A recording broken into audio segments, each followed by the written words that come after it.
Tune in to nostalgia. Tune in to now. Golden Radio Hour. I'm Andy Fisher, WNEW News. At 7 minutes past 10, time for the Sears Radio Theater.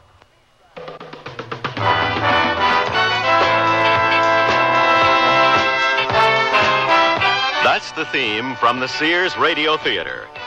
Tonight is a love story with Cicely Tyson as your host. Here's a preview. I think Ernie's finally going to sleep. I'm glad. Being trapped in this elevator has done something to him. It's done something to us all. Yes, it's true it's done something to us, but what made Ernie into what he is happened long ago, not tonight in this elevator. You're as bad as Ernie. You're so bitter.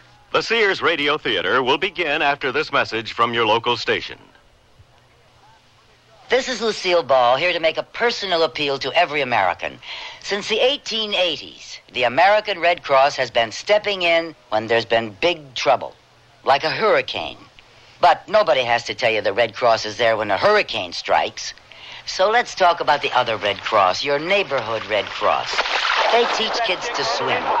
Kid, that's good, Eddie. And they train about every lifeguard on every beach. It's possible to look into it. We can get in touch with the local chapter. They help veterans get on their feet. They help people relocate after fires. Are you comfortable? Okay, now relax. They collect and distribute blood. They give a hand to the older folks in your town and do scores of other jobs. It's running very nicely. It's easy to see why we've got to have Red Cross, and only you can keep Red Cross ready for the little emergencies in your neighborhood. And the big ones. Help keep Red Cross ready. This is Cicely Tyson. Most of the lights on most of the floors of this glass and steel monolith have gone out. It's late. The workday is over for nearly everyone in this building. Only 3 people remain. They stand together, silent, waiting for the elevator. Anna Kaufman, 62 years old, her mop and bucket at her feet, is the cleaning woman here. Nightly she scrubs and dusts and empties the wastebaskets and ashtrays. Ernie Matrano is adjusting the belt of his ill-fitting dark blue security officer's uniform. He shifts from foot to foot, pushing the elevator button every few seconds, unable to stay still for very long. Bonnie Albers stares straight ahead, unaware of her companions, thinking of the subway ride home. She's rehearsing in her mind how she will make sure she hasn't been followed before she steps inside her apartment building. Bonnie lives alone, and she's frightened. She carries her fears with her always and often works late at the office to avoid going home to the emptiness. And now it begins. Finally, these 3 silent people will speak.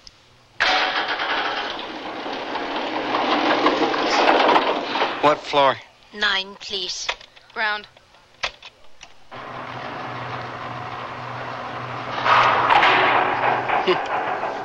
What's happened? We've stopped. I don't know. We're stuck. We're stuck in here. Just hold on. That's what this here alarm's for, you know. There's no one to hear. We're alone. Now, these 3 will speak as they never have before or ever will again.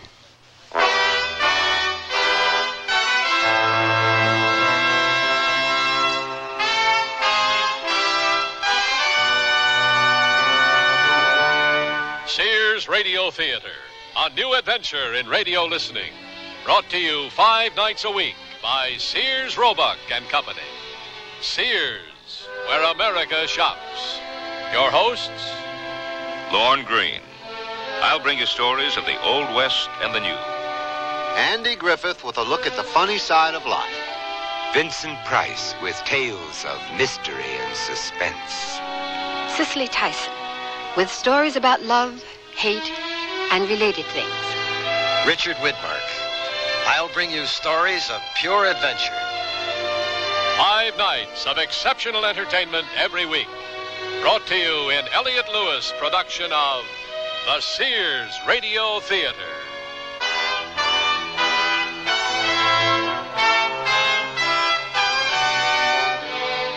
Our story, The Long Night, by Pamela Russell. Our stars, Naomi Stevens, Vic Perrin, and Jennifer Penny. I sell draperies at Sears. Yesterday, a lady came in and said that she'd been in and out of about every store in town looking for draperies and at this point didn't know what she wanted anymore. I asked questions about her tastes and decor and then made suggestions. She was thrilled. She found what she wanted and learned a little too. It made me feel good to know that I helped her out. Sears people are friendly people who help you find what you want. Sears, Sears, Sears, where America shops. This spring for women, the fashion place at Sears suggests these up-to-date separates. They're comfortably casual, yet dressy and lighthearted enough to go anywhere this spring. Margaret mixes Sears texture blazer and the small collar striped shirt with trousers, while Wendy wears a shawl collar blouse and the slimmed-down dirndl skirt. Color coordinated, these great-looking separates will come together beautifully for you. Spring's mixable, matchable, up-to-date separates. Get them at most larger Sears retail stores. Convenience and security. The Sears Best Garage Door Opener is just that. Digital control lets you select your own key signal from 512 different transmitting codes. Sears Best Garage Door Opener has a vacation switch that'll lock out stray signals when you're away from home for long periods of time. Of course, when you're home, you won't have to get out of your car to open up that heavy door. Sears Best Garage Door Opener, featuring digital control, gives you convenience and helps you feel secure. Available at most larger Sears retail stores. When my brother was my age, being in style meant wearing old jeans and about a pound of dirt. But today, us guys are more sophisticated in our style. And that's why Sears has Style Works. A guy can pick up on the latest styles in jeans, tops, sweaters, and dressier clothes like vested suits. I can depend on the Style Works shop at Sears for just about everything to keep me looking great. And the prices? Pretty reasonable. My folks like that. Style Works. Today's style's all in one place. At most larger Sears retail stores.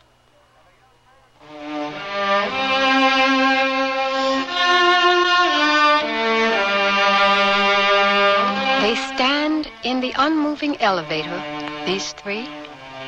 They've never before spoken, never before paid any particular attention to one another, probably never knew the others existed.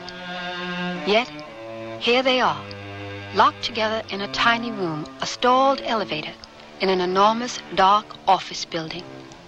Everyone's gone home. There's no one to hear us. There's got to be somebody. Hey, somebody! Anybody! We're stuck in here. Hey, can anybody hear me? Hey, somebody! If they didn't hear the alarm, they won't hear you shouting. There is no one to hear. How do you know? How come you're so sure? You have a watch. What is the time? It's almost 10. Well, who else would be here on this floor on a Thursday night? Who else but people like you and me? People who clean and guard. Well, and what's she doing here, huh? What are you doing here? Well, there's always so much work in our office. Sometimes I stay late. Well, maybe there's somebody else around as hardworking as you, huh? Hey, somebody! We're stuck in here. Hey! I think there's something else you could do. Like what? I don't know. Fix it or something. That's real good. That's real good thinking. I'm a security guard, not an elevator repairman, you know. What about that telephone? You got me calling myself. This is a direct line down to the security desk on the ground floor, which is where I ought to be right now. Couldn't you crawl up through the shaft? Oh, you've been watching too many movies. I ain't Spider-Man, you know. I just thought that there might be something else you could do. Something besides screaming and pounding. That's making me very nervous. I ain't exactly feeling serene myself. But tell you what, you get any more of them bright ideas, climbing shafts and stuff, you be sure and tell them to me, okay? So what are we supposed to do now? Wait. For what? For how long? You got me. I think I'm just going to sit down and get comfortable. What you do is up to you. Could it be that this is one of those blackouts? No, we still got the lights. It's just this elevator that's stuck, that's all. And I had to get in it. It figures. Just my luck. My name is Anna Kaufman. Bonnie Albers. What do you two think this is, a tea party or something? We may be here for many hours. It's good to know who we are with, yes? Right. Anything you say. And what is your name? Matrano. And your given name? Ernie. You talk funny, lady. You talk like some of them Polacks I grew up with in the old neighborhood. Are you a Polak? Why do you ask? 'Cause you talk funny. You ain't an American. Yes, I am. I'm an American citizen, Ernie. Not born here, you weren't. Don't tell me that. I know better. You're very quick, Ernie. Yes, a long time ago, I came from Poland. I was a Pole. Yeah, I knew it. You can't fool me. I was not trying to, Ernie. Have you been here in America a very long time, Mrs. Kaufman? Oh, please, call me Anna. 32 years I've lived in America, more than half of my life. I've lived here all my life. You are proud, Ernie, to have been born in America? Yeah, I guess. My old man, he was the one who was proud. All his sons born in America. He used to say that. My ma told me. I don't remember much about him. Your father, he's dead? Yeah, he worked on the docks. He got killed on the docks. I was just a little kid when he died. And your mother? She's still around. You sure ask a lot of questions, lady. Anna, please, call me Anna. Yeah, all right. You ask a lot of questions. How come? I'm sorry. I'm a little uneasy being here like this. I try to make it easier. That's why I talk so much. I'm frightened too, Anna. And so quiet, so silent in your fear. You remind me of someone, Bonnie. Who? My daughter. Is she about my age? I'm 27. No, she would have been older than that now, had she lived. Oh, I'm sorry. Anna, why don't we sit down? I'm used to standing, but yes, it's a good idea. We'll sit down, Bonnie, and we'll talk. Oh, haven't you been talking enough already? I have a son, an all-American boy born in America, very like Ernie. I have not seen him in a long time. It's sad when families drift apart. My folks live in Oregon, my little sister and brother, Mom and Dad. It's been 5 years since I've been out there to see them. I miss them. My son has his own family now. He has no need of me. I'm his past, and like most Americans, he has little time for the past. Oh, you're right there, lady. Forget the past. It's over and done with. Today, that's what matters. I am what I am now. I ain't what I used to be. Do you like who you are now, Ernie? Yeah, sure I do. And did you like who you used to be? I don't know what you're talking about, lady. Anna. Yeah, right. Anna, what was your daughter's name? Margit. Little Margit. Sweet child. She had eyes just the color of yours, Bonnie. I remember everything about her. Please, tell me about her. She was so good on the train. She never once cried. I held her in my arms, and she'd look up at me with her big dark eyes. She never cried. But she was so afraid. We were all afraid on that train. There were no windows, so we couldn't see where we were going, and none of us, not in our worst nightmares, could have imagined our destination. And finally, the train stopped. They opened the doors, they began shouting at us, and we all got out as quickly as we could. But some didn't move because they died on the train. And outside, my young husband stood beside me, and I held Margit tightly. I thought, what is this place? What is this horrible place? Where was it? Where was it that happened? It was Auschwitz. Do you know of it? Auschwitz, Bonnie? No. It was one of them camps the Germans had during the war. A death camp, yes, where Jews and others were killed, gassed by the Nazis. You were in one of them? Yes. I was in Auschwitz for 8 months. But your husband, your little girl. My husband had tuberculosis. He made no effort to conceal it from the Germans. They had doctors there. They separated the sick, and we thought that he'd be taken to a hospital. We didn't know that the sick died first in Auschwitz. The sick and the old, then the children. Oh, they couldn't work. They were of no use, so they were gassed. They marched my husband directly from the train to the chambers, and then they began taking the little ones. I tried to hide Margit. She was so small. I thought they wouldn't see her under my coat. But they did. They pulled her from me. Still, she didn't cry. As they led her away, she looked back at me. I can see her eyes now, even now. It's the last time I ever saw her. It's so hard to believe. How could anything like that have happened? That is it, Bonnie. That is why so many died. They would not believe that human beings were capable of doing the things that were being done to other human beings. It was so unreal, but it happened. Now, that's something I never could understand. Why so many of them just walked to the ovens? Why didn't they fight? You don't know, Ernie, and I can't tell you, and I can't make you see what we faced. But I also cannot listen while you condemn all those who died. You don't know, Ernie, and you can't, but you must not condemn. Well, it's like I say, it's the past, you know. There ain't no use crying over spilt milk. Spilt milk? You're talking about millions of lives. Little children, innocent babies, millions of them murdered. That's too bad it had to happen. I'm real sorry for them kids, but it's more than 30 years ago. They're dead. There's no saving them now, lady. My name is Anna Kaufman. You will not call me lady. You will not take my name from me and give me a number as they did. I am Anna Kaufman. Okay. It's all right, Anna. It's all right now. Please don't cry. No, it's not all right, but I won't cry. I cried all of my tears many years ago. How did you get to America, Anna? I married an American soldier, the father of my son. Harold was a good man. He's gone now, too. He didn't understand either, Ernie. I was younger then. I tried to explain it to him, but there's no explaining it. There's no true understanding of it if you didn't live it.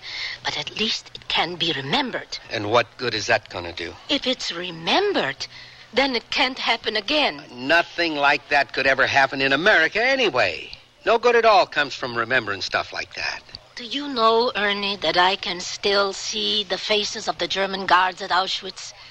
They look just like Americans. It would have been easier if they'd been devils with horns and tails, but they were just men. Some of them young boys. They wore uniforms and they followed orders. Well, you wore an army uniform once too, didn't you, Ernie? Huh? Stop jiggling your keys. I asked you, weren't you in the army? The tattoo on the back of your hand, it says Vietnam. Were you in Vietnam, Ernie? Yeah, I did a tour of duty in Nam. What of it? You went? You fought in Vietnam? Was there anything wrong with that? I was 18 when I got drafted. Listen, I was proud to do my duty. I want to get out of here. Why did you do that? You know there's no one to hear it. I got to get out of here. You two are driving me nuts. A couple of weirdos talking all the time about dying and killing and stuff like that. What's the matter with you? Nobody's done anything to you. Yeah? Well, I don't like the way she looks at me. Anna's not bothering you. Oh, yes, she is. She thinks I did something. She thinks I killed Goop women and kids, don't you? Did you, Ernie? I never did nothing like that. I never did. I gotta get out of here. Somebody! Get me out of here! Somebody, anybody! I gotta get out of here!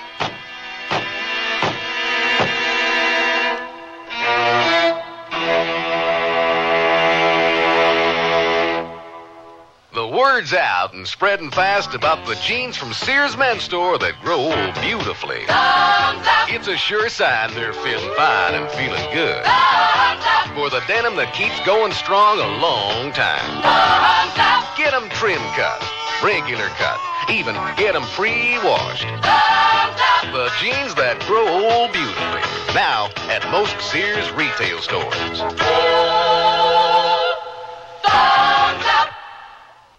Oh, here I go again. It's time to rent one of those steam-type carpet cleaners. Why rent? Now Sears puts power in a carpet cleaner you can own yourself. The Power Spray from Sears for easy home carpet cleaning. Power Spray sprays hot water into your carpet, then sucks up the dirty water. You can see the dirt you get out. Dirt you didn't even know was there. The Power Spray Carpet Cleaner, a convenient carpet cleaner you can own yourself. Available at most Sears retail stores. Kenmore.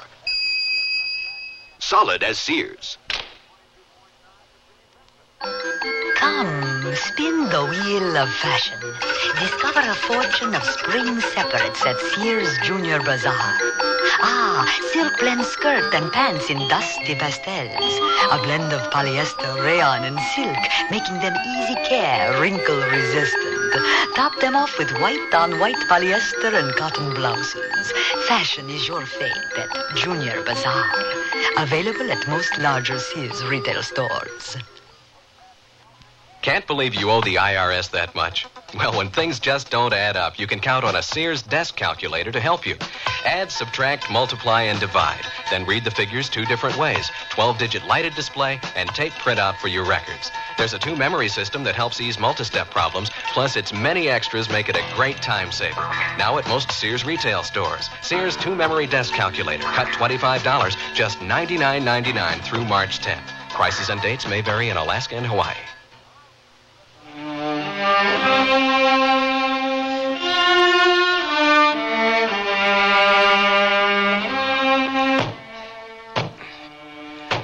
The 2 women silently watch Ernie pound out his frustration.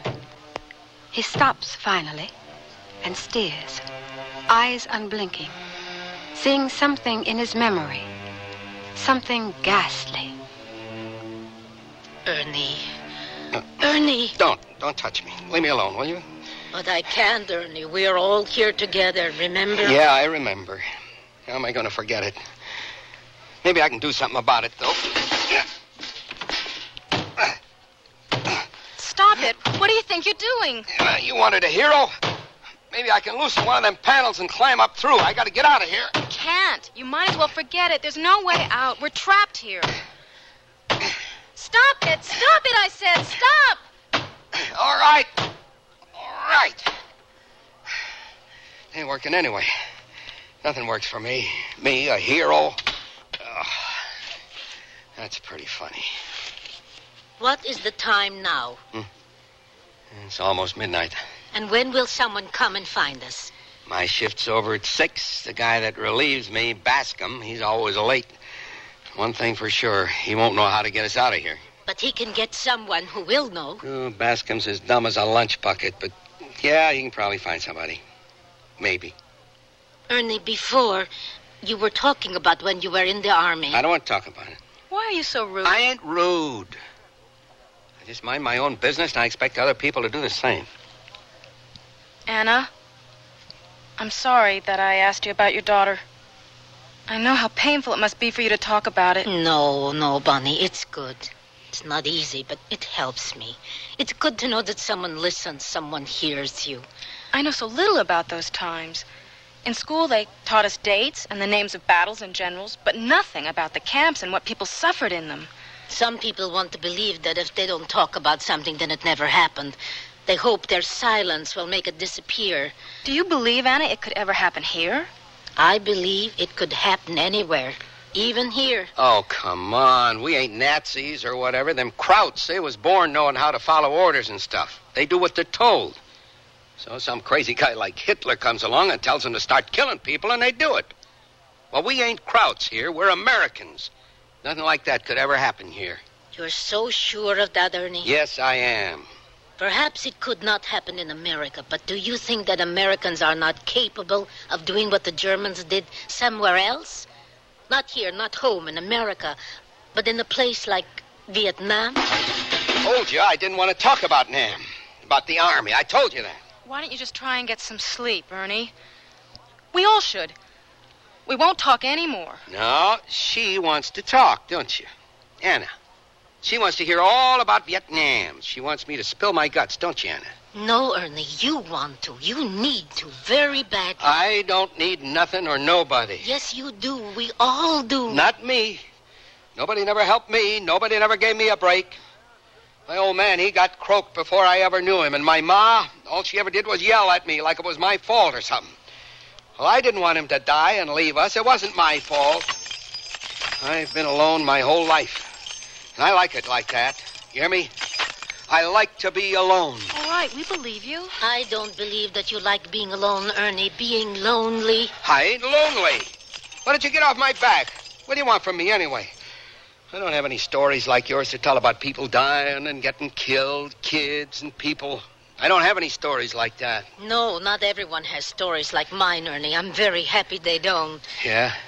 Well, I don't know. You hit me as the type that likes misery, sort of like my ma.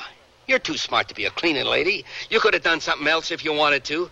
Maybe you like being miserable, feeling sorry for yourself, wanting everybody else to feel sorry for you, too. That's not true. How do you know? Who are you defending? You don't know her. Neither do you. You're just so bitter you can't see anything but bad. I've seen guys like you. I've worked in a veterans hospital. Oh, yeah?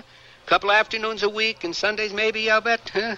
Cute little volunteer do-gooder. Come for a few hours, make yourself feel real good about yourself, and then leave it all behind. You've seen guys like me, huh? Well, I've seen little girls like you. I was in one of them hospitals. Were you wounded, Ernie? Always with the questions. No, I didn't get shot. I went nuts. Tried psycho. I was in the psycho ward. They didn't let little girls like you visit there. Not on afternoons, not on Sunday, not never. But I seen you. I seen you making nice with the respectable guys, the guys in wheelchairs or blind or with hooks for hands. I worked with the mental patients, too, Ernie. Oh, did you? I'll bet you really helped them a lot, too. Huh? I did what I could. Some of them guys were just playing at being nuts, you know? You ever run into any of them that was just playing at it? Yes. I bet you thought they was real smart, them guys that was playing crazy to get out of going over. Huh? No, I didn't think they were very smart. But I could understand why they did what they did. I wouldn't have wanted to go either. Yeah, but you didn't have to worry about it because you ain't a man. Sure is a broad's world. I don't know about that. Well, I do. Oh, I tell you, I was glad to get out of that place. I'll be almost as glad when I get out of this here elevator. There was this one guy in the hospital, you know. He thought he was a snake. He'd hide under your bed, and if you didn't watch yourself when you got up in the morning, he'd bite your feet. I guess that sounds kind of funny, huh? Well, it sure wasn't funny at the time. No, I suppose not. Well, you suppose right. Come to think of it, though, it wasn't really any crazier in that hospital than it was in Nam. Nothing made any sense there, either. And those gooks, there was no figuring them. They all looked the same, they all dressed the same. Some old gook grandma'd be coming down the road, and she'd reach into her old baggy coat and bring out a machine gun, and you were dead. Grandma'd run off into the jungle, and he'd never find her. And there's Andy. Never knew what hit him, lying in the road, bleeding like a stuck pig, dying. And for what? For what? I don't know. You and me both. Who was Andy? How'd you know about Andy? You just said his name. Who was he? Oh, just a guy I knew. He died? Yeah. He was a friend of yours? I told you, he was a guy I knew. He was not your friend, Ernie? Why do you keep harping at me? I knew him, okay? Anna, I don't think Ernie wants to talk about it anymore. I never did, you know.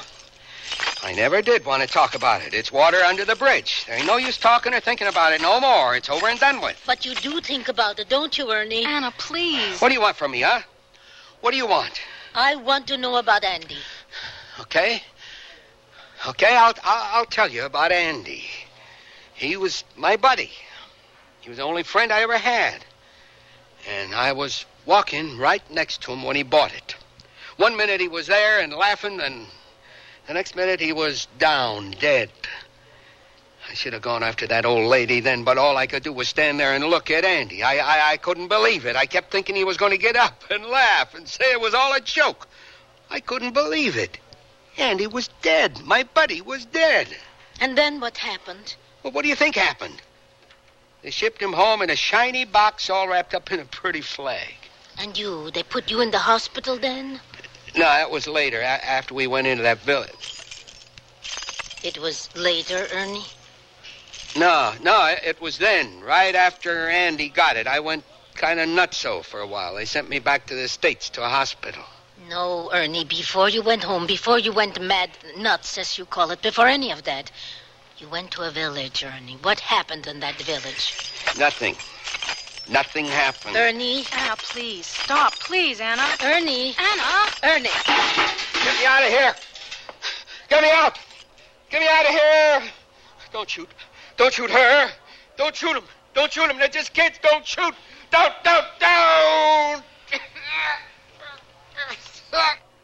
Ernie. Ernie. Come. Sit down. It was just a crummy little place. Not fit for pigs, much less people. Word come down there was Viet Cong hidden there. And that they was operating out of this village. We went in to find him. I don't know how it started. All of a sudden, everybody was shooting. It was like, I don't know, like they got a taste of it or something. I didn't want to do it. But there was this old lady, and she was running, and her old coat was flopping around, and she looked just like the one that killed Andy. So I took aim, real careful, and I shot her. She fell, and I ran over to her, and I shot her again, and again, and again, and again. And I don't know why I kept firing like that. I didn't want to. I didn't mean to. It was all a mistake. I didn't really want to kill that old lady. Yes, you did, Ernie. Anna! Now, don't you say that to me. Don't you ever say that to me. I'll kill you. You ever say that to me again, you hear me? I'll kill you.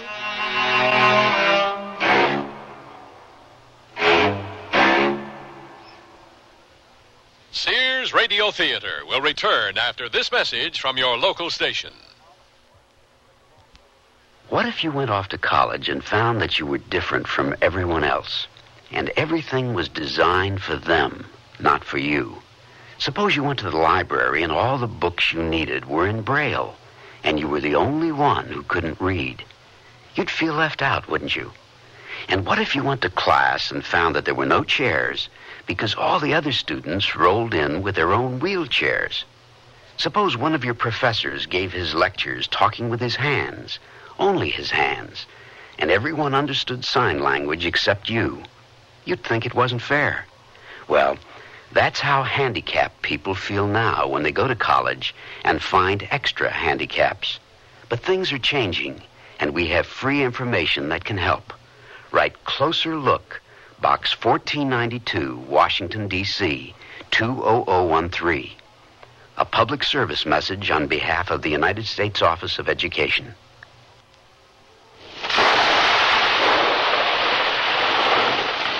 There's a million stories in this city, and it's my job to see they have happy endings. I'm Sam Hart. I was working the warehouse district with Shorty and Kitten on a bleary-eyed 4 a.m. Wednesday. Walking down an alley, I could swear I was being followed. I turned a corner and waited. Nothing. As I moved on, I felt a sudden fullness, pressure in my chest. I felt nauseous. Somehow I knew that the big one, heart attack, had caught up to me. Shorty! Shorty! Hart, it can't be. Kitten, call for help. I'm starting CPR. I'm gone already. Without Kitten and Shorty around the corner, I would have taken the deep six. You think it'll never happen to you, but I had it coming. I knew I had high blood pressure, but I wasn't taking my medicine. A lot of people don't. Contact your American Heart Association for information on heart attack and high blood pressure. They're fighting for your life.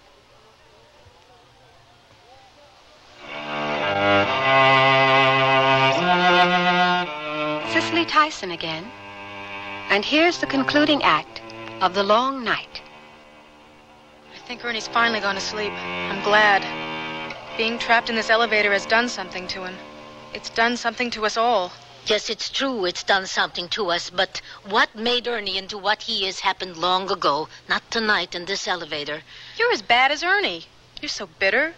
Can't you accept that what happened in Vietnam was a horrible mistake on Ernie's part? Can't you believe him when he says he didn't mean to do it? No, I can't believe or accept that. Has your whole world become a death camp?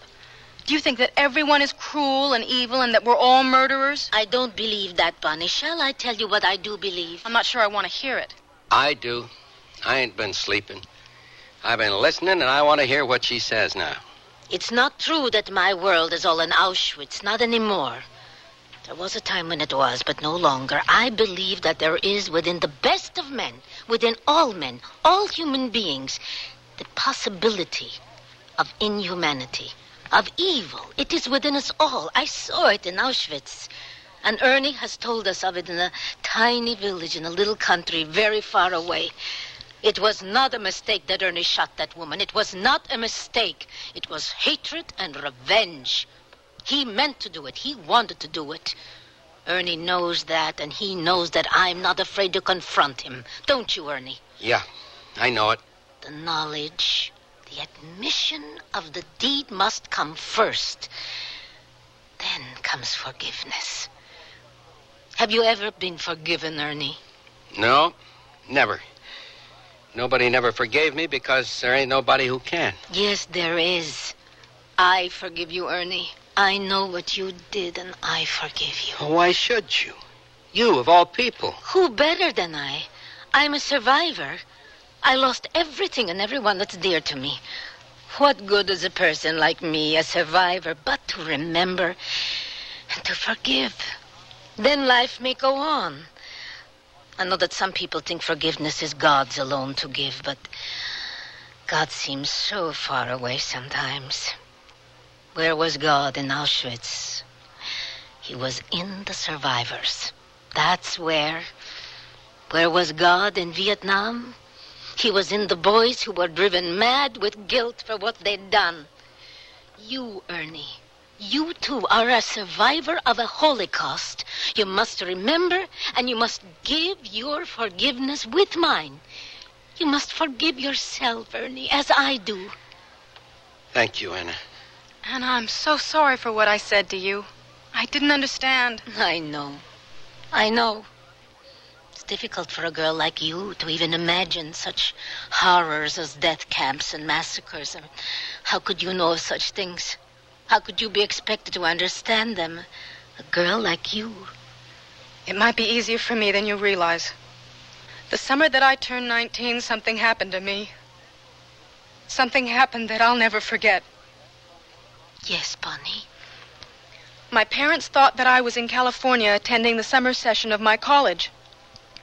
They thought that was why I wasn't coming home in June. And I wasn't lying to them, not in the beginning. I really was going to take some classes. I hadn't done very well my first year, nothing like I had in high school. In high school, I did everything. I was always involved in activities, straight-A student. But it didn't help. I still felt so alone and isolated. I put all my hopes into college. I thought it would be a kind of miracle. Finally, I'd be inside. I'd belong. But it didn't work out that way. What happened that summer? I'm trying to tell you. I knew it wouldn't be easy, but I didn't think it would be this hard. Look, kid, maybe it just ain't the right time for you to talk. No, I have to. I want to tell you. Just before the summer session was to begin, I met this girl. You see, I lived in a dorm on campus. I used to eat all my meals there. But I'd heard some kids talking about a little health food restaurant a few blocks away. I decided to go there. That's where I met Monica. She was a waitress there. She was really friendly and nice to me. I think she talked to me more in just a few minutes than my roommate in the dorm had all year. She dressed a little strange. She wore her hair all wild, long and frizzy. But I didn't think very much about the way she looked. I was so happy to have a friend. She lived close by in a big old house with a lot of other kids. All I could think about as we walked over there was that I hoped that they all liked me as much as Monica seemed to. On the front porch, a boy with a beard and no shirt sat and played a guitar. Huh. Inside, there were old bare mattresses everywhere and murals on the walls. Painted sunrises and clouds and people floating through the clouds. Strange and beautiful pictures like I'd never seen before. Yeah, it sounds like one of them hippie pads. I didn't know what it was. It was all so different and strange. I guess I was pretty backward coming from Oregon. My hometown was such a little out-of-the-way place. We didn't know what a hippie was. Oh, sure, we saw the news on television, student riots, and people burning their draft cards. But that was television. It was hard for me to believe there really were people like that. Anyway, Monica and I sat on one of those mattresses and talked for hours. I should say I talked. Monica listened. Nobody had ever really listened to me before. Then this man came up and sat down between Monica and me. He had long hair and a mustache, but he looked different, older. There was something in his eyes. He just sat there and watched me. When he left, Monica turned to me and smiled. "That was Larry," she said. "And you're in if you want to be." I didn't have to ask what she meant. I moved into the house that night. I didn't attend any classes that summer. This man you speak of, his name was Larry? Yes. And his last name? I didn't know it at first. Monica never mentioned it. Everyone just called him Larry, that was all. I didn't know his last name then. But you know it now, Bonnie. Yes, I know it. So, what's the big deal? What was his name anyway? Who even cares? He was just some hippie creep. No. Larry was more than that. Much more. Not just a creep. Worse than that. And not a hippie. The hippies preach love, remember? Larry preached something very different. Anna knows, don't you, Anna? You know his name. Yes, I think that I do. Then why don't you say it? No, Bonnie. I think it's for you to say. Larry Jordan. Larry Jordan, he was the guy who... Murdered 12 people. He gave the orders to do it, and his orders were always obeyed. Believe me, I know. But you weren't... you didn't... Kill for him? No, I didn't. I left that house before anyone died, but I didn't leave it soon enough. I went home to Oregon. I didn't return to school that fall. And in December, just before Christmas, the stories of the murders began to break in the papers. At first, I couldn't believe it. But then I knew it was true. I never told my folks or anyone about that summer. Until now. But you never really did nothing to blame yourself for. But I lived there with those people, those horrible people. I could be in prison right now like Monica is. Monica, who was always giggling and playing with her silver puzzle ring, in prison for stabbing 3 people to death. That could have been me. I could have stayed. You could have, but you did not. Still, I felt marked, spoiled by what had happened. I quit college. It was as if I felt I didn't deserve to go. I've allowed no one in my life, no one to love me because I didn't feel I had the right to be loved. It's not so, Bonnie. You deserve to be loved. You have the right to love. What Anna says is true, kid. Don't be so hard on yourself. Look at me. I forgive you. Thank you, Ernie. Anna. It's been a long night. What is the time now, Ernie? It's almost 6. You think I should hit the alarm? Maybe my luck is changing. Maybe just this once Bascom will be on time, a little early even. Try and see, Ernie. Hey, somebody! Hey, anybody there? I guess maybe my luck hasn't changed all that much. Is somebody there? Somebody! Hey, in here! We're stuck in the elevator. Who is it? It's me, Matrano. I've been looking all over for you. I got 2 ladies in here with me. We've been stuck all night. Don't sound like too bad an arrangement. Funny, real funny, Bascom. You think you could get us out of here? All right, just hold on, Matrano. I'll go down and see if I can get the building maintenance guys on the phone. Just hold on now. Luck really has changed. I'll bet that's the first time Bascom's ever been early for work in his entire life. All I wanted this whole night was to get out of here.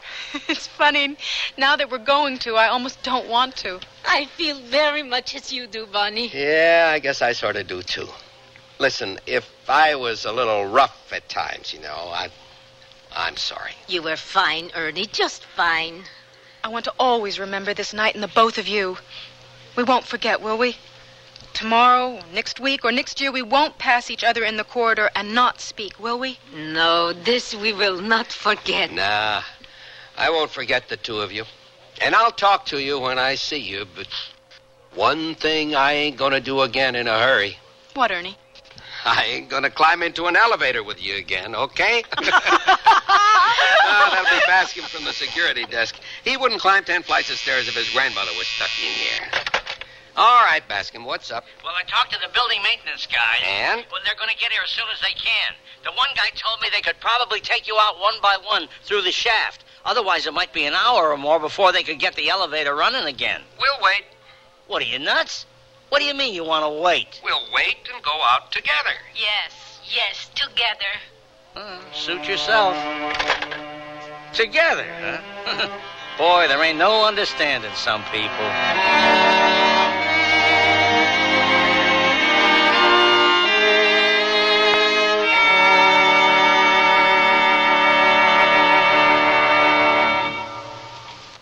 I can't can't believe they can do it for $19.99. Installed? The aluminized Sears muzzler is only $19.99 installed. And listen to the muzzler promise. Sears promises that the muzzler will last as long as you own your American-made car. Or return it for refund or replacement free. And if Sears installed it, they'll install the new one free. Well, you can't beat that. I think it's fantastic. It's a great promise. The muzzler, just $19.99 installed. Clamps if needed, 99 cents each extra. Sizes to fit most American-made cars. Prices may vary in Alaska and Hawaii at most Sears Tire and Auto Centers.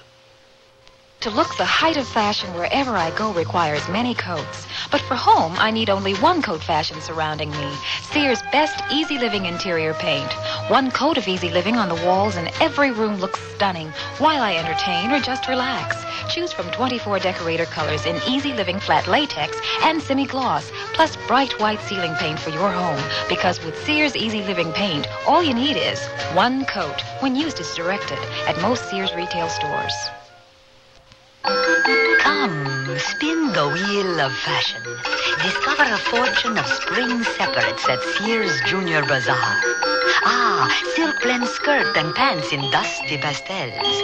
A blend of polyester, rayon, and silk, making them easy care, wrinkle resistant. Top them off with white-on-white polyester and cotton blouses. Fashion is your fate at Junior Bazaar. Available at most larger Sears retail stores. Dear, today I found the bedroom suite of my dreams at a great price. That's a coincidence. I found one that has all the features. Well, mine has authentic country styling. So does mine. Does yours have a beautiful 26-step finish? Nothing but, and I get a choice of 13 different pieces. All built to last for a long time? Yes, with sturdy tongue and groove construction and dovetail jointed drawers. Is yours Sears Open Hearth bedroom furniture? Sears Open Hearth bedroom collection. Expert craftsmanship at a reasonable price. Select from 13 different pieces. Now at most Sears retail stores.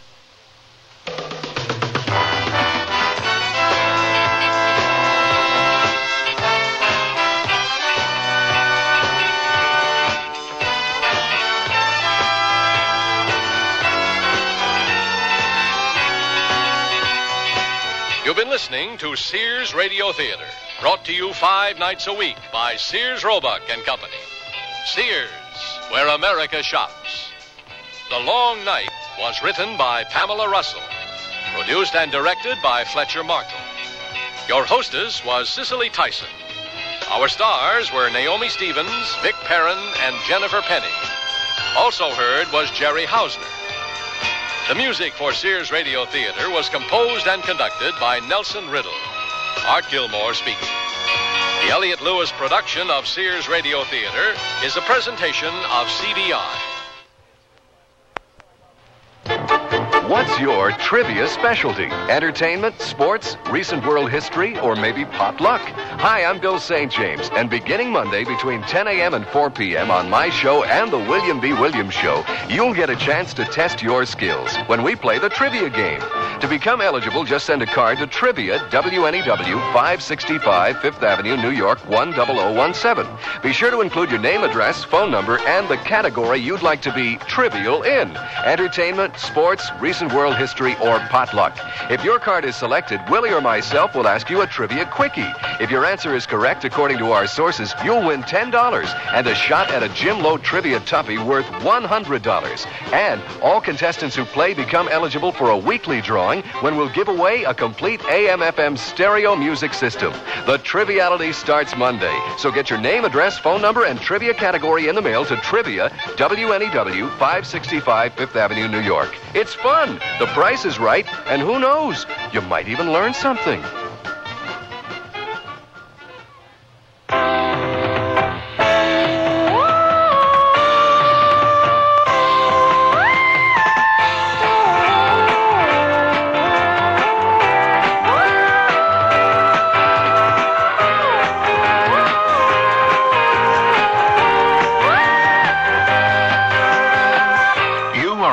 Traveler, and you know there are certain foods, plants, and animal products you can't bring back to the U.S.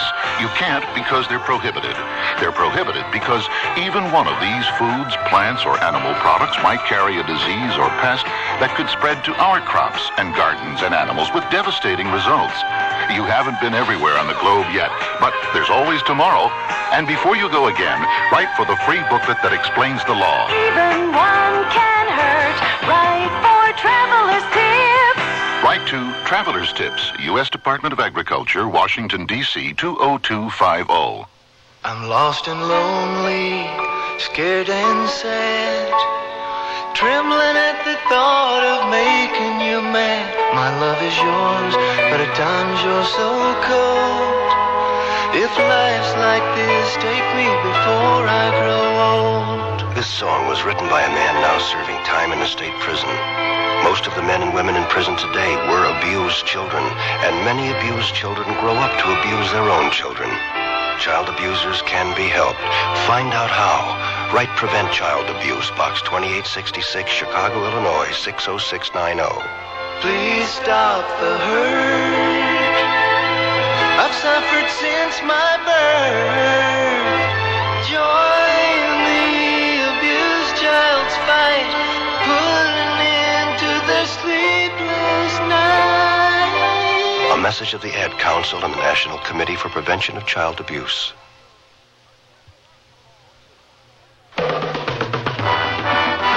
Tomorrow, the Sears Radio Theater is an adventure story with Richard Widmark as your host.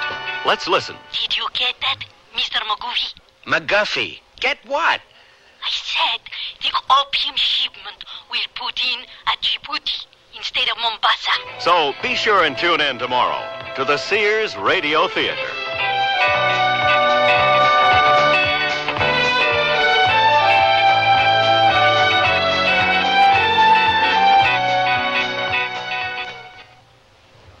I'm Andy Fisher, WNEW News. It's 7.5 minutes past 10. Time for the Sears Radio Theater. That's the theme from the Sears Radio Theater. Tonight's story is a comedy with Andy Griffith as your host. Here's a preview. What's the matter, Carl? You nervous? Nervous? Why should I be nervous? Well, maybe you think Marianne's going to tell you that she likes me better. Ha! This girl's got taste, believe me. I'm just wondering how we can restrain you after she chooses me. The Sears Radio Theater will begin after this message from your local station. Here's a tip from your Better Business Bureau. Are you in the market for a used car? If you are, it would be wise to shop around until you get a feel for the market. It's important for you to find out if the car is covered by a warranty. A used car warranty is limited. For example, it may cover the first 1,000 miles or 30 days. Remember, however, the warranty is as good as the dealer who backs it. And you check his reliability with your local Better Business Bureau. Also, remember that careful inspection is the key to enjoying a used car. Be sure and look for rust. Check the tires, the shock absorbers, and the operating controls. And incidentally, it's also a good idea to take a test drive.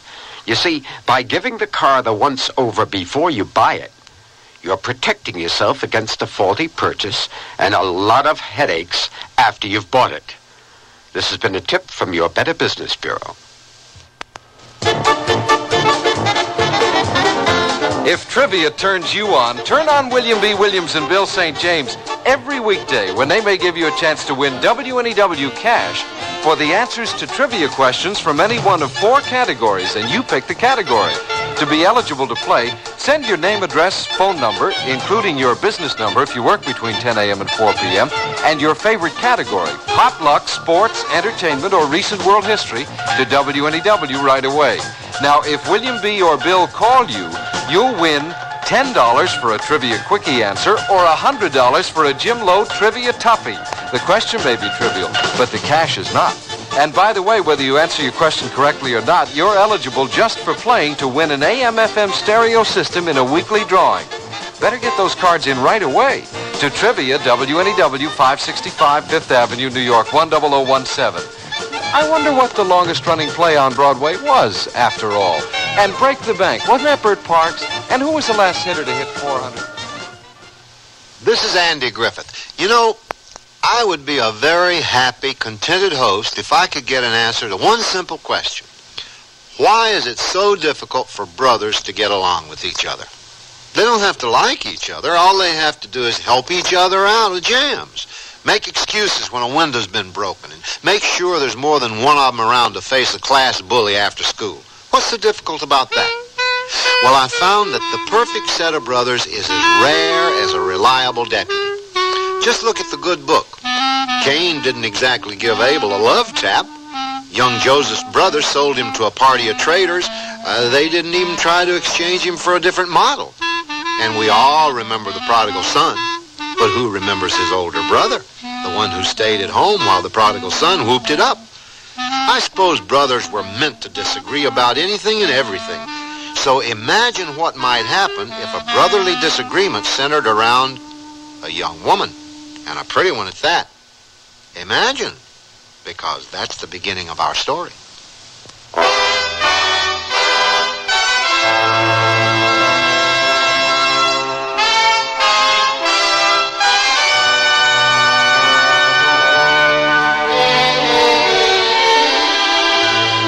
Sears Radio Theater, a new adventure in radio listening.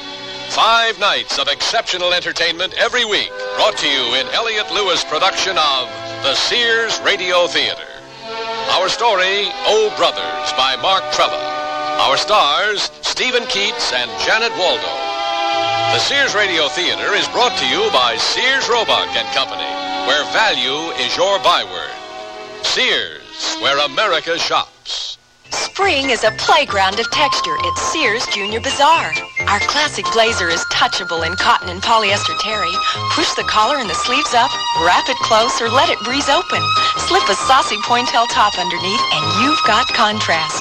Or let each go solo in the sunshine. Finish with crisp coolness in polyester and cotton, poplin wrap skirts, and pleated pants. All mix and matchable in neutral and earthy tones from Junior Bazaar at most larger Sears retail stores. Understand you type fast. Yes? Accurate? Well... That's okay. You'll be typing on Sears' exclusive Corrector electric typewriter with easy correction and more. It's Sears' best. Try typing Sears Corrector typewriter. Whoops. Now first, Sears is S-E-A-R-S, not Z. So backspace to the incorrect letter. Tap the correction key. Now the mistake is blocked out. Next, type the correct letter. Then proceed. Yes, Daddy. Are we finally set for Grandma's? I think so. We've got the new Sears Travel Guard baby seat in the car. Right, and the extra sleep and play baby suits. Oh, Grandma will love those. They're so cute and yet practical. The extra baby blankets and bottles are in the vinyl diaper bag. Oh, Sears certainly did make shopping for the baby easy. Sure did. Well, I think we've got everything. Honey, I think you've forgotten something. Hmm? The baby.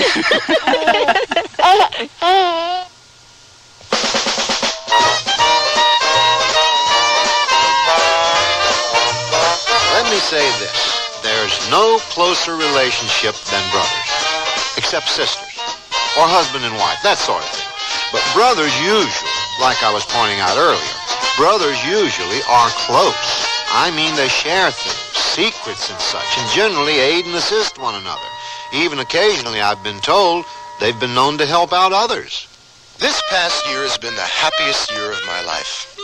And I owe it all to 2 brothers, Carl and Jerry Bernowski. Because, fellas, without you 2 running interference, I wouldn't be the contented man I am today. Nothing bothers me now.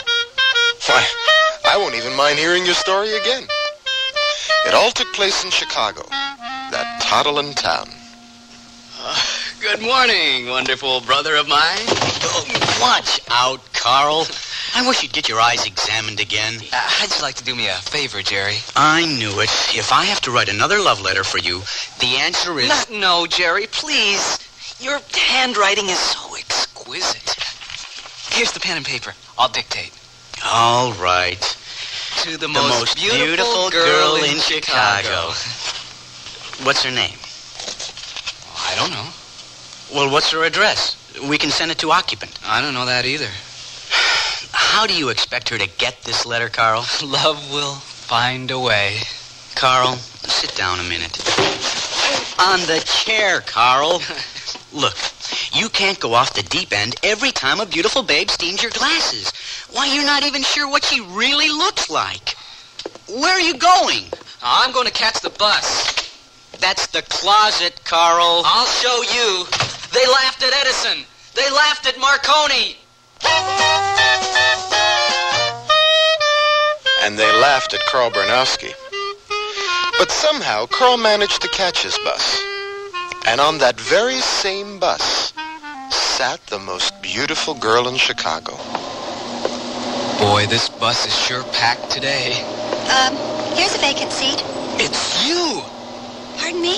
Oh, I mean, thank you. What's the world coming to when a lady has to offer a gentleman a seat? Oh, that is a bit out of the ordinary. And so are you. When I saw you sitting here beneath the Keep Chicago Beautiful sign, I said to myself, Carl, that girl is doing her part. I'm flattered, but the sign I'm under says, please turn down your radio. It is disturbing others. Oh, so it does. But you're still keeping Chicago beautiful. Thanks. Oh, excuse me. Oh, you're not leaving, are you? I have to. This is my stop. But you can't get off now. I don't even know your name, and it's driving me crazy. Easy, Carl. We can see that. Well, excuse me. Please tell me your name. I can't eat or sleep. Wait! I want to get off! Oh! If I give you my name, you'll let me go, right? Oh, I'd do anything for you, Miss... Miss... Anonymous. My real name is Mary Ann Schuler. Now, will you please let me go? I wasn't keeping you, was I? Oh! Well, don't you want to know my name? Oh, when can I see you again?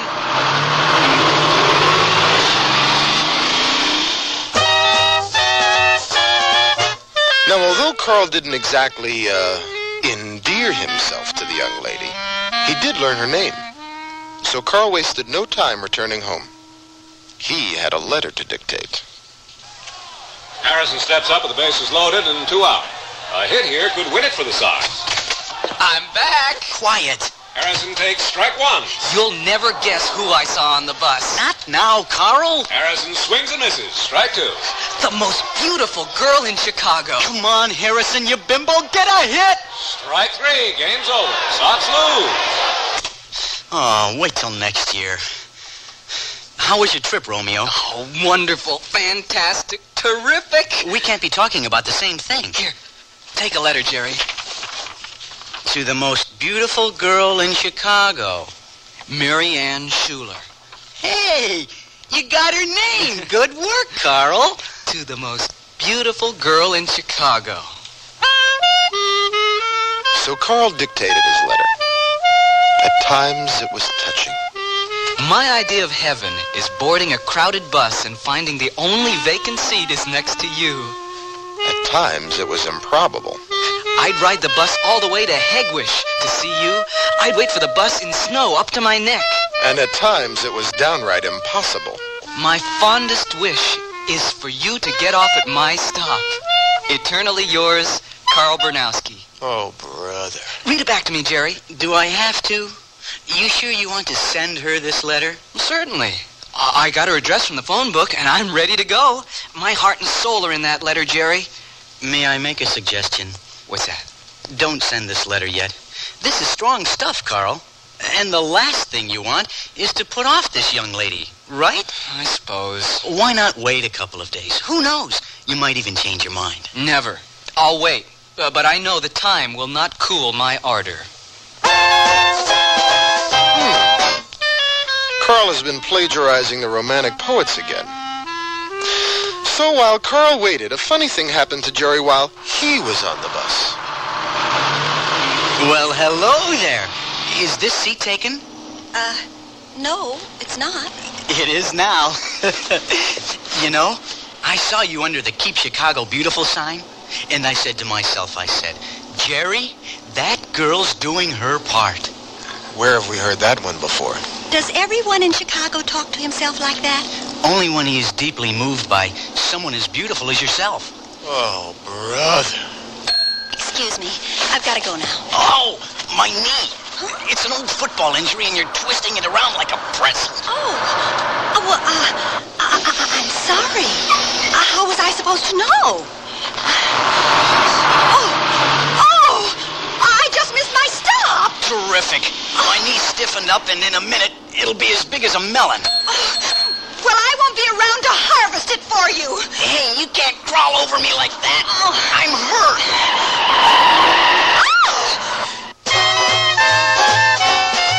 Now, Jerry wouldn't let an opportunity pass by when it landed in his lap, especially if the opportunity was beautiful and unattached. Take your hands off me this minute! I'm trying to help you. I've had more help from Mashers. Now let me go. Fate has thrown us together. Why don't you give me your name and phone number? Oh, I'd turn in my own mother first. Now, if you'll excuse me. When can I see you again? Whenever they let you out again. She likes me. I can tell.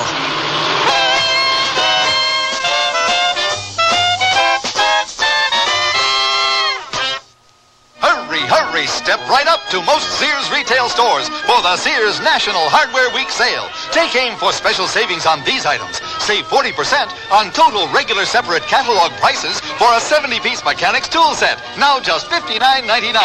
Save $40 on a 5-horsepower rototiller and $25 off an attractive 20-inch bathroom vanity and top. Take home big savings. It's Sears National Hardware Week sale. Hurry. Prices may vary in Alaska and Hawaii. Oh, here I go again. It's time to rent one of those steam-type carpet cleaners. Why rent? Now Sears puts power in a carpet cleaner you can own yourself. The Power Spray from Sears for easy home carpet cleaning. Power Spray sprays hot water into your carpet, then sucks up the dirty water. You can see the dirt you get out. Dirt you didn't even know was there. The Power Spray Carpet Cleaner, a convenient carpet cleaner you can own yourself. Available at most Sears retail stores. Kenmore. Solid as Sears. The word's out and spreading fast about the jeans from Sears Men's Store that grow old beautifully. It's a sure sign they're fitting fine and feeling good. For the denim that keeps going strong a long time. Get them trim cut, regular cut, even get them pre-washed. The jeans that grow old beautifully. Now at most Sears retail stores.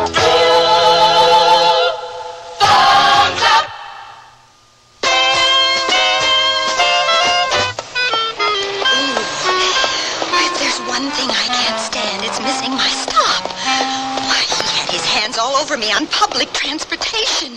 He was coarse, inconsiderate, unscrupulous, insufferable, and, kind of cute. Kind of cute?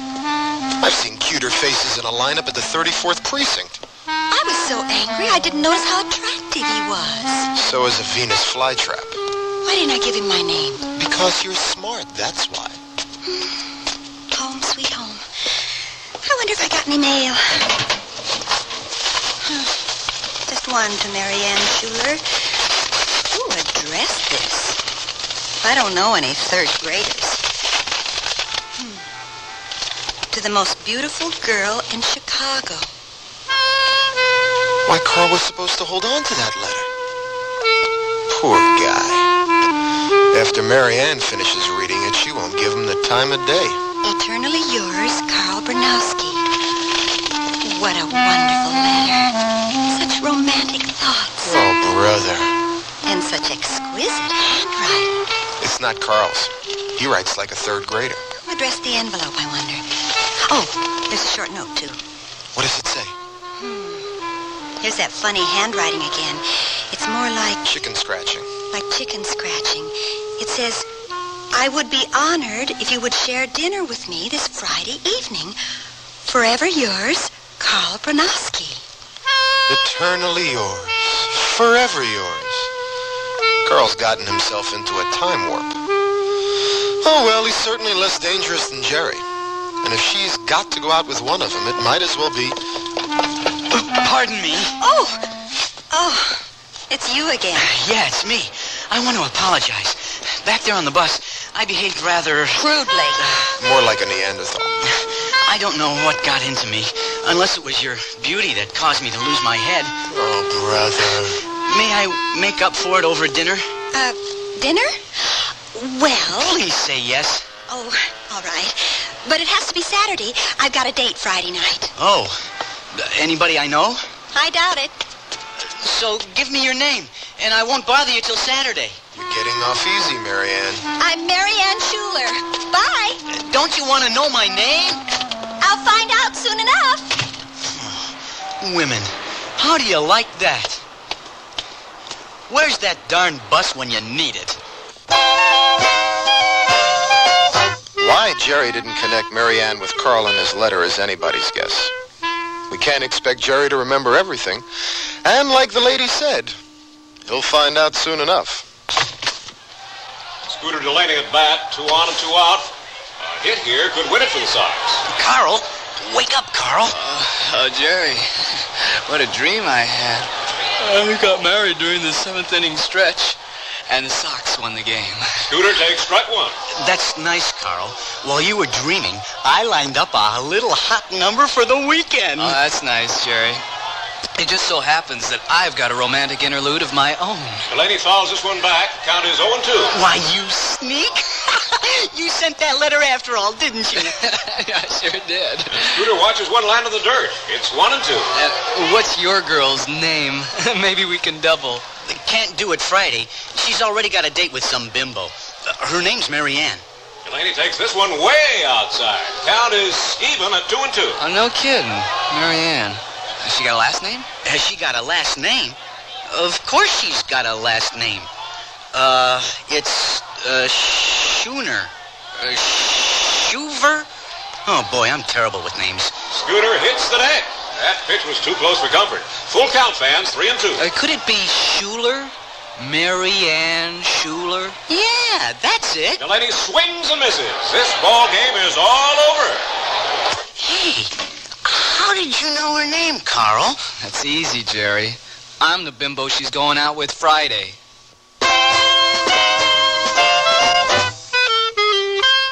Carl and Jerry have yet to reach an understanding over their mutual heartthrob, Mary Ann Schuler.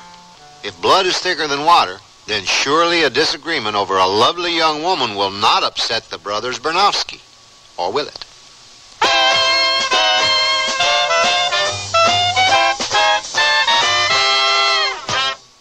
Sears Radio Theater will return after this message from your local station. Listen with your heart and you'll hear more than words. Grandma? Yes, sweetheart? Did my mother ever do anything bad? Well, what do you mean? Did she always clean up her room? Listen with your heart and you'll hear love. Seems to me I had to remind her to clean up her room on occasion. Sometimes I forget too. Well, everyone forgets once in a while. Listen with your heart and start to understand. Grandma, does my mom love Jimmy more than me? No. You know, your mother used to ask me that about her brother. Really? Listen with your heart and you'll hear love. You remind me an awful lot of your mother when she was a little girl. Listening, caring, and sharing. That's what understanding is all about. Listen with your heart and you'll hear love. From the Mormons, the Church of Jesus Christ of Latter-day Saints. Pardon me, miss, please. Hi. Listen, I'm from the local radio station, and I understand you're the world's first female manhole digger. Yes, I'm terribly, terribly proud. You enjoy your work? Oh, yes, well, except for the headaches, the tension. That's when I take my high blood pressure pill. But high blood pressure usually has no symptoms. No symptoms at all, but the tension, every manhole is counting on me. Well, you may be tense, but high blood pressure is a separate problem. Yes, that's what my doctor said. Of course he did. She did. You have to follow your high blood pressure treatment every day, however you feel. Are you going to put this on the radio? Sure. Oh, well, I'd like to say hello to my agent who got me this job and thank my producer and the director. So be sure to remember to follow your treatment every day. And to learn more, the National High Blood Pressure Education Program urges you to consult your doctor, health department, heart association, or your local high blood pressure education program.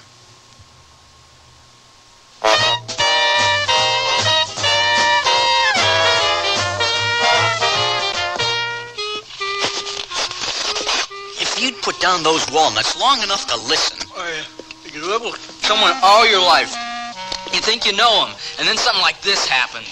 The old double cross. Stop making a big production out of this, Carl. It was an honest mistake. So was Doris Kaputnik, that cute cheerleader in high school.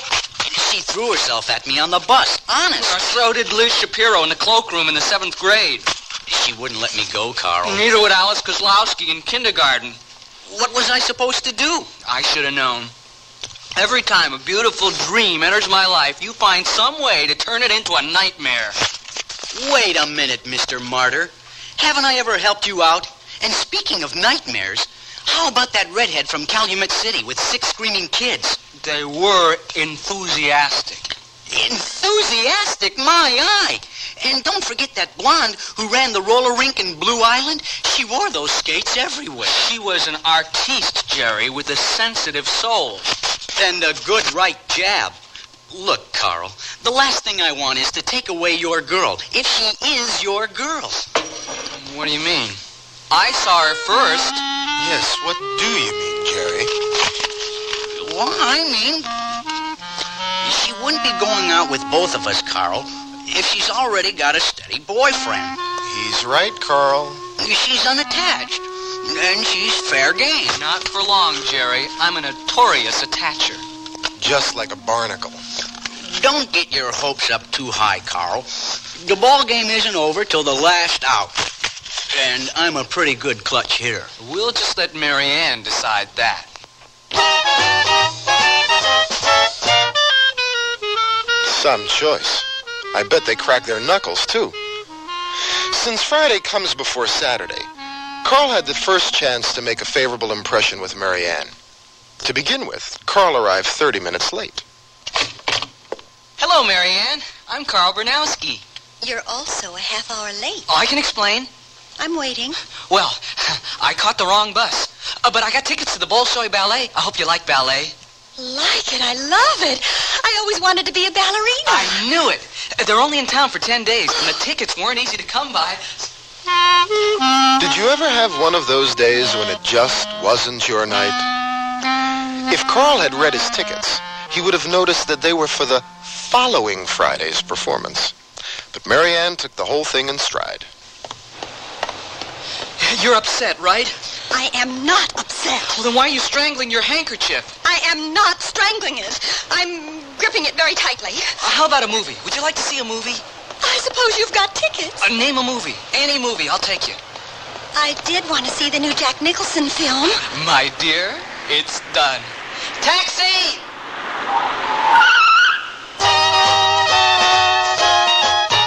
By the time Mary Ann and Carl arrived at the theater, the line extended around the corner. They took their places and waited patiently as the line dwindled. They found themselves at the ticket booth when an usher appeared to make an announcement.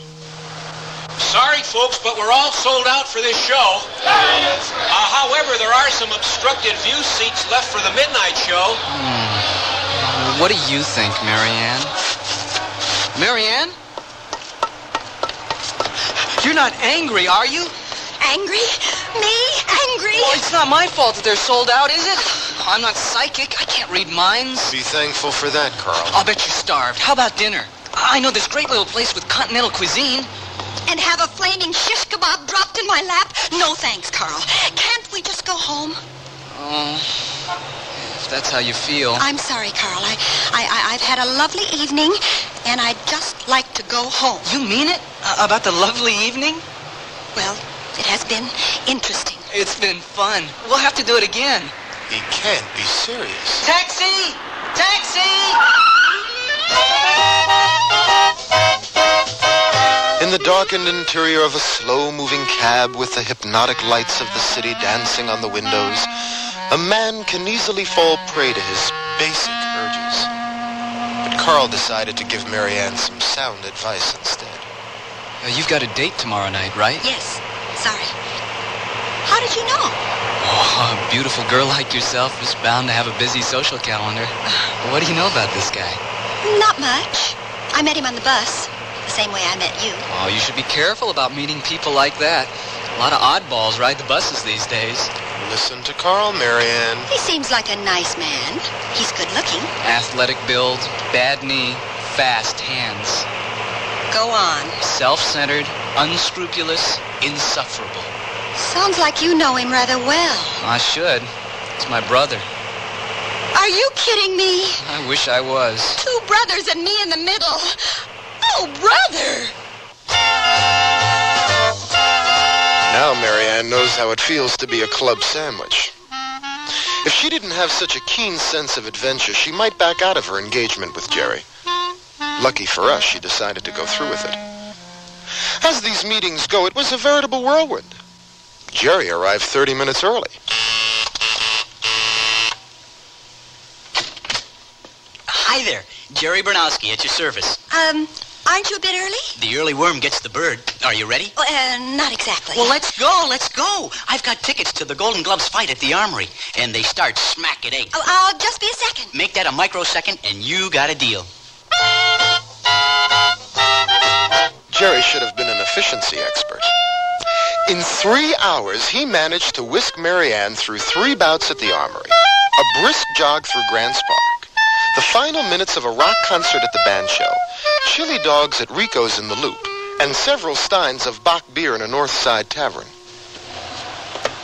Gee, Mary Ann, you don't look so good.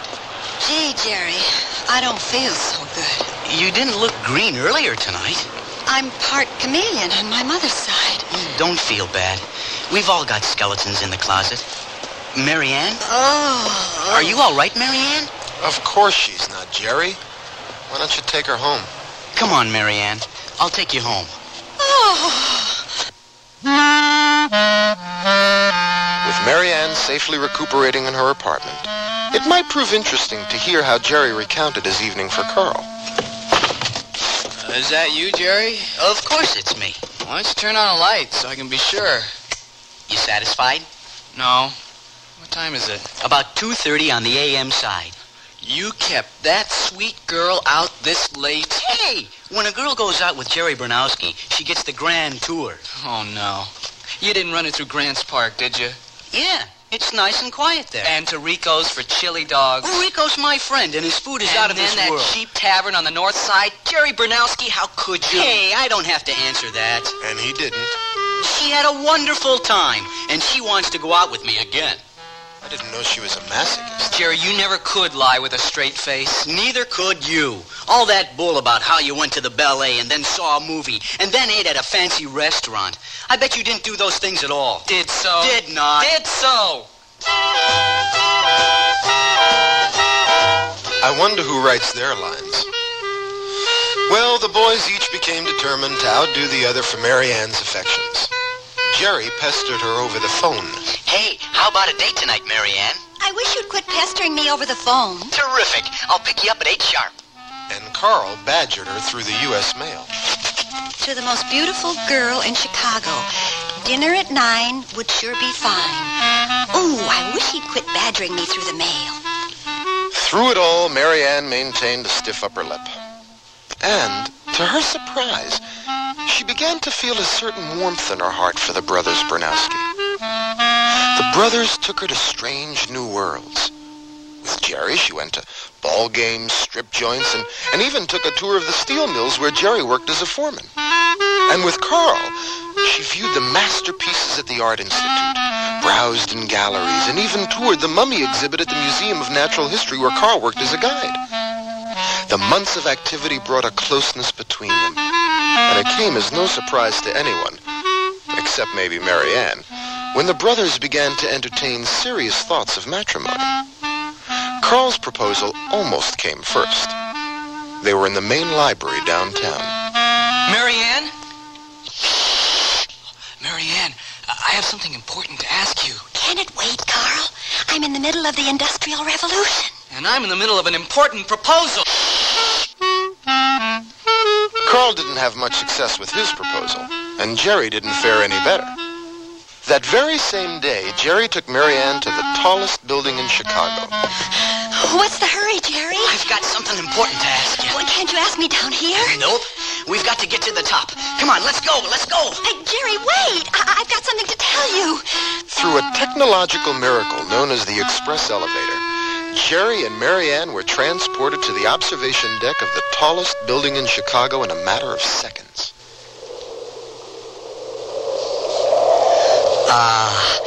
Just breathe that fresh air. It makes my head swim. Oh! Isn't it romantic? Way up here above the hustle and bustle. Mary Ann, you don't look so good. Oh, I tried to tell you down there that I have acrophobia. I'm afraid of high places, Jerry. Oh! Well, we We all have our hang-ups, Marianne. Could we please go down, Jerry? I had something important to ask you. Oh, but I guess it'll have to wait. And wait it did. Now, all narrators observe an unwritten rule, and that is never to eavesdrop on a lady as she examines her private thoughts. But if no one will snitch, I'll break with tradition only because I have a professional interest in this particular case. What a strange day. First with Carl and then with Jerry, I had the feeling they were both trying to tell me something. Maybe they were both trying to ask you something. Maybe they were trying to ask me something. What do men usually ask women? Uh-oh. They couldn't both be proposing. Oh, yes, they could. I like them both very much. But marriage? It's out of the question. Carl is intelligent. I could explain my situation to him. He'd listen. But would he understand? Oh, he'd never understand. And Jerry, he wouldn't stand still long enough to listen. He might even get angry. I hope he wouldn't get angry. He's certainly the excitable type. Ooh, I don't want to hurt them, but I don't want to marry them either. Of course not. They're not your style. I could never be completely happy with either one of them. Or with both of them. I need someone who will understand and appreciate me. Exactly. Oh, what can I do? You'll think of something. You're a bright girl, Marianne. That's it. I've got it. What did I tell you?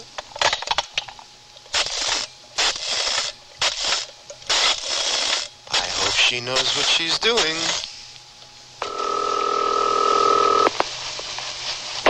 Hello, Bernowski residence. Jerry speaking.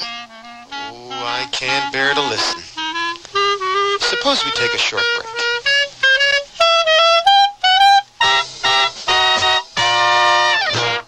Hey, look. In here, inside this stylish man's dress shirt. I'm a Sears Value dress shirt label, just popping with pride, because Sears Value dress shirts are sure to be popular for a number of reasons. They have fashion spread collars, come in classic patterns and solids in short sleeves. You'll appreciate the perma-pressed polyester or polyester cotton blends for easy care, plus at low value prices, what a buy. Just look for me, the Value dress shirt label at Sears Men's Store, where style, sense, and satisfaction combine to label me right for you.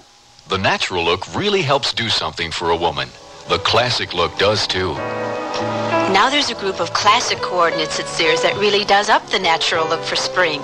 Everything in a nubby, texture-rich blend of polyester, rayon, and flax in two of this season's favorite colors, mauve or natural.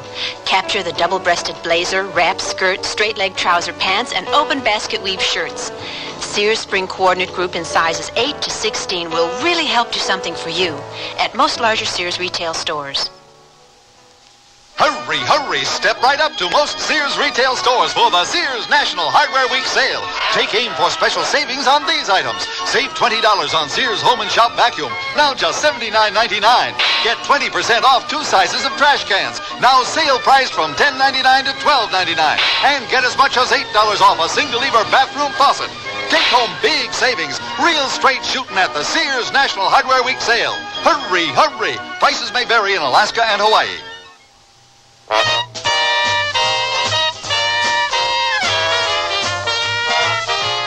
Andy Griffith again.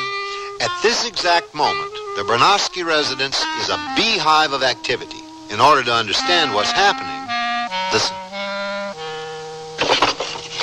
Carl, have you seen my lime green tie? A lime green tie with a purple shirt? The salesman said it was mauve. Where's my tie? Oh, I thought I'd wear it. A lime green tie with a brown shirt? Well, the salesman called it burnt umber. Can I wear the tie, please, Jerry? Huh? Oh, all right. If I can wear your lemon yellow slacks. Deal. Gee, I hope Mary Ann's a good cook. Anything's better than your cooking, Carl. That's not true. I've got several specialties. Is one of them burnt umber?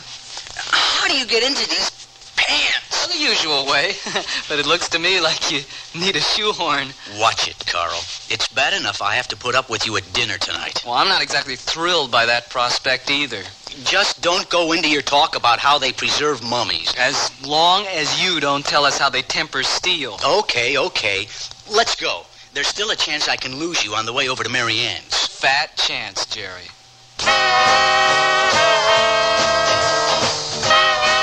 Carl seem on edge tonight. Preoccupied might be a better word. And the bus ride to Mary Ann's only made matters worse. Would you stop that noise, Jerry? You're embarrassing me. You're wearing a lime green tie and a brown shirt, and I'm embarrassing you. Just calm down. What's the matter, Carl? You nervous? Nervous? Why should I be nervous? Maybe you think Mary Ann's going to tell you that she likes me better. Ha! This girl's got taste, believe me. I'm just wondering how we can restrain you after she chooses me. We don't want this in the papers. Don't strain yourself, chum, because she's going to pick old Jerry. Domestic squabble erupts into violence on South Side. We'll honeymoon in Joliet. At the state penitentiary. We'll settle down on the South Side and have lots of little Bernowskis. That's a sobering thought. In no time, Jerry had them celebrating their golden wedding anniversary in the Steelworkers Union Hall. Carl, who had a firmer grip on reality, pulled the cord and got them off the bus in time to be at Mary Ann's door at the appointed hour. Well, this is it. It sure is. The best man win. I'm sure I will. Cut it out and ring the bell already. How's my tie look, Jerry? The tie looks fine, Carl. Hello, boys. This is a surprise. You're both on time. Where did you get those pants, Jerry? From Carl. You can tell he doesn't have any taste. And Carl, that tie. Where on earth? Jerry's. Isn't it awful? Come on in. Dinner's almost ready. What a feast. What a repast. That girl can certainly cook up a storm. Tossed salad, fried chicken, green beans, homemade bread, and mountains of mashed potatoes. Of course, the brothers were on their best behavior. Here, Mary Ann. Let me help you with that. Here, I've got it, Mary Ann. Thanks, boys. I can handle this. By the time the strawberry shortcake rolled around, the brothers were stuffed. Is this a meal or is this a meal? More compliments to the chef, Mary Ann. Room for more, fellas? Let me loosen my belt. I'm ready. The way to a man's heart is strawberry shortcake. There's a procedure that cattlemen follow before sending their livestock off to their fate. It's called fattening up. And unless I miss my guess, that's what's going on here. More dessert, anyone? Oh, any more and I'll explode. I'm stuffed. I feel like a mummy. No mummies, Carl. Just a figure of speech, Jerry. Well, what do you say we do the dishes? That's the least we can do. Carl, Jerry, before you do the dishes, I have something I want to tell both of you. A speech? Not exactly. Is anything the matter, Mary Ann? Of course not. I just have something to say to you. Oh. Oh? Uh-oh. Here it comes. What I'm about to say won't be easy. I've known you both for some time, and we've become very close. That's why it's so hard for me to do this. That's all right. Carl understands, don't you, Carl? I don't think she's finished. Oh, thank you, Carl. What I'm trying to say is that I like you both very much. You're almost like brothers to me. Uh-oh. Ooh, this isn't coming out right at all. Maybe you better do the dishes. Sure, Mary Ann. Come on, Jerry. I get to wash, Carl. It was my idea. I'm going to wash. You always get to wash. All right, you can wash. He's going to wash. We won't be long. Don't hurry on my account. I can see I'll have to eavesdrop on Mary Ann again. Ooh, what a mess. At least they're doing the dishes, Mary Ann. Watch what you're doing, Carl. Let's hope there'll be some dishes left. Ooh, why can't I tell them? Because you're kind and considerate. Why can't I just come out and say it? Because you're sensitive and thoughtful. I need to be treated differently. Delicately. Like a piece of fine china. Be careful, Jerry. I get the feeling that Carl and Jerry don't really understand me. How could they? You're such a wonderfully complex person, Mary Ann, with so many moods and feelings. Go on, Mr. Narrator. Pardon me? I said, go on, Mr. Narrator. How long have you been listening to me? And how long have you been listening to me? You mean you've been listening to me while I've been listening to you? We've been listening to each other. Did you hear that, Marianne? Carl says he thinks you've got another boyfriend. She does, Jerry. Jerry, what is going on out here? Uh-oh. Is this guy on the level, Marianne? Completely. Is this what you were trying to tell us at dinner? Something like that. I don't feel so good all of a sudden. You don't look so good either. Well, I get the picture. No hard feelings, Carl? Nah. I guess we had it coming. No hard feelings, Jerry? No. No feelings. Fellas, don't go away like that. Here's 2 tickets to tonight's Sox game. Baseball? At a time like this? Oh, come on, Jerry. Let's go to the ball game.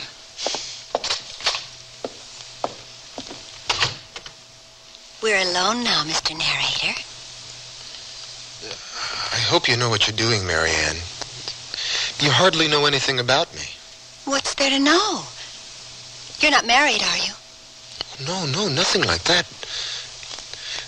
But what do you see in a guy like me who eavesdrops on people all the time? You eavesdropped on the right people. I'm just a narrator, Marianne, and not a very good one. Do you know how much a narrator makes? Mr. Narrator? Yes, Marianne? Have you eavesdropped on your heart lately? Yes, I have. What did it tell you? This is all so crazy, Marianne. You don't even know my name. Is it longer than Bronowski? Are you ready for this? Stanley Peranowski.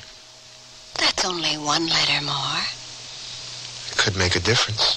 Your heart, Stanley. What does it say? It says that you are the most beautiful girl in Chicago.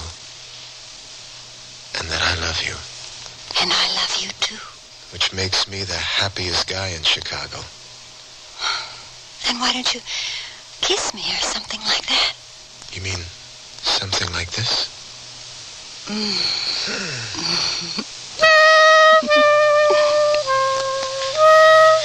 Well, that was a year ago, and I'm still the happiest guy in Chicago. And Marianne is still the most beautiful girl in Chicago, even though her last name is longer. And the brothers Bronowski? Well, they're still bachelors, but they're about to become the honorary uncles Bronowski.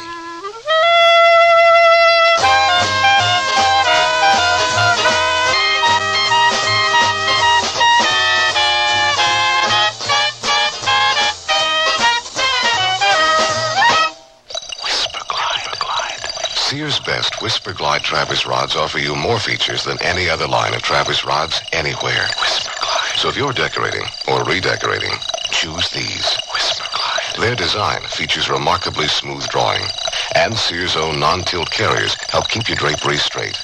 Best yet, there's a size and a style of Whisper Glide Travis rods to fit just about every decorating idea. Whisper Glide. Our best. At most larger Sears retail stores. I sell draperies at Sears. Yesterday, a lady came in and said that she'd been in and out of about every store in town looking for draperies and at this point didn't know what she wanted anymore. I asked questions about her tastes and decor and then made suggestions. She was thrilled. She found what she wanted and learned a little too. It made me feel good to know that I helped her out. Sears people are friendly people who help you find what you want. Sears, where America shops. Join millions of Americans and shop the easy way with a Sears credit card.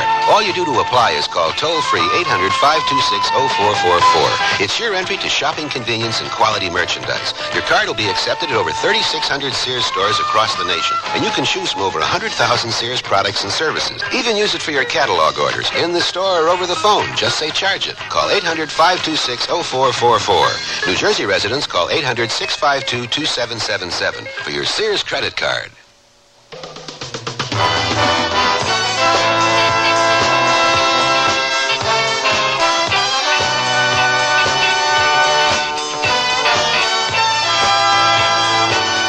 The Sears Radio Theater has been brought to you by Sears Roebuck and Company, where our policy is satisfaction guaranteed or your money back. Sears, where America shops. Oh Brothers was written by Mark Trella Produced and directed by Fletcher Markle. Your host was Andy Griffith. Our stars were Stephen Keats and Janet Waldo. Also heard were Corey Burton, Tony Pope, and Byron Kane. The music for Sears Radio Theater was composed and conducted by Nelson Riddle. Art Gilmore speaking. The Elliott Lewis production of Sears Radio Theater is a presentation of CVI. 8 ball in the side pocket. He'll never make that shot. Hey, that's a beauty. Yeah, he cut it to the inside. Say, where's Kessler tonight? He's out walking with his dog. Sure does like that dog, doesn't he? Well, you know, he had a heart attack last Christmas, and he's got exercise to build up his heart. Walking is exercise? It's a lot better exercise than pushing that pool cue, Bingo. It helps your circulation, and that's what Kessler needs. We could all use some exercise. Look at that gut. I don't know. Shooting pool with this bunch sure takes it out of me. Are we moving too fast for you, Bingo? Is the strain too extreme? The strain of exercise may be too extreme if it's been a while. See your doctor first. With an examination, he can determine what kind of exercise program is right for you. Contact your American Heart Association for more information. We're fighting for your life. I'm lost and lonely, scared and sad, trembling at the thought of making you mad. My love is yours, but at times you're so cold. If life's like this, take me before I grow old. This song was written by a man now serving time in a state prison. Most of the men and women in prison today were abused children, and many abused children grow up to abuse their own children. Child abusers can be helped. Find out how. Write Prevent Child Abuse, Box 2866, Chicago, Illinois, 60690. Please stop the hurt I've suffered since my birth. Join the abused child's fight. Put an end to the sleepless night. A message of the Ad Council and the National Committee for Prevention of Child Abuse.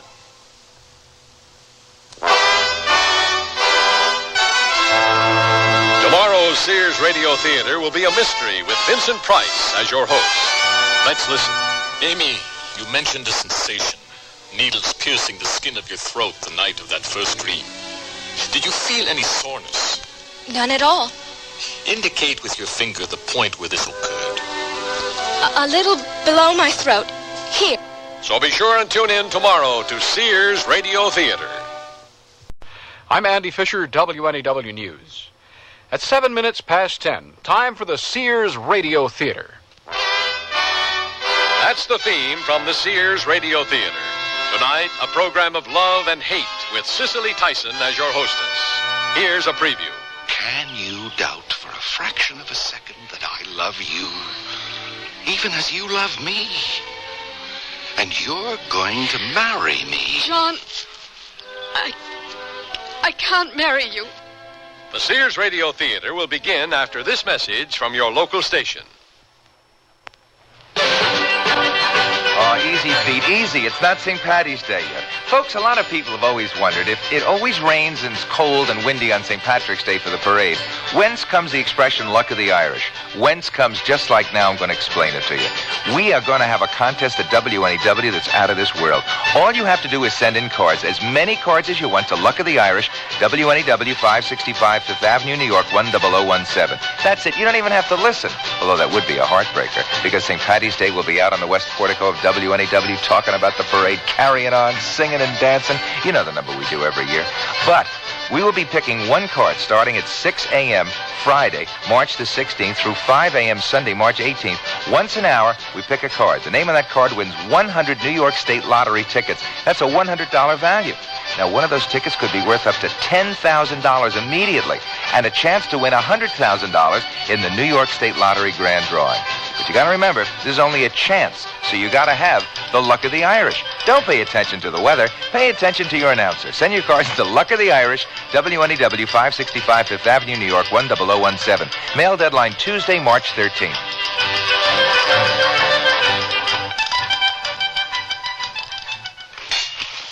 Well, it all started when my son Willard said, Dad, you just don't understand how it is to be in my shoes. And so I said, Okay, I'll tell you what. I'll do what you do for a day, and I'll see how it is. well, first it was great. I slept in till 20 minutes to, like Willard does. But then after school, Willard told me... The garage is dirty. Would you mind cleaning it up? And I told him... I'll see about it later. Willard, and he said... You'll see about it all now. All right. And so I did, but I wasn't very happy about it.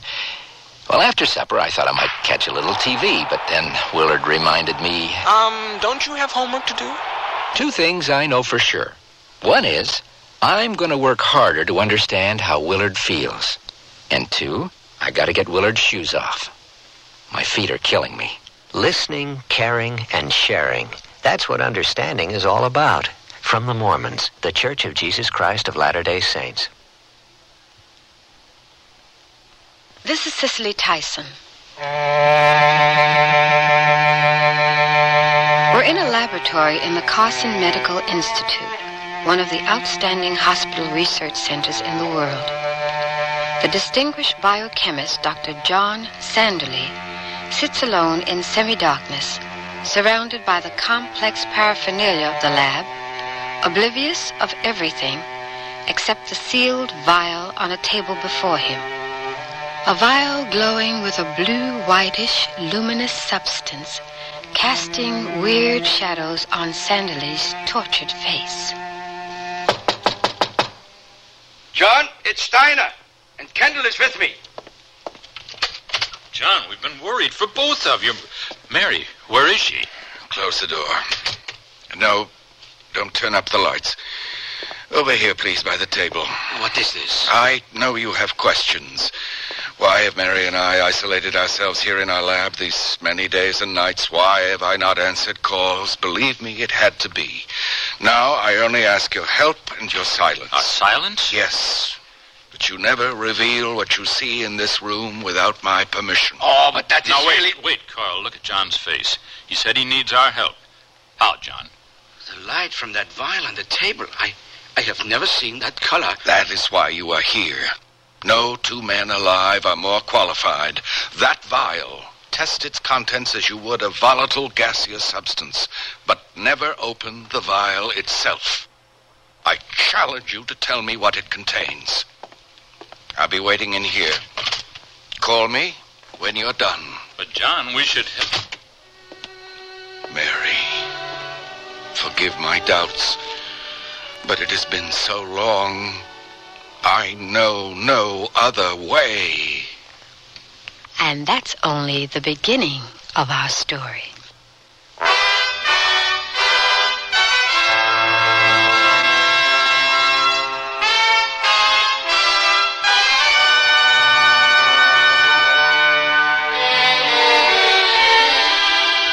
Sears Radio Theater, a new adventure in radio listening. 5 nights of exceptional entertainment every week. Brought to you in Elliott Lewis production of the Sears Radio Theater. Our story, No Greater Dream, by True Boardman. Our stars, Fletcher Markle and Peggy Weber. The Sears Radio Theater is brought to you by Sears Roebuck and Company, where value is your byword. Sears, where America shops. Whisper Glide. Sears' best Whisper Glide Travis rods offer you more features than any other line of Travis rods anywhere. Whisper Glide. So if you're decorating or redecorating, choose these. Whisper Glide. Their design features remarkably smooth drawing, and Sears' own non-tilt carriers help keep your draperies straight. Best yet, there's a size and a style of Whisper Glide Travis rods to fit just about every decorating idea. Whisper Glide. Our best. At most larger Sears retail stores. The word's out and spreading fast about the jeans from Sears Men's Store that grow old beautifully. It's a sure sign they're feeling fine and feeling good. For the denim that keeps going strong a long time. Get them trim cut, regular cut, even get them pre-washed. The jeans that grow old beautifully. Now at most Sears retail stores.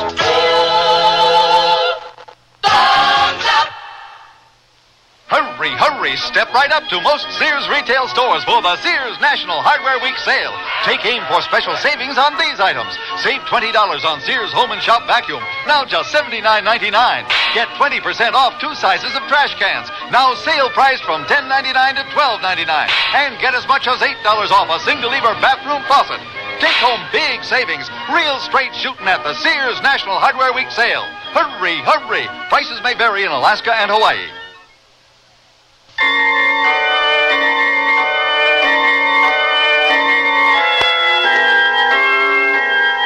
The precious vial rests in the center of the laboratory table. Testing equipment surrounds it. Kendall and Steiner are about to complete their work. They seem puzzled, confused. Carl, the nitrogen source. More. Open the valve. Oh, there's no point. The reading is minus 270. Virtually absolute zero, and still there's no reaction. No change of density. In fact, no evidence of density at all. What it can't be. Yeah, as I found with every spectrometric test. Magnetic spin resonance, electron spin, all of them. No reaction. Carl, do you realize that in all these hours of testing, we've proved only one thing? That the substance in that vial is no known element. It's incredible. Perhaps not so incredible. One answer would explain many things.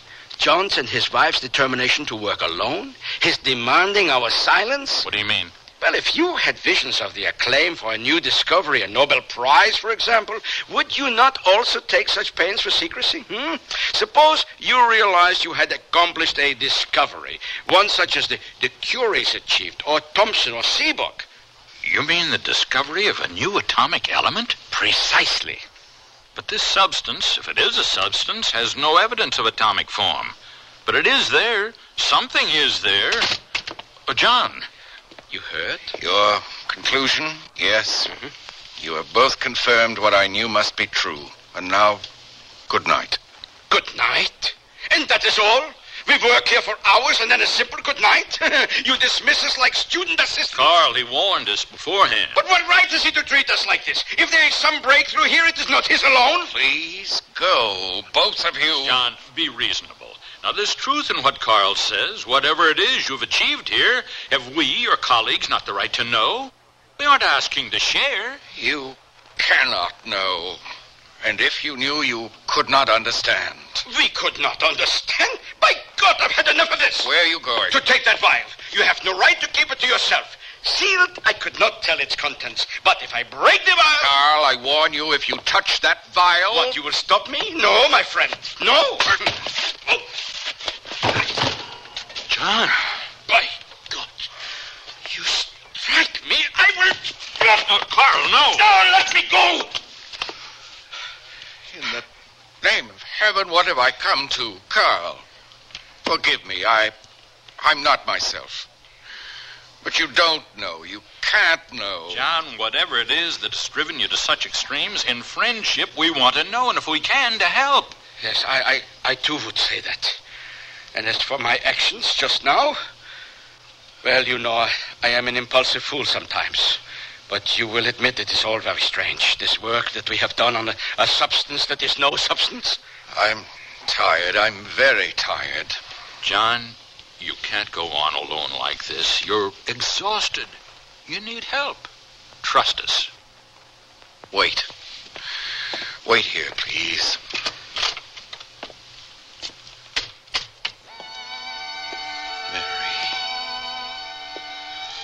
Mary, some word. Now. A sign. I don't want them to know, but perhaps with their help, somehow. Do I go back out there?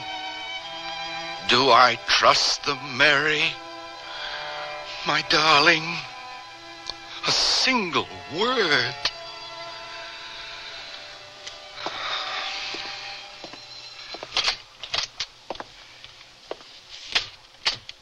Well, John? I have your promise. Absolute secrecy. You have mine. How can you ask before we know? Carl. Very well. I agree. You know, of course, that no research of mine in many years has been without Mary.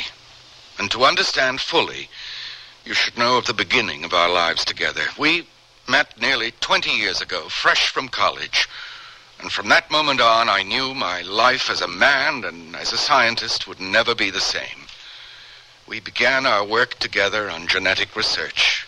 Mary was tireless, her energy driving both of us to near exhaustion. Finally, after many months, I persuaded her that we should take a week off to visit my parents on the family farm in Vermont. The effect of that visit on Mary was a kind of magic.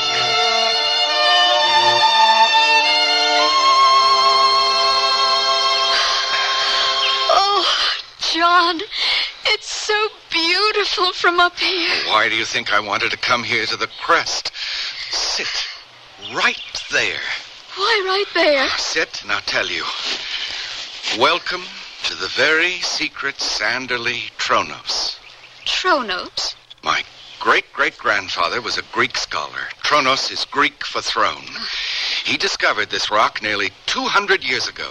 6 generations of Sanderly sons have been told about it by their fathers. As a matter of fact, I may be breaking the tradition and even letting a girl share it. Move over a little. You know, I like you better on the farm, because up here you're a little mad. What about you? Here you laugh.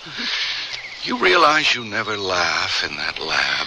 Well, somehow electron microscopes and betatrons I don't find very funny. Look up at me again, just as you did then. Is this the face that launched 1,000 ships and burned the topless towers of Helium? New England's leading microbiologist quoting Marlowe? You'd prefer an excerpt from the Quarterly Journal of Microbiology? Would that ever do you justice? Your eyes, your lips, all that is you. It's late. We'd better get back. Now sit still. John. How long can this go on? Each of us pretending that the other isn't there. Please, John, take your arm away. How do we fulfill our lives, both of us? Endless hours experimenting with the very stuff of life. Our life itself, our own life, we ignore, deny. Now, don't turn away. Look at me. No. Look at me. Can you doubt for a fraction of a second that I love you, even as you love me? And you're going to marry me. John, I can't marry you.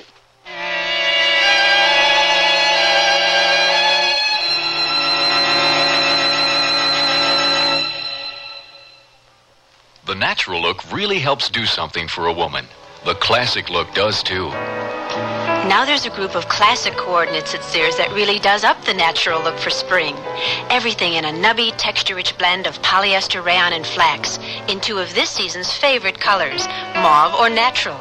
Capture the double-breasted blazer, wrap skirt, straight-leg trouser pants, and open basket weave shirts. Sears Spring Coordinate Group in sizes 8 to 16 will really help do something for you at most larger Sears retail stores. I'm out of control. Be cool, be natural, take it light. But where do I start? With the basics like the new Pretty Natural Light Shaper from Sears. The Pretty Natural Light helps keep you smooth all day under your clothes, giving you a shape that's soft and natural thanks to the shimmery, lightweight power net. Never intimidates because its control is moderate, with a front panel that helps keep your tummy where you want it. Great! I'll ease into control with a Pretty Natural Light. It's new at larger Sears retail stores. Hurry, hurry, step right up to most Sears retail stores for the Sears National Hardware Week sale. Take aim for special savings on these items. Save 40% on total regular separate catalog prices for a 70-piece mechanics tool set. Now just $59.99. Save $40 on a 5-horsepower rototiller and $25 off an attractive 20-inch bathroom vanity and top. Take home big savings. It's Sears National Hardware Week sale. Hurry, hurry. Prices may vary in Alaska and Hawaii.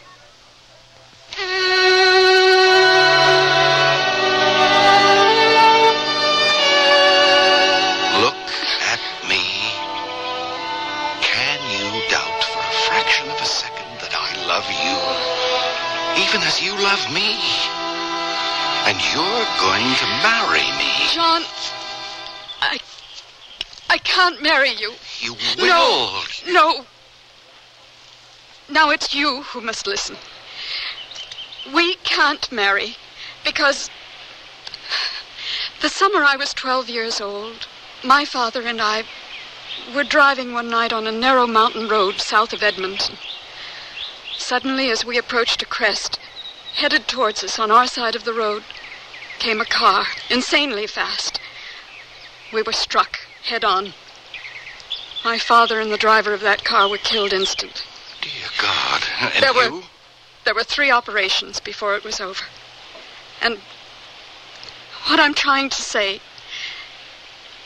there would never be another Sanderly boy for you to bring here to your secret Tronos.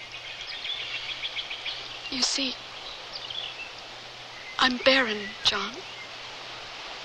And you think that really matters? For us? Mary, the very essence of the work we do is for life. Thousands, perhaps even millions of children will be born to better, safer lives because of us. In a sense, they, all of them, will be part of us, the offspring of our love. But what of your dream? Of your own life beyond yourself? Your own child? The only dream I have is in your hands. For our life together. There can be no greater dream, now or ever, for me. Oh, my darling. A few days later, we were married. We had 3 precious days honeymoon and returned to our work. Of the results of that work, I'm sure you both know. The real injustice is that you haven't received the Nobel Prize you both deserve. You know, your achievements together are a milestone. It was all still only the beginnings of the work we'd planned before. 4 months ago. Go on, John. Well, you may recall that around that time, Mary was away from the Institute for several weeks. She told me she needed some time away from the pressures of constant research. Of course, I agreed. Then, one night, when I went home very late, Mary was waiting for me. A strange quietness about her as I held her in my arms. And there was a quality in her voice I'd never heard before as she looked up at me. John, we are richly blessed. More blessed than you can know. Blessed? But what? About these last weeks, I lied. I haven't been at the cabin on the lake. I've been to Mayo's. Mayo's? Yes. Are you ready for an irony, my dear? Considering the research on which we've spent our lives, I have leukemia. Dear God, no. Carswell has made every test. The condition is beyond arrest. I have at most 6 months to live. Dear God in heaven, I won't accept that. You must. We must both do more than accept. We must welcome what it can mean. We stand at this moment on the threshold of a magnificent adventure.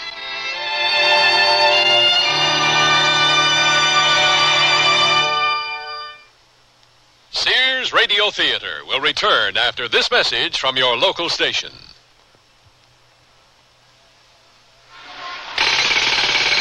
Pardon me, miss, please. Hi. Listen, I'm from the local radio station, and I understand you're the world's first female manhole digger. Yes, I'm terribly, terribly proud. You enjoy your work? Oh, yes, well, except for the headaches, the tension. That's when I take my high blood pressure pill. But high blood pressure usually has no symptoms. No symptoms at all, but the tension, every manhole is counting on me. Well, you may be tense, but high blood pressure is a separate problem. Yes, that's what my doctor said. Of course he did. Oh, she did. You have to follow your high blood pressure treatment every day, however you feel. Are you going to put this on the radio? Sure. Oh, well, I'd like to say hello to my agent who got me this job and thank my producer and the director. So be sure to remember to follow your treatment every day. And to learn more, the National High Blood Pressure Education Program urges you to consult your doctor, health department, heart association, or your local high blood pressure education program. Here's an important tax tip from the Internal Revenue Service. If you're 65 or older, there are some special tax breaks that you can claim, like a double personal exemption. That's right, an extra $750 for yourself, and still another if your spouse also is 65 or older. And there are advantages if you decide to sell your home and move to a smaller place. There's also a tax credit for the elderly. They're all spelled out in one of IRS's free publications, number 554, Tax Benefits for Older Americans. You can get copies by calling the IRS toll-free number listed in your telephone directory, or you can order by mail. There's even an order form just for that purpose in each tax package. Use it to send for the Older American publication or any other IRS publication or form you need. Tax Benefits for Older Americans. Get all the details now so you can take advantage of the benefits on your tax return.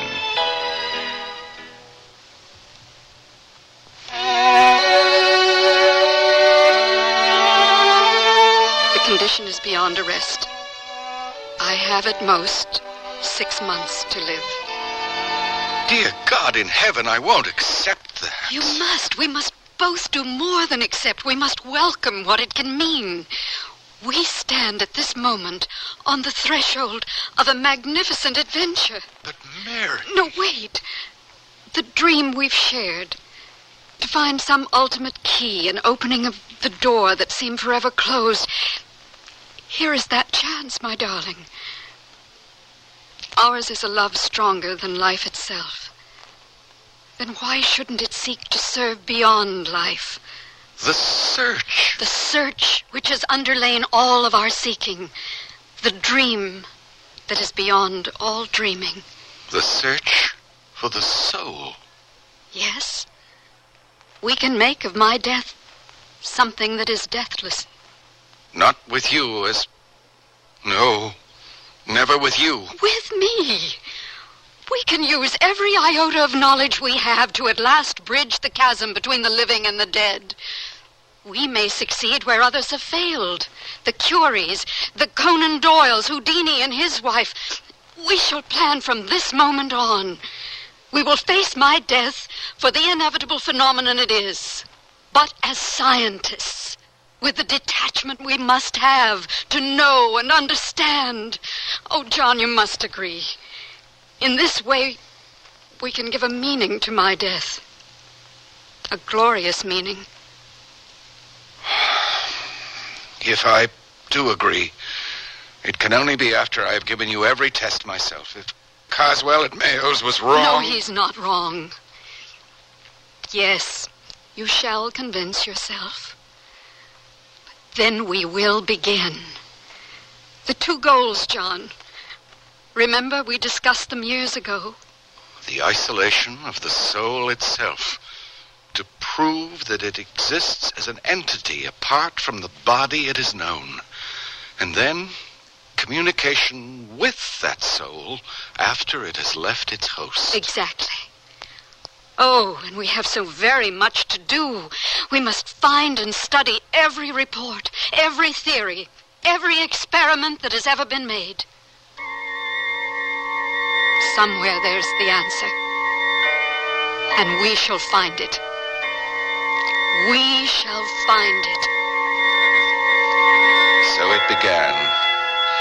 In the weeks that followed, Mary and I searched and found every book, every article, every research report in any of the languages either of us knew which concerned the phenomena of death. Seeing superstition in most, fallacy of reasoning in many, sheer blindness in others. However, in those reports we deemed most credible, there was general agreement that the soul force left the body after death, from what the Indians refer to as a chakra center, here at the throat, or here at the forehead, the place of the third eye. As to the soul substance, different observers gave it vastly different shapes and sizes.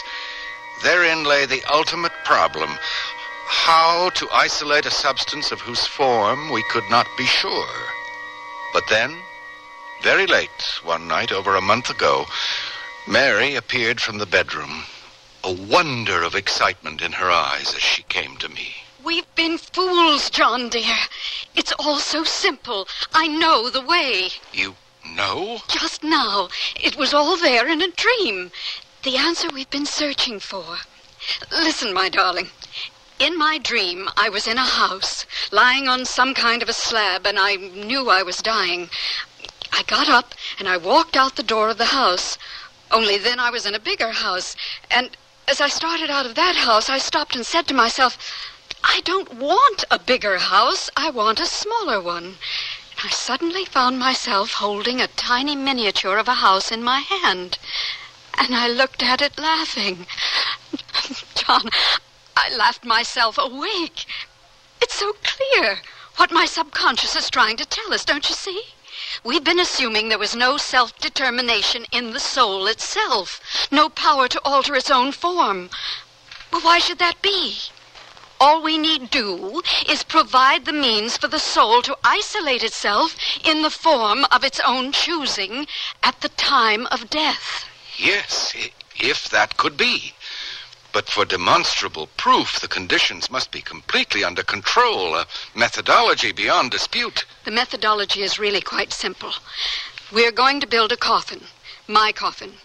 Mary. Together we're going to build it of special leaded glass, hermetically sealed, except for a single outlet above which will be an inverted vial.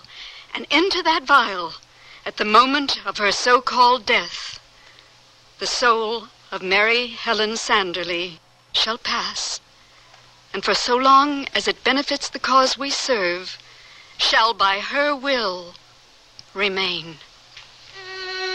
And so began the final stage in our preparation, the building of the shrine to certainty, as we chose to call it, since I could not bear to think of it as a coffin. Within a week of constant labor, virtually day and night, here in our lab, it was finished.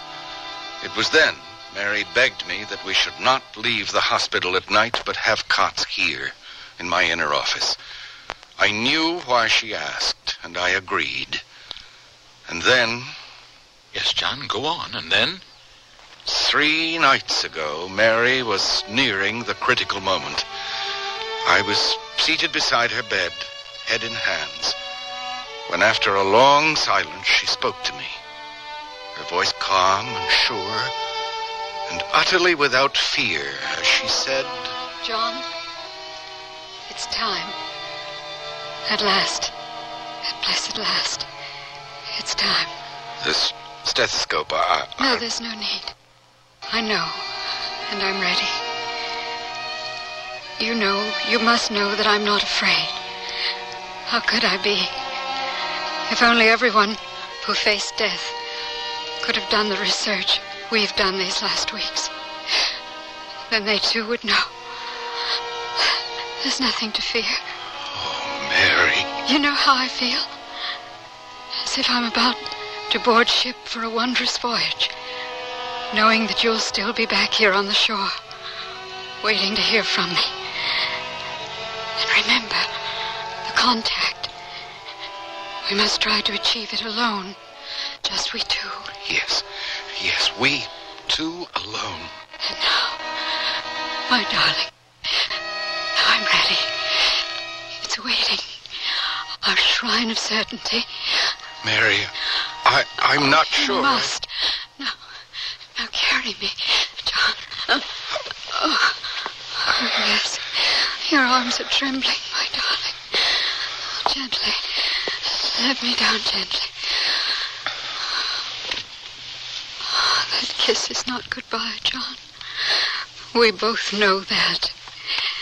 It's just to bless me on the journey with your love. John, forgive me that there was never a child. Our child. Forgive you? You've given me more than any man could ever deserve, Mary. The cover quickly. There's little time. It's only for a little while. Until... The cover, John.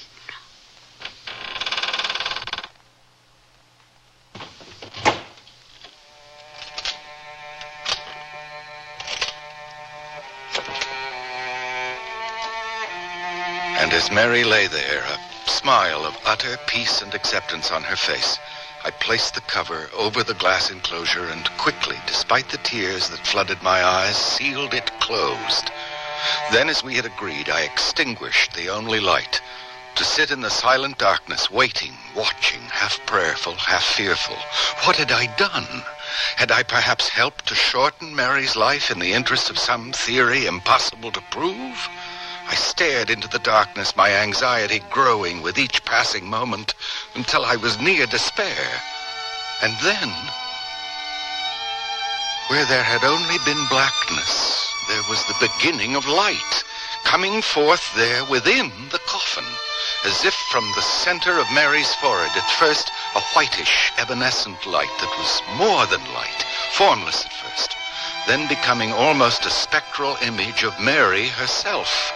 And then before my eyes, I saw that substance, that form above her begin as by her will to change, diminish in scope, and alter its actual color. Then, still as if guided by some force, it made its way to the single outlet and out through that opening to the vial. I moved forward, shut the valve leading to the vial, closed the seal of the vial itself, and raised it up to hold it, a glowing thing apart in my hand. Remarkable. Incredible. Beyond belief. Is it, Carl? Are you saying that in our shrine of certainty there is not certainty? I did not say that. No, you did not have to. Come, both of you, in here. Now, is it still beyond belief, Carl? Oh, dear God, she does look beautiful. That smile of peace, of surety, as if she knew that they had succeeded in their search, even at the very moment of death. Oh, now that you've seen, please. John, you must forgive us if we doubted. I do. After all, there was a time I doubted myself. Think within that glowing vial that I actually held in my hands an hour ago, the human soul. An amazing possibility. Possibility? After all, what has been proven? Only that something, some who knows what, was emitted from the dying body. But that it is the soul? Where's the proof of that? Please, leave. Both of you. Now! There is an answer in your silence. This is the way of science? John, now you yourself said the experiment was in two parts. The isolation of the soul substance, then communication after that had been accomplished. What of the second part? Have you achieved that? No, I have not. And you've tried? Have I tried? God knows how I have tried. And I shall go on trying. For how long? Now suppose, having gone this far, you yourself can go no further. Are you sure enough in your faith to allow one other test? A test by someone who has claims to knowledge and how to communicate beyond the grave? No, there can be no one else. Mary and I... No, let me finish. There's a psychic whose works I've read who claims that he has communicated with individuals who have died. And the man's here. Here, John, in this city. Now, you must have heard of him, Val Mera. I know of him, and all he claims may be true, but now still... Now, think of her, now. Think of your Mary and her dreams for this adventure of yours. In fairness to her, if you yourself cannot make that final bridge, and there's the chance another can, should you refuse to try? Let me try to reach Mera and bring him here, for her sake, John. Send for him. I will stay here alone and still try alone. But if you return with Mera, and I still have failed, it shall be as you propose. And may God forgive me if that is wrong.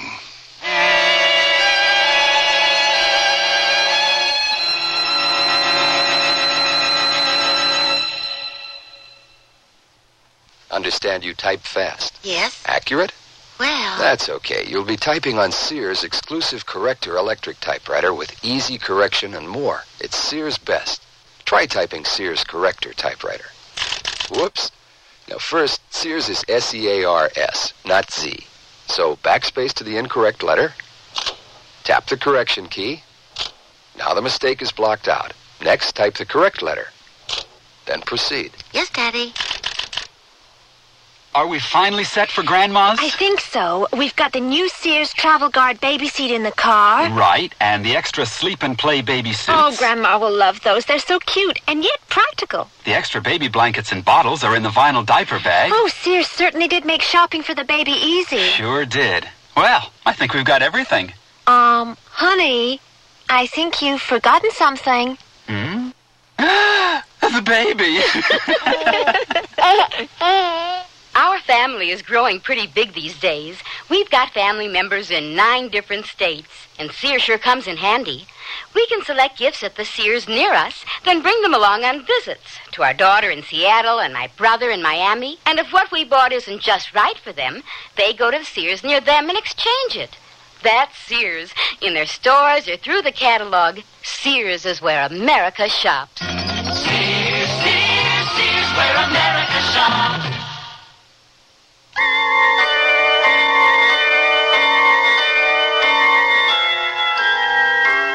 Cicely Tyson again, and here's the concluding act of No Greater Dream. And we do understand each other, Dr. Mara. Whatever the results of your assistance in this matter... You must be certain of my silence, I know. But, gentlemen, are you sure your Dr. Sanderley wishes me involved in this matter? He needs help, Dr. Mara. A help perhaps only you can provide. Dr. Mara, you have no objection if we of the staff are also present? Who is to be present is not for me to determine. Come in. Dr. Val Mara, Dr. John Sanderley. Doctor, I salute you. There are so many of us who have for so long desired that a scientist of your stature would undertake this exact research. Let us be on with it. The vial, it's in here. There, Dr. Mara, on the table before you. Remarkable. Remarkable. But the vial so small, and the color strange. Well, let us proceed. You gentlemen will be seated around the table, please. I shall, in the next few moments, enter a state you would call a trance. In that state, I myself may possibly make contact with the departed soul of Mary Sanderley. But if that fails, I have a guide on the other side whom I shall call on to assist me. His name is Michael. Virtually never has Michael failed.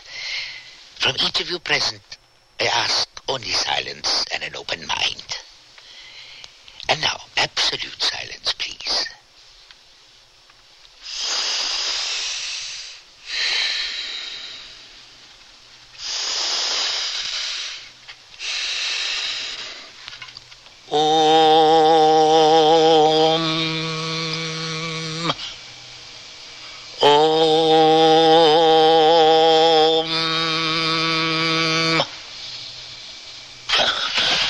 No, it is impossible. Dr. Mara? Complete hostility, sheer disbelief from someone here, within this room. It is too strong. With him present, I cannot proceed. But who? We all... Carl, you will leave. A test for scientific proof, and you deny all doubt before the proof? Ridiculous. Carl, if John wishes it... You want a verdict? I will give it to you. Hypnosis. A kind of self-hypnosis begun upon yourselves by you and Mary that you have tried to exert upon us all. Well, not for me. There is nothing superhuman within that vial. John, I'm sorry. Dr. Mara, perhaps now it's impossible to proceed. We seekers have long had to contend with such minds. Please, let's begin again.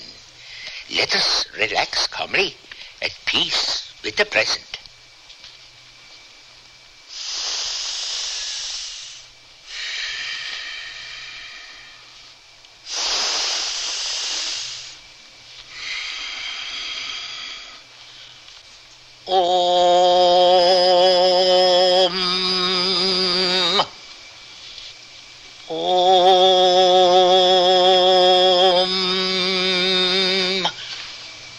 Let the spirit within that vial speak forth.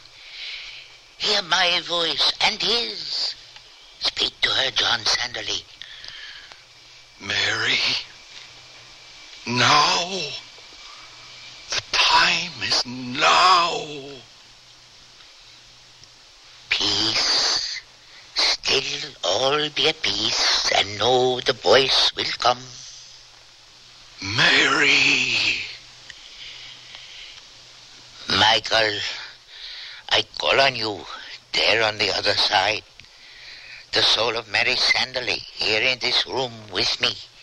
If she be in that vial, help her find voice. I know you have the power. Help her, Michael, help her. No. It is useless. Go on, Mara. To what end?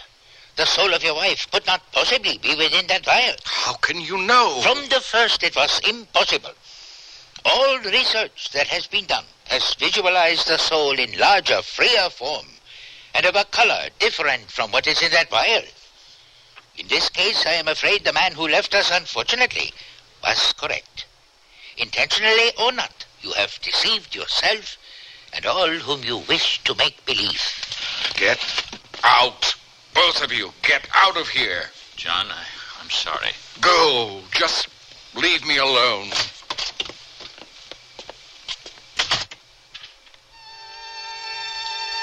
Oh, John, that was not the way. Mary.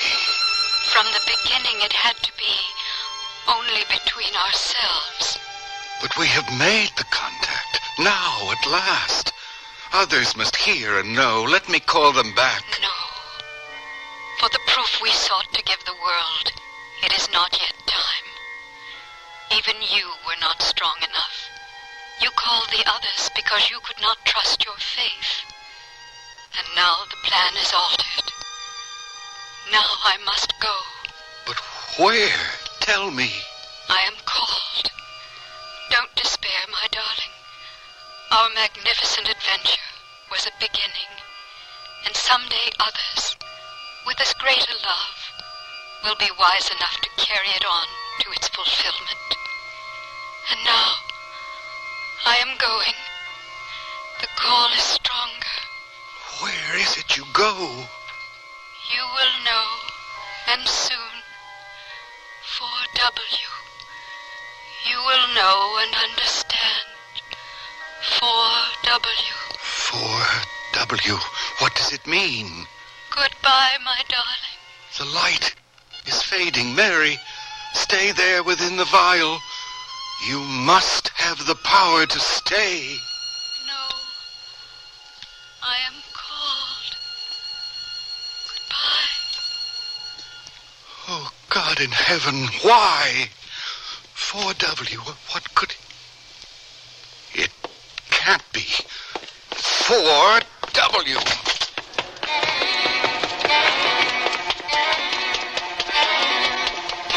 Dr. Sanderly? What is it, sir?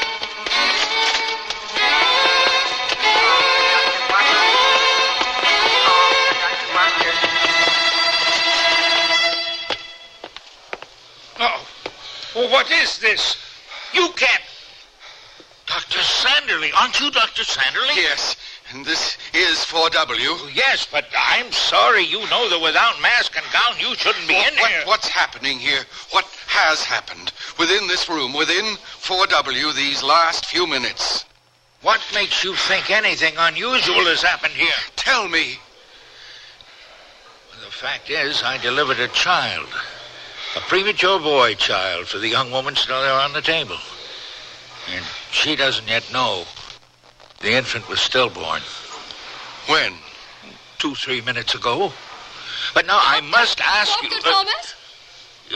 What is it? Over here. The baby. He was dead, Doctor. Born dead. You said he was. And look, his little hands. They're moving. Impossible. Impossible, Doctor? Impossible? If you only knew.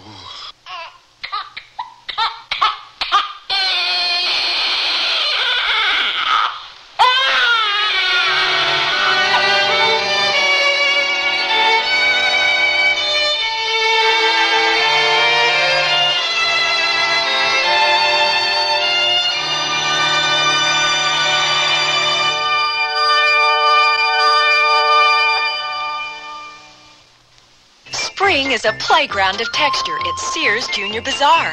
Our classic blazer is touchable in cotton and polyester terry. Push the collar and the sleeves up, wrap it close, or let it breeze open. Slip a saucy pointelle top underneath, and you've got contrast. Or let each go solo in the sunshine. Finish with crisp coolness in polyester and cotton, poplin wrap skirts, and pleated pants. All mix and matchable in neutral and earthy tones from Junior Bazaar at most larger Sears retail stores. Hey, look, in here, inside this stylish man's dress shirt. I'm a Sears Value dress shirt label, just popping with pride, because Sears Value dress shirts are sure to be popular for a number of reasons. They have fashion spread collars, come in classic patterns and solids, and short sleeves. You'll appreciate the perma-pressed polyester or polyester cotton blends for easy care, plus at low value prices, what a buy. Just look for me, the Value dress shirt label at Sears Men's Store, where style, sense, and satisfaction combine to label me right for you. Oh, here I go again. It's time to rent one of those steam-type carpet cleaners. Why rent? Now Sears puts power in a carpet cleaner you can own yourself. The Power Spray from Sears for easy home carpet cleaning. Power Spray sprays hot water into your carpet, then sucks up the dirty water. You can see the dirt you get out. Dirt you didn't even know was there. The Power Spray Carpet Cleaner, a convenient carpet cleaner you can own yourself. Available at most Sears retail stores. Kenmore. Solid as Sears.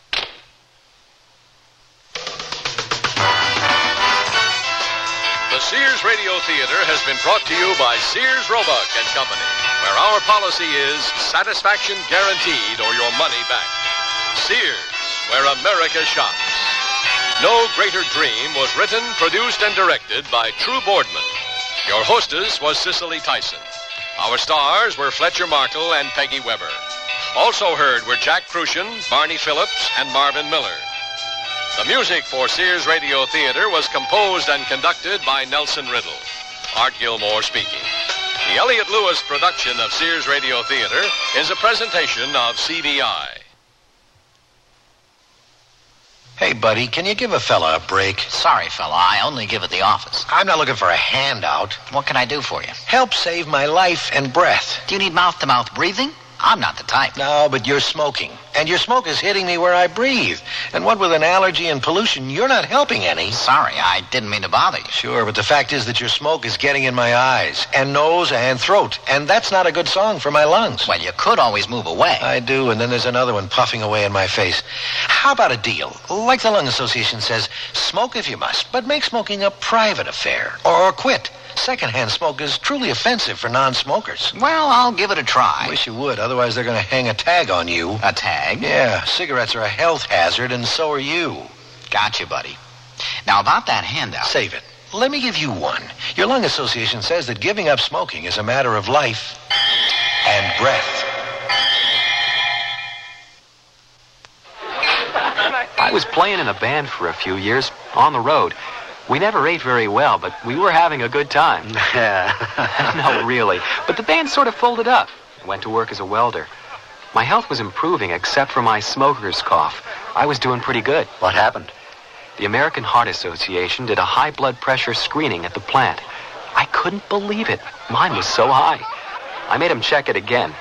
They told me to see my doctor right away, but... When did you have the heart attack? It was about 6 weeks later. Somehow I just knew it was happening and managed to get into the office and told him to call an ambulance. I was 24. The American Heart Association wants you to know that heart attack is not restricted to the elderly. It can happen at any age. You owe it to yourself to be aware of the risk factors and to know what you can do to lessen your chances of heart attack. For free information on heart attack and its risk factors, contact your American Heart Association. We're fighting for your life.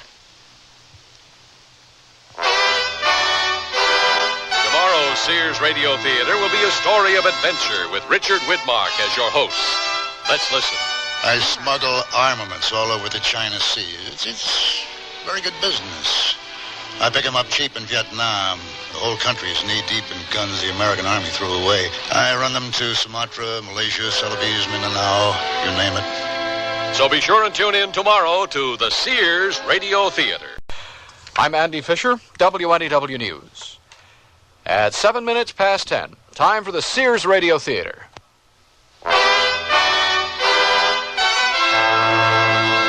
That's the theme from the Sears Radio Theater. Tonight, a story of the West with Lorne Greene as your host. Here's a preview. Many lads in this part have taken a hankering to the way she looks. But as soon as she opens that mouth of hers... You mean she's not friendly to them? Friendly? She'd make a porcupine look like a pillow cushion. The Sears Radio Theater will begin after this message from your local station. Hello, everybody. I'm Chip Sapola, and beginning March 28th in Anaheim, California, Cosmos Soccer is on the air. Join me and Jim Carvelis and Scott Morrison as we bring you all the exciting play-by-play action of a game with the California Surf starting at 10:30 New York time. That's Wednesday, March 28th. Cosmos Soccer, only on WNEW, where when it comes to sports, we've got you covered.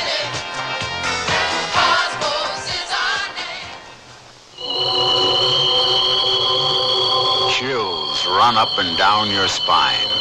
There's a creeping sensation at the back of your neck. You're listening to CBS Radio Mystery Theater. I'm E.G. Marshall, your host for these hour-long dramas of suspense, adventure, and the macabre. Heard 7 times a week on most of these stations. Here's a sample of what we mean. Hush, hush, my darlings. Your mother is taking care of all of you. You have nothing to fear. Let those who move against us learn to cower in terror. As long as the moon is full, we rule the nights. Ours is the power and the glory. You will inherit the world, and I am your queen in whatever guise I choose to cloak myself. Listen here for CBS Radio Mystery Theater 7 times a week on most of these CBS Radio network stations. This is Lorne Greene. The year is 1886, and these are the wild, rolling plains of the Dakota Territories. That young man with the dark hair and beard being released from the territorial prison is Zeb Hamilton. He's only 24 years old, and he's been in there for 5 long years. But Zeb was lucky compared to the other members of the gang that robbed a bank in Pierre 5 years ago. They were all killed in the shootout, except for Zeb and one other.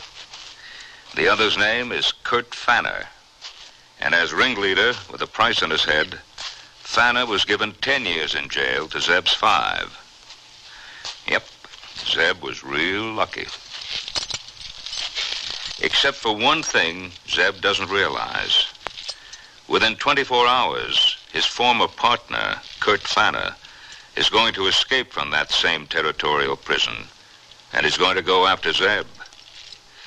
You see, Zeb knows where $4,000 in unrecovered loot from that robbery is buried. He thinks it's going to help him start a new life.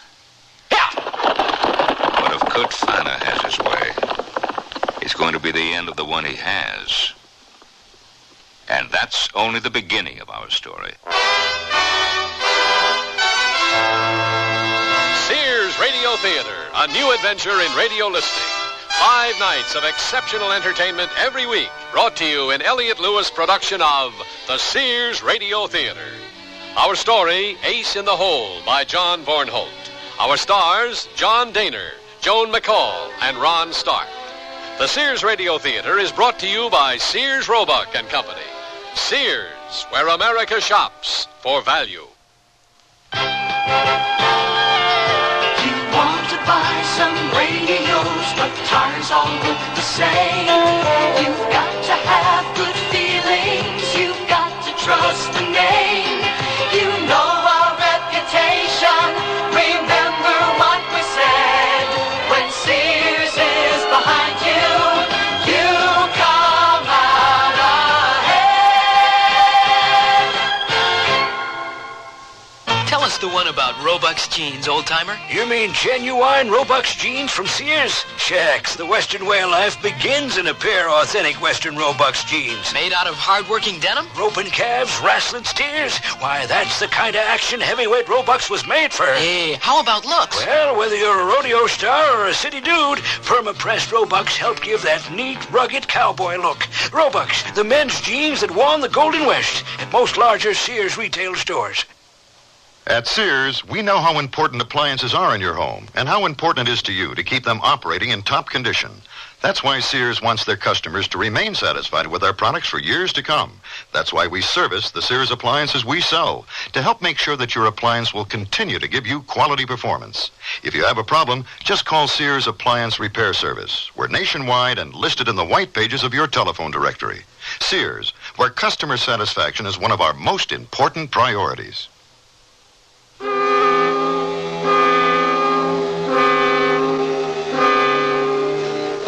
Zeb Hamilton's luck continues. All of it bad. No sooner does he pick up the $4,000 in unrecovered loot from the robbery than his horse trips in a burrow and breaks her leg. Just when he thought he had nothing more to worry about. Sorry, old horse. I didn't get to know you very well, but you seem like a pretty good horse to me. Didn't even have time to think up a proper name for you. Girl, don't fret. It'll be over soon. At least for you it will be. I don't know when I'll be able to rest. I thought it was going to be easy for both of us from here on out, but I guess not. So I'll just pick up my money in my saddle and walk on down that hill there. Looks like some trees at the bottom. Might mean a homestead. Maybe I can buy another horse. But I'm sure she won't be half as good as you. You've been a real good horse, and I'm sorry. Maybe, if we're lucky, we'll meet again in the next go-round. Bye, old horse. Well, let's see what's down that hill.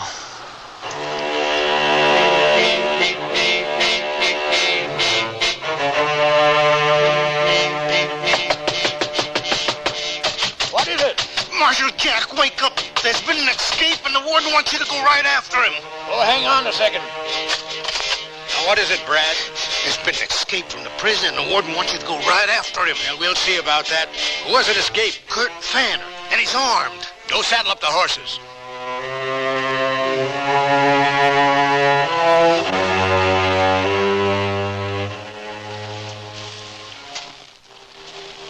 This looks like a nice place.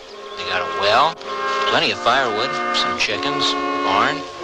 The only thing they don't seem to have is people. Wonder where everybody is. Hello? Hello, anybody home? I know there's gotta be somebody in here. There's wood burning in the fireplace. That's far enough, mister. Whoa, hold it. Don't do anything rash. I can't even see you. Oh, you can see me all right, given you look good. Just peer to the left of that grandfather clock. You see the water pitcher? Yeah. You see the knot hole about 6 inches above it? I see it. Then you see the rifle barrel sticking out at you. Okay, mister. You made your point. What do you want me to do?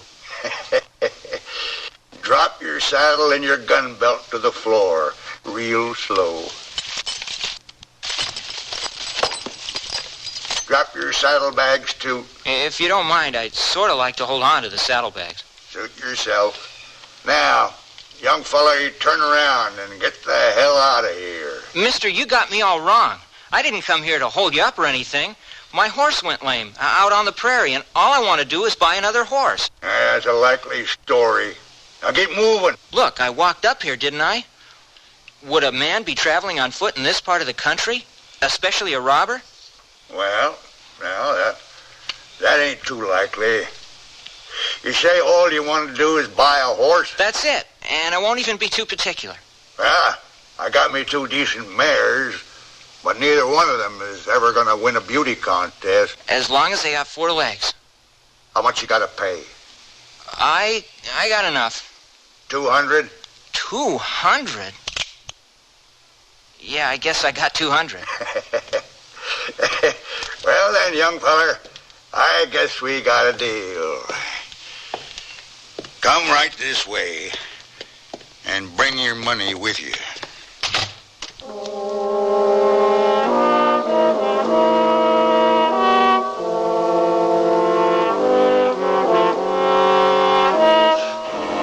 Now, this one is Lulu, and this one is Edna.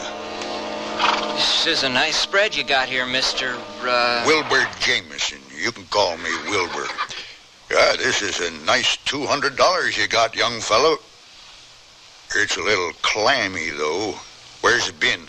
Buried somewhere? It's a long story, old man. Maybe I'll tell you someday. No, I don't think so. Because as soon as you pick out your horse, you're riding out of here. Fine by me. Now, Edna here is a couple of years younger. Not much, I'd say, but it's only fair to tell you. Lulu, on the other hand... Edna! Wilbur!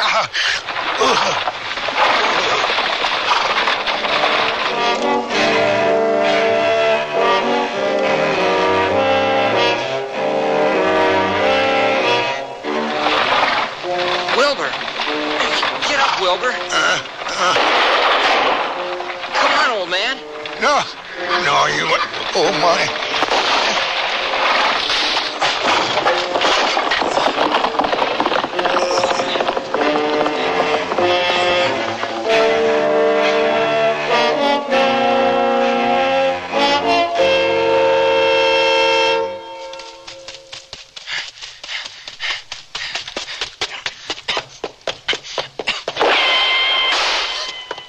All right.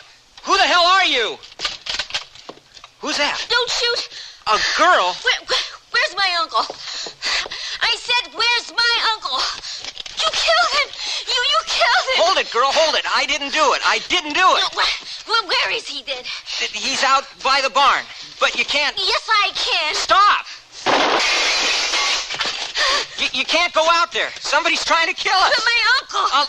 I'll get him back in here. Look, can you shoot? Of course. Okay, here, take my gun and cover me. I can't tell you where to shoot because I didn't see who's shooting at us out there. Just don't hit me. If I hit you, it'll be because I'm aiming at you. All right. Ready? Ready.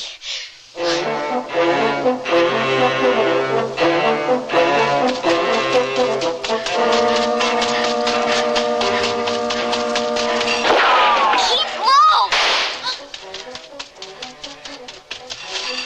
Are you okay, old man? Not in particular. I want you to grab hold around my neck. I ain't sure I can. If I don't bring you back, that girl in there's coming after you. There, that's better. Hang on, we're going in.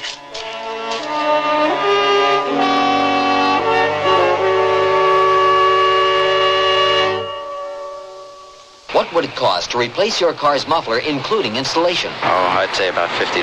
No, wait, $45. Would be around $30. I guess about $40. The aluminized Sears muzzler is only $19.99. That's half of what I guessed. It's hard to believe. On a Cadillac? That's a terrific price. With installation included. Should have known it. Sears. The muzzler, just $19.99 installed. Clamps if needed, 99 cents each extra. Sizes to fit most American-made cars. Prices may vary in Alaska and Hawaii at most Sears Tire and Auto Centers. The waist on these jeans fit fine, but the hips are too tight. My hips look sleek in these jeans, but I'm swimming in the waist. We need jeans that fit at the waist and hips. We need jeans that fit from Sears. For every size waist in jeans that fit, there are 3 hip sizes to choose from, and 2 lengths. Tapered, contoured, fitting as if they were tailor-made. Whether a little skinny, a bit hippie, or in between, it's jeans that fit from the fashion place at most larger Sears retail stores. On guard. Effective fencing demands style and endurance. That includes fencing around your home. Sears Armadillo chain link fencing has both, setting off your house and helping protect your home. How? For starters, Sears Armadillo framework has 3 protective coatings that work together for a lustrous, highly rust-resistant frame. Gates even match the fencing design for uniformity. So call your local Sears soon for your free home estimate.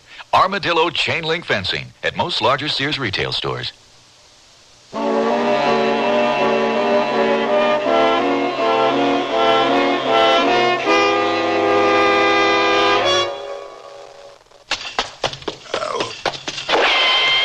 Look out!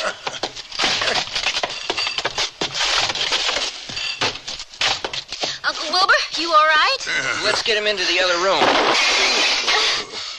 Maybe you'd like to tell me who's out there, mister. You bet I would. But maybe it'd be better if you told me. How can I tell you anything? We ain't never had any kind of trouble like this before. Here, set him down easy. Where are you going? Out to the kitchen to get some cloth for bandages. Whoever's out there has a clear shot at you through those kitchen windows. Mister, maybe I ain't so concerned about myself all the time like you. Marcy, you listen to him like he says. He saved my life. Sure, I was going to do it myself. You, mister, you go tell your friends to leave us alone. No friends of mine out there. I'll be back with the bandages. She's a mighty headstrong young woman. She's a mighty foolish young woman. You just rest, old man. I'll take care of her. About the horses. Oh, they're gone. Run off. Oh. It's real peculiar. It's like whoever's out there is more interested in keeping us boxed in here than killing us. They surely could have plugged me a dozen times. And you. Why didn't they finish you off? It's almost like they've been shooting wide on purpose, just to scare us. And now, they're just waiting. You got any enemies, Wilbur? No, nary a one. Ain't got no friends nor enemies. You? No, only... but he's in jail. What's going on here? His wounds aren't bad enough, but you gotta talk him to death. Give me some room. Oh, it's bad, but it's not that bad. Why don't you let me do that? Haven't you done enough? I knew the moment I saw you walk through that clearing that you were trouble. We've lived peaceful and quiet here for 10 years until you come along. And now this. If you want to be some help, go back where you came from. Marcy. It's true. He's the one got you all shot up. We never had any trouble with anyone before. I'll keep watch. Fine. Marcy, go easy on the boy. What for? How do we know what he's mixed up in? Well, he don't seem the type. You're so shot up, you're delirious.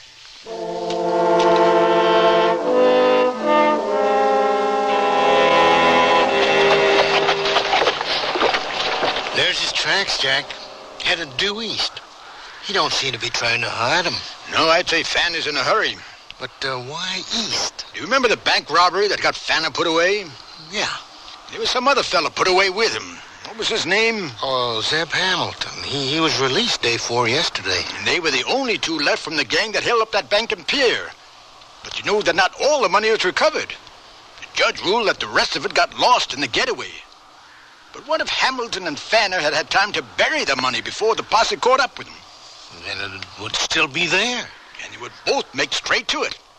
That explains that older set of tracks. Gee, Marshal, Jack, you're smart. And we haven't caught him yet. We have at least 2 days to make up. Come on.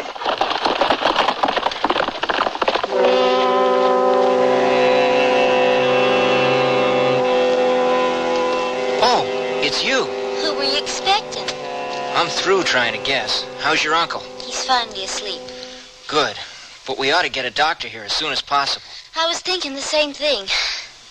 But you haven't moved from that window ledge in 2 hours. I'm almost sure our friends are holed up inside that barn. And if I leave this window, they can fan out and come in through the front. What are you going to do when it gets dark? I've been wondering that myself. Are you planning to spend the night? Not if I can help it. Believe me, I'd leave right now if I thought nobody was out there. I realize I'm just a silly female, but I don't see anybody at all out there. I don't see them. I hear them. Doing what? Laughing. Twice I've heard crazy-sounding laughter coming from that barn. Look, mister. Zeb. Zeb. I have no more reason to trust you than whoever's out there. All I'm worried about is my uncle. Now, there's a town 5 miles up the road, and one of us could walk there and be back with a doctor just after nightfall. That, to me, seems the sensible thing to do. And I suppose it seems sensible to send me? Well, yes, it does. You two will be all alone if I get killed. I hate to remind you, but we were all alone before you came along, and we're doing just fine. You really think you can hold out here? I think I can do as well as you've been doing. All right. Cover me. Zed! It's all right. I'm not hit. Who the hell are you? What do you want? Who are you?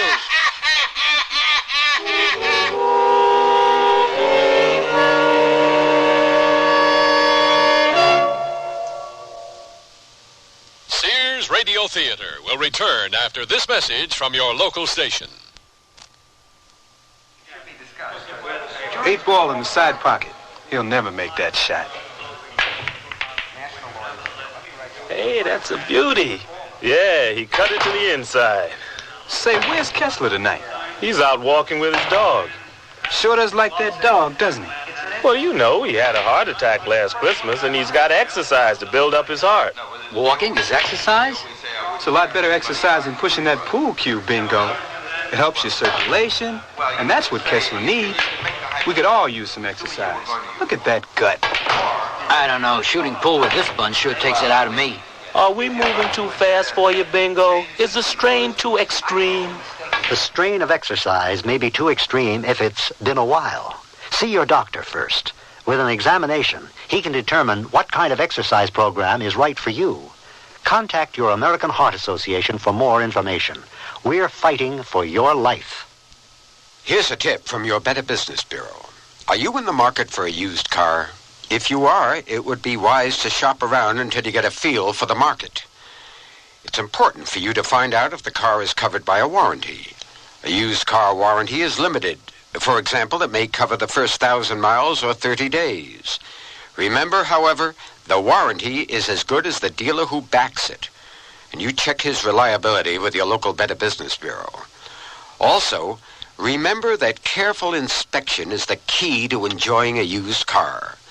Be sure and look for rust. Check the tires, the shock absorbers, and the operating controls. And incidentally, it's also a good idea to take a test drive. You see, by giving the car the once-over before you buy it, you're protecting yourself against a faulty purchase and a lot of headaches after you've bought it. This has been a tip from your Better Business Bureau. Time passes slowly when you're just waiting, especially the night. After 5 years in prison, it seems the wait isn't over for Zeb Hamilton. Zeb and Marcy and Wilbur Jameson are trapped inside the Jameson farmhouse. None of them knows exactly who is out there.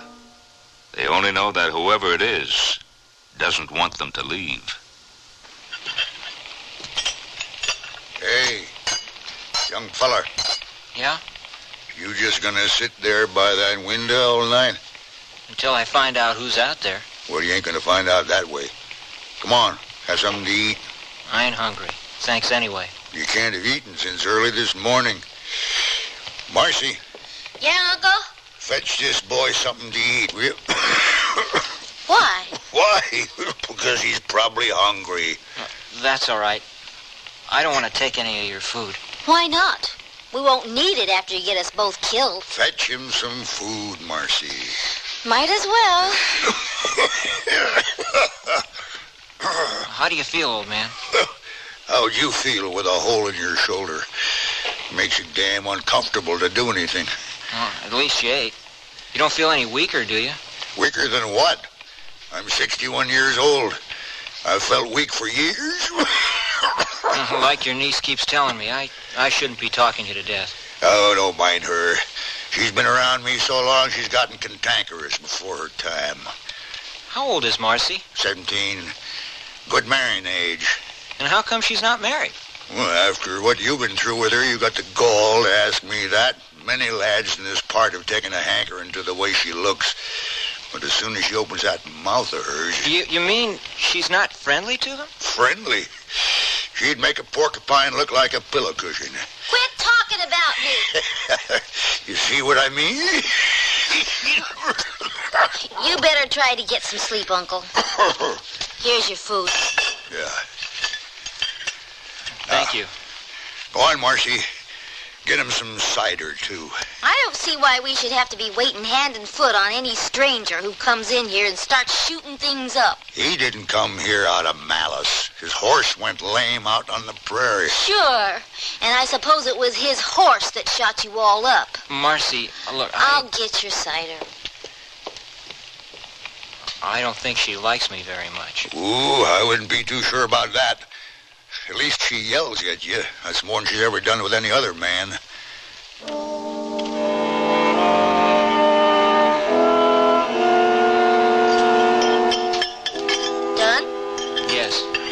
That was very good. We aim to please. You know, Zeb, I've been thinking, what we ought to do is put out all the lamps in here, and that'll put you on a equal footing with them varmints out there. Then you could sneak out a window and have it out with them, once and for all. I could, only... Only he's not as stupid as he looks. What if there's 4 or 5 of them? Then where'll he be? No, I think if we just wait out the night, they'll probably get tired and leave. Didn't you say they ran off the horses? That's probably all they're after, our horses. Yeah, maybe you're right. Now, you gotta get some sleep, Uncle. I'd take you into your bedroom, but I don't want to risk opening that wound again. Okay, Marcy. I'll sleep here. Pleasant dreams, old man. What are these things? Can I move them? No. I'd appreciate it if you'd leave the saddlebags alone. Here, I'll take them. What do you got in there, gold? It's my ace in the hole. A new start. Our friend here has got some money, Marcy. He was going to pay me $200 cash for a horse. $200? Why, you old swindler. That's what I was going to say. Well, I guess he can't be much of a confidence man if he was going to pay you $200 for one of those beat-up old mares. You're the one to look out for, Uncle. Here, old man, just relax. We'll get you some help in the morning. I hope.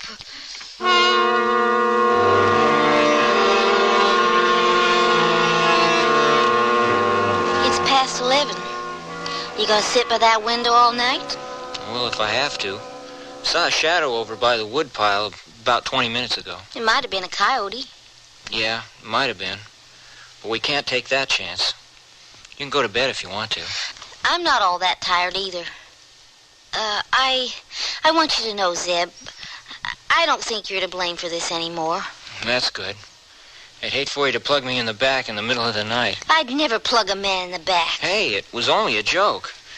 You're not too used to taking jokes, are you? I guess not. But trying to run this farm ain't no joke. Uncle Wilbur's getting pretty old and can't do as much as he used to do. How long have you two lived here? Long time.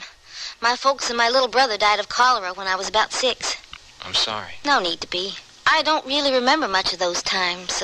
Uncle Wilbur's been awful good to me. And I'd say you've been pretty good to him. Yeah, he was lonely, too. His wife, my aunt, died in childbirth. I guess you haven't had much time for square dancing and socials and other things young girls do. No.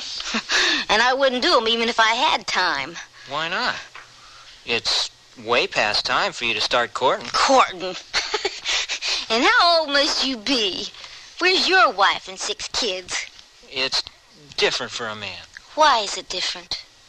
I sort of thought men and women courted together. Well, they do, but... All right. I should have settled down a long time ago, too. Why didn't you?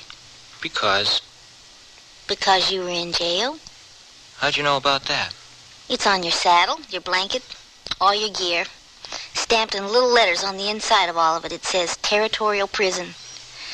You either robbed a prison or they gave it to you. They let me go 3 days ago. How long were you in for? 5 years. 5 years? You must have been awful young when you went in. 19. You might say I've grown up in jail. That's terrible. Well, it was my own fault. I made a stupid mistake. I was like you, orphaned, and I was raised by my older brother. He got sort of wild and joined a gang, the Kurt Fanner gang. Now, they were all older, and I wanted them to like me. So when they decided to rob a bank and pier and asked me to go along, I went. Even though I knew it was wrong. I didn't have a very hard part in the robbery, just held the horses in the street and kept lookout. Everything went fine until the tail end of the robbery, when the sheriff just happened to walk out of his office. Within seconds, the street was full of armed men. My brother and one other got it as soon as they climbed onto their horses. 2 more got it before we got out of town. Me and Kurt Fanner himself were the only ones who got away. Of course, we didn't get far. A posse was right after us. I think Fanner would have killed me right then and there, except he knew he had no chance to hold them off by himself. We only had 1 bag of money left, and we ditched it along the way. It didn't do us much good, though. The posse chased us up into the hills and surrounded us. We had to give ourselves up. Where is Kurt Fanner now? Jail. The judge gave him 10 years for being the ringleader. Me, I got 5. What are you going to do when he gets out? By that time, I'll be far away from here and starting in a new life. Golly, you lost everything. Your brother, 5 years of your life. That's all in the past. What I'm counting on now is the future. That is, if we ever get out of this. You want to know something, Zeb? I'm glad you couldn't shoot that sheriff. In a way, so am I. Here we go again. Do you see anything? No, damn it.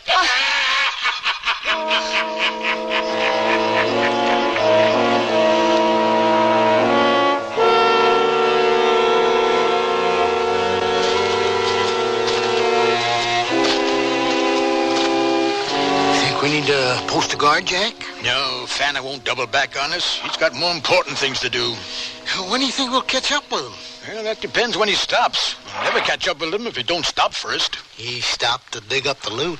Somebody stopped to dig up the loot, Brad. We've seen the hole to prove that. But we don't know whether it was Fanner or Zeb Hamilton. They might be together. They might be. Well, then it was a good thing you brung me along, huh, Marshal Jack? Like they say, Brad, the more the merrier.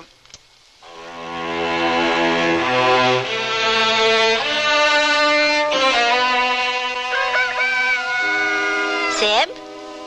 Zeb? Huh? What? Rise and shine, it's morning. You slept here all night?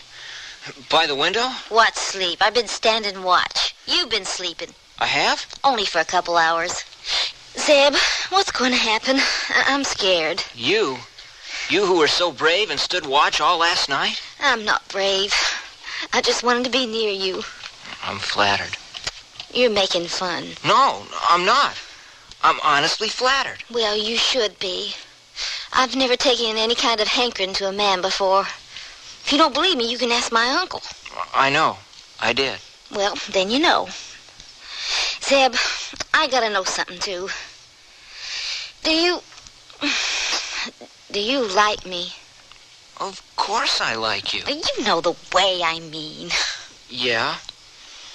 That's hard to say. Hard to say? Why? Liking a girl like you would be a luxury to me. I've got to keep moving.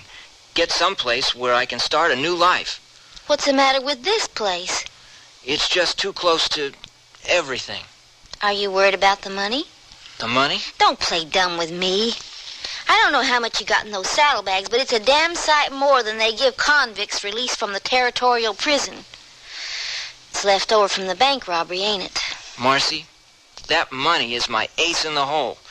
It's all I've got to start a new life. If I had friends or family... You've got friends. Us. You're awful sweet, Marcy. And don't believe for one instant that the thought hadn't crossed my mind about staying on here.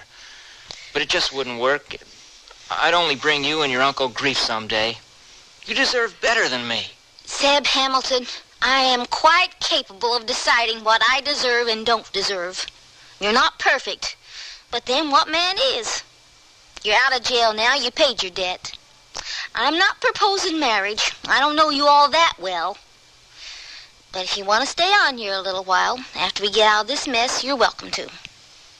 You're a very straight-spoken woman. I try to be.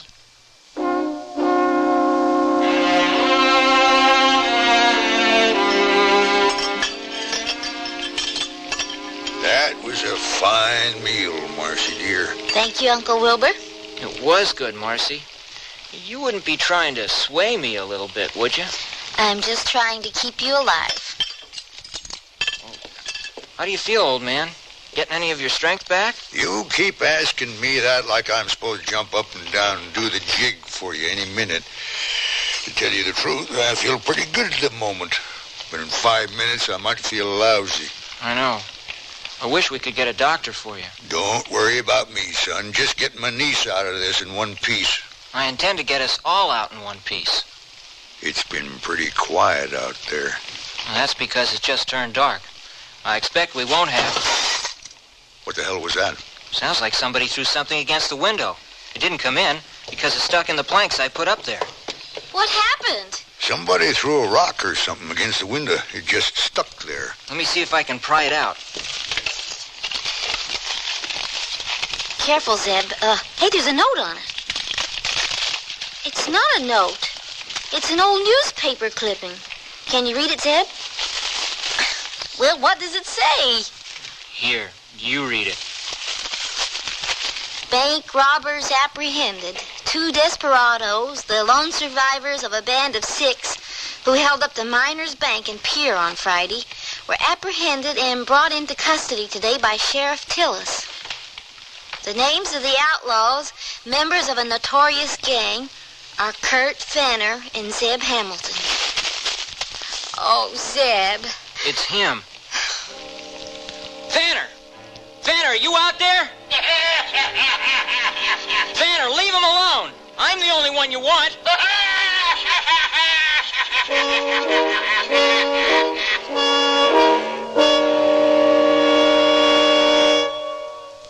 Tell us the one about Roebuck's jeans, old-timer. You mean genuine Roebuck's jeans from Sears? Shucks, the Western way of life begins in a pair of authentic Western Roebuck's jeans. Made out of hard-working denim? Roping calves, wrestling steers. Why, that's the kind of action heavyweight Roebuck's was made for. Hey, how about looks? Well, whether you're a rodeo star or a city dude, perma-pressed Roebuck's help give that neat, rugged cowboy look. Roebuck's, the men's jeans that won the Golden West at most larger Sears retail stores. Strawberries, stoneware with hand-painted strawberries. 45-piece set plus extra serving bowl. Sears strawberries. Sears hand-painted strawberry stoneware has delectably sweet country looks. And durable, this dishwasher-safe stoneware resists chipping, cracking, or fading, even when exposed to your oven, freezer, or microwave oven. Enhance your table with these pretty strawberries from Sears. Strawberries, Sears stoneware with hand-painted strawberries. At most larger Sears retail stores. What's the best way to save on new clothes? Sew them. Start by saving $40 on a Kenmore sewing machine at Sears with a convertible free arm for narrow sleeves, cuffs, and legs, a built-in buttonholer, even 6 stretch stitches. This free arm Kenmore just $199.95 and save $30 on a wood veneer sewing cabinet. Sale ends March 31st. Prices and dates may vary in Alaska and Hawaii. Available at most Sears retail stores. Kenmore. Solid as Sears.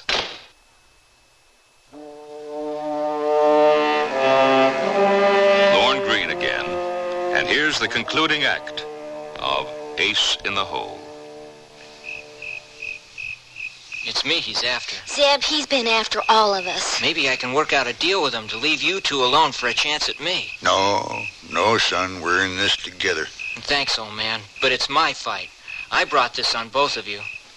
Vanner! Vanner, I've got a wounded old man and a girl in here. They haven't done anything to you. Leave them alone and you can have me and the money. No, Zeb. Nice try, little Zeb.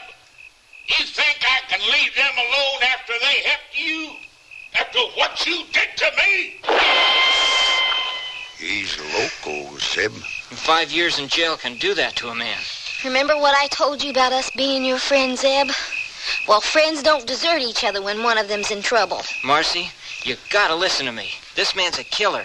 He's out for more than money. He's out for vengeance. There's no reason you 2 should risk your lives because of me. I've known all along I'd have to face up to Fanner someday, and this is it. But, Zeb, I love you. And I love you, too.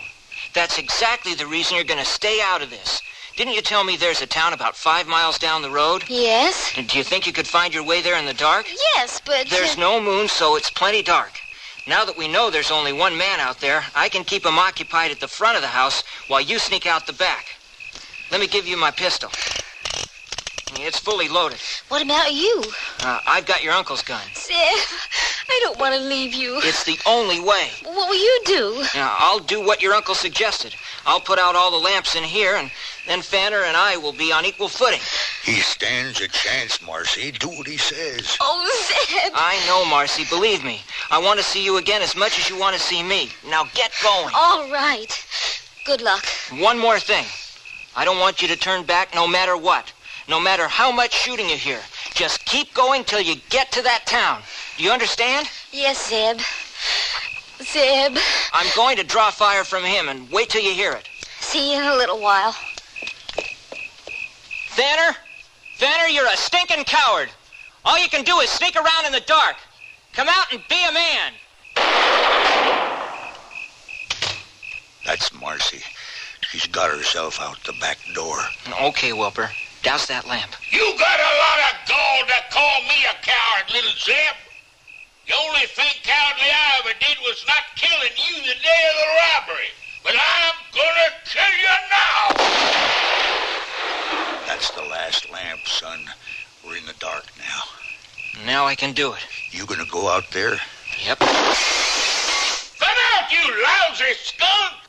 You didn't tell Marcy the whole story when you gave her your pistol, did you? You know how many bullets you got left in my gun? Yep. Only 2. Good luck, young feller. You're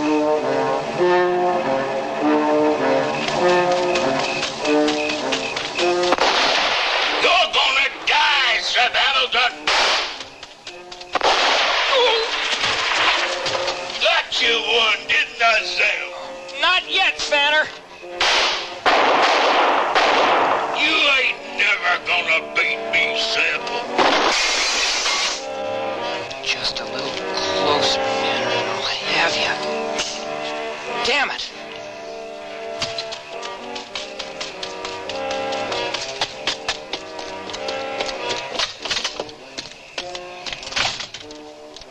You out of bullets, Zeb? Afraid so, old man. You gave him a good run.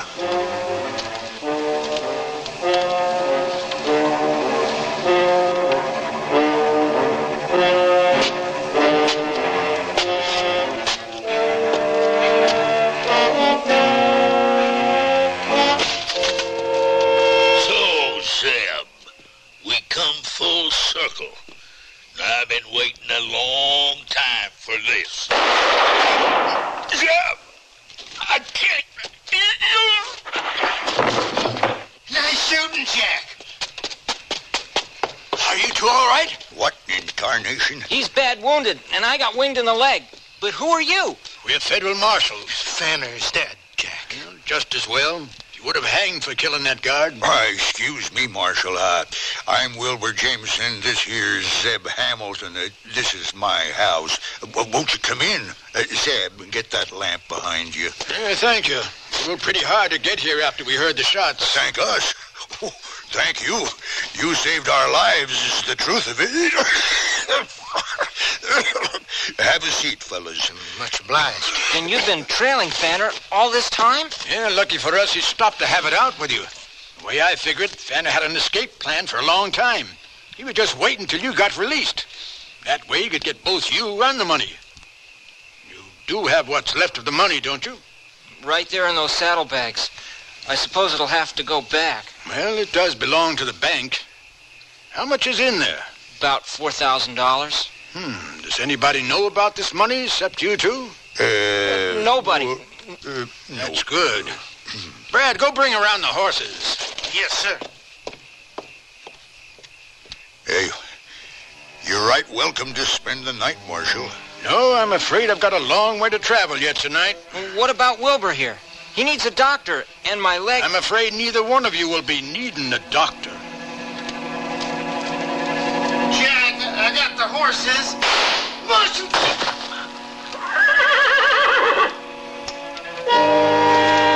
So you're just gonna take the money? You're right.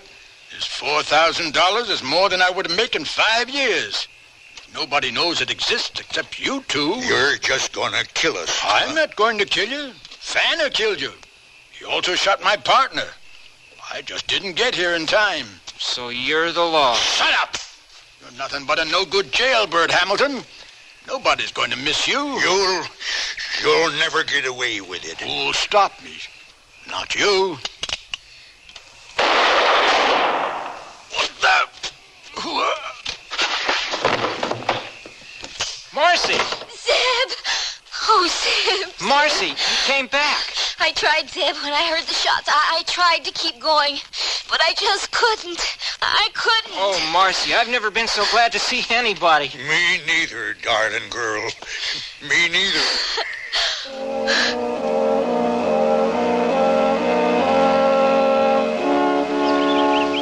Oh, Uncle Wilbur, Says I'm better than new.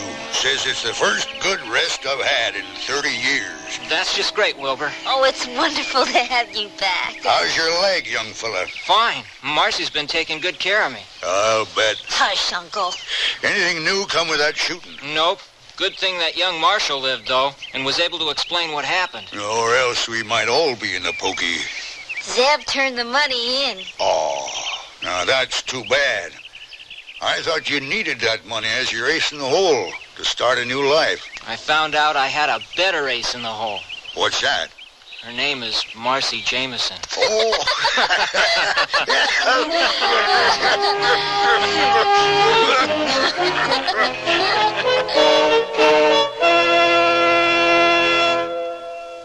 This year, my mom is dressing me up in pretty things from the Sunny Bunch collection at Sears. That's right. She'll look fresh and feminine in these dresses and separates. I can choose from frilly, colorful dresses, bouncy skirts, pants, and just the right coordinating tops. Sizes 7 to 14 in easy care fabric that's machine washable. Whether I'm going to a birthday party or just school, my Sunny Bunch clothes make me feel special. You are special. Thanks, Mom. Available at most larger Sears retail stores. How long do your pantyhose last? Do you want the answer in minutes or hours? You should try Sears Endurables, the pantyhose that lasted an average of 18 days of normal wear in a test with 400 women. The women in our test wore Endurables day after day after day, and as a group averaged 18 days. A patented process makes them strong so they last, and sheer so they look great. No pantyhose last forever. How long do your pantyhose last? Endurables at larger Sears retail stores. Join millions of Americans and shop the easy way with a Sears credit card. All you do to apply is call toll-free 800-526-0444. It's your entry to shopping convenience and quality merchandise. Your card will be accepted at over 3,600 Sears stores across the nation. And you can choose from over 100,000 Sears products and services. Even use it for your catalog orders, in the store or over the phone. Just say charge it. Call 800-526-0444. New Jersey residents call 800-652-2777 for your Sears credit card.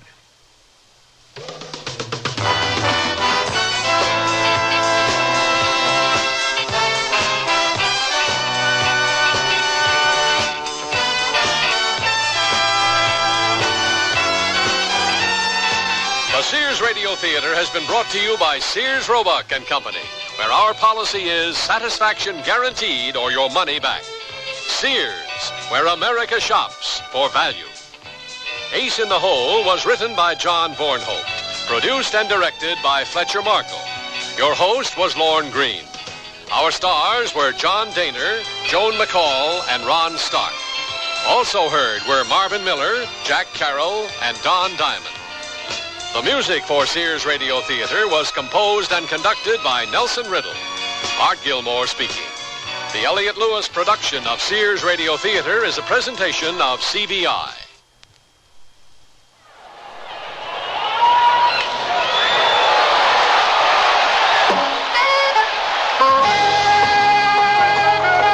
This is Bucky Dent of the New York Yankees. I'm proud to be a member of a great team, and I'm equally proud of my family, Stormy, my wife, and our 2 children. They're both healthy, normal kids. But you know, there are some children in this world, in your neighborhood, who are not so lucky. They were born with handicaps, injured in accidents, or disabled by illness. All they want is an equal chance with other children to work, to play, to learn, and to feel they will have a place in the world when they grow up. The Easter Seal Society is preparing both children and adults for tomorrow, rehabilitating them, giving them a chance to become self-respecting citizens. That's why I support the work of Easter Seals. As a member of the National Easter Seal Sports Council, we hope you support your local Easter Seals program. It's a great way to help handicapped people.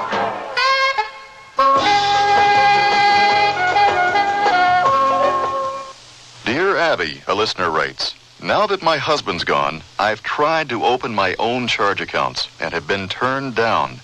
It seems all our credit was listed in his name. Now I'm told I have no credit record in my own name. Signed, Stuck. Dear Stuck, this is a real problem for many women. 4 out of 5 of you will one day be on your own. But if you know your rights, you can help protect yourself against future credit rejection. So take some advice from Dear Abby. Call or write stores where you and your husband share charge accounts. Have them listed in both names, yours as well as his. Say you want joint charge accounts listed as Mrs. Mary Jones as well as Mr. John Jones, so you will have a history of credit too. The law gives you that right. For more information, write for the free booklet, Women and Credit Histories, Federal Trade Commission, Washington, D.C., 20580. That's Women and Credit Histories, FTC, Washington, D.C., 20580.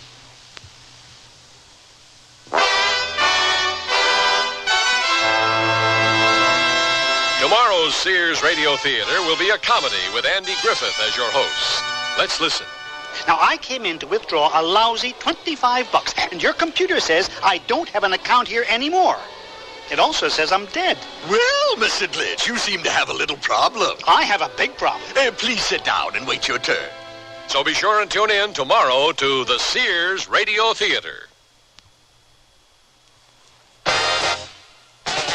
Hello, everybody. I'm Chip Sapola, and we've got another championship soccer season coming up real soon. The Cosmos defending their title against the rest of the North American Soccer League. Join me, Chip Sapola, Jim Carvelis, and Scott Morrison as we bring you all of the exciting play-by-play action of Cosmos Soccer, only on WNEW, where when it comes to sports, we've got you covered.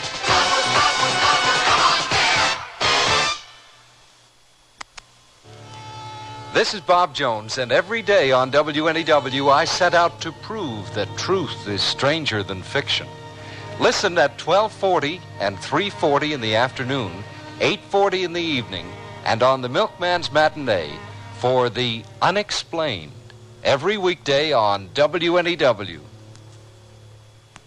How many movies did Katharine Hepburn and Spencer Tracy make together? Who were FDR's 3 vice presidents? You don't know? How embarrassing. You better join me, Jim Lowe, in Trivia Central each Monday through Friday at 10:40 with William B. and 1:40 with Bill St. James. Frank, what do you miss about New York? Da-da-da-da-dee-da-da-dum. WNEW, 1130 in New York. It's old friends and good music. Hearing it is like going home again. Come on, Francis. Is that the only thing you miss about New York? Well, that and maybe I remember singing when I was young at the Paramount, which is a wonderful memory. And a lot of other things that I can't discuss with you because this is a daytime program. We're at 11:30 on the dial. WNEW Metro Media Radio in New York. Good evening. At 11 o'clock, it's 37 degrees Fahrenheit, 3 degrees Celsius, and clear in Manhattan. Now it's 11 o'clock. Fair weather, cool weather in store for the next couple of days. Peacemakers give thanks. Blanche Bernstein gives up. In sports, Indiana State makes up some lost ground in the second half, and we'll let the two sides in the umpires' labor dispute argue out their hassle for you.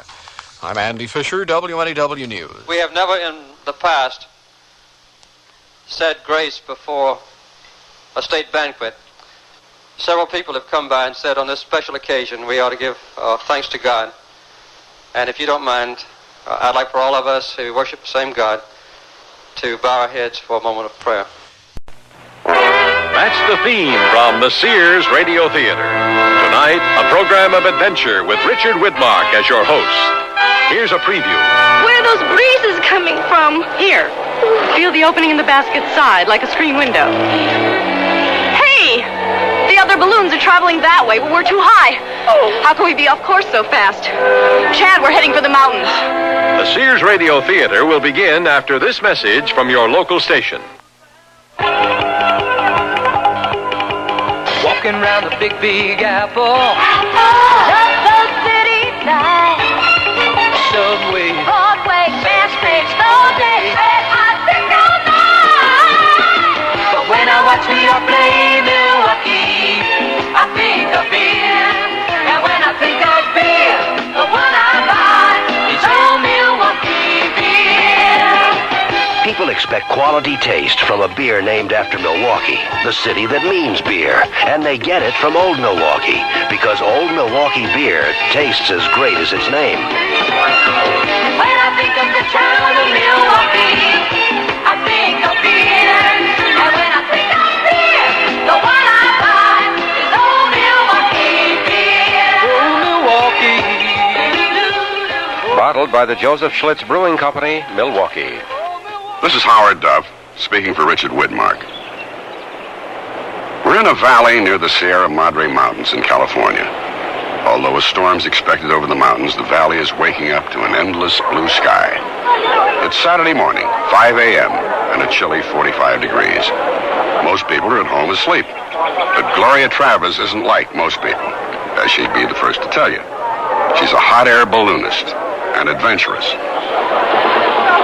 Hurry up, Sally. A brisk walk will warm you up.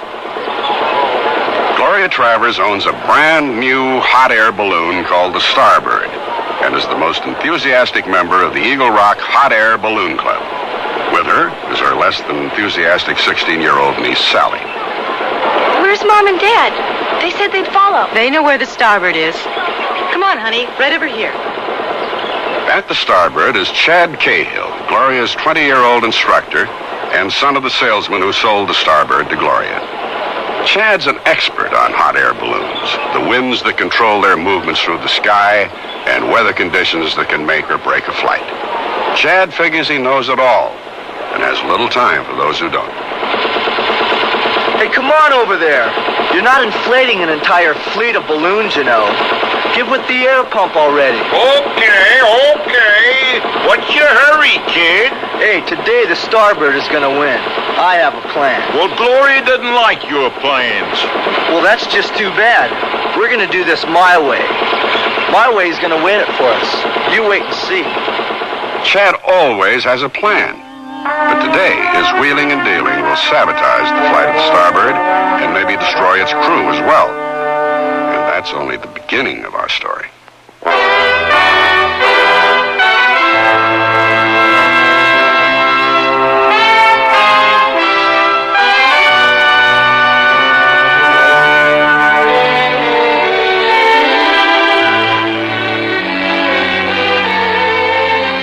Sears Radio Theater, a new adventure in radio listening. 5 nights of exceptional entertainment every week. Brought to you in Elliott Lewis production of the Sears Radio Theater.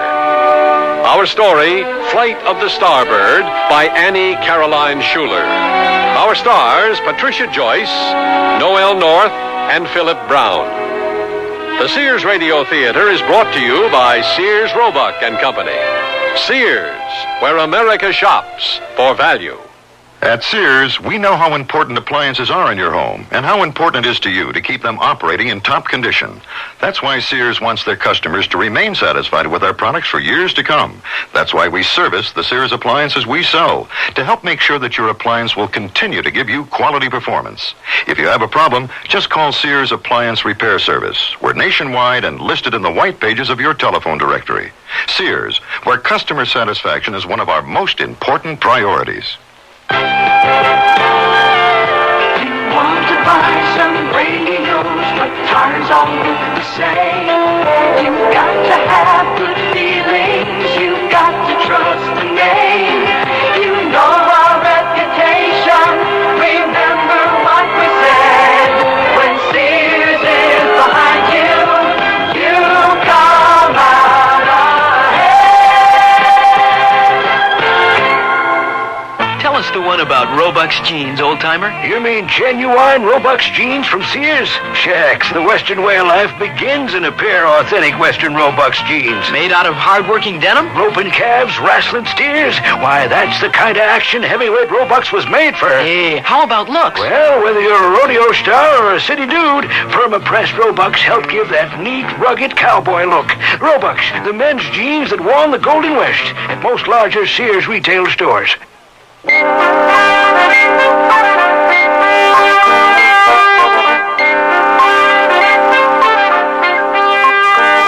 6 a.m. now.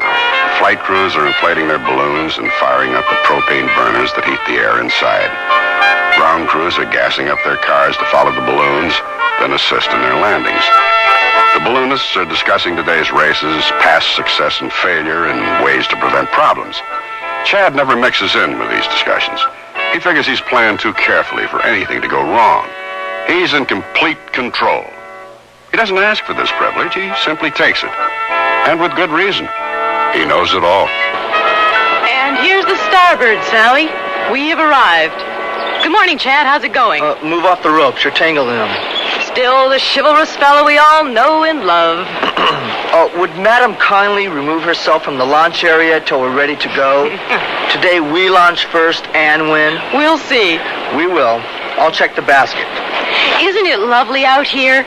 It's nice. Oh, what are those on the ground? It's okay, Sally. Just ropes we used to anchor the balloon. Hey, you there. Hey, will you get your big clumsy feet up the ropes? What are you anyway? Blind. As in blind as a bat? Oh, it's you, Sally. I thought Sally would like to visit the balloon for a bit. She's usually cooped up in her parents' truck as they follow us around the country. Yeah, well, there's lots to do. We're next for the air pump. Wait a minute. I have 2 questions. First, what is that disc around your neck? It's a medallion. Part of my outfit. Oh, and a beautiful hunk you are, too. Well, at least it's useful if you ever need an extra dinner plate in a pinch. I checked the balloon in the basket. We're ready. Except for Assistant Judy, that's my second question. Where is she? We don't need Judy. She won't be coming along anymore. Since when? Well, since our phone call last night. An extra person weighs down the balloon. There's no reason for a third. I enjoy company up there, someone to talk to.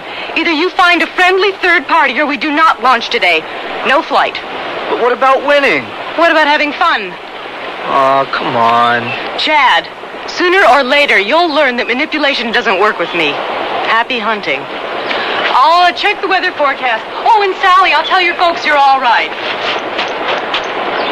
Hey, Sally, could you get out of the way? Where is out of the way? Come on, get in here. What? In the balloon basket? Not me. Sally, the balloon's not inflated yet. The basket's still on terra firma. It's very safe. We'll win today with my strategy if we have no delays. And I'm a delay. You don't understand, Sally. This competition is very important. To Aunt Gloria? And to me. Why to you? It's not your balloon. I'm the instructor. I'm in control. Hey, I know all there is to know about balloons. And I know how to win. Winning. That's important to you. Well, it's a good reward for knowing how to take charge. And do you? All the time. Like now. We can stand around wasting time, or you can get into the basket. Well, for your Aunt Gloria. Well, okay. Till Aunt Gloria gets back. That's a good girl. Here, take my hand. Up you go, and in. Okay, now, Sally, just don't touch anything. I've got a lot of thinking to do and no time at all. Thinking about somebody to go with you and Aunt Gloria? Yeah, who is there? Wow, your Aunt Gloria is really a... Marvelous. I mean, she sure is brave going up in this thing. She tells me all about it. Maybe if I... Sally, you get along well with your Aunt Gloria, don't you? Sure, we get along great. I gotta find somebody. Be right back. Well, then get me out. Just hold the old fort down, kid.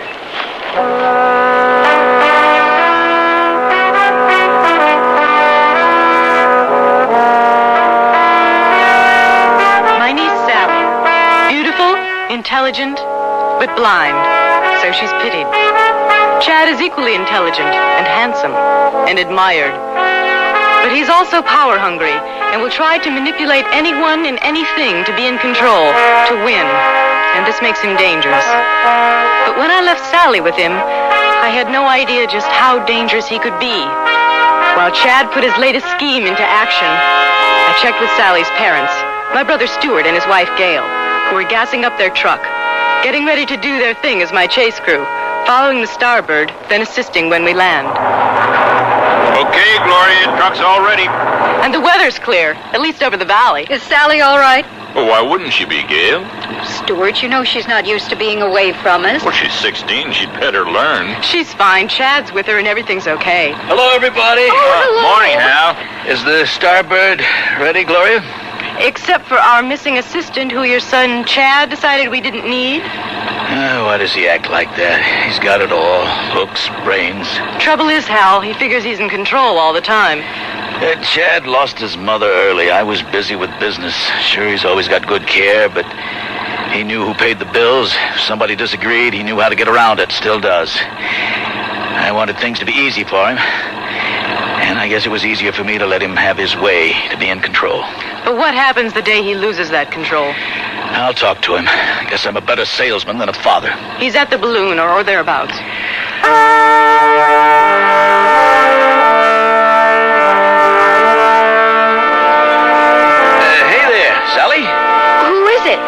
Chad's father, Hal Cahill.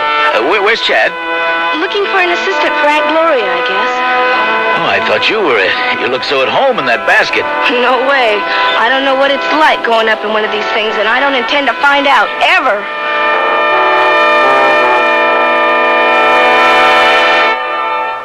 The waist on these jeans fit fine, but the hips are too tight. My hips look sleek in these jeans, but I'm swimming in the waist. We need jeans that fit at the waist and hips. We need jeans that fit from Sears. For every size waist in jeans that fit, there are 3 hip sizes to choose from, and 2 lengths. Tapered, contoured, fitting as if they were tailor-made. Whether a little skinny, a bit hippie, or in between, it's jeans that fit from the fashion place at most larger Sears retail stores. What would it cost to replace your car's muffler, including installation? Oh, I'd say about $50. No, wait, $45. It'd be around $30. Guess about $40. The aluminized Sears muzzler is only $19.99. That's half of what I guessed. It's hard to believe. On a Cadillac? That's a terrific price, with installation included.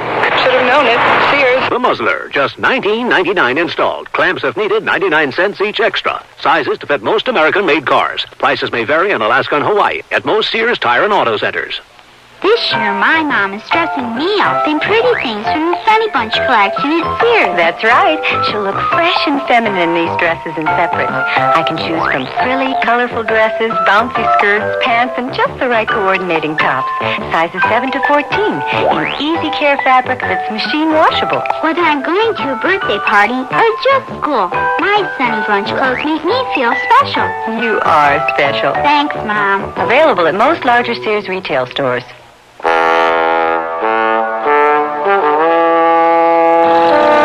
Hey, Gloria, good news. Sally's coming with us. Come off it, Chad. No, really. It's all set. She wants to do you a favor. She said so. You asked her, and she said that... It's all set. Okay, Mr. and Mrs. Travers? If Sally wants to go, that's fine with us. I don't know, Stuart. Gail, Sally wants to go.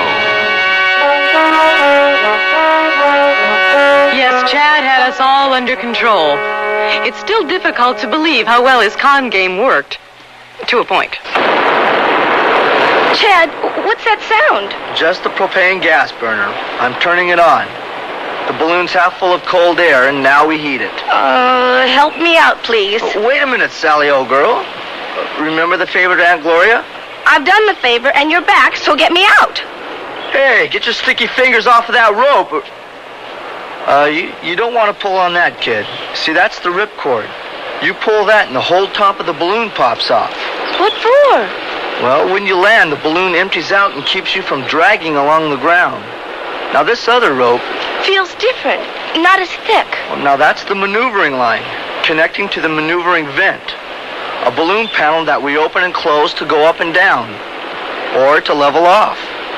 Wow, you do know all about it, don't you? I'm impressed. Look up there. The starbird's inflating. Doesn't that silver bird on the blue and red panels look great? See how the colors blend on the balloon? The way you describe it, I wish I could. Gee, I only meant to... Hey, I'm sorry. I gotta fix the drag rope. Hey, Sally. You really look at home in there. What's that? That's me getting in. And this is me joining you. Wow. Tight quarters with the 3 of us.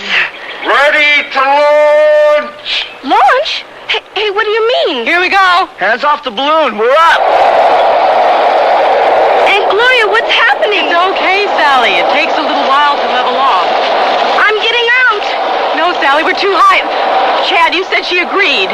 You've got company now. Somebody to talk to. It's what you wanted, right? Let me out. I gotta get out. I'm gonna be sick. Sit here on the floor, Sally, and breathe deep. Chad, you've done some pretty rotten things in the past. And like an idiot, I overlooked them because you truly knew balloons. I want to get down. Chad, take her down. But the race. We're gonna win today. Chad, down. We can't go down. We haven't leveled off yet. You want us to overturn or crash? What's happening? We're not going down. Sally, I promise as soon as it's safe, we go down. Okay. But why are we bumping around so much? Chad, slow down and level off so we can go down. We caught a good updraft, so it'll take a while. Where are those breezes coming from? Here. Feel the opening in the basket side, like a screen window. Yeah. On hot days, the screens keep us cool. Also, I can look out and see. Hey! The other balloons are traveling that way, but we're too high. Oh. How can we be off course so fast? Chad, we're heading for the mountains. With Sally's extra weight, we don't have a chance to win the race going the regular route, so I decided on a shortcut. There's a storm over the mountains, Chad. I know what I'm doing. But you said we were going to go down. It looks like we can't go down, Sally. We're already over the foothills, so we can't go down until we're clear of the mountains. Don't worry, I can handle it. Maybe Chad thought he could handle the bumping and jostling around. But could Sally and I? And our chase crew below didn't know what to make of it. They're not following the other balloons. Stuart, what are they doing up there? I don't know, Hal. You tell me. Gloria knows there's a storm brewing over those mountains. Where's Sally? Up there. Up there with Gloria and Chad? Yep. She decided to ride the airborne route this time. Well, she told me herself she'd never go up in a balloon. But Chad told us right before the race started. Chad told you? Chad told you? Oh, no. Oh, Sally. She'll be okay. Gloria's with her, remember? Oh, they're really bouncing around up there.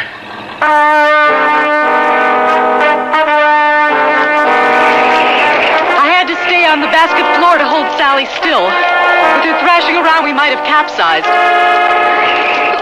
Will this bouncing ever stop? You better take us up, Chad. No. We have no choice. We can't go down. I'll get us through right where we are. How? By crashing us into a mountain? Take us up. Not up into those clouds. We'll lose visibility. You prefer to lose your life? Our lives?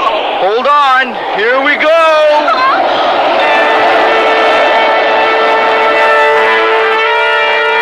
We continued upward, unaware that our decision was being closely monitored by our nervous ground crew. Oh, Stuart, look. The clouds are so thick and dark. Oh. Uh-oh. Where did they go? I can't see them. Oh, Stu, I can't see them anymore. The starbird's rising right up into the clouds. They're gone.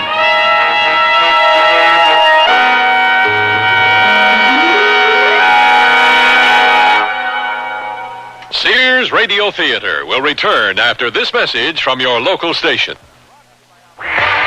John Morelli Ford presents Morelli Ford-a-thon. This weekend only, John Morelli Ford brings Chicagoland the greatest sale on every car, truck, and van in stock. Save on all trucks. Save on all vans. Save on all four-wheel drives. Incredible savings on every Ford in stock during Morelli's Ford-a-thon. 25% off list on all trucks and more. 25% off list on vans and more. 25% off on all trick vans and four-wheel drives. Save more at Morelli during this special sale. Come ready to save like never before right now. Save more at Morelli during Ford-a-thon. Get more at Morelli. John Morelli Ford on Western Avenue at Route 30, Olympia Fields. And you'll save an incredible 20% off list on all Thunderbirds. That's right, 20% off on a T-Bird at Morelli. During this sale only and while they last. Remember, open till midnight this Thursday, Friday, and Saturday at John Morelli Ford on Western Avenue at Route 30 in Olympia Fields.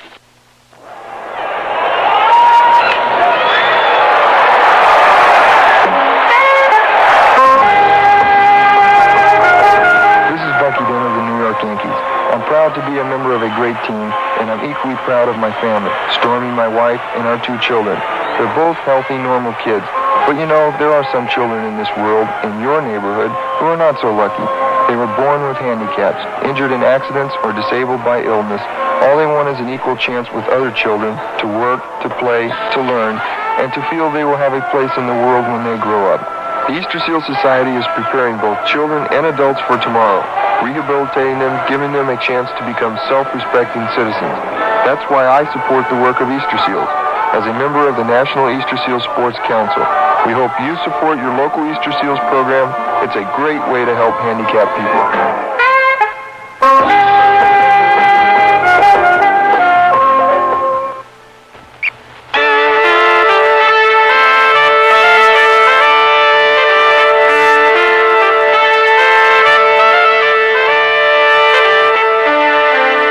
For almost an hour, Gloria, Chad, and exhausting game of tag with the clouds. Gloria and Chad had to alternate between working the burner and the maneuvering rope. They took 10-minute shifts to give their arms a rest. Pulling on the maneuvering rope and pushing the propane lever in the combination that would keep the balloon level as they rose higher was quickly draining their strength. And Sally was numb with fear. Whoa! Chad, we've got to stop a while. The clouds will surround us. We'll lose all visibility. We've got to take that chance. Either that or we both keel over. Okay. But just for a minute or two. Oh, wow. These old arm muscles are really getting some work. I wonder if, after all this, if I'll be able to play the piano. Sure, why not? Why not? Because I never could play the piano, that's why. Hey, Sally, is that a smile I hear? Yes, that's a funny joke. Only as old as the world. An oldie but a goodie. What'll we do now? You're the instructor, buddy boy. Instruct. Well, according to my calculations... I can't wait to hear this. I don't understand this. I had it all figured out. Come off it, Chad. You've never had it all figured out. You can't control the weather, buddy boy. I can use the weather to do what I want. The winds, the updrafts. All you gotta know is where they are and how to manipulate them. Like today, like now. Hey, where are we anyway? Oh, shut up. We're in a cloud, Sally. But we don't know what we're over, and that's why we can't go down. Only up, until we clear the clouds. And you'll have to excuse Chad's lack of manners. I do believe he's experiencing a moment of uncertainty. Nothing is further from the truth. Okay, come on now. Here's what we're gonna do. Ever think you'd be floating through a cloud today, Sally? No, never. What's it feel like to you? Now just listen a minute. Now, here's my plan. Slimy fog. Breathing's like swallowing melted ice cream, all thick and gooey. That's an interesting reaction, Sally. And it feels like it's clinging to my clothes and my hair. Hey, you're right. You look like you're wearing a halo. Perfect. And we seem to be going right up to heaven. Will you listen to me? I'm the instructor. I'm in charge here. I'll decide what to do. Fine, buddy boy, then get us out of here. Can you do that? I'm working on it. Fine. When you have it all worked out, let us know. I'll just do that.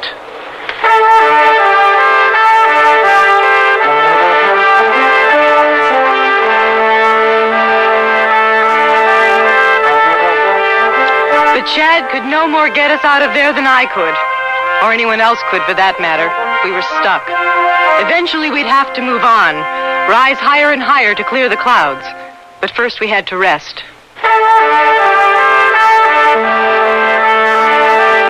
Down below the clouds, however, our ground and chase crews were keeping busy, and their CB radios began collecting some harrowing information. Okay. Yeah. Got it. 10-4. Hey, Stuart, Gail. Oh, any word? Yeah, we got word from the Weather Bureau about the storm. Now, what you do is go back over the mountains, same way you came, in case the balloon drops below the cloud covering. You can help land. Right. And I'll go... Yeah? You'll go where, Hal? Down around the coast. The coast? Yeah, according to the forecast, the storm over the mountains is traveling out to sea. Out to sea? The beaches are being alerted, but I figure an extra truck can't hurt. We appreciate your help, Hal. Why not? My boy Chad's up there, and this whole mess is probably his fault. So just keep in touch with Eagle Rock Clubhouse. We'll find them. How? How what? How they'll find them? How will they be when they're found?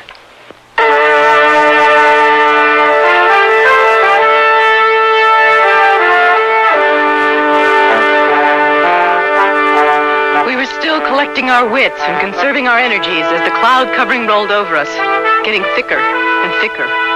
We couldn't see anything. Finally, not even the basket, the balloon, or each other.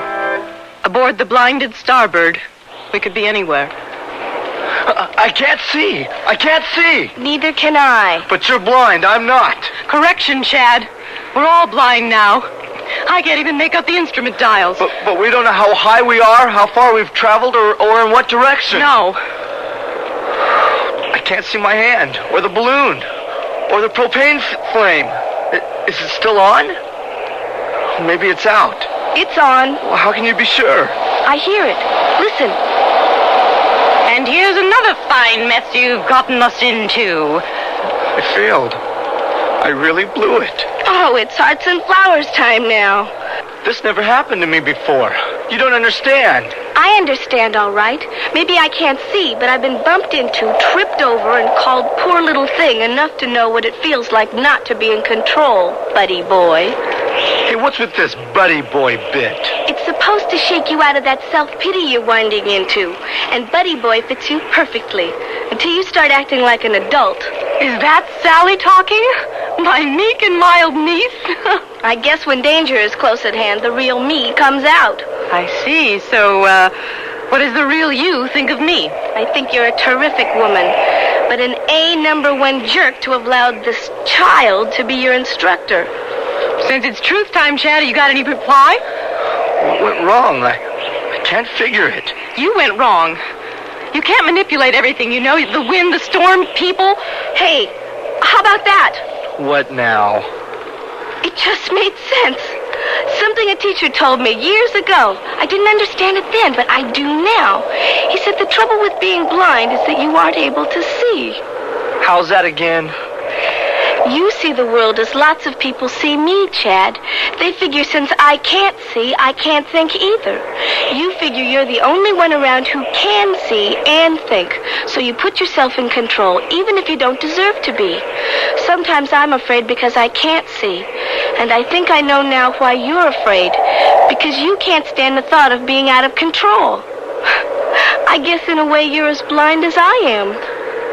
Out of control? Me? But I can't be. I never... Get used to it, buddy boy. Welcome to the world of the imperfect. Now let's just sit back and think about what to do here. I don't know what else to do. So sit there and think for a while, okay? I'll stand with you for a bit, all right? Sure. Looks like you're the guide now. You're more experienced at this no-sight deal than I am. How about that? At last I'm an expert on something.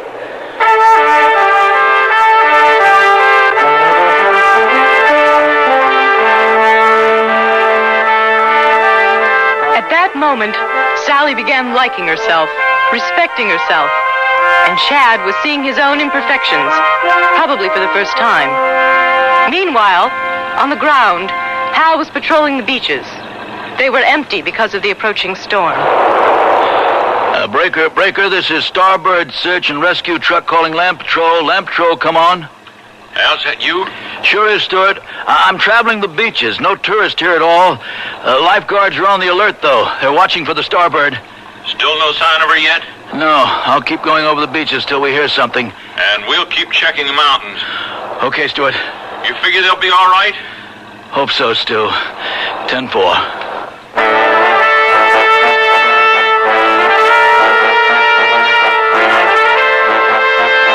Okay, Sally, now.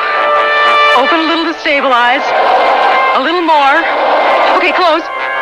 Open again. A little more. Anchors away! We finally shot up through the clouds and came out over them in a clear sky. Quickly, we stabilized our position, but we still resembled a cork, hopping up and down on the surface of a stream, bobbing about from side to side. I think we'd all have been seasick had we not been near freezing, but freezing soon became the least of our worries. I can't breathe. Can't be. This altimeter must be broken. You usually travel, 500 or 600 feet? This altimeter says we're at 7,000 feet. It can't be. Oh, yes, we are. Try to breathe. No air. No, now, all of us, we breathe easily, slowly, and don't force. We'll suffocate up here. We're going down.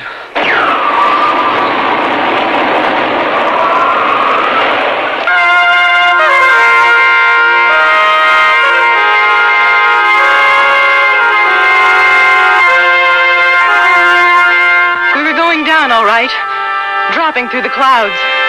Neither Sally nor I had time for thought. So we both acted instinctively. We both grabbed for Chad. Let me go. I'm choking. Sit down first. Sit down. Well, I figured that disc around your neck would come in handy eventually, Chad. Is that what I grabbed onto? Sure was. All but strangled me. She stopped you from crashing into God knows what, Chad. Yeah, but we're down, aren't we? Considerably. But I can't see anything in all this cloud. Still can't breathe right. Medallion feels like a ton on my chest. I gotta take it off. Hang on, we're tilting. Grab it! My medallion! Everybody okay? My medallion. It went over the side. Oh, some poor schnook down there's gonna think a UFO dropped on him. Did you hear that? My gold-plated designer inscribed medallion. It could have been worse. It could have been you. We have other things to worry about, Chad. Gloria, smell. What? Salt. Salt? Didn't you hear the medallion splash?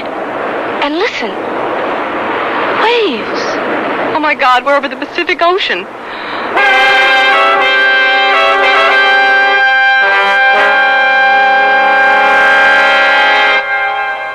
Tell us the one about Roebuck's jeans, old-timer. You mean genuine Roebuck's jeans from Sears? Shucks, the Western way of life begins in a pair of authentic Western Roebuck's jeans. Made out of hard-working denim? Roping calves, wrestling steers. Why, that's the kind of action heavyweight Roebuck's was made for. Hey, how about looks? Well, whether you're a rodeo star or a city dude, perma-pressed Roebuck's help give that neat, rugged cowboy look.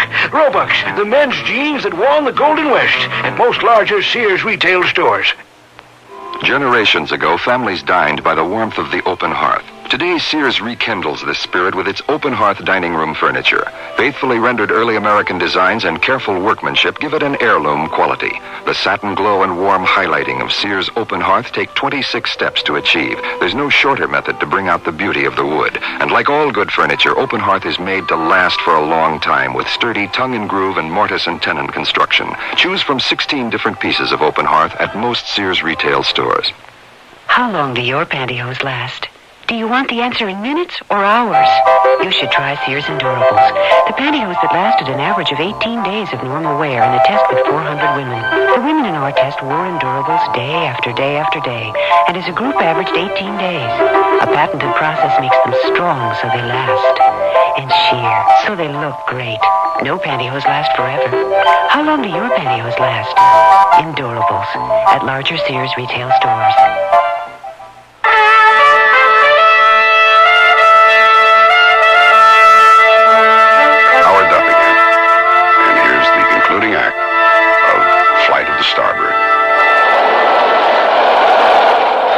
Pull up there.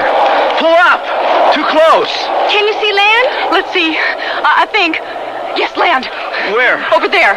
What's so far away? I seem to recall one of our numbers saying, we'll make it, we'll make it. Okay. Feeling better now? I'm way off course over the Pacific, and I don't even know where I am. Why shouldn't I feel wonderful? You should. Thus far, we have successfully functioned as a team. We're not out of trouble yet, but we're getting there. We lost control of the situation, but not of ourselves. I'll take the maneuvering rope, all right? And I'll man the propane. And I'll be in Scotland. Oh, yeah. Easy with the enthusiasm, Sally. We aren't on terra firma yet. Well, we're lucky. Wind's blowing us towards land. About time our luck turned around. Going over the mountains was a calculated risk, and we lost. No, we won. We're still alive. See anybody on land? Not close enough yet.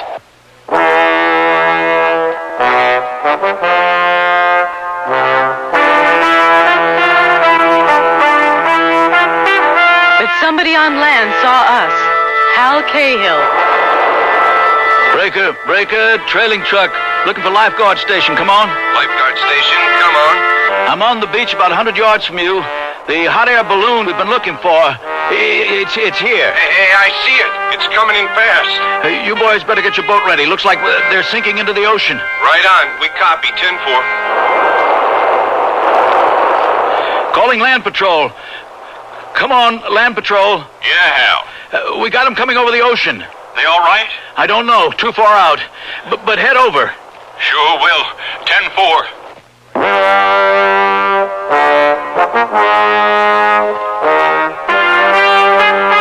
We were so anxious to descend through the clouds that we released too much of the precious hot air from our balloon. What air was left had been cooled by temperatures at 7,000 feet.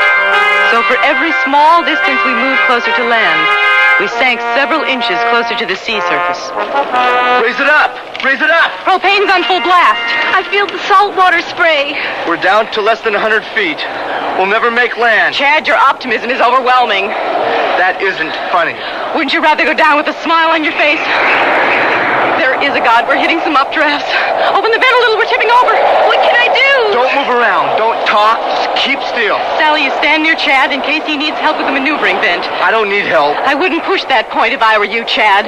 Up to now, you haven't exactly covered yourself with glory. I want to help, Chad. Okay, here. Hang on to this rope for me. While Chad sulked on the basket floor, Sally and I maintained a level position as the updrafts tossed us about. More flame, more flame. I feel it sinking. Okay. You've turned into some dictator, you have. Yeah, how about that? Too bad your first balloon voyage had to be this one. First kidnapped and frozen. It's been okay. Scary, but not bad. It's a lot more interesting than riding in that pickup, chasing after you on the ground with Mom, trying to share with me the beauty of your balloon flight. Now I understand the beauty she was talking about. It is some feeling. Floating with the winds, lighter than air. Even better than being a bird. Birds have to fight to keep up in the air, flapping their wings like mad. We just rise with the wind. We're down! Lift! Lift us up, you damn starbird! Level! Venting! Okay, level! You maneuver this thing pretty well. Well, you don't have to see to do this. Just feel the basket going up and down. You know, some balloonists have brailled instruments. They always take an assistant with them to help landing, but they do all the work. How about that? You feeling better, Chad? I'm sick with joy. Yes, you're feeling better. Your sarcasm's coming back. I'll take the maneuvering rope, Sally. Okay. I thought you were taking the maneuvering rope. I have to warm my hands first. They're freezing. We need somebody on that line. Okay. Here, Sally, since you do such a sterling job. Wait a minute. This isn't... Vent, open that vent. I can't. It's not the right... Pull the rope! No, the wrong rope! Chad, this is the ripcord! Oh, here's the maneuvering line, Sally. Oh, got it. Chad, you dummy! I handed her the right rope. She dropped it and picked up the wrong one. I handed her the right one. Chad, you did not. You handed me the ripcord, which by your definition pops the top off the balloon upon landing. You didn't want us to land here, did you? I know I handed you the maneuvering line, you stupid blink. You're a stupid blink yourself. Can't tell the difference between a thin maneuvering line and a thick ripcord. Just get out of my way. Sit down. Yes, Chad, do sit down again, out of the way. How does it feel to be put out of the way, Chad? Stupid blink indeed. Chad, you should say thank you to Sally, and I will too. Thank you, Sally. For what? Sally stopped you from pulling the ripcord. She just saved our lives. Thanks. Anytime. As we got closer to land, we could see the crowd waiting for us, and the lifeguard boat was approaching fast. At least we'd be safe, but I was worried about the Starbird. In deep water, we'd lose her. I had paid $8,000 for her, and I was determined to save us all. You up there! Everything all right? Yes, thank you. We're fine. You must be. To act so polite at a time like this. You want to bring it down here? No! I'm taking it in as far as I can. Water's too deep. That's all right. We'll get you before your feet get wet. I'm gonna save my balloon. You sure? Sally? Yes. Why not? Okay then. We'll ride alongside. I figured out a beach landing, but the wind, as usual that day, had other ideas. About 10 yards from shore, in 5 feet of water, we came down. Do I pull the ripcord now? Yes, now.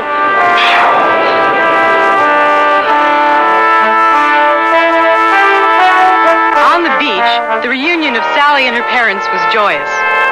Not so the reunion of Chad and his father. I was just happy to be back on terra firma. Back at the Eagle Rock Balloon Clubhouse, we had a real celebration, with Sally popping the first champagne cork. Oh, Gloria, I'm really sorry. We're alive and well. And Chad, I hope, has learned several lessons from all this. Oh, he's got plenty of free time to think about them now. He's grounded for a while. Oh, we were so worried, Sally.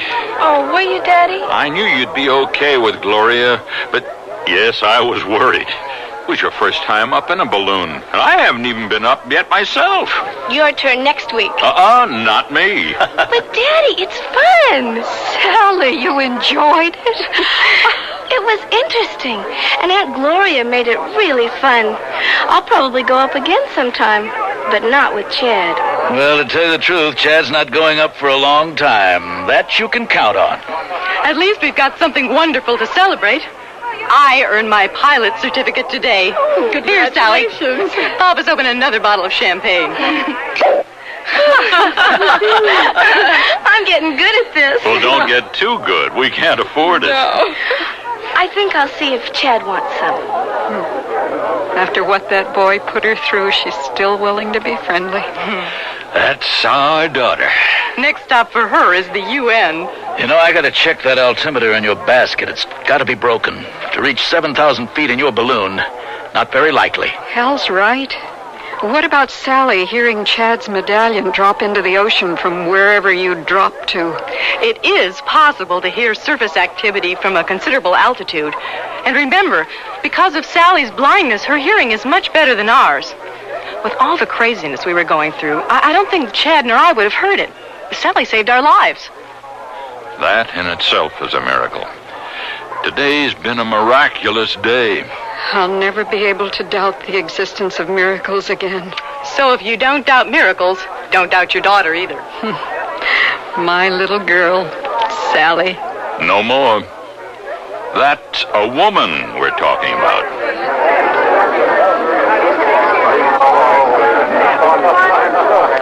Chad, you still here? Yep. Want some champagne? I brought 2 glasses. I've been grounded. I heard. That's tough. And it's largely because of you, you know. Chad, I can't get over my blindness, but you can get over yours. Open your eyes to the world, to people. See them as people, not as things you can manipulate to get what you want. And let go a little on that tight control you think you have over the world. No one's in control all the time. Yeah, that much I learned today, little Mary Sunshine.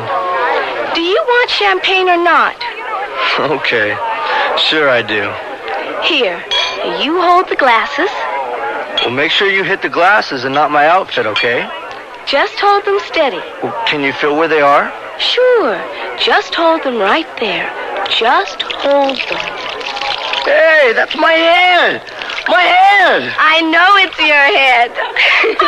Sally, today you have earned your pilot certificate too. That's what I call a perfect landing.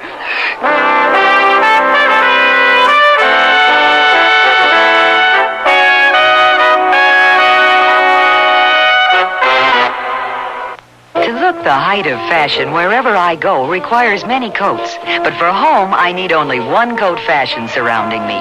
Sears Best Easy Living Interior Paint. One coat of easy living on the walls, and every room looks stunning while I entertain or just relax. Choose from 25 decorator colors in easy living latex flat and semi-gloss, plus bright white ceiling paint for your home. Because with Sears Easy Living Paint, it's one coat when used as directed at most Sears retail stores. What's the best way to save on new clothes? Sew them.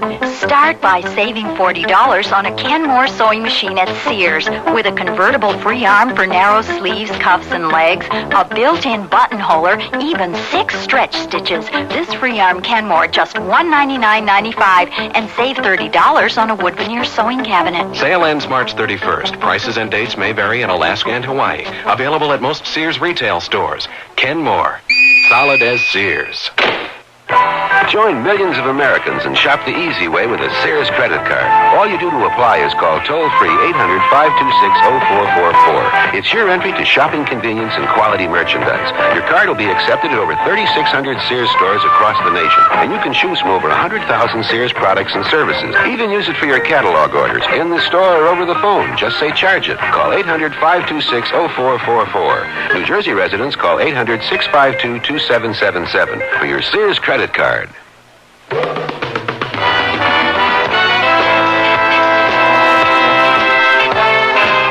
Sears Radio Theater has been brought to you by Sears Roebuck and Company, where our policy is satisfaction guaranteed or your money back. Sears, where America shops for value. Flight of the Starbird was written by Annie Caroline Schuler, produced and directed by Fletcher Markle. Our stars were Patricia Joyce, Noel North, and Philip Brown. Also heard were Peggy Weber, Barney Phillips, Norman Alden, Michael Gelman. The music for Sears Radio Theater was composed and conducted by Nelson Riddle. Art Gilmore speaking. Associate Director of Sears Radio Theater is Ken McManus. Sound effects were created by Bud Tollefson. Joanne Thompson is production supervisor, and the recording engineers are Joe Wachter and Hal McDonald. The Elliott Lewis production of Sears Radio Theater is a presentation of CBI. For an exciting look at tomorrow's business innovations, along with practical solutions to today's business problems, plan to attend the Chicagoland Business Expo, now established as the comprehensive business show. The Chicagoland Business Expo opens Tuesday, April 3rd at the Downtown Expo Center. Over 250 displays on the latest in business equipment, services, and management techniques. Special emphasis this year on the Investment Opportunity Center and small computers for business. And if you're concerned with the operation of a small or medium-sized business, then the 3rd annual Chicagoland Business Expo is designed for your needs too. The expo opens daily, April 3rd, 4th, and 5th at 10:30. Call 263-4866 for more information. The Chicagoland Business Expo at the Downtown Expo Center across from the Merchandise Mart. Plan to be there. For more information, call 263-4866. Crawford Savings is all over Chicagoland. It's knowing you're growing with people who care at Crawford. Crawford Savings makes it a pleasure whenever you're there at Crawford. Crawford Savings. We've moved to Deerfield, and Crawford's moved right with us. They financed our home and continue to meet all our needs right here in Deerfield. We know the secret to serving you better. We can use all their locations. We've got it together. Like downtown near my office. It's knowing you're growing with people you trust at Crawford. Crawford makes it easy to grow with them, with a full line of services at 11 offices throughout Chicagoland. Try switching your checking and savings accounts to Crawford. Crawford Savings. Visit any of Crawford's 11 offices, including Oak Brook Terrace, Romeoville, and South Holland. John Morelli Ford presents Morelli Ford-a-thon. This weekend only, John Morelli Ford brings Chicagoland the greatest sale on every car, truck, and van in stock. Save on all trucks. Save on all vans. Save on all four-wheel drives. Incredible savings on every Ford in stock during Morelli's Ford-a-thon. 25% off list on all trucks and more. 25% off list on vans and more. 25% off on all trick vans and four-wheel drives. Save more at Morelli during this special sale. Come ready to save like never before right now. Save more at Morelli during Ford-a-thon. Get more at Morelli. John Morelli Ford on Western Avenue at Route 30, Olympia Fields. And you'll save an incredible 20% off list on all Thunderbirds. That's right, 20% off on a T-Bird at Morelli. During this sale only and while they last. Remember, they're open till midnight this Thursday, Friday, and Saturday at John Morelli Ford on Western Avenue at Route 30 in Olympia Fields. Next Monday, Sears Radio Theater will be a story of the West with Lorne Green as your host. Let's listen. You have heard of the Confederacy which has been formed among some of the southern states. Yes. There's also a movement here in California to pull our state out of the Union, form a Pacific Republic, and lend our assistance to the Southern effort. Your father and I are both part of this movement. I can tell you no more. So be sure and tune in next Monday to the Sears Radio Theater. I'm Andy Fisher, WNEW News. At 8 minutes past 10, time for the Sears Radio Theater. That's the theme from the Sears Radio Theater. Tonight, a program of mystery with Vincent Price as your host. Here's a preview. I'm asking myself why I let you dictate to me like this. Because I am on the committee, and you are just a hired killer. There are people like you crawling in every gutter. The Sears Radio Theater will begin after this message from your local station. Our hot number is 1130, and $1,130 is what you could win for yourself or a mom you love. It's our WNEW tribute to Mother's Day. On a postcard, put your name, address, phone number, and the name of a mother you care about. Send it to 1130 WNEW by Friday, May 11th. All day that day, we'll be selecting cards at random and presenting the senders with either flowers for mom, $50 so you can get the family together on the telephone, or dinner for four at a Manhattan restaurant so mom can have an evening out. Finally, Friday evening, Bob Fitzsimmons will select one entry to receive $1,130. What a visit with mom that will buy. Get your cards in right away to 1130 WNEW, 655 3rd Avenue, New York 10017, because the hot number is 1130. What in the World Happened in May? Brought to you by your local Navy recruiter. May is admissions day for South Carolina, admitted in 1788, Rhode Island in 1790, Wisconsin in 1840, and Minnesota admitted in 1858. In May of 1607, the first permanent English settlement in America was established at Jamestown. The U.S. Navy SEAL was adopted in May of 1780. The first Secretary of the Navy, Benjamin Stoddert, was appointed in May of 1798. In May of 1873, the Post Office issued its first penny postcard. The U.S. Navy Nurse Corps was established in May of 1908.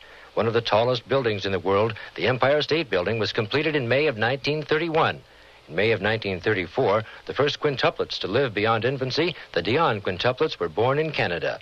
What in the World Happened in May is brought to you by your local Navy recruiter. We'll answer your questions about Navy opportunity. Or in the continental United States, call 800-841-8000, toll free. In Georgia, 800-342-5855. This is Vincent Price. Terrorists, they've been around since biblical times, and no period in the long history of our culture has been free of them. But for one reason or another, they seem to get away with their terrorism more easily today.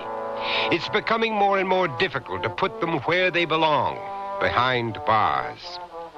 Let me read to you about one of them from what Interpol calls a portrait pal. That's a kind of fact sheet about the people they'd like to get their hands on. Listen. Subject's code name is Grappa. Nationality, unknown. Age, unknown. Physical description, present whereabouts, unknown. Looks like a lot of unknowns in there, doesn't it? And there's more. Arrests, nil. Convictions, nil.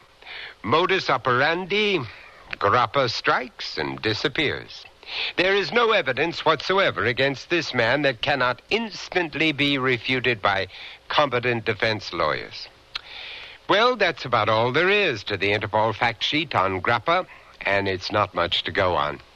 But scrawled in pencil in the bottom left-hand corner of this file is the annotation, Grappa is currently believed to be in Athens, Greece. And whoever made that guess happens to be right. They have no idea at all what he's doing there, and they don't even know what he looks like. But I can tell you, my friends, that Grappa is getting ready for a terrorist hit. He's in Athens, Greece, to murder someone. And that's only the beginning of our story.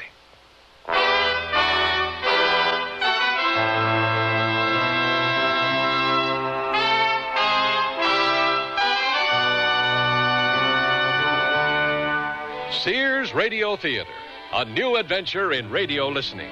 5 nights of exceptional entertainment every week, brought to you in Elliott Lewis production of the Sears Radio Theater. Our story, The Assassin, by Alan Caillou. Our stars, Ivor Berry, Antoinette Bauer, and Shepard Menken. The Sears Radio Theater is brought to you by Sears Roebuck and Company. Sears, where America shops for value. And now a special message of interest to shoppers across America from Sears. Everybody has been talking about inflation. Well, here's what Sears is helping to do about it. Starting the 1st of May, all prices in Sears Spring General Catalog will be reduced 5%. This means a discount of 5% will automatically be taken off the price of anything and everything you order from the Spring General Catalog between May 1st and July 31st, 1979. Also beginning in May, Sears retail stores across the nation will reduce their regular price of selected items, which means you can expect even greater values. In addition, for limited periods of time, Sears will sharply reduce the price on scores of items in our retail stores. Watch for these Sears super values on TV, radio, and magazines, and your local paper, and you'll benefit from price cuts each month. Everyone wants to control inflation. These are some of the ways Sears is helping to do it. Sears, where America shops for value. Zip and Dash. Zip and Dash dresses from Sears Budget Shop are ready when you are for a quick-paced round of shopping or a leisurely day at home. They're easy care perma-smooth polyester and cotton to help maintain a crisp look straight from the dryer with little or no ironing in a choice of zippy-colored prints in misses and half sizes. So zip up a sunny attitude and be on your way in Zip and Dash dresses at Sears low prices from the Budget Shop. At most larger Sears retail stores.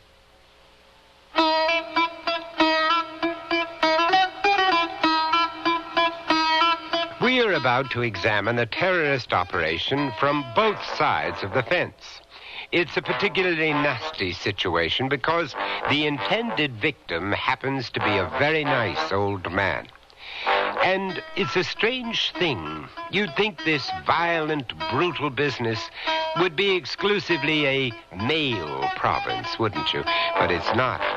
You'd be surprised how many women, young women at that, have joined these organizations, become part of them, even the brains behind them.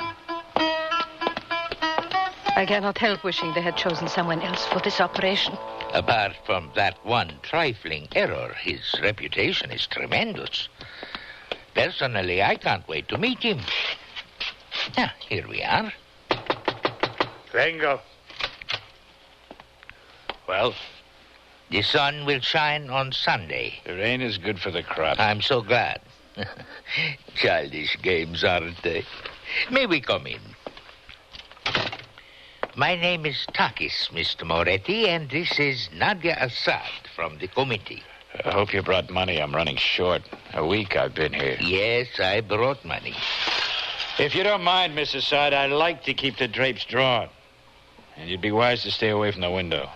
No reason, Moretti, why a lady should not admire the view from your bedroom. I'm looking for binoculars, long-range microphones, cameras. Nobody suspects that I am anyone but Aldo Moretti, a respected businessman from Rome. Nobody. Let us hope that is true. Let us also not assume it. You assume too much, Moretti. It is a weakness. Well, why don't we all sit down and have a drink? I trust you have a bottle of something somewhere, Moretti. In the cupboard. Ah, good Italian grappa. I admire your sense of humor, my dear friend. Another stupidity. Oh, don't be hard on him, Nadia. He does his best. Drink? No. I have something to say. I will say it and leave you. Frankly, I can hardly wait for that happy moment. Your last job in Rome. He died. Who died? The man you were ordered merely to wound. How could he die? I hit him in the legs, as the committee wanted. He died in hospital of shock. It was meant to be a warning, nothing more. Well, that's one less enemy of the people to worry about. No. He was an Interpol man. Now it's not only the stupid Italian police who are after you. It is Interpol, too. We don't like that. It worries me not at all. Then you're a fool. The committee has instructed me to oversee this operation personally. Mr. Takis will bring you up on it. Fill him in, Takis. And before you go, get rid of that stupid bottle. There is really no reason, my dear Nadia, why an Italian should not drink grappa. It is a symptom of his arrogance. And I will not have it. Good day. If that female thinks she's going to oversee my operation... Oh, but she will, Moretti. We can't argue with her. The committee, like money or beautiful women, has a kind of power that is positively awe-inspiring. So sit down, calm down, and I will bring you up to date. First, your money.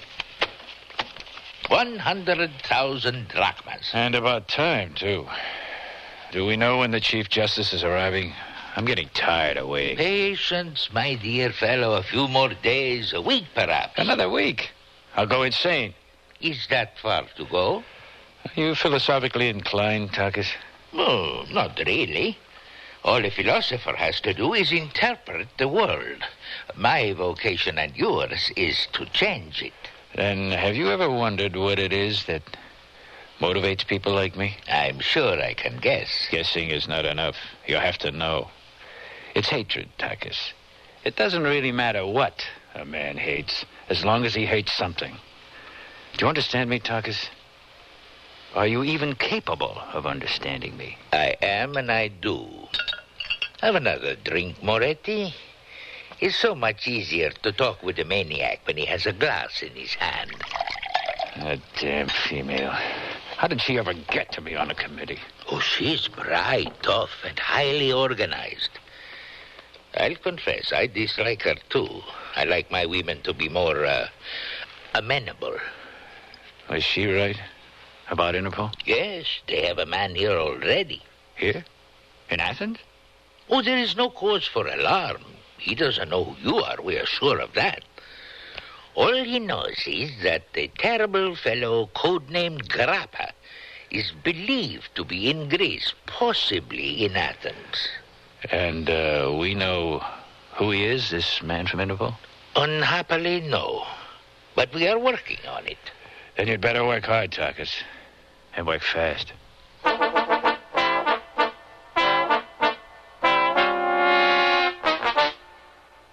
Sears National Automotive Sale. Now, save $36 to $76 on a set of 4 Sears steel-belted radial tires.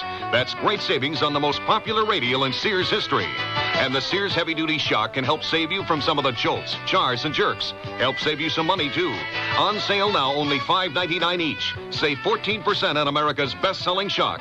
Installation available at most Sears Tire and Auto Centers. Prices may vary in Alaska and Hawaii. Stop at Sears. This is my first night camping with my family of 5. Now I'm really glad I packed my Sears family-style tent. It's Sears' best tent, tested by Sir Edmund Hillary, the first man to conquer Mount Everest. This tent stands 6 feet 9 inches in the center and has a sewn-in 10 by 14-foot floor. It sleeps 8, plenty of room for my family, even the dog. We like the windows that can be zipped shut from the inside, and this large front canopy. Sears' best family-style tent is built to be lived in, and if it's good enough for Hillary, it's good enough for my family at most larger Sears retail stores.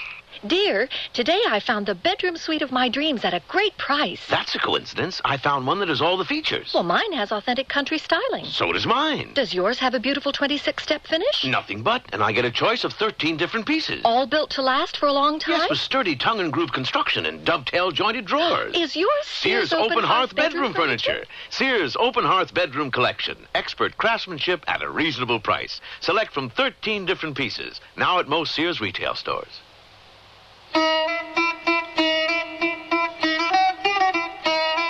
If someone is being pursued, then it's always possible that the pursuer is also the object of pursuit by someone else.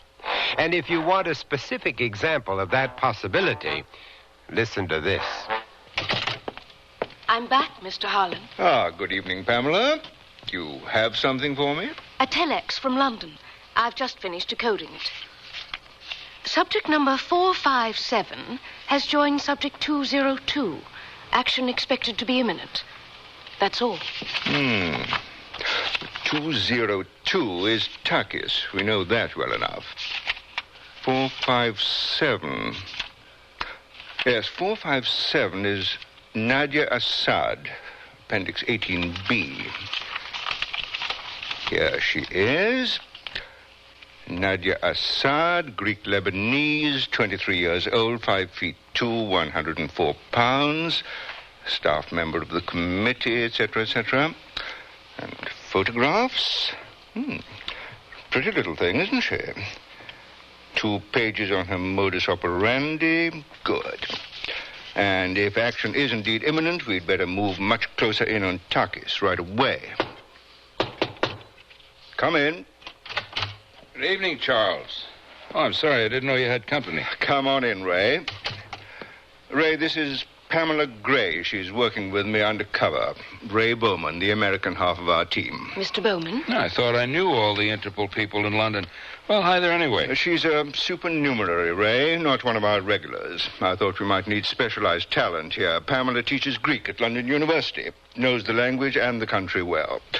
I didn't want to deal with our agents in Athens. Security's terrible here. Well, I hope she realizes that she just might get shot at once in a while. We'll try to see that doesn't happen. Well, what have you got for me? I've got the answer. That's what I've got. Our problem has been we don't know what Grappa is up to, even if he really is here. Well, now we know. Good, good. Just got word from my boys in Rome. Listen to this. We have obtained solid evidence that Chief Justice Franco Baldessera is about to take a vacation. No, I'll make it short for you. It seems the Chief Justice is on his way here for a rest. He's been a prime target of the Red Brigade for more than a year now. In Rome, he's under constant guard, and here he'll have just one bodyguard. He'll be very, very vulnerable. And I just had word from London. A girl named Nadia Assad has joined up with Takis. I know her. She's a holy terror. And if she's come here, it means we don't have too much time. We have to mount a massive manhunt for Grappa right away, even if it means getting every Italian tourist in town out of bed for a heart-to-heart talk. Several thousand of them. No, maybe not. We chose this hotel because Takis is here. Might be a good guess that Grappa is registered here, too. I figure we'll need 20, 30 men. Let's think about that, Ray. Charles, we don't have too much time. Pamela, it's nearly 8 o'clock, and your quarry will undoubtedly be in the bar by now for his pre-prandial libation. Yes, of course. Nice to have met you, Mr. Oh, Bowman. you bet. See you around, honey. What's she up to? Takis likes to hang around the bar all the time. Pamela's doing the same thing. Twice he's tried to pick her up, and, well, she's letting him get a little closer. And what the hell good will that do? I don't know, but you just might see him make contact with someone, and that someone might be Grappa. That's pretty optimistic, isn't it? Takis is the only lead we have, Ray. You know, I've always figured optimism to be the last resort of the simple-minded. And we can't afford it now. 30 good cops to go to work right away. No, I think not. Say again?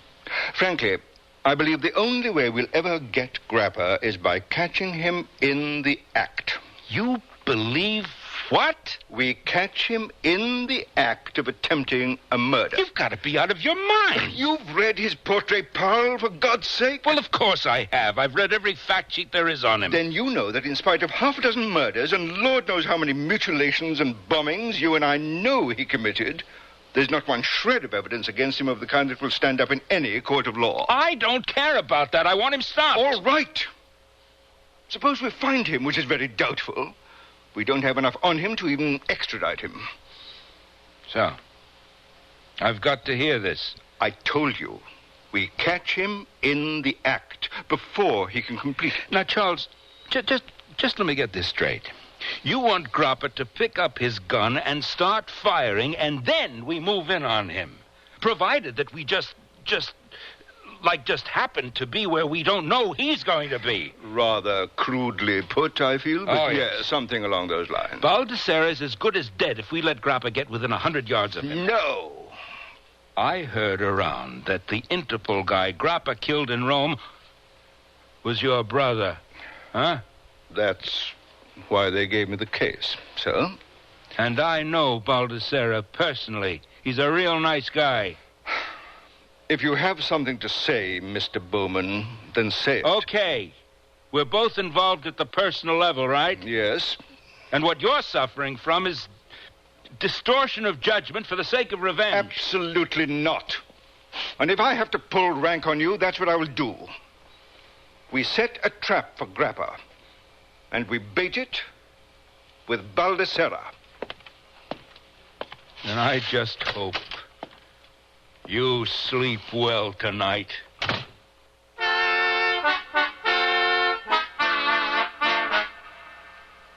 Sears Radio Theater will return after this message from your local station. This is Safety Vision, a quick and easy method for observing potential hazards in your home. Let's start by activating your safety scan. Carefully focus on your appliance cords and plugs. Check to see if they're damaged in any way, and if so, discontinue using the appliance.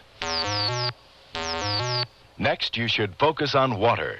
Check so that none of your plugged-in electrical appliances can be accidentally immersed in water or any other liquid. And avoid handling an electrical appliance with wet hands or when you are standing on a wet or damp floor.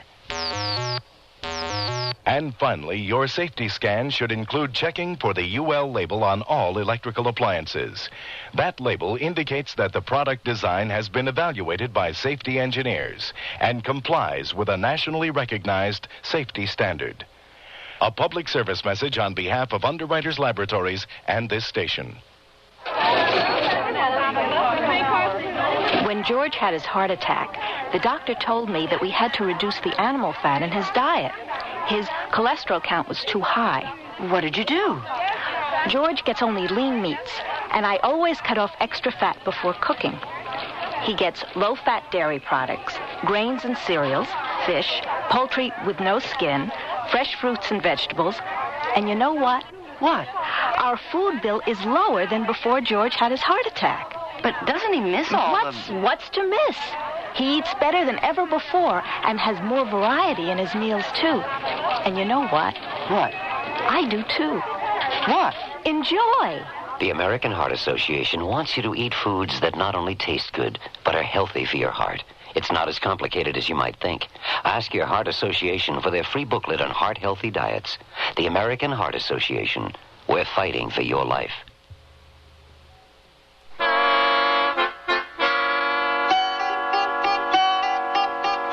You know, it's strange how a truly evil man can have a very human weakness that's able to destroy him utterly. Well, I guess it's very easy to lose your perspective when you meet up with a really good-looking woman, especially if she happens to be out for your blood. It's open. Pamela, well, what a delightful surprise to see you again. You did invite me to call on you.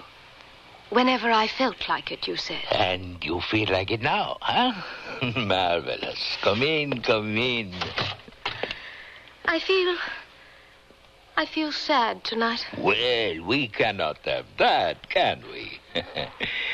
Let me pour you a little something to cheer you up. Oh, just a very small one. I'm really not used to drinking too much. Drinking too much? Oh, that, dear lady, is a contradiction in terms. How beautiful you look tonight. Has anyone ever told you what wonderful eyes you have? As a matter of fact, yes. Often. Oh. That was the wrong thing to say, wasn't it? So, let's begin again.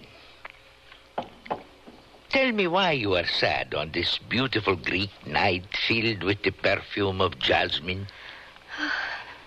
Because I'll have to be leaving it all very soon now. Oh, no, not when I am finally getting to know you. I must. I'm afraid my money's running out. Well, that should present no problems. I am lucky enough to be one of those fortunate people who have more money than is good for them. Now. We can't allow that sort of thing, Mr. Tarkis. I really don't see why not. You see, I had this windfall. I rented my flat in London for 2 weeks for an enormous amount of money, £1,000. 1,000 for just 2 weeks? That must be a very beautiful apartment indeed. Actually, it's a rather crummy sort of place in Bayswater. Really quite awful. I am fascinated. Do go on. Well, there's no reason why I shouldn't share the ghastly secret, is there? I mean, I'm sure you're not going to tell on me. But of course not. Why should I? Tell what? Well, I got into trouble a while back, just a little bit, for smuggling some money to, I don't know, some radical students in Germany. And then this rather ferocious young man approached me and... Oh, dear. That's a very strong drink, isn't it? The ferocious young man, what did he want? I can't tell you. But you must, my dear Pamela. I am on tenterhooks. All right, then. He wanted to rent my flat because he was a fugitive from justice. He threw some bombs, and the police were after him, and he had nowhere to hide. And he offered me all this money. Well, I could hardly refuse, could I? I mean, it was just a caper. My dearest Pamela, you can have no idea just how much your very little capers endear you to me. Oh. I find them absolutely charming. And you are going to tell me all about them. So why don't we have dinner together tonight here in my suite? A perfectly splendid dinner with lots of champagne.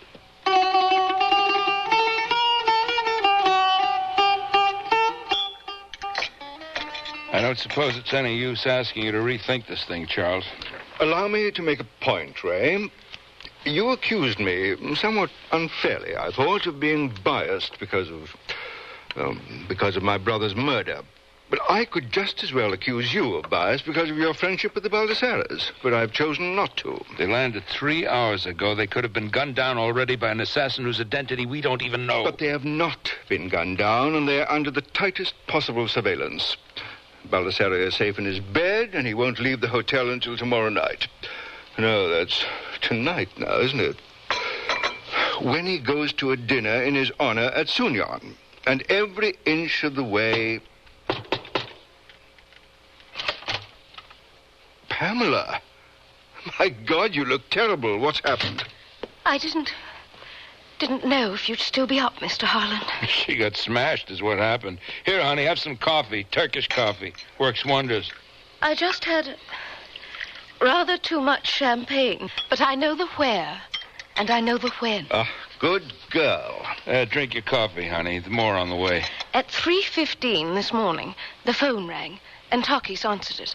And what he said was, that coffee's good. Does he know you speak Greek? Of course not. To him, I'm just an English tourist. Go on. Well, he listened for a long, long time, and then he said, all right, tonight, when he leaves the hotel to go to that dinner, that gives you 18 hours to do what has to be done. He was talking to a woman. He called her Nadia. Ray, get Inspector Pagos over here, please. Now.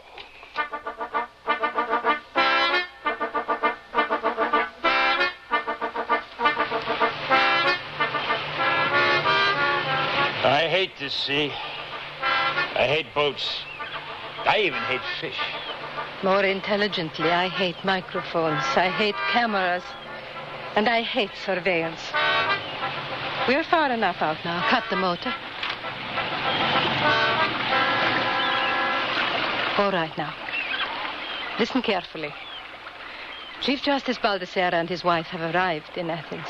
I did assume that was the reason for this meeting. Don't assume anything ever. I told you about that before.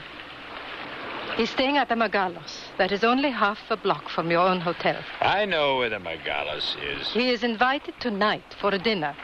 10 o'clock at the home of one of the ministers out in Sunyon.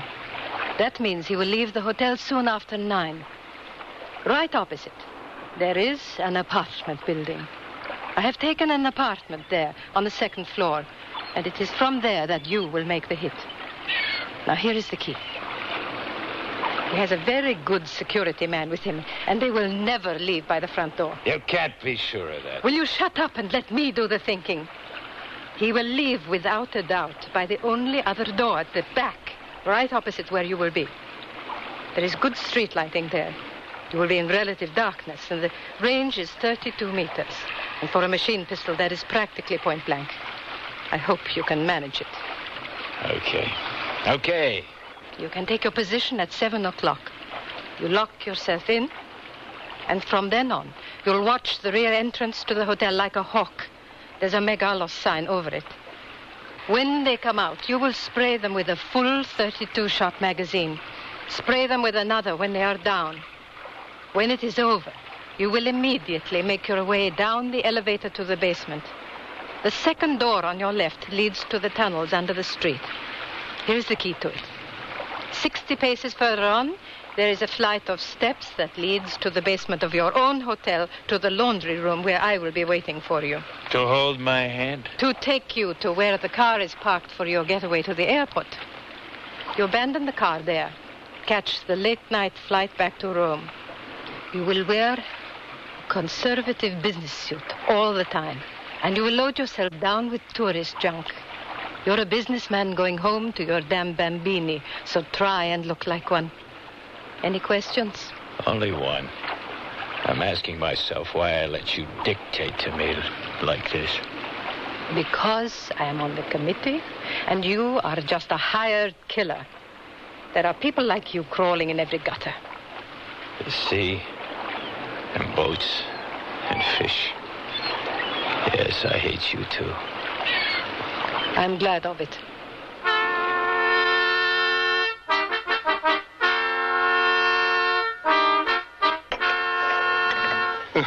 That ashtray looks absolutely revolting. Do we still have coffee? Yeah. All right. What else have we got? Inspector Pagos? We know, sir, that the Chief Justice will be leaving the Megalos at 9:15. I have spoken discreetly, of course, with his bodyguard. They'll use the rear entrance for the sake of security. As, of course, they should. I wonder if Grappa will know that. Oh, he'll know it. That's where he'll be, at the back. We will cover all sides. I will have 8 men on the rooftops, 6 more in plain clothes on the streets, all of them sharpshooters. Cameras? 4 infrared cameras will be set up at various points of vantage. That's all we have in the department, Mr. Harland. As long as the operators keep their eyes open and their wits about them, I want the evidence. Right. A murder case kind of falls apart without evidence, doesn't it? A case of attempted murder. The moment Grappa readies his gun. If we see him Your in time... marksman will start firing. When I pick up that body, I want it to look like a Swiss cheese.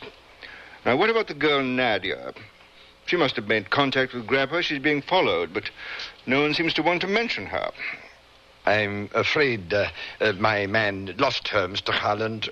Early this morning, we have not been able to find her since. Well, that's a great help. I'm sorry, sir.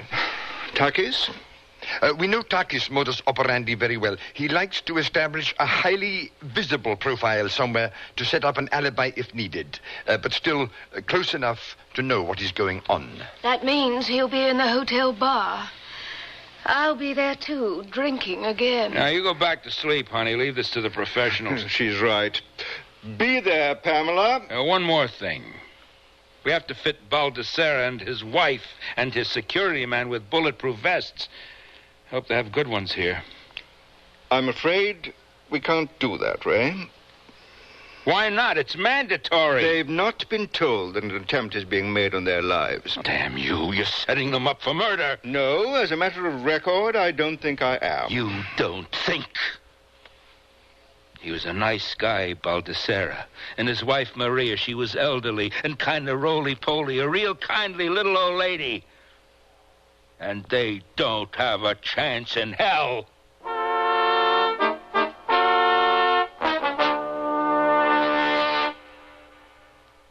For Mother's Day, give Mom a hand. With handy appliances from Sears. Prices have been cut on Sears' best food processor. 14-speed blender with jars, and a push-button self-cleaning broiler oven. Save money, and she'll save time on ironing day with a spray steam and dry self-cleaning iron. So give Mom a helping hand on Mother's Day. And save at Sears. Sale ends May 26th. Dates may vary in Alaska and Hawaii. Your mom. By nature, she's different than any other mother in the world. Whether she's social, romantic, offbeat, or as classic as apple pie, you'll find a special fragrance to fit her nature at Sears. For Mother's Day, choose Revlon's Charlie for the contemporary woman on the run. Chanteuse, the essence of ever-so-soft romance. Or Prince Machiavelli favorites like Windsong, Aviance, or Cachet. This Mother's Day, discover gifts of fragrance that capture the nature of every woman at Sears. Take off on your vacation or to work this summer with Sears 4-piece outfit. Wear the jacket, shell, and skirt, or wear the jacket and shell with pants. Or choose a jacket and shell with 2 pair of pants. You can even wear them as separates. Now that's getting mileage out of your Sears 4-piece outfit. Breezy fashion prints and sunny solids. So whatever combination you put on, you'll take off in style. From the dress department at Sears. All items available at most larger Sears retail stores.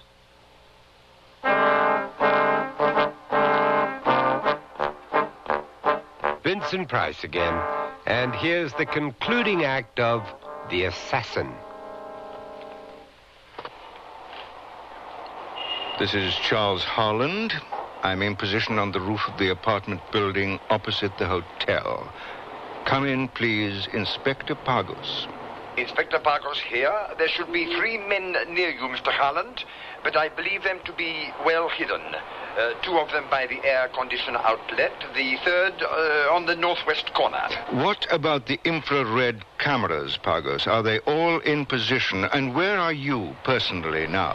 4 infrared cameras in position, Mr. Harland. 2 of them have zoom lenses, and I think we're well covered. I myself am in the hotel on the balcony overlooking the lobby. My information is that Chief Justice Baldissera and his lady are about to leave their room.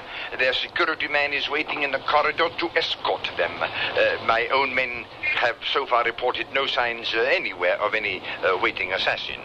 Over to you, Mr. Harland. All right. Ray Bowman, I have to know where you are. Are you in position? Come in, please. Ray Bowman. Ray here. I'm with the number 2 cameraman, Charles, on the 2nd floor of the hotel at the back. I can see you up there, right on the skyline. You better get your head down, damn it. I've got a high-power rifle with a night scope. If anybody moves a muscle around her, he's liable to get blown apart real fast. Break, please. Pagos here. The Baldissera party is reported to have left the room on the 5th floor. They are waiting for the elevator. The elevator is going up now. Hey. There's someone in a darkened room on the 2nd floor of the building right opposite me. He's only 50 feet away, just a shadow. He's gone. I'm watching. Ray, keep off the air. Leave it for Pagos now. I have to know where the Baldisseras are. Pagos here, Mr. Harland. The Baldissera party are in the elevator. It is moving down to the lobby. I am watching the light. The elevator has stopped. Yes, there they are now. The Chief Justice is wearing a dark suit with a red tie. His lady has on a green dress, really a very fashionable dress. Pagos, for heaven's sake. They are moving now across the lobby. The Chief Justice is stopping at the kiosk to buy something. Ah, yes, cigarettes. The security man is ahead of them at the rear entrance. I can see their car pulling into the curb, a white Mercedes. The security man is looking round the street from the steps. He is signaling to them to move out. They're moving onto the street. I am giving the code word now for the cameras and the marksmen. Kiniu. I have lost sight of them now. They are all yours, Mr. Harland.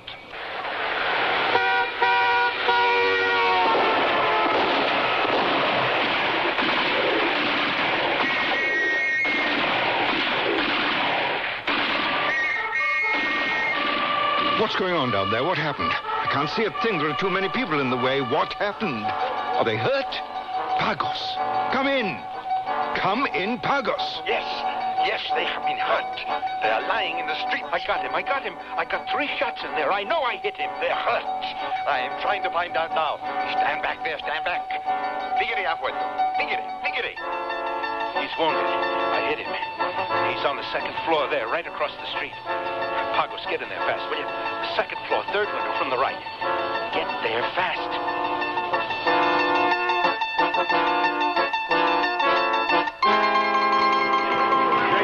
Anyone know what happened out there? Please, everybody better stay in the bar. Darling, it's another revolution. They always have them Hey, here. sit tight, everybody. I'm going to find out. Oh, Harry, why can't we go home? I never wanted to come here in the first place. I mean, what is there in Greece? Takis, what on earth is going on? I haven't the faintest idea, my dear Pamela. Shooting on the streets in Athens? It's quite unheard of. It must be foreigners. Foreigners? Well, there is something you should know about the Greeks. We almost never shoot each other. We just shout a lot. Oh. Ladies and gentlemen, I am Stavros Pastrudis, manager of the hotel. Please don't leave the bar. Please stay away from the lobby. Stay in the bar. It's safe. Please, everyone stay here. You see? We just sit here and have a quiet drink until we wait for some intrepid soul to bring us all the news. It really is the wisest... What is it, Takis? What are you staring at? Someone I know. Excuse me. Nadia, what the devil are you doing here? You're supposed to be... He's hurt badly. Oh, my God. Come over here into the corner. We have decisions to make. Grappa. They shot him. 2 bullets in the chest. Then what went wrong? You're supposed to be in charge of this operation. I don't know what went wrong, but it doesn't matter. What matters now is that we have to hide him. Find a doctor we can trust. Where is he? Where is he? In the basement, the laundry room. He cannot stay there long. We'll have to take him to your room. It is the only place. Wait. I have an idea. A very safe place. Wait for me here. A moment only.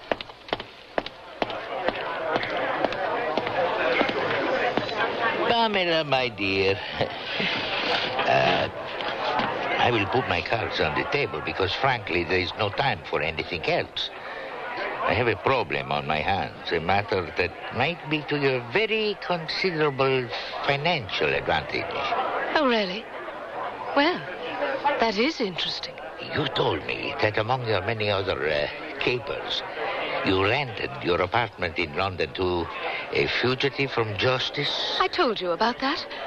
Oh, dear. I need your room here, dear Pamela, for, say, 24 hours or so. Did you say something about considerable financial advantage? 20,000 drachmas. Well, I'd call that considerable, yes. Cash on the barrel. And that is the kind of talk I understand exactly. Oh, darling, not in front of all these people. What would they think? There is no time for the niceties. The key. There you are. Room 444. Don't go there again until I tell you. Find another hotel for tonight. Excuse me. Bartender, I'll have another of the same, please. Put it on Mr. Takis' bill. Yes, madame.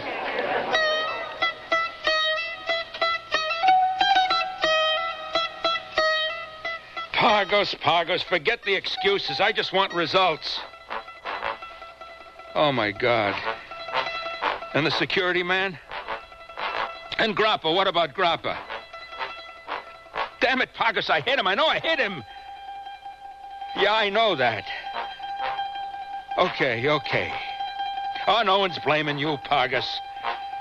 Yeah, keep in touch. I'm in Charles Harlan's room at the hotel. Yeah, you bet. Well? You really want to know, don't you? I'm waiting, Ray. Okay. Then let me lay it out for you, all gift-wrapped.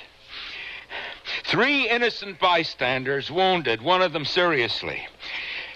The security man hurt real bad. He may die or may not die. Signora Maria Baldessera, you remember I told you what a cute little roly-poly she was? Killed instantly, her chest blown wide open.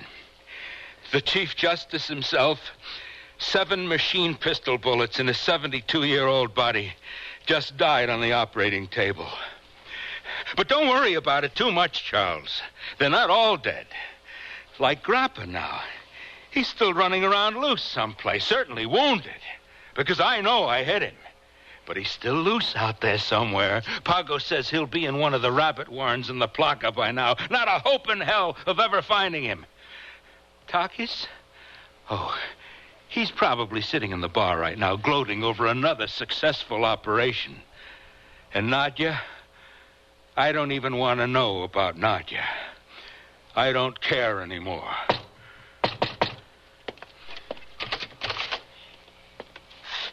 Come in, Pamela. Come in and hear the bad news. First, you may want to hear mine, Mr. Harland. Give them a moment or two to settle in, and then you'll find Grappa and Takis and Nadia in my room. Did I hear that correctly? All three of them, without a doubt, in my room. That's number 4.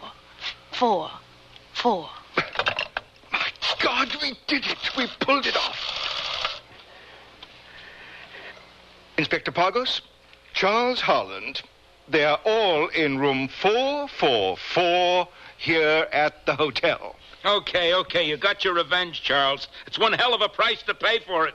You murdered them. That's what I said, Pagos. Room 444. Perhaps you'd like to take some men over there and pick them all up now. A high price, you said. Yes. A very high price indeed, Ray. But that's the way it is sometimes, as you learn when you reach my age, if you live that long. But we got the assassin, Ray, didn't we? We got him.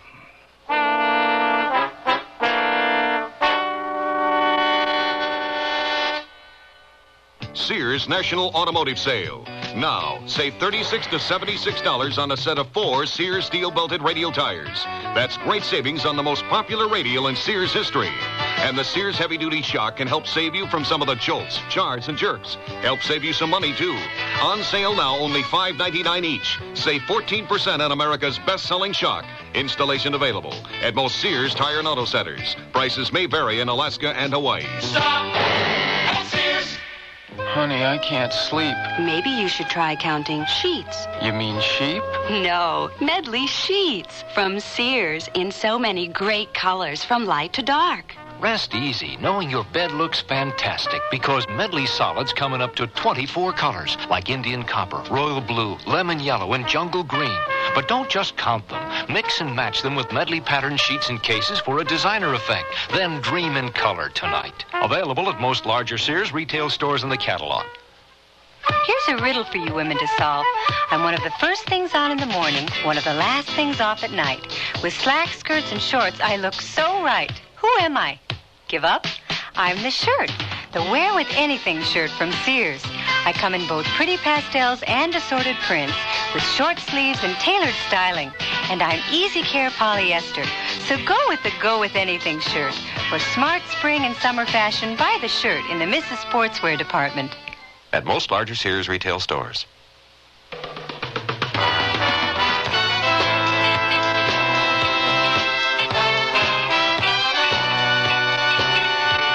The Sears Radio Theater has been brought to you by Sears Roebuck and Company, where our policy is satisfaction guaranteed or your money back. Sears, where America shops for value. The Assassin was written by Alan Caillou, produced and directed by Fletcher Markle. Your host was Vincent Price. Our stars were Ivor Berry, Antoinette Bauer, and Shepard Menken. Featured in the cast were Joe Maras, Marvin Miller, Pamela Brooke, Alan Caillou, and Don Diamond. The music for Sears Radio Theater was composed and conducted by Nelson Riddle. This is Art Gilmore speaking. The Elliott Lewis production of Sears Radio Theater is a presentation of CVI. You've changed, Bernard. You're not the man I married. What do you mean, Francine? Remember the way you were, vulnerable. You made mistakes. But now look, you're confident. Everything you do turns out right. It's that book you sent away for. It's just a catalog from the Consumer Information Center. It lists more than 200 federal publications you can send for on building, fixing, eating. Buying, selling, working, playing, living. And more than half of them are free. Yes, Francine, the man you married is gone for good. All right, Bernard. But would you make just one more mistake for old time's sake? All right. For you, I'll just replace that window glass like I used to. Whatever you do, learn to do it better. Send for your free catalog. Just write Consumer Catalog, Pueblo, Colorado, 81009. Francine, send for that publication on First Aid. What was that address? Pueblo, Colorado, 81009. Here's a tip from your Better Business Bureau. Each year, medical quackery takes many dollars from unsuspecting people, as well as endangering the health of innocent victims. Watch out for the telltale signs. There are several different types of quackery to look out for. For example, false claims for drugs, food fads, and unnecessary food supplements, as well as fake medical devices. Remember that their promoters are much more interested in making money than in preserving health. Quackery in drugs includes so-called cures for arthritis, rheumatism, baldness, and pills that supposedly melt away fat. Drug quackery can be very dangerous in that the victim is sometimes kept from seeing a doctor and obtaining life-saving treatment. The food quack attempts to convince the dieter that vitamin supplements are the only way to a thinner body. And once again, only a doctor should diagnose a vitamin deficiency and write up the necessary prescription. A tip from your Better Business Bureau.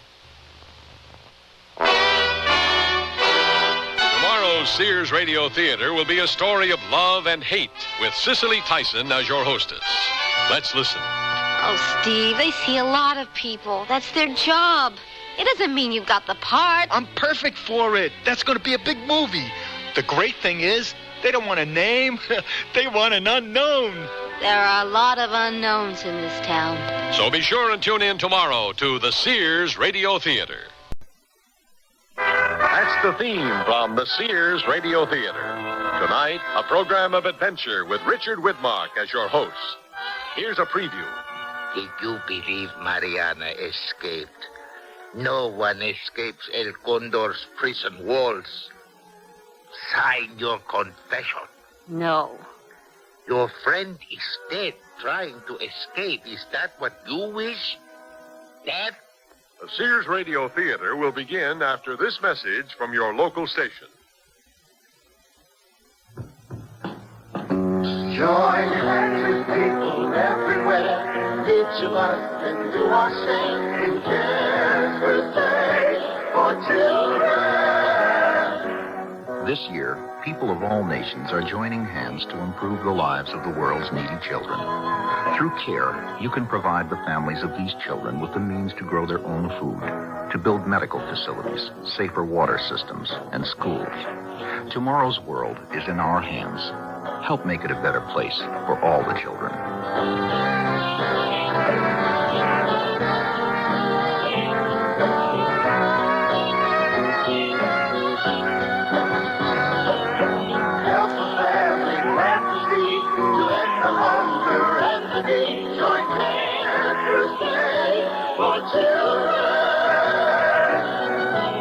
Please send your check or money order to CARE, Crusade for Children Overseas, Box 576, New York 10016. This is Richard Widmark. When Ruth Rodriguez decided to backpack across South America with her fellow graduate student Keith Hagen, it was the first time she'd ever disobeyed her parents. But had Ruth known of the nightmare which awaited her in one oppressed South American country, she would never have left Southern California. The customs guard warned us not to sightsee in the barrio. We won't stay long, Ruth. I just want a few snapshots of these tin-roofed huts to contrast with the shots I took at the luxury hotels downtown. Oh, so many poor children on this muddy street. All those little bellies swollen with hunger. This isn't exactly a compassionate country, you know. Keith, there's a man lying in that alley. Looks like somebody really beat him up badly. He needs a doctor. The children, their parents, everyone's disappeared on this street. Maybe we shouldn't get involved. What's the matter with you? I'm going for help. You try to keep his face out of the mud. Keith ran. He ran past rows of adobe huts, through streets of wet mud up to his ankles. He exited the barrio onto a cobblestone street and within 5 minutes had found a policeman. At first, Keith thought he had forgotten the way back to Ruth and the severely beaten man lying in the alley. The rows of adobe huts and the blank stares of the burial peasants kept recurring with nightmarish regularity. After 30 minutes of fruitless search, the policeman grew disgusted and left Keith standing alone in the muddy burial street. Ruth had disappeared. Ruth! Ruth! And that's only the beginning of our story.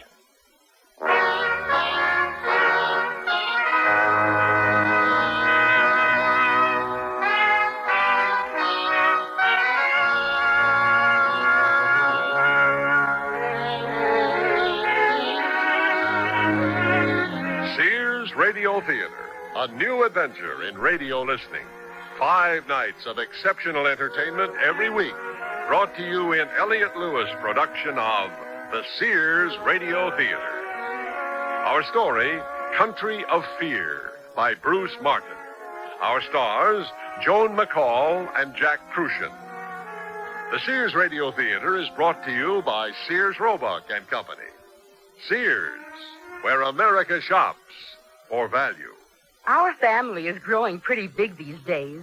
We've got family members in 9 different states, and Sears sure comes in handy.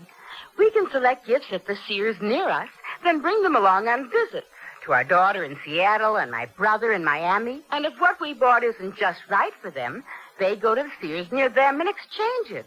That's Sears. In their stores or through the catalog, Sears is where America shops. Sears, where America shops. Sears National Automotive Sale. Now, save $36 to $76 on a set of 4 Sears steel-belted radial tires. That's great savings on the most popular radial in Sears history. And the Sears heavy-duty shock can help save you from some of the jolts, jars, and jerks. Help save you some money, too. On sale now, only $5.99 each. Save 14% on America's best-selling shock. Installation available at most Sears Tire and Auto Centers. Prices may vary in Alaska and Hawaii. Stop at Sears. Whisper Glide. Sears' best Whisper Glide Travis rods offer you more features than any other line of Travis rods anywhere. Whisper Glide. So if you're decorating or redecorating, choose these. Whisper Glide. Their design features remarkably smooth drawing, and Sears' own non-tilt carriers help keep your draperies straight. Best yet, there's a size and a style of Whisper Glide Travis rods to fit just about every decorating idea. Whisper Glide. Our best. At most larger Sears retail stores.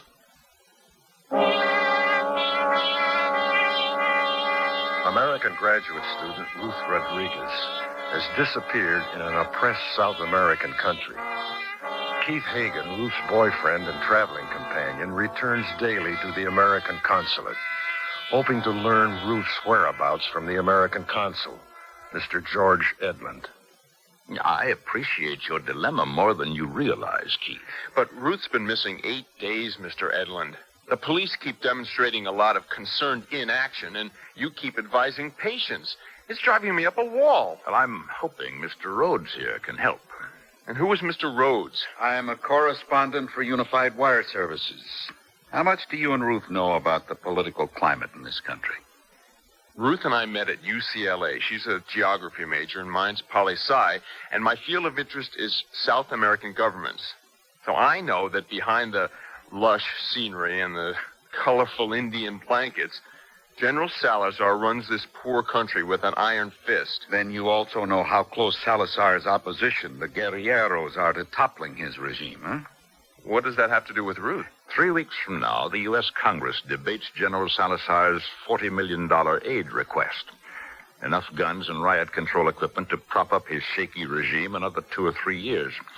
I have a suspicion General Salazar mistakenly believes the confession of an American college student on espionage charges will secure him that military aid. Salazar is holding Ruth? Not Salazar directly, but his secret police. Where? We've heard a rumor from a reliable source inside El Condor prison. The locals have dubbed El Condor the House of Laughter. On a still night, the screams of the political prisoners carry outside the prison gates. Oh, dear God.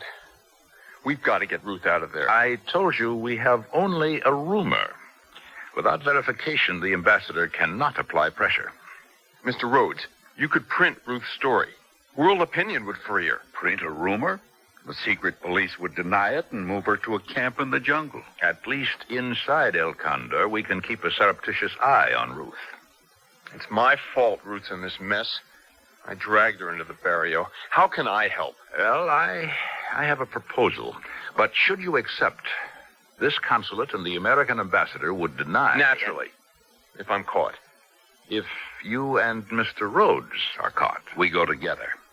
Inside El Condor? Yeah, to try to find Ruth. I'm proposing this drastic shot in the dark because Ruth's life is at stake. How do we get Ruth out? We don't. We're going in for the evidence we need to free her through Mr. Edlund's diplomatic channels. Yesterday, Keith, you described to me Ruth's gold heart locket. Sure. The locket has Ruth's initials engraved on it. If the secret police haven't taken it from her, the locket will be all the evidence we need. And if they have taken Ruth's locket? Well, that's the chance I'm asking you to take. How do we get inside El Condor? At General Salazar's invitation. Salazar's making a big effort to polish his tarnished image in the States. A local newspaper editor, Luis Correa, was granted permission to invite a group of American reporters to inspect El Condor tomorrow. Senor Correa saw to it that your name appears on the list. When I'm inside, how do I find Ruth? We have the general location of Ruth's cell and a diagram of the security checkpoints inside the political cell block. The lack of diligent security inside El Condor is as notorious as the sadists who staff it. What happens if Mr. Rhodes and I are caught? With the congressional vote on Salazar's aid request coming up, we expect at the very worst that the two of you would be expelled from the country. I have one more question. Mr. Rhodes, who do you work for? I'm not CIA, if that's what you mean. But you are risking your neck for a girl you never met. Well, I don't deny I smell a story, and I'd like your promise on an exclusive. But I also know that Ruth will spend many years in El Condor prison if she signs a false confession. Too many years for me to live with if I don't do my damnedest to help.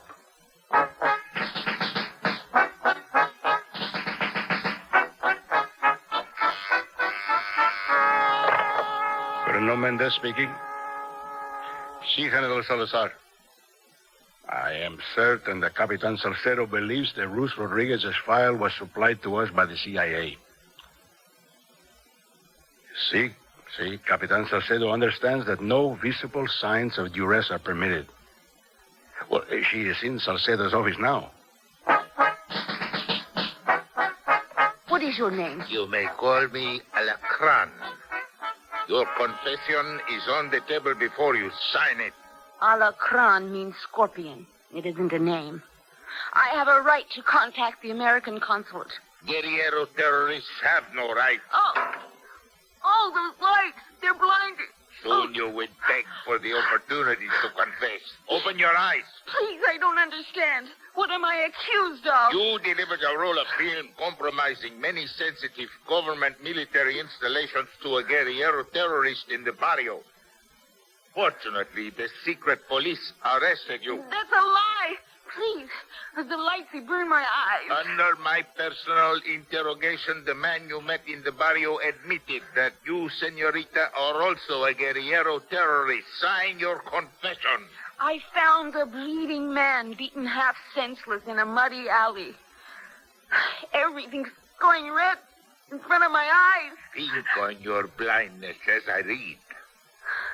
Father, Carlos Rodriguez, born Mexico City, 1932. Mother, Guadalupe Rodriguez, born Nogales, Mexico. You face the lights. Mother, born Nogales, Mexico, 1935. Parents met at a church social in Los Angeles, 1952. Married 1 year later. How do you know those things about my parents? A Norte Americano government agency supplied us with your file. You're saying my government knows I'm your prisoner? Who do you think gave us your file? Enough of the lights for now. Oh, my eyes burn something awful. Your eyes will cool as your sight returns. Our great democratic nations are locked in a common struggle against the guerrilleros. Sign your confession. That's a ludicrous suggestion. Do you really believe your government would not sacrifice one Mexican-American in the name of national security? From your file. You enrolled University of California at Los Angeles, fall of 1977. California driver's license number N619547, Social Security number 113464225. You can drop the charade now. I know you're lying. What lie? How do you know? I just know. You must be lying. No lies. Sign your confession or I will be forced to place you in the cell of the beautiful ones. Who are the beautiful ones? My children. Women prisoners. Do you wish to join them? If I sign a false confession, I'm condemning myself. Sign your confession and you will see your family again in a few months. It is your only hope of freedom. I can't. See, Alacran. Take her to the cell of the beautiful ones.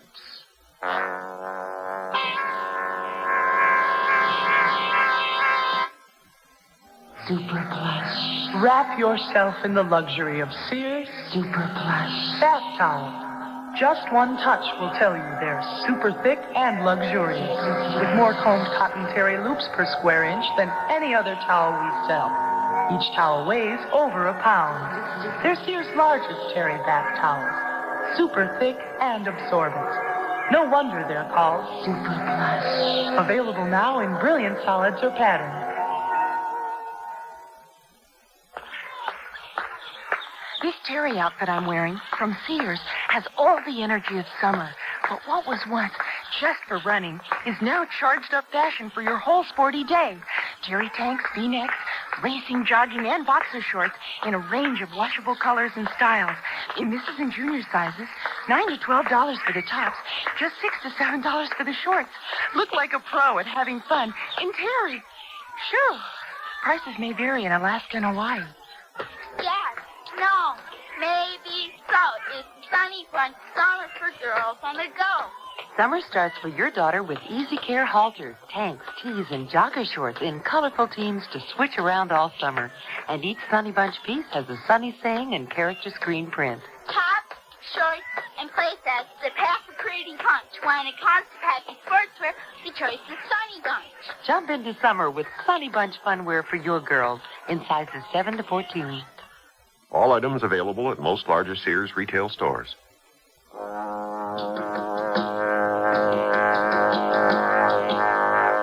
Fear rushes through the blood of American graduate student Ruth Rodriguez in the cell of the beautiful ones, fellow prisoners maimed under torture.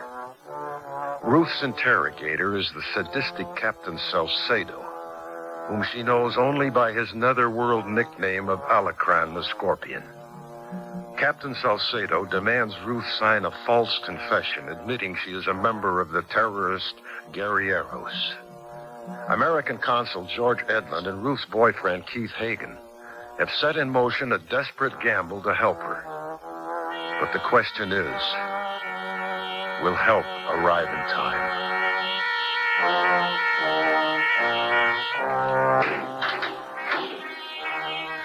There must be 20 or 30 poor women crowded in this cell. True. Ay, por favor. Oh. Good. The guard brings Mariana now. Mariana is also a university student. You two should be friends.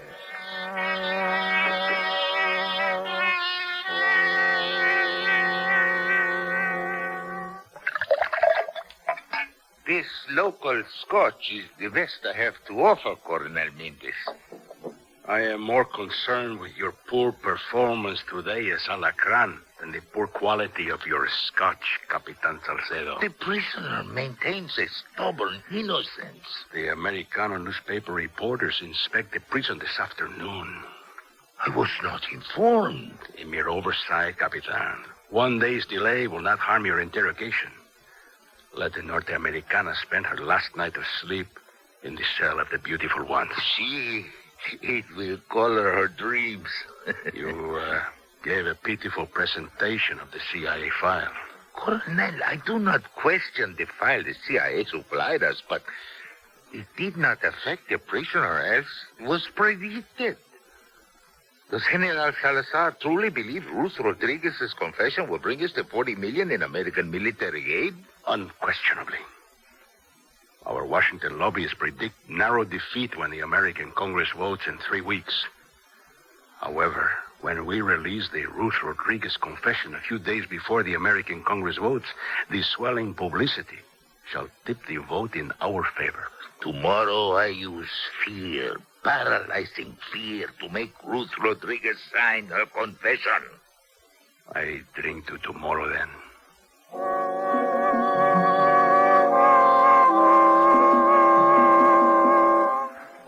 No fear, querida, no fear. Please, Mariana, I want to be alone.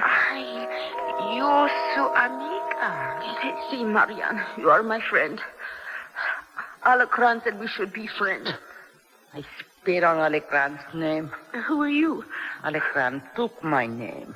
I have no name now, or my family might suffer at the hands of Alacran. I know you both mean well. I prefer to be alone. I am not brave. Yeah, I know my boyfriend Keith must be looking for me. But I fear Alacran will make me sign his confession before Keith can find me. What's the guard doing? Oh, cell's gone pitch black. He's sealing us in. Alacran hides his beautiful ones behind the wooden door. Hide us from what? What doesn't Alacran want us to see? We have heard that there will be visitors to El Condor today, members of the press. Alacran does not want us to see them. And more truthfully, he does not want them to see us.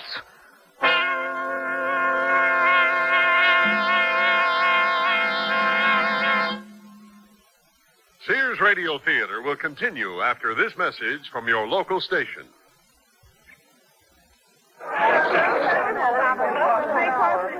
When George had his heart attack, the doctor told me that we had to reduce the animal fat in his diet. His cholesterol count was too high. What did you do? George gets only lean meats, and I always cut off extra fat before cooking. He gets low-fat dairy products, grains and cereals, fish, poultry with no skin, fresh fruits and vegetables. And you know what? What? Our food bill is lower than before George had his heart attack. But doesn't he miss all of them? What's to miss? He eats better than ever before and has more variety in his meals, too. And you know what? What? I do, too. What? Enjoy. The American Heart Association wants you to eat foods that not only taste good, but are healthy for your heart. It's not as complicated as you might think. Ask your Heart Association for their free booklet on heart-healthy diets. The American Heart Association. We're fighting for your life.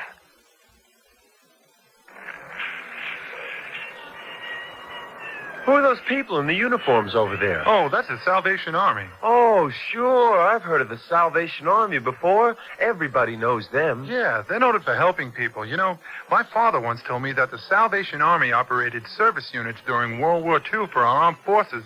He never forgot them for that. They were really helpful. I wonder if they help people in other ways. I'm sure they do. Let's ask them. Excuse me, sir. What are some of the services available at the Salvation Army? Well, throughout America, the Salvation Army operates daycare centers, adult rehabilitation centers for alcoholics, summer camps for kids, even senior citizen clubs and programs. Oh, the list goes on and on. Well, thanks a lot for your time. I appreciate it. The pleasure's mine. Have a nice day. Gee, I had no idea the Salvation Army provided all those services for people. The Salvation Army cares about you. If you need help with a problem or can help, call your local Salvation Army today. Held incommunicado in a South American prison cell, American graduate student Ruth Rodriguez contemplates her desperate future. How long can her resolve not to sign a false confession last against physical deprivation and psychological rape? Welcome to El Condor Prison. I am Coronel Mendez. It is my privilege to escort you gentlemen of the American press through our vast facility. Of course, it is impossible to view all of El Condor cell blocks in one day. So, I will answer any questions that you may have. Senor Correa, where do you suggest I begin? I suggest we begin with the felons division. Violent crime is a severe problem in North America. A wise choice. Dangerous men make interesting reading. Tell me, who is the young man beside you? This is my colleague, Keith Hagen, Colonel. I'm Jack Rhodes, Unified Wire Services. Senor Rhodes is known for his persuasive journalism. Oh, yes, Senor Rhodes. You must provide an accurate picture of our penal system for your American readers. Colonel, on that you have my word.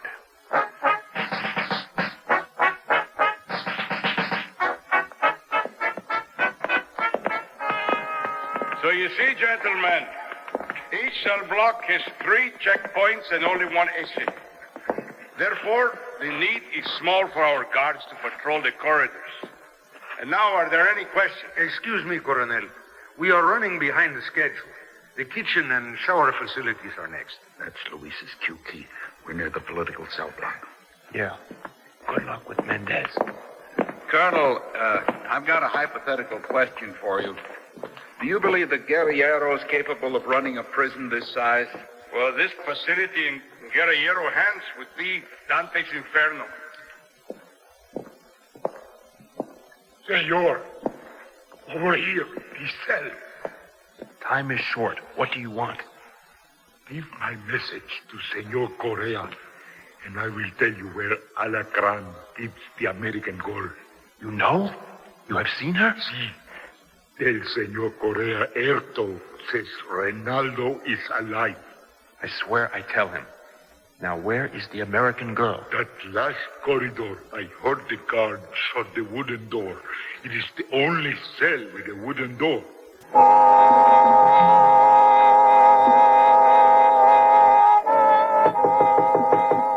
Ruth? Keith? Oh, thank God you've come. Ruth, your locket. Your heart locket. Did they take it from you? No. Slip the locket under the door. Why? We need evidence. Now. Do it. They want me to sign a confession. They keep saying I'm a guerrero terrorist. I know. Hurry. I'm trying. That the locket won't fit under the door. I think I hear a guard. The women in this cell have all been tortured. Ruth, listen. The American consul says don't sign anything. Your life depends on it. Please, Keith, don't leave me. There's a guard. I have to go. Ruth, we'll get you out.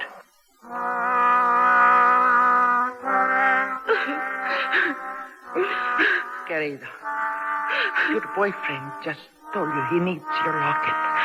Mariana will take your locket to him. How? Tomorrow, we, the beautiful ones, help Mariana to escape. See? Mañana, I escape. I don't think I understand what you're saying.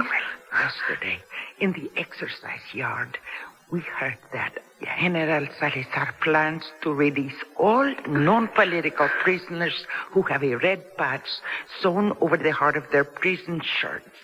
The General does this to celebrate his new Independence Day. I have seen no one in this cell with a red patch on their shirt. Oh, my sister wears a red patch. Tomorrow in the exercise yard, Mariana will trade shirts with my sister. My sister will then take Mariana's place among the beautiful ones. And Mariana walks out of the prison gates in your sister's place? Sí, querida. Oh, Alacran will kill her if he catches her. Mariana has no family, though Alacran cannot threaten her with reprisals. Maybe when Mariana brings your locket to your boyfriend, he will help us fight Alacran too. Our dream is to rid our country of all General Salazar's alacran. Ay, como si. Mariana, here is my locket. When you are free in the city street, go to the Marisol Hotel, room number 6. Wait there for my boyfriend, Keith Hagen. Keith will know what to do.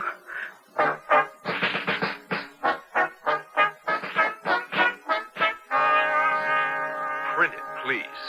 Print the story. It's been less than 48 hours since you spoke to Ruth inside El Condor prison. 1 day, 18 hours, 43 minutes. When Ruth's name sees print in the major American newspapers, we'll be stealing General Salazar's thunder.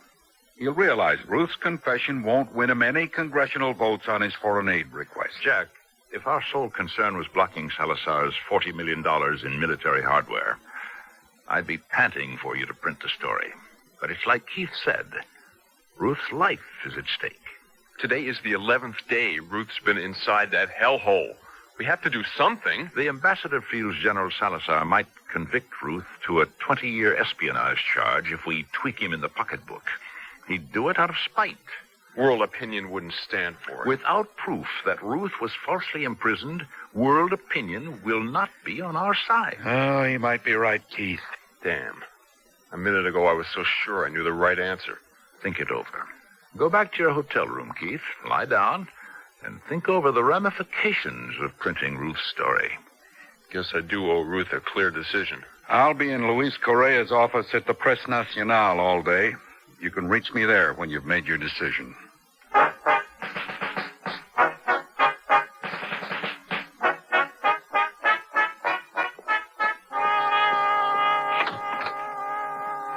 Ah, yes. Come in, come in. What do you want? I have news for you. Your friend, the dull-witted girl? Mariana? Yes, exactly. Mariana. She is dead. What? Mariana, your friend, she is dead. How? I mean, what? Did you believe Mariana escaped? No one escapes El Condor's prison walls. Sign your confession. No. Your friend is dead, trying to escape. Is that what you wish? Death? Sign your confession. Mariana. Oh, Mariana.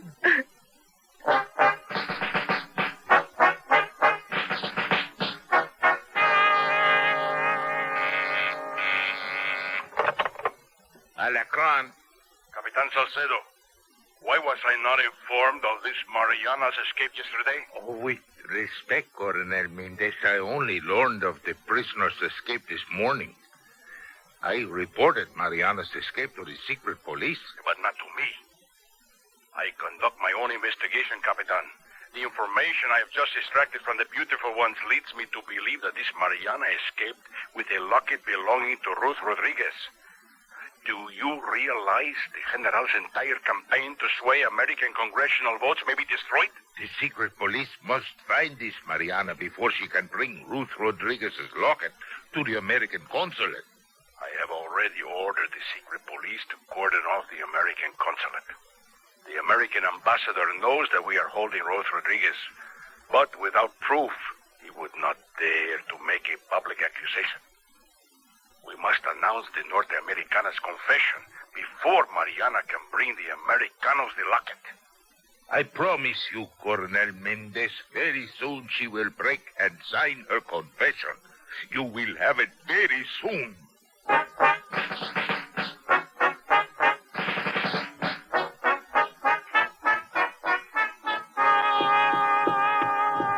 See. Who is it? Who is there? Senorita, did you not hear me? I asked who you are. Senor, por favor. Ruth. Ruth. Is something the matter, Senorita? Senor Ruth. May I get you a glass of water? Senor Hagen, por favor. Hey, that's Ruth's locket you're holding. You come from Ruth. Si, senor.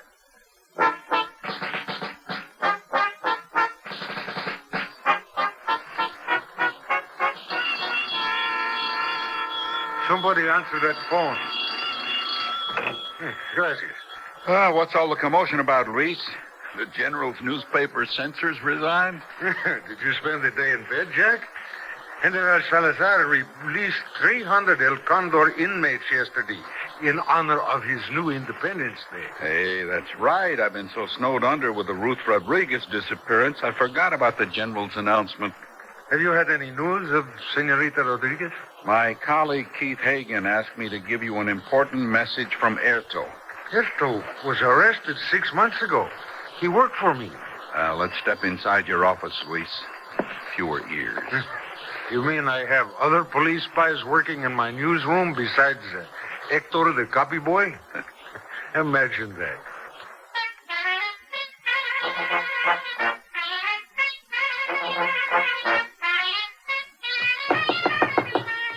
Venga. Mr. Rhodes, we got it. We got the evidence we need to free Ruth. Slow down, Keith. Who told you I was in Senor Correa's office? That guy in the blue shirt out there. The one talking on the phone. Is it Hector, Jack? Yeah. Come in, Mariana. I'll watch the window. What for? That guy Hector you spoke to is Senor Correa's resident police stoolie. The secret police are probably on their way now. Ay, no, por favor, senor. Senor Correa, this is Mariana. She's brought Ruth's locket. Oh. Well, that's certainly the evidence we need. Our American consul will be tickled to get that. But the secret police know Mariana escaped. We saw them patrolling the consulate streets. They're waiting for her to show up at the consulate. That's why I brought Mariana here. Then I beg you, leave now. Keith, please take Mariana out by the back stairway. My car's in the alley. Hector's standing out front, obviously waiting for Salazar's goons to show up. When the police arrive, I will stall them as long as I can. Ay, muchas gracias, Senor Correa. Ruth and I thank you, too. We better hurry, Mariana. Secret police just pulled up. Thanks, Luis. I'll keep in touch.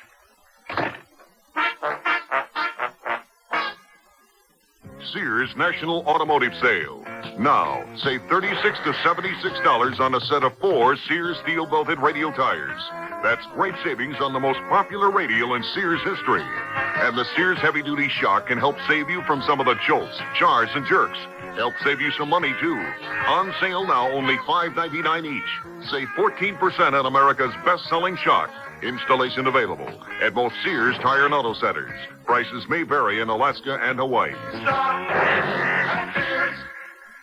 Oh, here I go again. It's time to rent one of those steam-type carpet cleaners. Why rent? Now Sears puts power in a carpet cleaner you can own yourself. The Power Spray from Sears for easy home carpet cleaning. Power Spray sprays hot water into your carpet, then sucks up the dirty water. You can see the dirt you get out. Dirt you didn't even know was there. The Power Spray Carpet Cleaner, a convenient carpet cleaner you can own yourself. Available at most Sears retail stores. Kenmore. Solid as Sears. This is my first night camping with my family of 5. Now I'm really glad I packed my Sears family-style tent. It's Sears' best tent, tested by Sir Edmund Hillary, the first man to conquer Mount Everest. This tent stands 6 feet 9 inches in the center and has a sewn-in 10 by 14-foot floor. It sleeps 8, plenty of room for my family, even the dog. We like the windows that can be zipped shut from the inside, and this large front canopy. Sears' best family-style tent is built to be lived in, and if it's good enough for Hillary, it's good enough for my family at most larger Sears retail stores.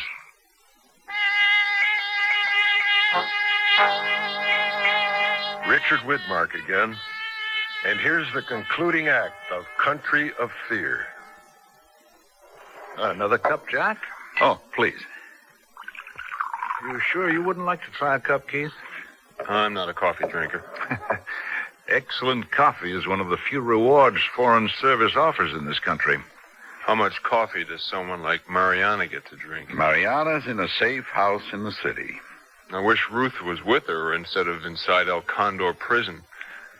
What do they have to gain by delaying Ruth's release? Well, I'm speculating, but I imagine the secret police are evaluating reaction to their scapegoat story. The American papers were flown in hours ago with that story. Salazar's people are evaluating the reaction in Washington. With $40 million in U.S. military aid at stake, General Salazar is hedging his bets. Captain Salcedo makes a very convenient scapegoat for Ruth's imprisonment. We won't be able to contradict their story if Salcedo toes Salazar's line. That doesn't explain the delay behind Ruth's promised release this afternoon. If Colonel Mendez somehow knew Ruth had proof Captain Salcedo didn't act alone, he couldn't afford to release her. General Salazar wouldn't permit any accidents. An accident to Ruth would destroy his military aid request. But it is a possibility, isn't it, Mr. Edlund? Ruth's life is still very much in danger. I don't believe so. But you can't be certain. Well, no. We get Ruth out now. Colonel Mendez won't be prepared. Just the reason we go now.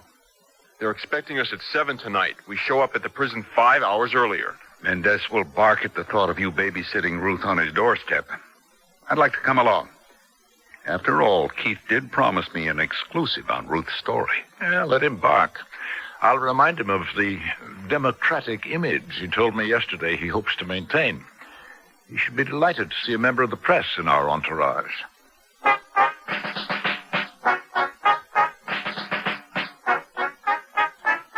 I am Colonel Mendez, Capitan Salcedo's superior officer.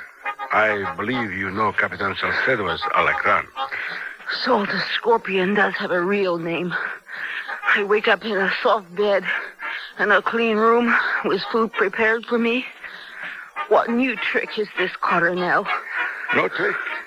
You have been in this prison 13 days, 11 in Capitan Salcedo's hands and 2 days in my care. Your Alacran, Capitan Salcedo, is to be court-martialed. I don't believe you. If I've been saved, as you say, then why isn't someone from the American consulate here? Tonight, the American consul and your young man, Senor Hagen, will escort you out of the prison. You're lying. Oh, I understand your doubt. You have been through a harrowing ordeal. Please. Here, over there, read the American newspapers on the table. How do I know your people didn't print up these New York papers? Senorita Rodriguez, I understand your distrust. Read, examine the facts, check the dates. Mariana's alive. Oh, the dull-witted girl? The one who smuggled your locket out of prison? See, she's alive. Captain Salcedo told me she was dead. Oh, there is nothing more than Capitan Salcedo's cruel joke. This isn't what happened. They haven't printed the truth. Praise God that the Capitan Salcedo's superior officers believe Mariana's story. Otherwise, you might still be in that madman's hands. Salcedo didn't act alone. Apparently independent of the country's internal security forces, it says. That line is what we Americans call a crock, Colonel Mendez. I assure you, you are wrong. The Capitan freely admits that he acted upon his own authority. I told Captain Salcedo I knew he was lying to me, and I know that you're lying to me now. Please, explain. I do not understand your words. The file Salcedo showed me, the one he said the CIA supplied to him to convince me I had to sign his false confession. I know where the information in that file came from. Out of my college transcript. Oh, excuse my smile, but that is a little fantastic. To believe Salcedo hired someone in California to break into my university's records office on his own? Yes. But I'd bet your general hired a professional thief to photocopy my transcripts, especially with $40 million in foreign aid on the line. That's the figure in the newspapers here. It's really a little too fantastic. Oh, the files account for the days I was held in isolation before my interrogation began. You had to wait for my transcripts to be stolen. I sincerely hope to leave the CIA's name out of this affair. Our staunch friend has been the victim of much adverse publicity recently. The CIA persuaded Capitan Salcedo to pressure a confession from you. They believe that your confession would shock the liberal elements in your Congress into approving our $40 million military aid request.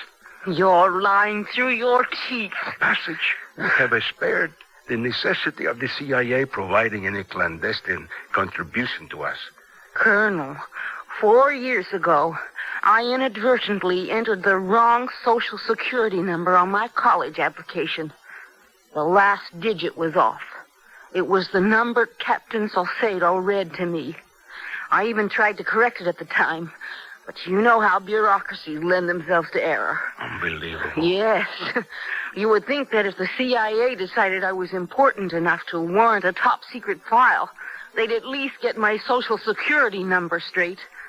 No American government agency was involved at all. Realize that political blackmail is wielded by the Davids as well as the Goliaths, with no room for a citizen's personal satisfaction. Personal satisfaction? Think back on the days when you were Capitan Salcedo's prisoner. Salcedo deserves to die. Oh, you hate him enough to wish his death? Yes. I could order Capitan Salcedo brought into this room. I'd scratch his eyes out. My general empowered me to offer you a more reasonable compensation, one with greater personal satisfaction. Capitan Salcedo's execution. In exchange for what? Your silence. Would there be witnesses? There are no witnesses to a suicide. Only you and I and Capitan Salcedo will be in the room. Send for him.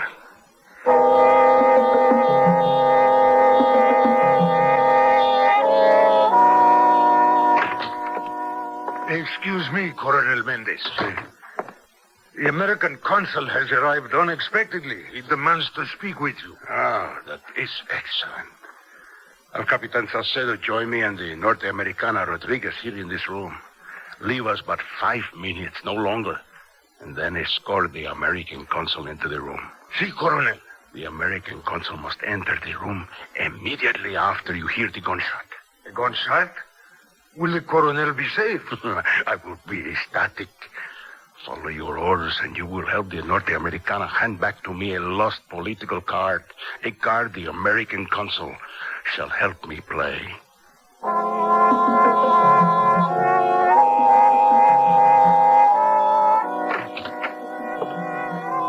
Please be seated at the table with Señorita Rodriguez, Capitan Salcedo. Coronel, I understood I was to have no further contact with the prisoner. An execution is now necessary. I need a witness to confirm my report to the General. I will be happy to serve as your witness. Hand me your pistol. Since my pistol is to be used in the execution, should not my hand pull the trigger? Hand the pistol to me. Si, Coronel. Colonel Mendez, what are you doing? I am handing your pistol to the prisoner. Oh, sit down in your chair, Capitan. The young lady is pointing a loaded gun at your head. But why? Call it reasonable compensation. Your colonel and I made a bargain. I keep quiet about the nightmare you put me through in exchange for your execution here in this room. But I am a loyal officer. I obeyed my orders. I am a son in the General's army. The General would never permit such an incident. General Salazar has already accepted Señorita Rodriguez's bargain. Please proceed, Señorita. I volunteered to take the blame for the prisoner's arrest to spare the General embarrassment. I would gladly die fighting the guerrilleros, but to die at the Norte Americana's hands is to die like a dog. Now you strip the poor man of his dignity. Shoot him. Feel the pistol pressed against your temple? You're sweating, Malacran. I only obeyed the colonel's orders.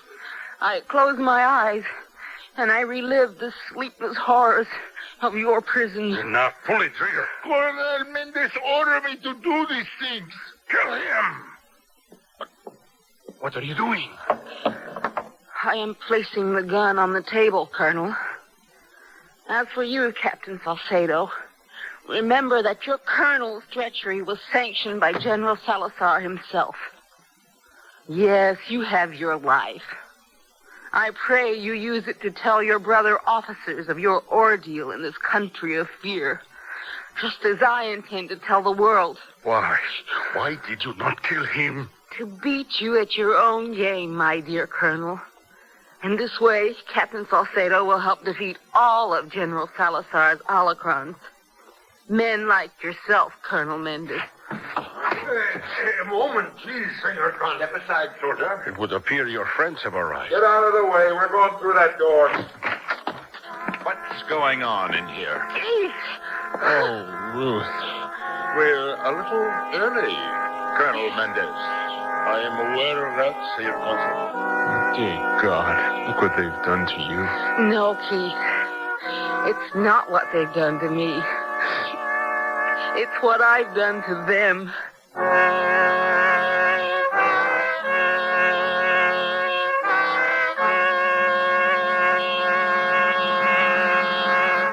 Looks like it's going to be a hot one today with 90% humidity.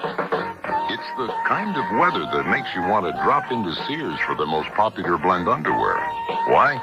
Because it's a blend of 65% polyester for strength and 35% combed cotton for softness and absorbency, with a two-way stretch for the comfortably snug fit men appreciate, especially in the warm, active months ahead. So drop in and discover Sanfonet t-shirts, undershirts, and briefs. Almost summer, and there I was, still in my winter sports shirts, feeling the heat. So I went to Sears and discovered a summer sports shirt collection. Some interlock knits caught my eye with full-button fronts in solids and patterns, and they're short-sleeved. This is a style I can feel comfortable in. Better yet, the interlock knits of polyester are easy care. My wife likes that. Now I'm looking forward to those lazy summer days ahead, wearing my new crisp-looking shirts from Sears. For those hot summer days ahead, Sears is serving a refreshment of cool savings. Now through May 26th, you'll save $100 on a Sears Better Series central air conditioning system with an electronic control that regulates the condenser fan to run at the unit's quietest proper speed for the outdoor temperatures. So enjoy a cool $100 savings now. Discover Sears Central Air Conditioning in Good Series, Better Series, and Sears Best Series. Prices and dates may vary in Alaska and Hawaii. All items available at most larger Sears retail stores.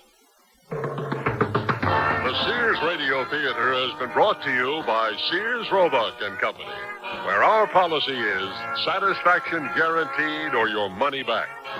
Sears, where America shops for value. Country of Fear was written by Bruce Martin, produced and directed by Fletcher Markle. Your host was Richard Widmark. Our stars were Joan McCall and Jack Crucian. Featured in the cast were Brian Farrell, Vic Perrin, Virginia Gregg, Lillian Wyeth, Howard Culver, Marvin Miller, and Tom Holland. The music for Sears Radio Theater was composed and conducted by Nelson Riddle. This is Art Gilmore speaking. Associate Director of Sears Radio Theater is Ken McManus. Sound effects were created by Bud Tollefson. Joanne Thompson is production supervisor. And the recording engineers are Joe Wachter and Hal MacDonald. The Elliott Lewis production of Sears Radio Theater is a presentation of CBI.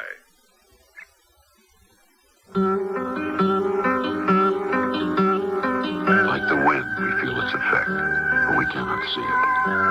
It touches each and every one of us without exception. Young or old, rich or poor, black or white. It's something we all have in common. Tension. When we're unable to cope with tension, it can turn against us. It can make us fail at our jobs, fail our families, and most important, fail ourselves. Learning to cope with tension is a never-ending process, one that begins at birth and continues to the end of life. It's one of the keys to happiness and good mental health in our time. This is Cliff Robertson. There are few of us who wouldn't welcome solid advice from a good friend on how to deal more effectively with our tensions. That friend can be your mental health association. Contact them for a copy of their pamphlet, How to Deal with Your Tensions.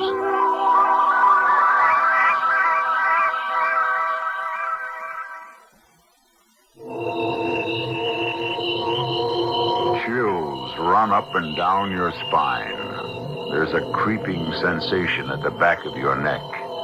You're listening to CBS Radio Mystery Theater. I'm E.G. Marshall, your host for these hour-long dramas of suspense, adventure, and the macabre. Heard 7 times a week on most of these stations. Here's a sample of what we mean. This very room reeks of dejection, despondency, undusted cobweb furnishings, black drapes covering the window. Here, let me throw them back and at least get some moonlight, if not sunlight, into this place. In the doorway. What is it? Madeline! Am I that horrifying to look upon? Dear brother. Listen here for CBS Radio Mystery Theater 7 times a week on most of these CBS Radio network stations.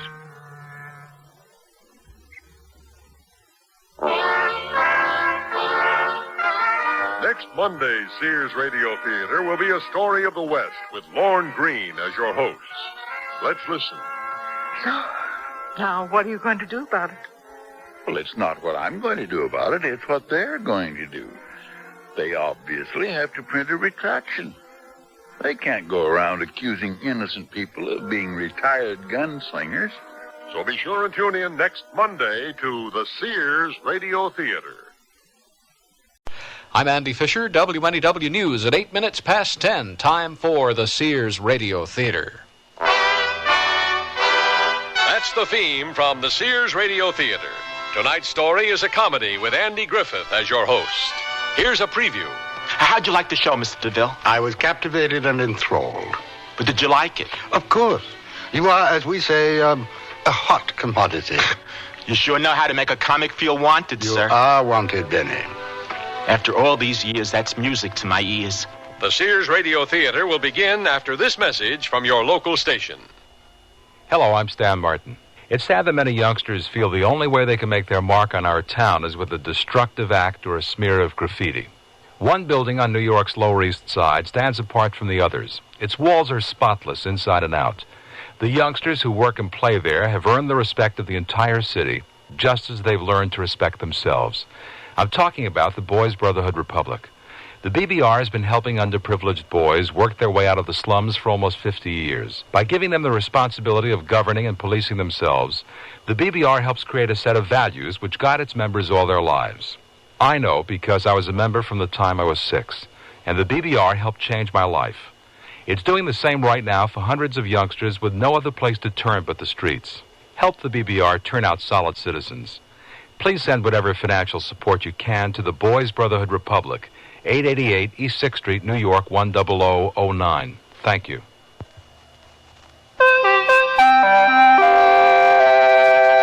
I'm Henry Winkler, and I'm an actor, and I'm proud of it. I've played many roles from Shakespeare to the Fonz, and right now I'm playing what I consider a significant spokesman role for the American Cancer Society.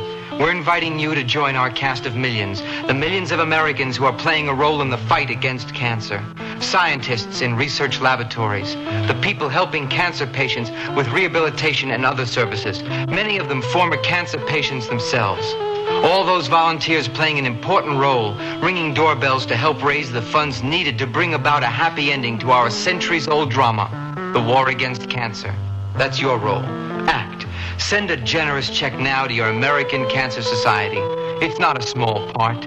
As Shakespeare said, many strokes, though with a little axe, felled the hardest timbered oak. Remember, it's your American Cancer Society. This is Andy Griffith.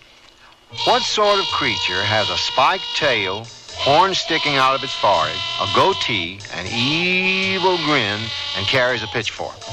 No, it's not an enraged farmer or your crazy Aunt Margot. It's the devil, or the picture that most people have of the devil. Now, I'd be the last person to try and convince you that this picture is incorrect. In fact... Well, hold on a minute. That fancy black sports car is in an awful hurry. Let's follow it. We're in the Catskill Mountains now, and night's falling. The road turns, twists like a pretzel. The driver displays an unearthly control of the speeding machine. Look up ahead, a resort of some kind. The car slows down and pulls into the resort. The driver gets out, and so does a stunning blonde in a slinky black evening gown. The driver pauses, looks around, strokes his goatee with a gloved hand.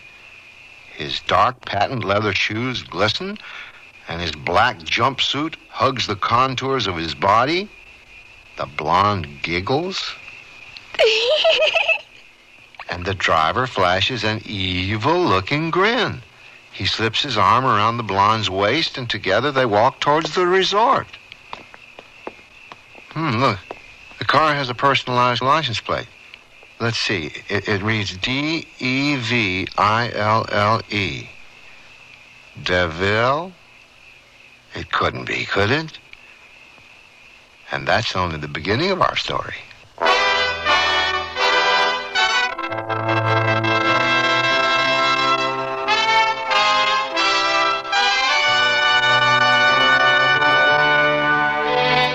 Sears Radio Theater, a new adventure in radio listening.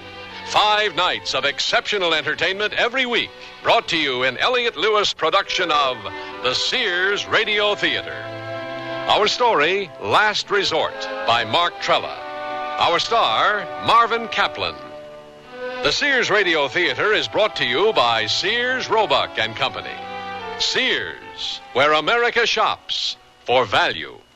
Is that eggnog you're drinking? Mm-hmm. In June? Sure. And after this, I'm going to Sears to wrap myself in a fall coat. What? At the preseason coat layaway at Sears, I'll save 25% on any coat I choose. Preseason or last year's leftovers? All our fall 1979 styles. And a deposit holds my coat until October 1st, 1979. Save 25% during Sears preseason coat layaway sale, now at most Sears retail stores. Sale ends June 23rd. Dates may vary in Alaska and Hawaii. Watch the birdie. Oh, that's great. Your baby's wearing Sears sleep and play suit, right? Mm-hmm. And that baby stroller with the shovel handles from Sears, too? Right. Why Sears? Because Sears has what I need.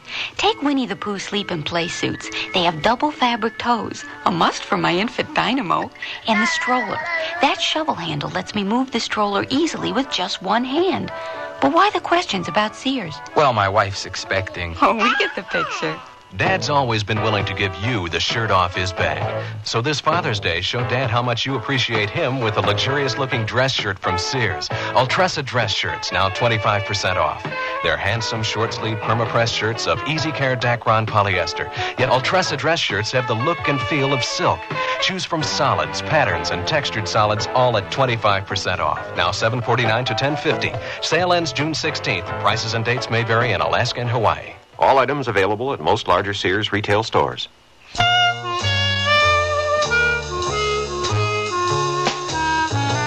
Benny Milton is a stand-up comic. He refuses to sit down, but that's not Benny's only problem.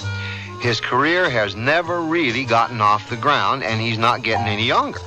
Just ask his mother, who is talking to Benny in his dressing room at a swank Catskill Mountain resort. If your poor father, rest his soul, could see you now, Benny. His only son, an entertainer.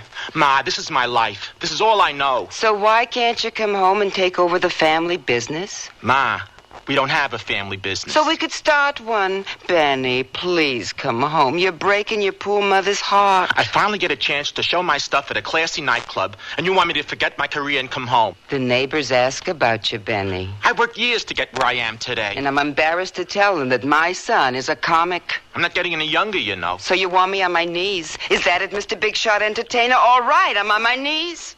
Ma, please get up. I got a show to do. Here's some money. Why don't you get yourself a nice table and enjoy the show? $10? How can I enjoy myself on $10? All right, here's another 10. No wolf-color jokes, Benny. You know how sensitive I am. Sure, Ma. Enjoy the show, Ma. I always do, son.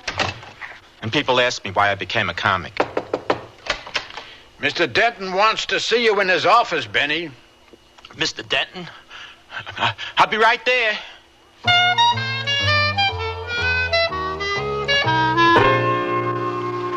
Sit down, Milton.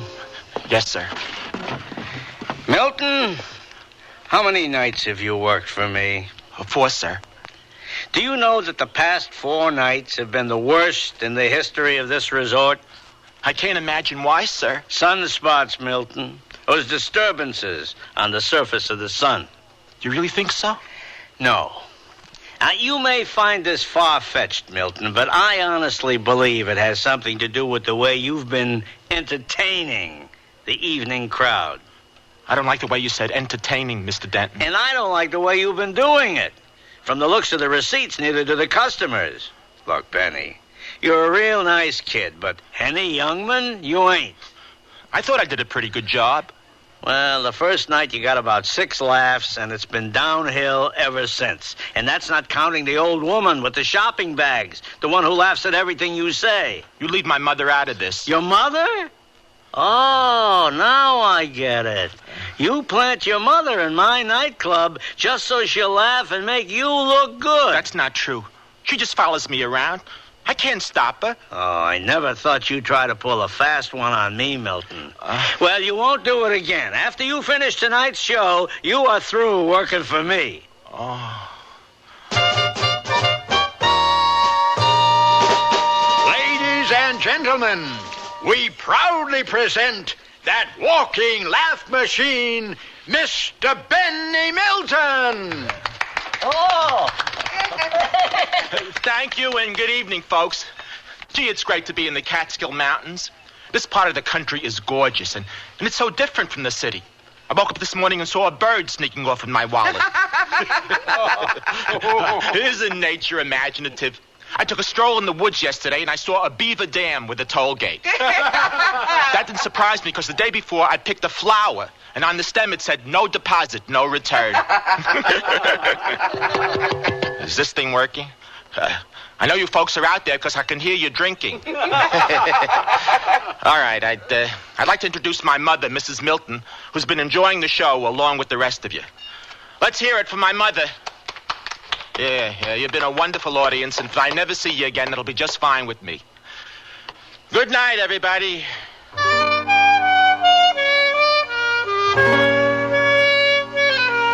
You win, Ma. I'll come home. Now you're talking sense, Benny. Here, let me pack your suitcase for you. All the years I spent on the road playing night spots, doing christenings and bar mitzvahs. For what? Should I pack your monogram rubber duck? I worked hard, Ma. I really did. Of course you did, Benny. Oh, and your mittens? Just can't understand it. Of course you can't. Sneakers. How about sneakers? I got a special talent. I know I can make people laugh. You make me laugh. Mothers and agents don't count. Oh, yeah? Just wait till you get home, Mr. Big Shot Entertainer. I'll show you who doesn't count. No, I can't quit now. I'm so close. There.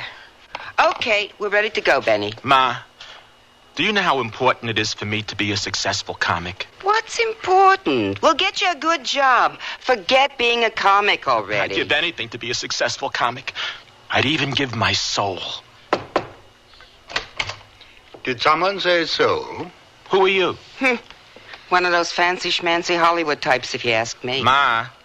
Allow me to introduce myself. My name is DeVille. This is Salome. Hi there, folks. Hello there. I'm Benny Milton. Yes, we know. My son and I were just leaving. Come on, Benny. Wait a minute, Ma. My card, Mr. Milton. Prince of Darkness Productions, Hollywood. You see, Benny, your mother was right. Ma, give the man a chance. Mr. Milton, my agency is constantly on the lookout for new talent. So what has that got to do with my Benny? Ma, please. I think your boy may have some talent, Mrs. Milton. You think my boy has talent? I arrived too late to see your show, Benny, but if you would agree to a brief audition. Here? In the dressing room? No. Mr. Denton has agreed to let us use the nightclub for a private show. Of course, you will be reimbursed for your time. That's really no problem, miss. And just how much money are we talking about, Mr. Hollywood agent? $500 cash. $500. He'll do it.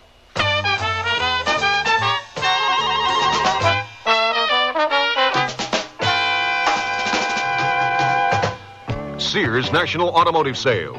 The maintenance-free Sears 36 battery is now on sale. Great starting power. Now only $34.99 with trade-in. You save $5. And save on Sears Dynaglass belted 28 tires. They're on sale now at 40% off spring 1979 general catalog prices, plus federal excise tax. Dynaglass belted 28 tires. Save 40%. Super values at most Sears Tire and Auto Centers. Prices may vary in Alaska and Hawaii. Stop at Sears. The room held several Sears brass-plated lamps. One switched on. The finely plated antique satin shade illuminated the furniture softly. Another lamp turned on, and another. The patio doors blew open. The gleaming brass-plated lamp nearby, with its heavy base built for stability, did not budge. The room glowed in the brassy elegance that these Sears best lamps command. Create your own hauntingly elegant moods with Sears brass-plated lamps at most larger Sears retail stores. Come with me on a magic carpet ride to view Sears' Kismet Classic collection of rugs with the beauty and luxury of genuine Oriental creations. Behold, 13 exquisite patterns inspired by great masterpieces of Persia and the Orient. Look upon all 9 sizes of Kismet Classic rugs, each of 100% virgin worsted wool pile. Deep, dense, luxurious. Riding a rug is okay, but decorating with Kismet Classics is heaven on earth. At most larger Sears retail stores.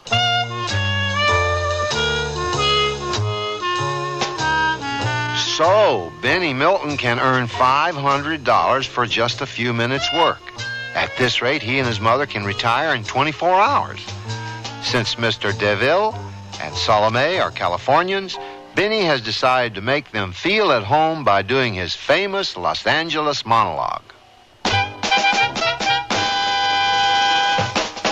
Ladies and gentlemen, we proudly present that walking laugh machine, Mr. Benny Milton. Thank you very much, and good evening, folks. Gee, it's great to be in sunny Los Angeles. This is the only city in the world with hot and cold running traffic. Now, I won't say that smog is a problem out here, but Los Angeles is the only place I know where you can see the air. But everyone out here is used to it. I know folks who refuse to go out on clear days. Don't get me wrong. They're trying to clean up the atmosphere out here. This summer, they're introducing a car that runs on smog. Los Angeles is such a strange place. They do things differently out here. Kids learn to drive before they can walk. They put in the swimming pool before they build a house. And you can become a star even if you don't have any talent. They even put their trash on TV. There are so many weird religious groups and cults out here now. People worship the devil or the sun. I met a guy who worships hamburgers. I'm serious. He has his own church with French fries and everything. He even performs marriages. After he pronounces the couple man and wife, he has the groom slip an onion ring on the bride's finger. You've been a wonderful audience. Good night, everybody. Benny, please join us at the table. Oh, that was a marvelous routine, Benny. You captured the essence of the Los Angeles lifestyle. You were a scream, Benny. Thanks, Salome. Before we get down to business, Salome has to powder her nose. Powder my nose? Oh, yeah. Come on, Mrs. Milton. I don't have to powder my nose. Then you can watch me powder mine. All right. Don't sign anything till I get back. Your mother is an unusual woman. You're telling me? What does she keep in those shopping bags? You know, I never asked her. Benny, tell me about yourself, your career, your ambitions. What little there is to tell could fit on a match cover. I played a lot of small towns, what we comics call the Borscht Belt. I was hoping this engagement would be my big break. I see. And things didn't work out so well? Nah, it was a disaster. Nobody laughed at my jokes except my mother. Is your mother always in the audience? Just about. Huh? She's my biggest fan, only she won't admit it. Even she couldn't help the crowds at this place. And there's nothing worse than playing to a crowd that doesn't respond. Now, that's my idea of hell. That's interesting. Mr. DeVille, you can level with me. Do you think I'm funny? You're a walking laugh machine, Benny. You really think so? You have got talent to burn. I just can't understand why no one has discovered you sooner. I'm not exactly a household word. Well, we can remedy that. How? By signing you to an exclusive contract with Prince of Darkness Productions. I just happen to have a copy of our standard agreement with me. Gee, I don't know, Mr. DeVille. I just met you. Benny, you sign with me, and incredible worlds of opulence and luxury will be yours. Beautiful clothes, exotic women, fancy sports cars, and bright lights, Benny, bright lights that will spell out your name. Benny Milton. Exactly. Now, here's a pen. You really think I can be a famous comedian, Mr. DeVille? I guarantee it. In 6 months' time, you will be a household word. Now, sign on the dotted line. Here goes nothing. And press hard. You're making 6 copies. Sure. Benny Milton. There. Well, you won't regret this, Benny. Oh, welcome back, ladies. You're just in time to celebrate. And what are we celebrating? Your son has just signed with Prince of Darkness Productions for exclusive representation in the here and the hereafter. Benny, is this true? Relax, Ma. I know what I'm doing. Mr. DeVille will put my name in lights. I'll give you lights, Mr. Big Shot Entertainer. Ma, please. Mrs. Milton, you should be proud of your son. And why is that, Mr. Hollywood Agent? Because he drove a very hard bargain. I did? He did? Of course he did. And here is the $1,000 bonus for signing, and here is the $500 fee for your exquisite performance. Oh. Benny, my son, I'm so proud of you. Congratulations, Benny. Welcome to the family, Benny. Gee, I'm all choked up. Benny, you signed an agreement with these people, and they're crazy. Ma, they're not crazy. Are you? No, we're no crazier than you or your mother. See, Ma? There's nothing to worry about. Nothing to worry about. Did you read the contract, Benny? Suppose you signed your life away, Mr. Big Shot. Ma, I didn't sign my life away. Did I, Mr. DeVille? No, of course not, Benny. See, Ma?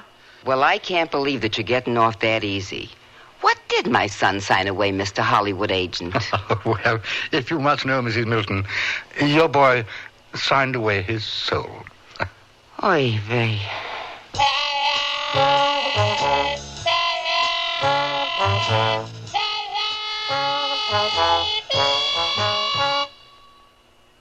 Sears Radio Theater will continue after this message from your local station.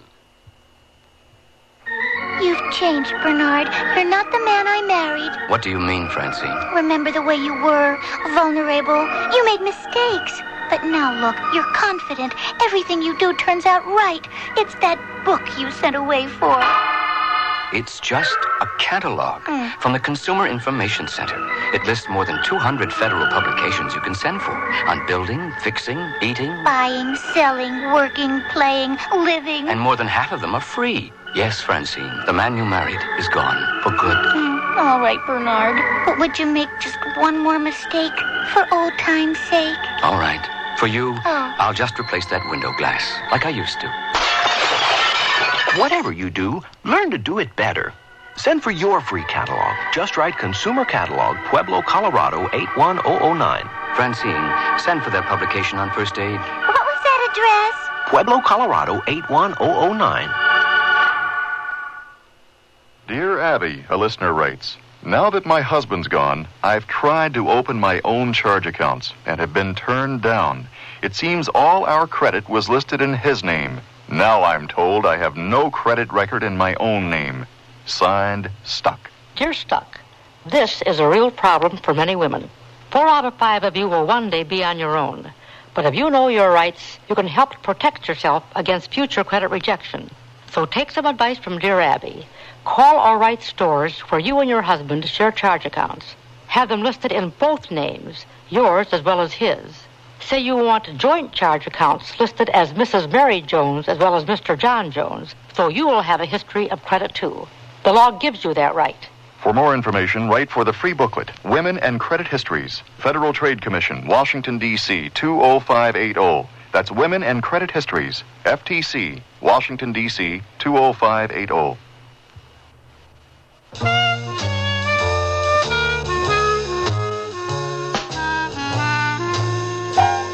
During Benny Milton's long and not so illustrious career as a stand-up comic, numerous agents have requested many things from him. But never has an agent asked for Benny's soul until now. Benny, he wants your soul. Ma, he's pulling your leg. Mr. DeVille, it takes my mother a while to catch on. I understand, Benny. I wasn't born yesterday, Mr. Hollywood Agent. I knew you were joking. Don't make me laugh. You signed away your soul, Benny. That's a good one. Yeah, that's a hot one. We do things differently back east, Mr. DeVille. An agent doesn't get you sold for at least 5 years. Now, Mr. Hollywood agent, just what are your plans for my boy? Well, we will need to expose Benny gradually. My boy is not exposing himself? Ma, he means club dates, television, talk shows, stuff like that. Yes, Mrs. Milton. I already have a blueprint for Benny's takeover of America, and in 6 months, your boy will be a household word. My son, the household word. I'll leave tonight for New York to arrange Benny's first major appearance, and Salome will drive both of you to New York in the morning.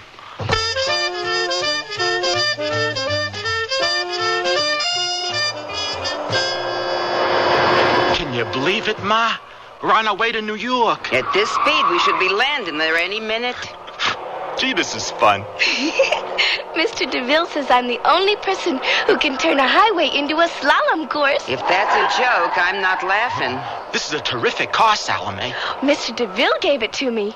He said it was a pimento. You mean memento, don't you? Nope.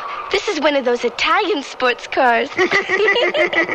An Italian sports car. Did you get it, Ma? I got it. Listen, Salami, what sort of person is this Mr. DeVille? What is he really like? Oh, he's real sweet, Mrs. Milton. Just like Benny. Oh, go on.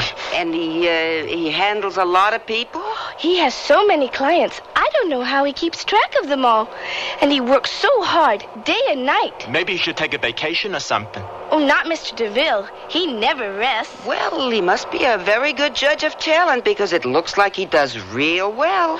Oh, Mr. DeVille is the best at what he does. And I think Benny is his pet project. Is that anything like a pet rock? Oh, Benny, you're too much. Let's hope they think so in New York.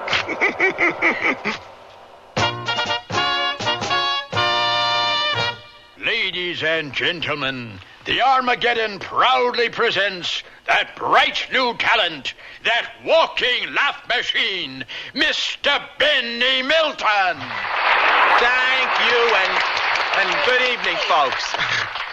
Gee, it's great to be in New York. I love this city, and you'll never hear me joke about it. I mean, what can you say about a place that only costs $24? I spent more on cab fare. Now, don't look at me like that, folks. I refuse to tell a New York cabbie joke. Although I did hear that they're developing a robot cabbie that gives you baseball scores and unsolicited opinions. This particular model also manhandles your luggage and drives past you when it's raining. Boy, haven't times changed. The bums on the Bowery won't panhandle you for less than $1. And I can remember when the Staten Island Ferry was a boat ride. Everybody thinks all the weirdos are on the West Coast, right? I read in the paper that a guy tried to hijack a subway to Jersey City. Must have been the same guy who tried to kidnap the Statue of Liberty. And everyone thinks that all the big decisions in this country are made in Washington. Not true. They're made right here on Wall-to-Wall Street. I'm a stockholder and proud of it. But the Dow Jones isn't the indicator I watch to see how the market's doing. Once a week, I go down there and count how many people bring their lunches in brown paper bags. Never fails. Hey, you've been a terrific audience. My mother thanks you. Good night, everybody.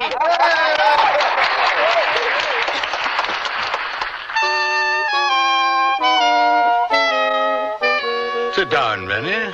Yes, sir, Mr. DeVille. How'd you like the show, Mr. DeVille? I was captivated and enthralled. But did you like it? Of course. You are, as we say, a hot commodity. You sure know how to make a comic feel wanted, sir. You are wanted, Benny. After all these years, that's music to my ears. I'm in heaven. Well, we simply must do something about your choice of words, Benny. Speaking of choices, Mr. DeVille, do I have any say about what clubs you book me into? Oh, I should say so, Benny. Suggest away. Well, I have this dream, see? I always wanted a headline on the Strip in Las Vegas. It's my favorite town. Now, it's mine, too. And I'm sure that can be arranged. I happen to know the owners of the Inferno. The Inferno? Boy, if I could headline there, I could die a happy man. That, too, can be arranged. So when do I leave for Las Vegas? Shouldn't we build up to it, Benny? I mean, there's no hurry, is there? Oh, no, sir. I got plenty of time. Yes. Now, Salome and your mother will accompany you to the following clubs I've selected. And now, ladies and gentlemen, the underworld proudly presents that rising star, that walking laugh machine, Mr. Benny Milton! Thank you, and good evening, folks. Gee, it's great to be in Chicago. It's June, and you already got snow. Or is that left over from last winter? Yes, you got the world's tallest building, the world's busiest airport, and the world's worst snow removal.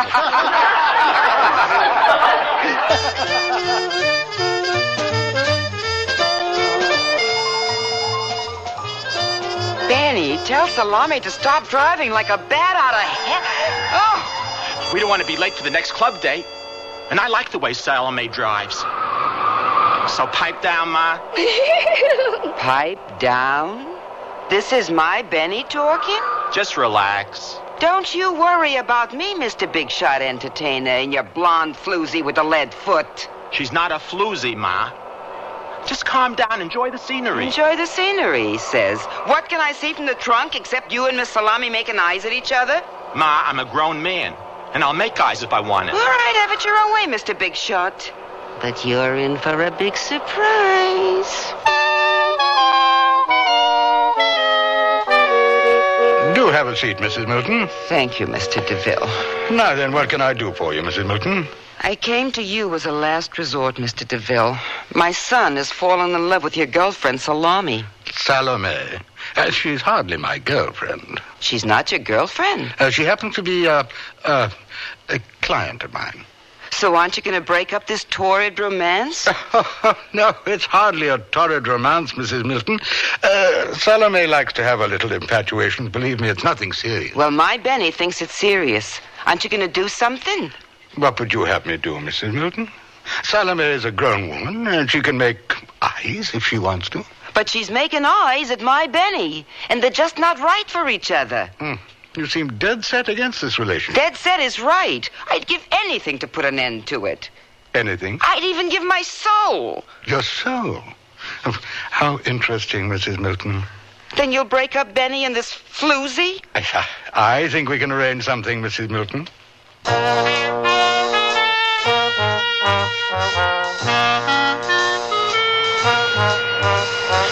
It sure was nice of Salome to loan me her car. Nice isn't the word. She's a sweet girl, Benny. You know, Salome and me are thinking about getting married. Married? How nice. We can have the ceremony in Las Vegas. And you and Mr. DeVille can be witnesses. It's a marriage made in heaven, Benny. She's the kind of girl a guy could lose his head over. And I'm glad you changed your mind about it. We'll be in Las Vegas soon. We can all get together. Yeah. Where'd you get the mink stole, Ma? Oh, your Mr. DeVille gave it to me. Huh? Why'd he do that? A memento, I guess. How should I know? Well, I've been thinking about Mr. DeVille. Oh? And what have you decided? Since I'm a star, I really don't need him anymore, do I? Well, he's been so nice to us. I feel like we owe Mr. DeVille something. We don't owe him a thing. How can you be so sure? Ma, don't you see what he's doing? He's making a fortune off of my talent. But Mr. DeVille doesn't need the money. Are you playing devil's advocate? Watch your language. Is this ingrate my Benny? I can't understand your attitude. Of course you can't. You never had to share a marquee with the amazing Gumbo brothers, or follow a trained SEAL act, or sleep in the same room with a ventriloquist whose dummy snored. Well, I'm tired of sharing the limelight and the profits. But, Benny, listen. No. I make everyone laugh, so I deserve everything. So what are you going to do, Mr. Big Shot Entertainer? What any self-respecting stand-up comic would do. I'm going on a sit-down strike. I won't perform until Mr. DeVille lets me out of the contract. But you're supposed to play the Inferno tomorrow night. I made up my mind. I waited this long to play the Inferno. A few more days won't kill me. Your Mr. DeVille won't like this one bit. Oh, to hell with Mr. DeVille. Ooh, Benny, what you said.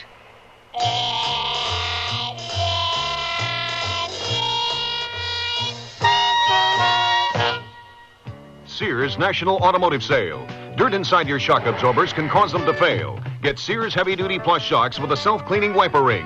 On sale now, only $7.99 each. You save 20%. Installation available. And save now on Sears SuperGuard steel-belted radial tires. Steel-belted strength, smooth ride, radial performance. Super values, too. Save $40 to $76 on a set of 4. Sale ends June 30th at most Sears Tire and Auto Centers. Prices and dates may vary in Alaska and Hawaii.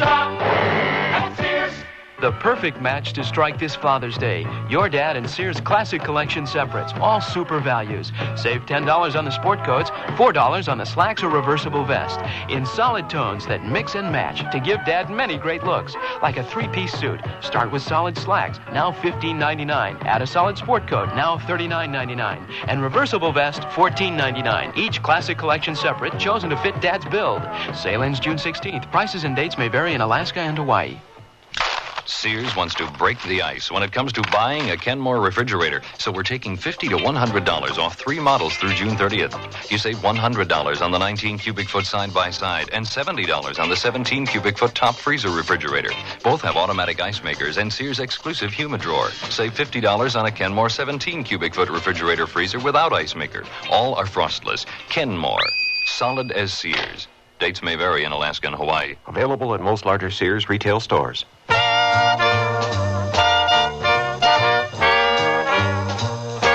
Andy Griffith again, and here's the concluding act of Last Resort.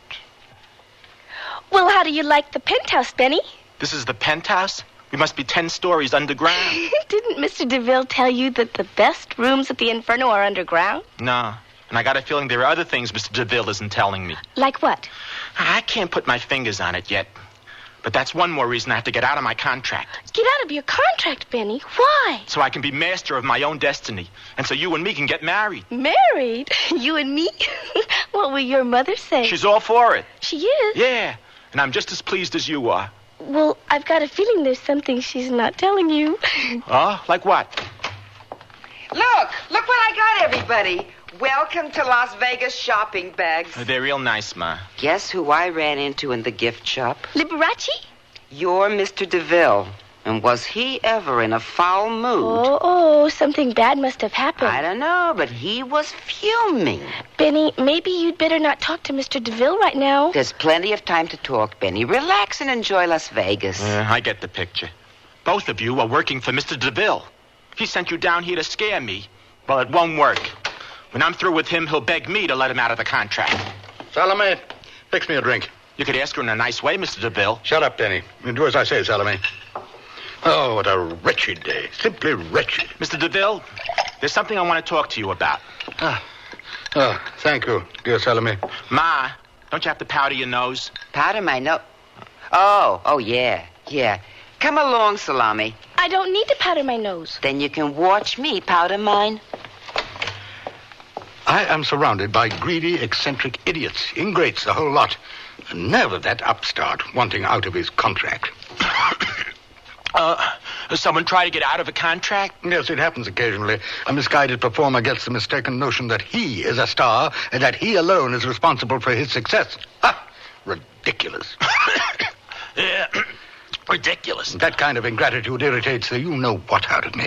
I become very angry and I do very nasty things. Nasty things?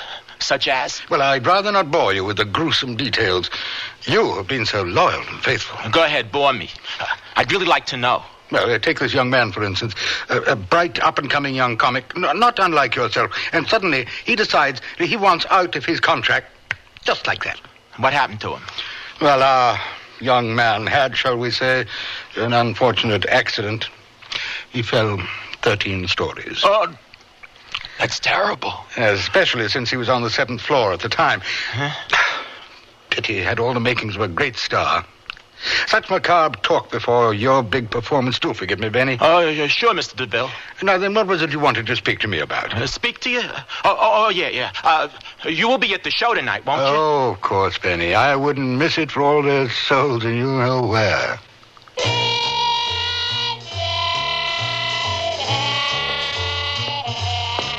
Benny, quit pacing and relax. You're on next. How can I relax? You didn't hear what happened to the other guy that wanted out of his contract. Oh, there's something peculiar about Mr. DeVille. Do you suppose he's connected with the underworld? Which one?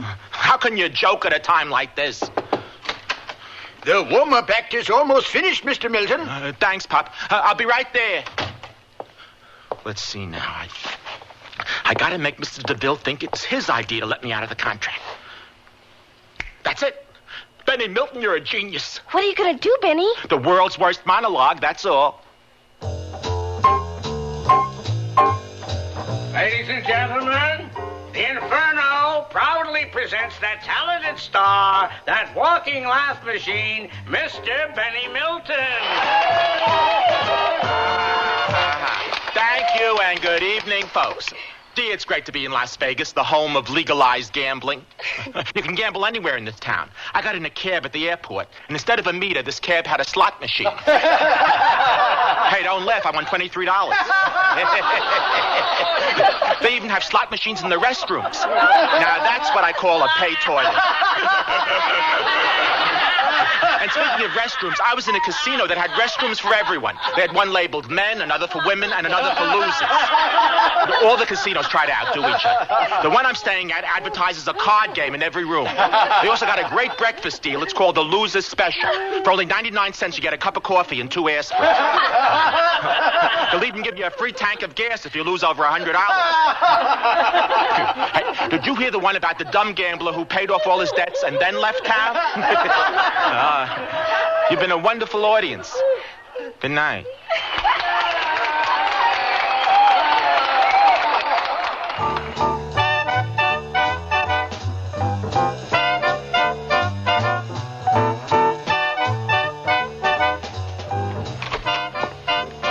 Salome, where's Mr. DeVille? He said he had some business to take care of, and he'd drop in later. Where's my mother?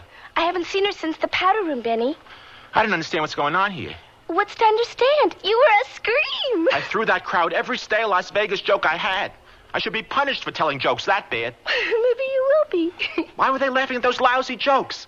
Something is funny around here, and it isn't me. Well, don't look at me, Benny. Are you going somewhere? I done some soul searching, Salome, and my mother was right. You and I aren't right for each other. I could have told you that, Benny. But what about your contract with Mr. DeVille? Look, he can't hold me to a contract if he can't find me. I don't understand, Benny. Well, I think I do, and the sooner I'm out of here, the better. You going somewhere, Benny? Mr. DeVille, just stepping out for some fresh air. And how far were you stepping? How about Cleveland? Benny, I'm disappointed in you. Can't you take a joke, Mr. DeVille? I don't have a sense of humor. I had such plans for you. I even had a surprise waiting for you upstairs. A surprise? For me? No, a small token, a memento, you might say. It's worth $20,000. $20,000? I might be persuaded. No, that's all right, Benny. I don't want you to feel pressured in any way. Pressure? What pressure? Let's see the surprise. All right, then. It's parked upstairs.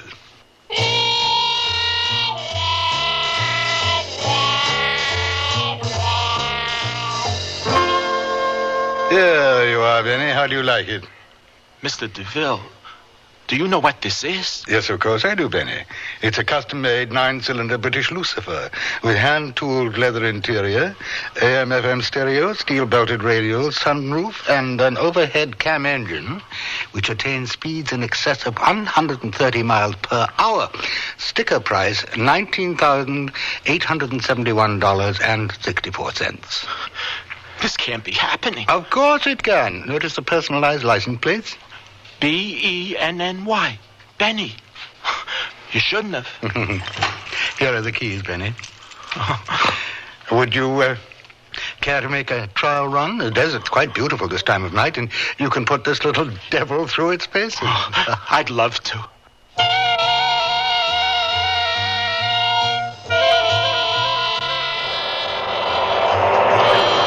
This car is so powerful, it's almost frightening. Well, you seem to be handling it rather well, Benny. It's taking all of my strength to keep this car on the road. It seems to have a mind of its own. Doesn't that upset you when something that belongs to you decides that it has a mind of its own? I don't get it, Mr. DeVille. What if this car suddenly decided it didn't need you anymore? Don't start going goofy on me. How do you think I felt when I learned that you wanted to end our relationship, Benny? I wasn't trying to pull a fast one. I just wanted some time to think things over. Well, I did your thinking for you. You never had any worries, did you? No. But I do have a couple of questions for you. Yes? Where's my mother? I'm sure she'll be joining you shortly. She better. Don't worry about that, Benny. And another thing. Why was everyone laughing at my jokes tonight? Because you're Benny Milton, the walking laugh machine. Yeah, but I purposely gave them the worst monologue I could, and they still laughed. Benny, you could have read the telephone book and gotten laughs tonight. Are you saying that you made a deal with those people to laugh at anything I said? No, Benny. All of those people made deals with me, just like you did. In exchange for certain concessions, they do as I say. You wield a lot of power, Mr. DeVille. I should. I'm the devil. Hey, don't talk like that. Benny, please remove your foot from the accelerator. That's a good idea. We are going pretty fast. Hey, we're not slowing down. The brakes don't work. Mr. DeVille, do something. I'm afraid not, Benny. It's time for you to repay me for services rendered. Perhaps if you hadn't decided to leave me, you might have enjoyed your fame a while longer. What do you want from me? I'll give you anything. No, I don't want anything. I want your soul. Give me your soul, Benny. Get your hands off me, you nut! Give it to me. I want it now. Hey, we're going out of control!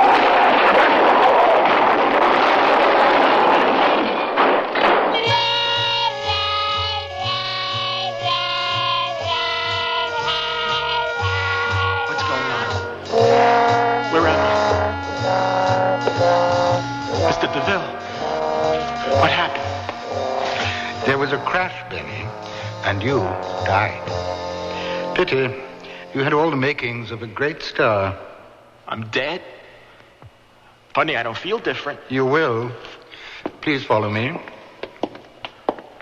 If I'm dead, you must be dead too, right? Oh, no, Benny. This is my home. Strange place. I've been in nicer tunnels. Please step in here, Benny. Gee, this place looks familiar. Reminds me of a resort I once played in the Catskills. Talk about disasters. That place was my idea of hell. Say, what are all these people waiting for, Mr. DeVille? They're waiting for you, Benny. For me? Where are we, Mr. DeVille? This is hell, Benny. Your idea of hell. Hell? That's the last time I trust an agent. Why don't you walk on stage?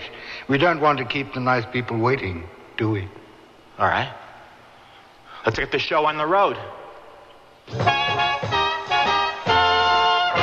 Ladies and gentlemen, we present that walking laugh machine, Mr. Benny Milton.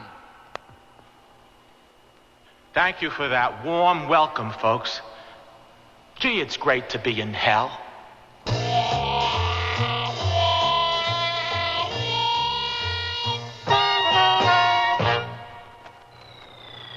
The T-shirt goes to great lengths and becomes a dress that's a super value from Sears. The T-shirt dress for $13.99 in a bright or soft palette of prints, a great get-together of interesting styles in easy care double knit polyester, sizes 8 to 18. Only $13.99 each, thanks to a special purchase. And a Sears special purchase, though not reduced, is an exceptional value. The T-shirt dress, another super value from Sears. Quantities limited. Prices may vary in Alaska and Hawaii. My dad's power hungry because he's anxious to tackle new projects with power tools for Father's Day. At Sears, find super values in a Craftsman reversible drill, saber saw with manual scroller, and dual action pad sander, each at $20 savings, now just $29.99. And check Sears heavy duty router with case at $43 savings, based on regular separate prices in Sears' current power hand tool catalog. So this Father's Day, let Craftsman satisfy your power hungry dad while you save money at Sears. Prices may vary in Alaska and Hawaii. Nothing but the best for my dad. Like Sears Best Double Knit Slacks on sale for Father's Day. Regular cut slacks are just $13.99. That's $4 off. Choose popular solids and refined patterns in wrinkle-resistant double knit Fortrell polyester. Top off his day with Sears Best Short Sleeve Knit Sport Shirts. Also at $4 off. Now just $9.99. It's Sears Best for the best guy I know, Dad. Sale ends June 16th. Prices and dates may vary in Alaska and Hawaii. All items available at most larger Sears retail stores.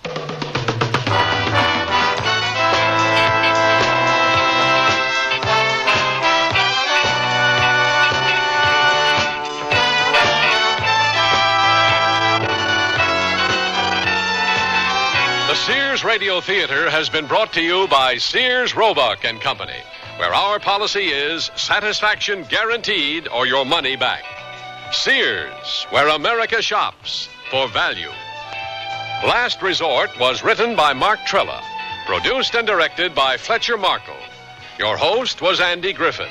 Our star was Marvin Kaplan. Featured in the cast were Lillian Baeff, Ben Wright, Noel North, Jerry Hausner, and Jack Carroll. The music for Sears Radio Theater was composed and conducted by Nelson Riddle. This is Art Gilmore speaking. The Elliott Lewis production of Sears Radio Theater is a presentation of CBI. Join hands with people everywhere. Each of us can do our share in Cares Crusade for children.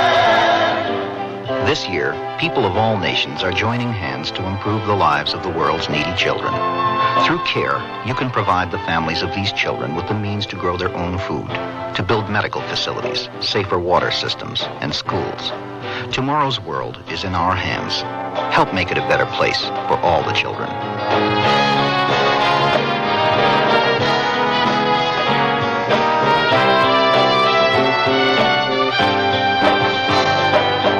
Help a family plant the seed to end the hunger and the need. Join Cares Crusade for children. Please send your check or money order to CARE, Crusade for Children Overseas, Box 576, New York 10016.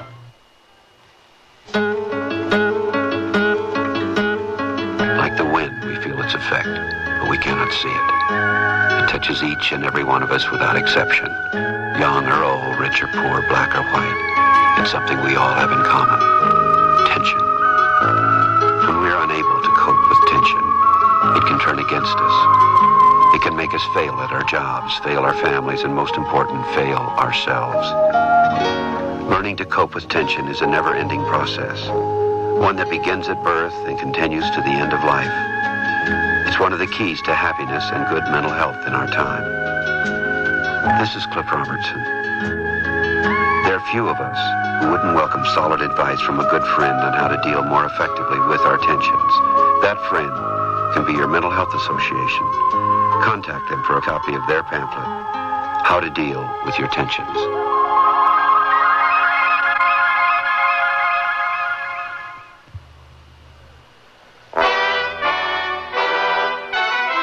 Tomorrow's Sears Radio Theater will be a mystery with Vincent Price as your host.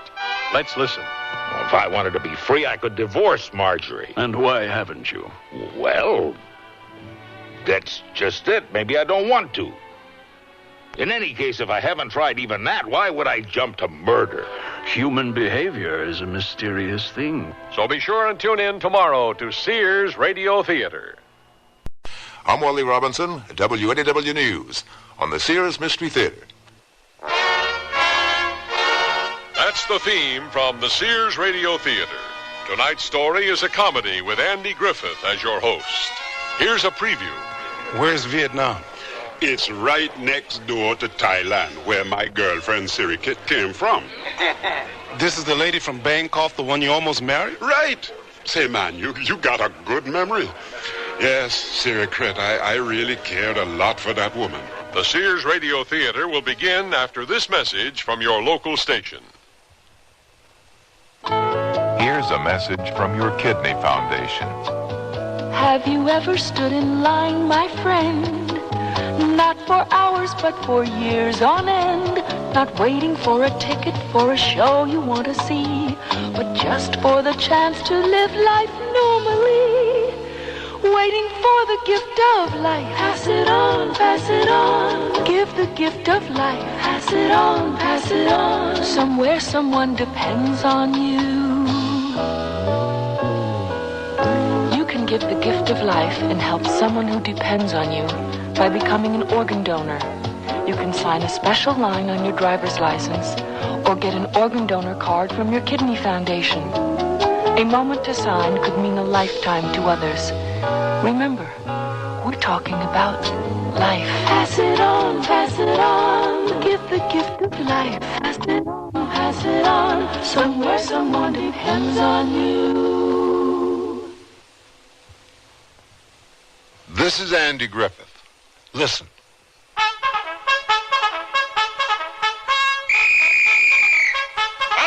right, up and at 'em. Ungrip them pillars. Come on, off and on. Off your bunks and on your feet. All right, let's hit it. Formation in 5 minutes. The time is the recent past, and the story is about a man, a soldier named Steele.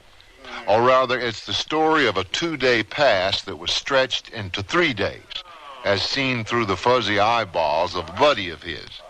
The reason for me referring to the fuzz in his eyes will become obvious as we march along. Steele. Nobody ever called him Conroy. Was an Army cook attached to the 52nd Civil Affairs Group, Fort Gordon, Georgia, whenever he was an AWOL, which was fairly often. We get into a ticklish area here.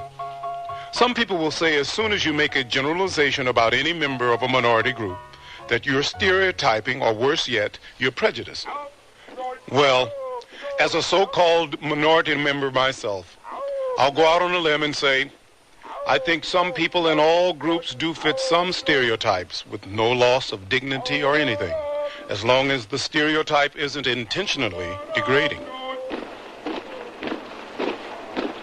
Steele, my buddy Steele, was a West Indian, a brother from St. Thomas in the Virgin Islands. And he was, I think, what a lot of people feel West Indians are really like. Warm, temperamental, full of life. He was a fantastic storyteller. Spell that liar. A really fine cook, Army or not. A generous friend, a heartbreaker. It was his boast that he had left him smiling on 3 continents and 12 islands. As well as being one of the heaviest drinking dudes I've ever had the pleasure of knowing. His first question when we got into town was, "Who's bumping, man?" With an accent that was so lyrical it sounded like singing. I remember a weekend with Steele that almost left me with the need to be pumped. How? As you all know, this is the morning police call, which means I want you men to go over this area, pick up every gum wrapper, bottle top, scrap of paper, and cigarette butt you see. If you can move it, pick it up. Otherwise, we'll come back through here and paint it. All right, moolah! Which is just about the way the day started. The day which somehow or other became more than a day. What just now happened, really, is that our story has just begun.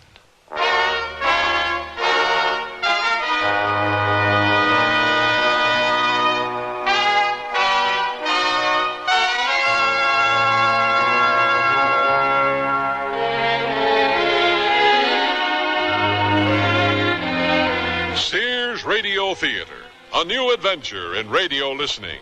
5 nights of exceptional entertainment every week.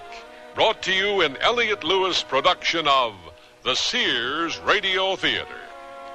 Our story, A Weekend Pass by Odie Hawkins. Our stars, Brock Peters and Robert Dokey. The Sears Radio Theater is brought to you by Sears Roebuck and Company. Sears, where America shops for value. When I need advice, I go to my mom. Why not? It's free. Now that I'm married and moving into a new house, I want all the advice I can get. So when Mom says shop Sears, I listen. You should. Sears is a great help on those big items you'll need for your new home. Major appliances like washers, dryers, and refrigerators. They'll deliver, install, and service. I always depend on Sears. You should, too. Where America shops. The word's out and spreading fast about the jeans from Sears Men's Store that grow beautifully. It's a sure sign they're feeling fine and feeling good. For the denim that keeps going strong a long time. Get them trim cut, regular cut, even get them pre-washed. The jeans that grow beautifully. Now at most Sears retail stores. Sears National Automotive Sale. Dirt inside your shock absorbers can cause them to fail. Get Sears heavy-duty plush shocks with a self-cleaning wiper ring. On sale now, only $7.99 each. You save 20%. Installation available. And save now on Sears SuperGuard steel-belted radial tires. Steel-belted strength, smooth ride, radial performance. Super values, too. Save $40 to $76 on a set of 4. Sale ends June 30th at most Sears Tire and Auto Centers. Prices and dates may vary in Alaska and Hawaii. Stop at Sears.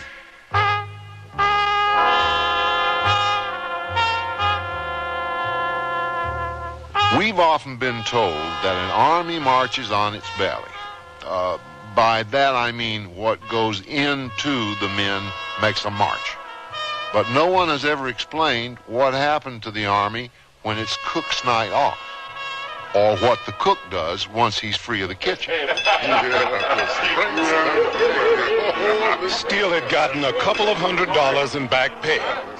The pumping began as soon as he received the money. He corralled Jack Skid, Bobo McKinnon, Sergeant Jackson, and myself to go to the service club. It was on a Friday night, a typical peacetime U.S. Army Friday night in 1964. Jack Skid, our resident poet, after 8 whiskey sours. I know everyone sitting at this table has always wanted to know why monkeys stay in trees, right? There was no getting around it. After a certain number of whiskey sours, Jack had to tell us why monkeys lived in trees. Wait, Jack. Hold on to your monkeys. Let's everybody have another round first. Waitress! Yeah? Can I take your order again? Another round for my friends. Oh, looks like the good sergeant has decided to take 10 on us. Down in the jungle where the tall grass grow, lived one of the most sarcastic monkeys the world would ever know. One day he happened to struggle up a tree to snow a little bit and dream up something new for his wit. Everybody got a taste? Yeah. Oh, I'm sorry. I didn't mean to interrupt you. Down on the ground lived a lion who knew he was king. The monkey spied the lion and said, trying to put evil into his head, "Hey, lion, there's a big tough dude living over there, and the way he talks about you would put gray in your hair. From what he says, he ain't your friend, and he sees your body as something to bend. The only reason I'm telling you this is because I'm really your friend." Some friend that is, eh, man? Yeah, Mr. Lion, he talked about you in a scandalous way, and that's all I've got to say. Now, the lion took off like a 44 out to even the score. He ran through the jungle like death on a breeze, knocking down all the coconuts off the trees. The lion stalked an elephant from behind, thinking he'd give him a pretty rough time. The elephant checked the lion out from the corner of his eyes and said, "Look, lion, you better pick on somebody your size." That's right. The lion wouldn't listen to reason and made a slash and beat him to the ground with one mighty smash. Left, right. They fought all night and half the day, and I still don't see how the lion got away.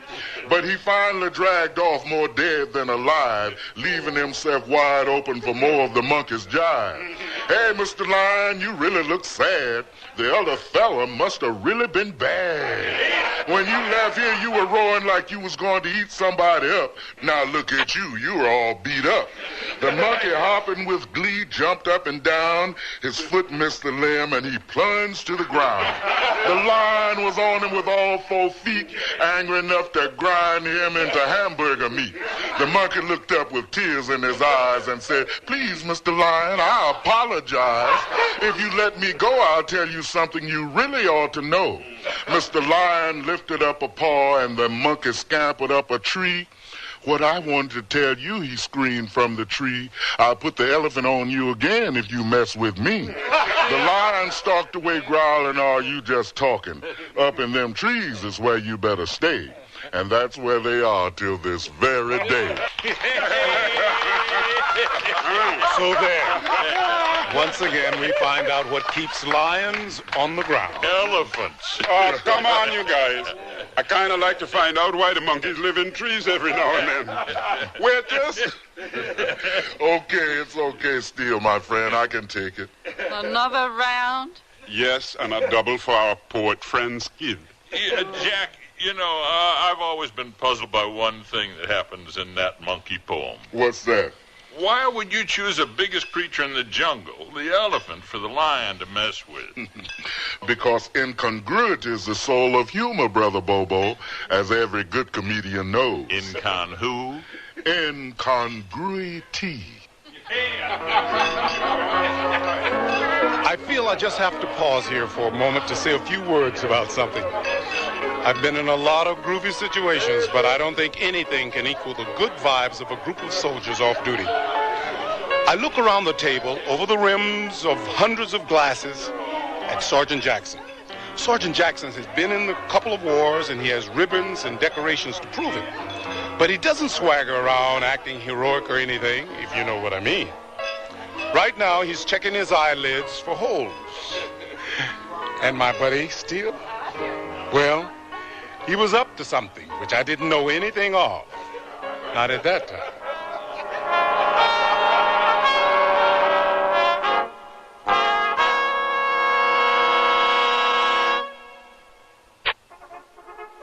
Here they come. More values from Sears, like $1.44 pull-on shorts and $1.99 tank tops for women. They're colorful polyester tank tops that slip on neatly over the double-knit nylon shorts. Shorts with elastic waist and stitched front creases. Just watch them go.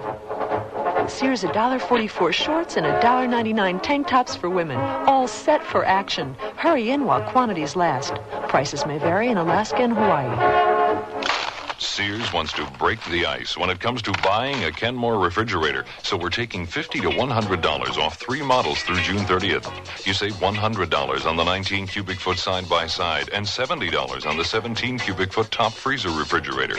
Both have automatic ice makers and Sears exclusive Humidrawer. Save $50 on a Kenmore 17 cubic foot refrigerator freezer without ice maker. All are frostless. Kenmore, solid as Sears. Dates may vary in Alaska and Hawaii.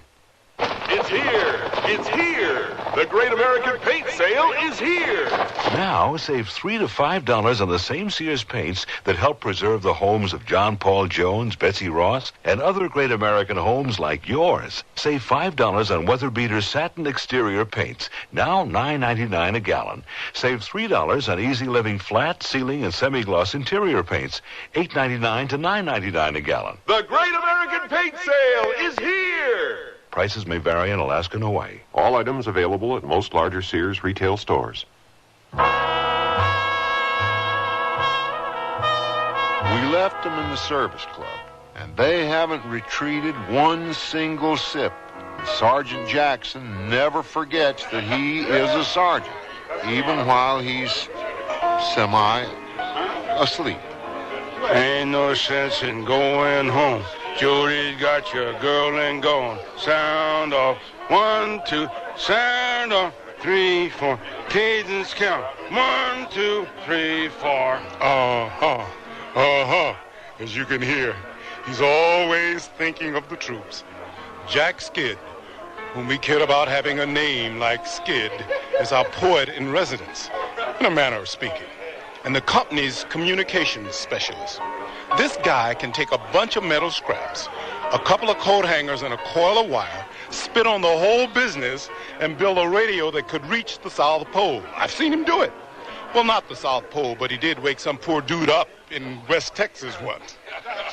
Good morning, Mr. J. Bird. I came to buy your wings to fly over to Mrs. Boots's house to hear Mrs. Bootsy sing.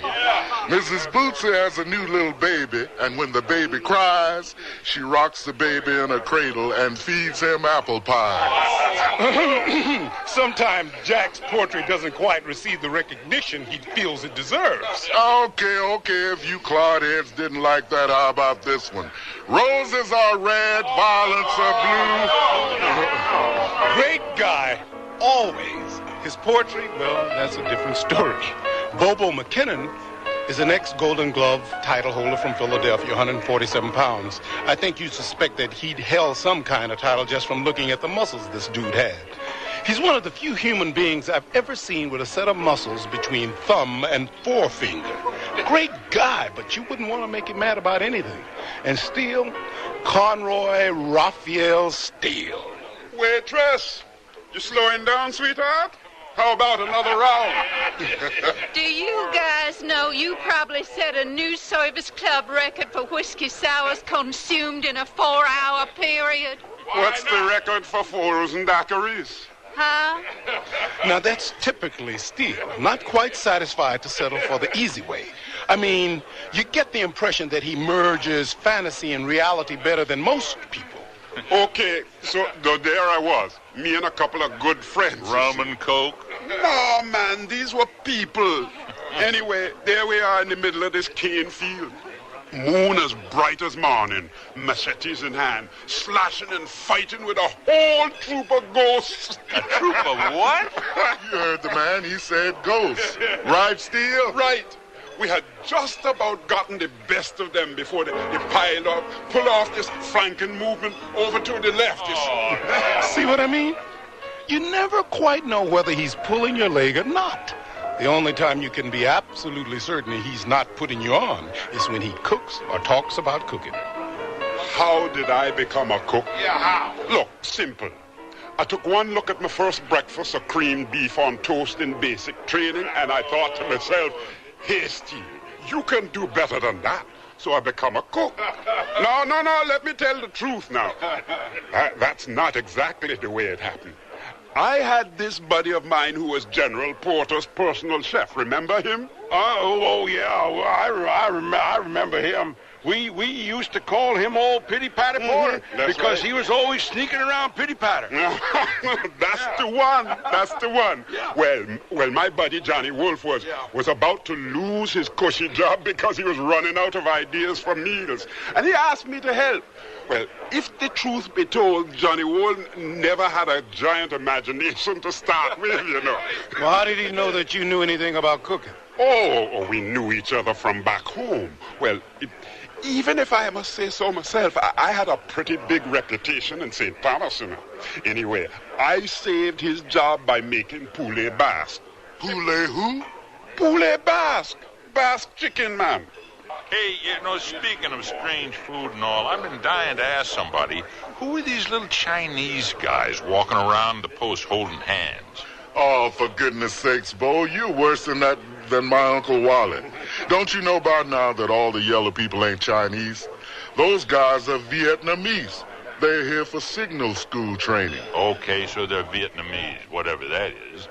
But what's with this hand-holding bit? Just a custom, old buddy. They just have a different sense of values about stuff like that. Where's Vietnam? It's right next door to Thailand, where my girlfriend Siri Kit came from. This is the lady from Bangkok, the one you almost married? Right. Say, man, you got a good memory. Yes, Siri Kit, I really cared a lot for that woman. I think she was the only woman I ever met who could cook better than me. I was attached to the American embassy in Bangkok. Somebody had passed the word to the ambassador that I made the best vatapá this side of Rio de Janeiro. Come on, Steele, play fast. Speak English. What's this batatopa stuff? Vatapá, my poetic friend, is a Brazilian dish. It's chicken stewed in coconut milk, seasoned with sliced shrimps, onion, red pepper, and olive oil. Anyway, the ambassador, whose last post had been in Brazil, finagled me onto the embassy staff because he had fallen in love with Brazilian food. And that's how I met Siri Kit. Hey, wait a minute. Something is missing here. I thought we were talking about Vietnam. Last call, Jed. Hey, what's going on around here? This is it, the end. Thank goodness. Well, wait. One more round before you throw us out. Come on, one more.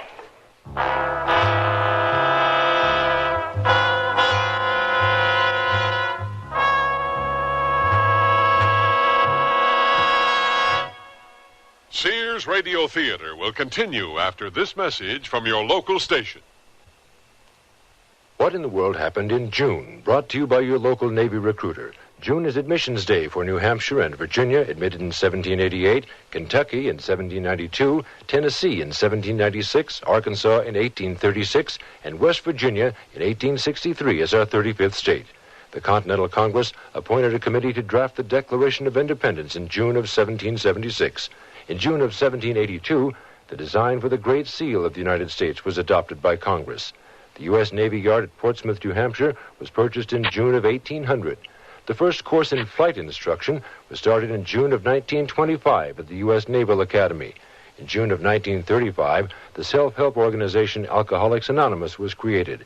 In June of 1966, the U.S. achieved the first soft landing on the moon. What in the World Happened in June is brought to you by your local Navy recruiter who will answer your questions about Navy opportunity. Or in the continental United States, call 800-841-8000. In Georgia, 800-342-5855. Chills run up and down your spine. There's a creeping sensation at the back of your neck. You're listening to CBS Radio Mystery Theater. I'm E.G. Marshall, your host for these hour-long dramas of suspense, adventure, and the macabre. Heard 7 times a week on most of these stations. Here's a sample of what we mean. Quiet, man. Listen, and you'll hear it. I don't hear anything. It came from the bow, a keening and the sobbing of a little child. And then it changed as I went forward to look. I swear it came aboard and went down below. I was afraid, but I followed it. Oh, Doctor, I tell you, it went right into the captain's cabin. Listen here for CBS Radio Mystery Theater 7 times a week on most of these CBS Radio network stations.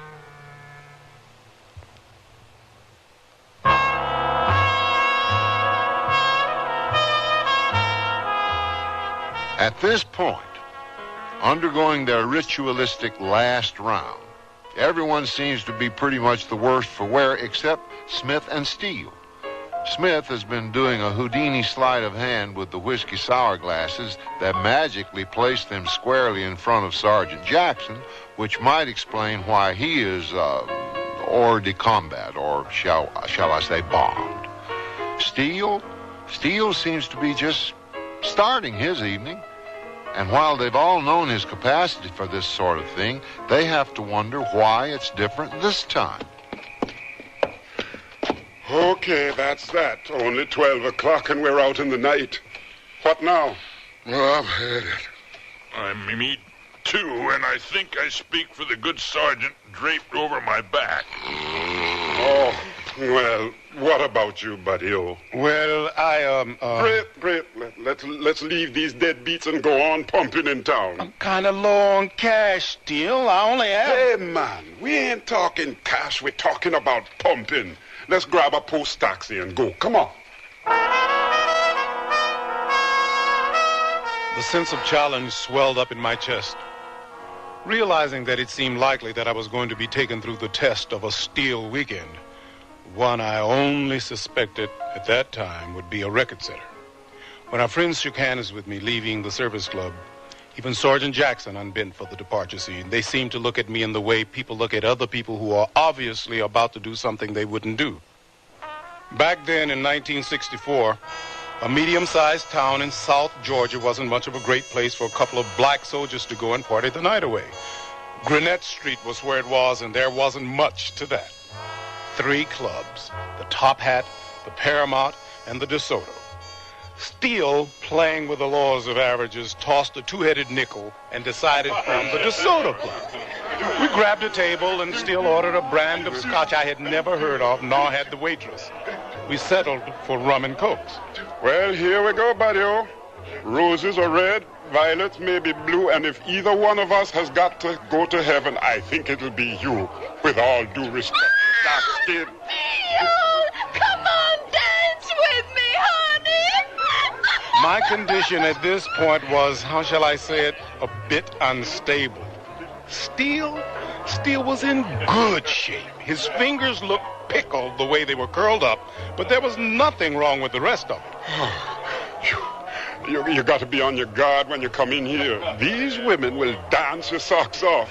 How about some refreshments? 2 o'clock now. Closing time. 2 o'clock, people. Now, time to call it a night. Hey, what is this? Every place I go, they close it up. Fortunately for me, the bar closed at 2 a.m. I don't think I could have been able to hang in there a minute longer. The bartender, wise to how reluctant troops on a weekend pass were to give it up, nudged us out with a sawed-off pool cue in his big fat hand. I think he was anxious to get home for dinner. 2 a.m. Saturday morning, slightly tipsy to put it mildly. No place to sleep. A soft South Georgian evening that was loaded with fragrances of wisteria and mint and magnolia have now surrendered to a cold, impersonal, shirt-flapping northern breeze. I shivered and made a delicate inquiry. Okay, Steele, where do we sleep tonight? You know something, man? I could never understand what it was made Harry Belafonte so popular. What? Belafonte. You know, the calypso singer. What about Belafonte? Well, I mean, aside from the fact that the man had nice teeth and used to show his belly button a lot, I never thought too much of his singing, you know. Take a song like Matilda. How did it go now? Matilda, she take me money, run Venezuela. Matilda, Matilda, Matilda, she take me money and you want Venezuela. Hey, that's great, man. That vibrato. Let's take it all the way. Come on. No, look, Steele, man, I'm freezing. Hey, there's a closed-in porch. Why don't we go and sit inside? Sure, why not? You know Mama look a boo-boo? Oh, no, not really. Well, it goes, look. I wonder why nobody don't like me. Maybe it's the fact that I am ugly. And then there's the banana boat song. Man, I love that one. Let me see. How it go now? I take it you boys missed the bus back to camp. Oh, sorry. We didn't mean to... Yes, sir. We didn't mean to wake anybody up. Well, you did, but that's beside the point. It's pretty chilly outside. Why don't you boys come on inside? We got a sofa, and one of y'all can sleep on a bunch of warm quilts, and the other can make a pallet with. Thank you. Thank you very much. Yeah, thank you. Thank you very much, Mr. Williams. Williams is my name. Mr. Williams, we certainly want to thank you. I don't think I had one more song in my body. Oh, I understand. I was in the service myself a while back, and I've done my share of singing. Hey, here are the quilts. Who sleeps on the floor? Why don't we flip for it? With your two-headed nickel? Heads. I got the sofa.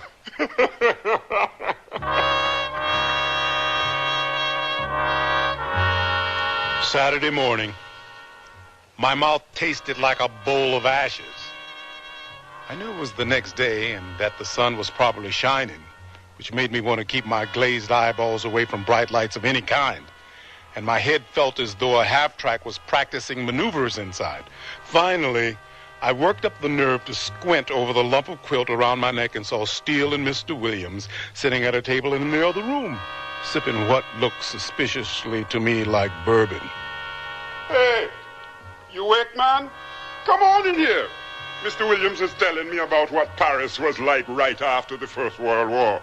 Come in here and have an eye-opener. Steele had been up long enough to have charmed his way into our host's liquor supply. He could do that, charm people, that is. I pulled myself off the floor, staggered into the bathroom to splash water on my aching head. Then bravely marched into the living room for a half glass of eye-opener. It tasted vaguely like soapy water and iodine. Yeah, I'm telling you, young man, there's never been another time like it in the history of the world. Oh, this is my wife, Martha. Good morning. I heard y'all singing last night. Good morning, Mrs. Williams. Morning, Miss Williams. Now then, tell me, how will you young men like your eggs? Scrambled? Sunny side up? Oh, I'd like mine. No, thank you, Mrs. Williams. We got to be going, and we're late already. Well, no trouble. We usually have a late breakfast on Saturday. All I have to do is crack up with a few more eggshells. You wouldn't be putting us out none. That's really nice of you, Mrs. Williams, but we really must go. Oh, we'd certainly like to thank you for giving us a place to sleep. Oh, forget it. Like I was telling Steele, I know a little about what it's like to be stranded. Well, if you won't stay for breakfast, take this bag of biscuits with you. Well, I'm sure y'all don't get homemade biscuits up at that camp. Not once in 100 years, Mrs. Williams. Thank you. Well, you all come on by next time you're in town, yeah? And maybe we can pull out the old checkerboard. Thank you. Bye. Thanks Take it again. easy. Why didn't you want to stay for breakfast? My stomach feels like a cave. Mine too, buddy. Well, Oh, why? eat a biscuit. Why? Well, hold on, man. I'll tell you. I woke up this morning with a powerful thirst, my mouth drier than a desert. Went into the refrigerator for some ice, to cool my burning throat. And there was practically nothing in the fridge but ice cubes and eggs. We would have been eating all their chow if we had eaten breakfast. Oh, I didn't know that. Some old people are like that, proud, I left $20 under the sugar bowl knowing that they would have been insulted if we tried to pay them for their hospitality. Yeah, you're right. You can tell what kind of people they are. However, my stomach still craves them. Where is that place? Somewhere near here. Oh, I remember. It's in the next block. What are you talking about? What's in the next block? There's a guy down the street here who makes some of the most fantastic scrap iron you ever tasted. Scrap iron? Ugh, I don't even like the name. You got to try it, man. He usually runs off a batch on Friday and it's gone by Saturday night. Come on. If we're lucky, he'll still have some. But what about food? Everything in its time, my friend. Everything in its time.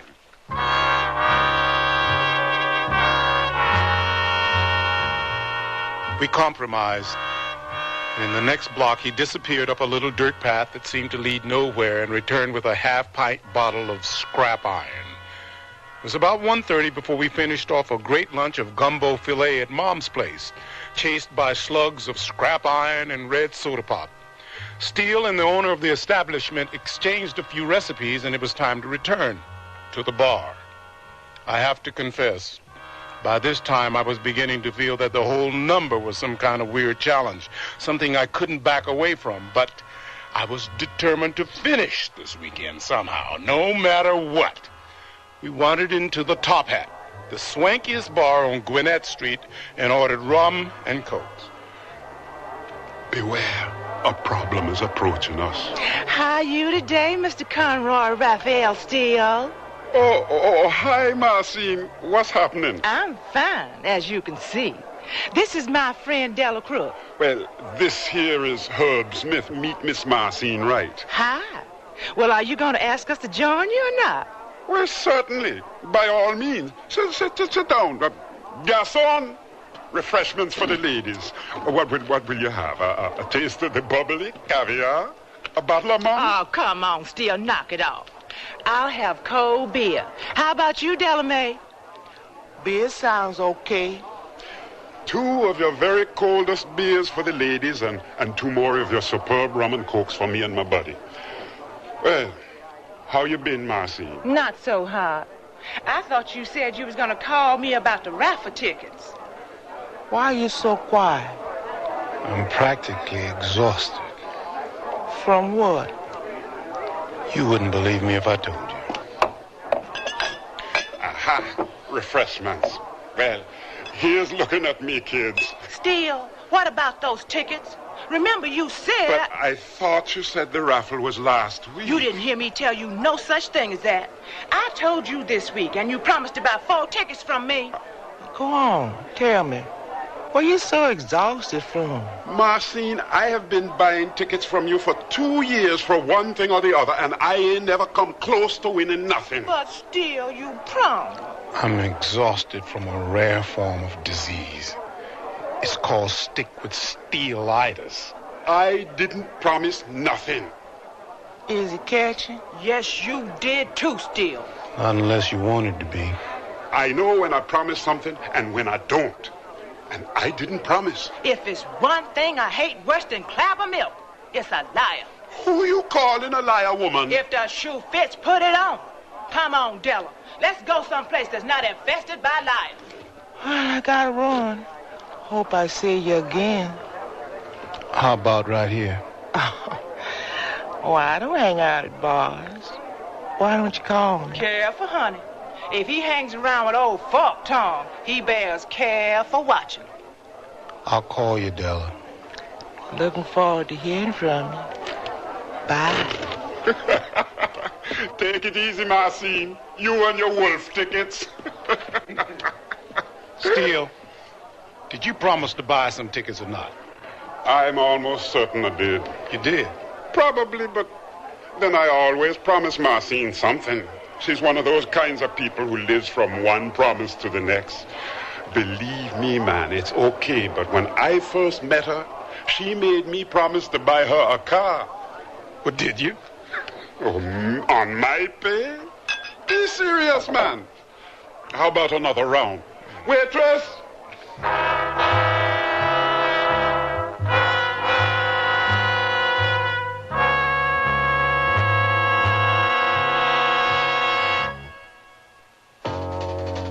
They wear them in Alaska, in Texas, in Maine.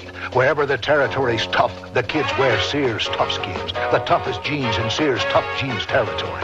Fashioned from a perma-pressed tri-blend fabric so tough, kids can actually jump on trampolines made from it. Sears Toughskins in boys and girls sizes. Now in latest spring colors, styles, patterns. Brushed finish, too. You have tough kids, Sears has Toughskins.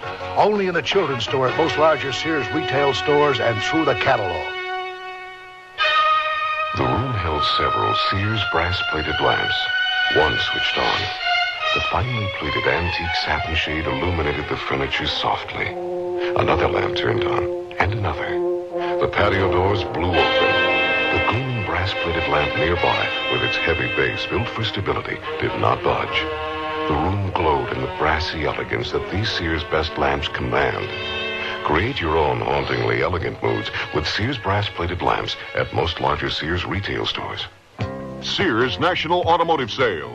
Dirt inside your shock absorbers can cause them to fail. Get Sears heavy-duty plus shocks with a self-cleaning wiper ring. On sale now, only $7.99 each. You save 20%. Installation available. And save now on Sears SuperGuard steel-belted radial tires. Steel-belted strength, smooth ride, radial performance. Super values, too. Save $40 to $76 on a set of 4. Sale ends June 30th at most Sears Tire and Auto Centers. Prices and dates may vary in Alaska and Hawaii. Stop at Sears. Andy Griffith with the concluding act of A Weekend Pass.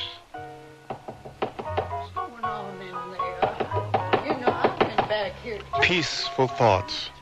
My eyes are wide open and I'm staring at a dim light bulb at the end of a black cord. The bulb is naked except for circling balls of gnats.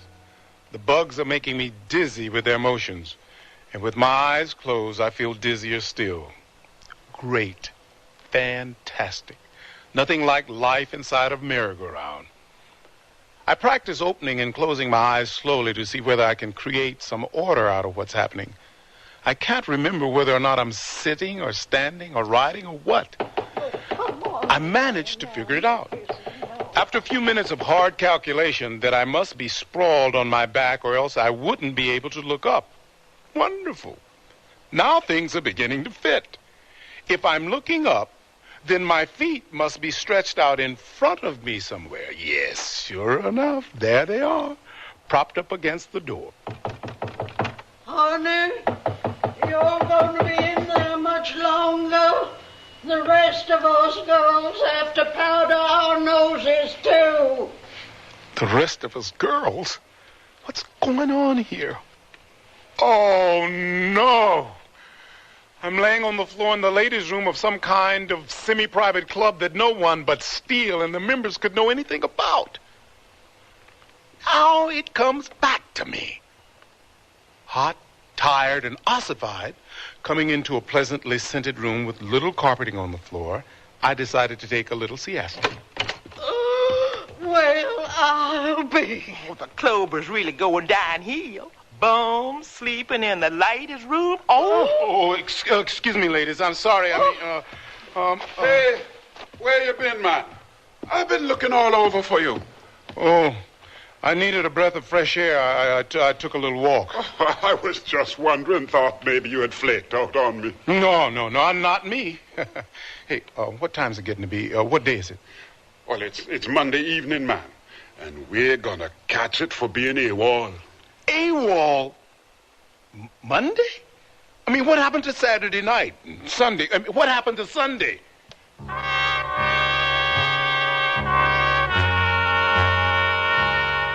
To be certain, a lot of us have had the urge to get rid of some days, especially the kind that starts off badly and gets progressively worse. But what happens when you realize that you have lost a whole day when you're on a bus going back to camp? Steele wasn't exactly sure, but he felt pretty certain that we'd gone to an Elks Club dance on Saturday night, or an illegal cockfight in the country, or a raffle. The lucky number is something Steele ain't got. Or all three. And a church picnic on Sunday, polished off by a 12-hour nap on the shore of Clark Lake, stuffed with ham, macaroni salad, baked beans, coleslaw, barbecue ribs, spinach and collards, and wedges of peach cobbler. That late bus back to camp, bouncing my insides around, made me feel slightly seasick. It doesn't matter how late we get back. We'll probably be shot at dawn anyway. This is no joking matter, Steele. You know the captain's really been cracking down on people for being AWOL. I know, man, I know. Here, have a little taste of white lightning. It'll make the bullets hurt less. White what? White lightning. It's guaranteed to cure or kill whatever ails you, including fear of punishment for being AWOL. Steele, you are positively, absolutely unreal.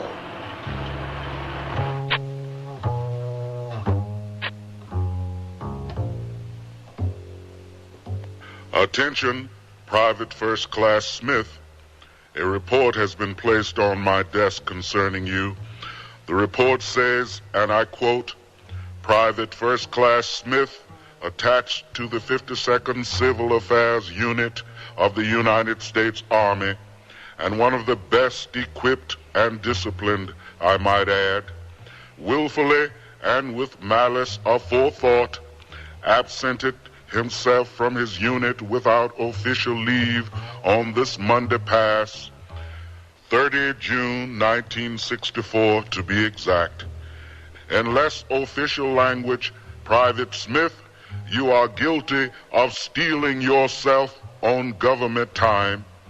The penalties for theft of government issue, GI, are as follows. For each minute stolen, you are to forfeit 1 day's pay. For each hour stolen, you are ordered to stand guard duty for an equivalent day. And for the whole day, you must pay the ultimate penalty. Oh, no, no, no! All right, up and at 'em. Let's ungrip them pillars. Off and on. Come on, let's hit it. Formation in 5 minutes. Well, I wouldn't have believed it if I didn't see it with my own eyes. Smith, are you actually awake for change? You mean I won't have to blast my little bitty old whistle in your ear as usual? I woke up a little earlier than usual and couldn't sleep. It'd be great if you had insomnia all the time. It'd save lungs. All right, you men. Let's get a move on. Captain Ham ain't got time to wait for sluggards. Well, needless to say, I tried to take what used to be called a low profile. Straighten up there, Private. Stomach in, chest out, shoulders back. Your left. Your left. Your left. Right. Left. You had a good home when you left. You're right. Sign off. 1, 2. Sign off. 3, 4. Cadence count. 1, 2, 3, 4. 1, 2, 3, 4. Had a gal in Tennessee. Big old woman just like me. Sign off. 1, 2. Sign off. 3, 4.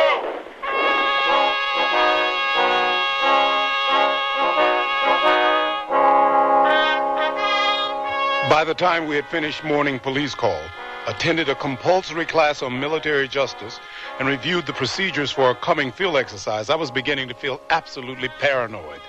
I decided to skip afternoon chow because I had to find my buddy Steele. Whoa, where you rushing to, old bean? Jack, you seen Steele? I saw him rushing over to the PX about 10 minutes ago. What are you guys running around like maniacs for? I don't know why he's running around, but I'm running around to find him, to find out why I haven't been put on report for being AWOL Monday. Oh, that. Well, what's so funny? Nothing, really. Don't sweat the AWOL bit. I had CQ Monday, so I marked you down hospital, acute intestinal disturbance. Are you okay, old bean? Yeah. Yeah, I'm okay now. Woo, I thought... Well, never mind. Thanks, Jack. I appreciate the favor. No big thing. What did you guys do in town? Must have been pretty interesting to hold you over for a day.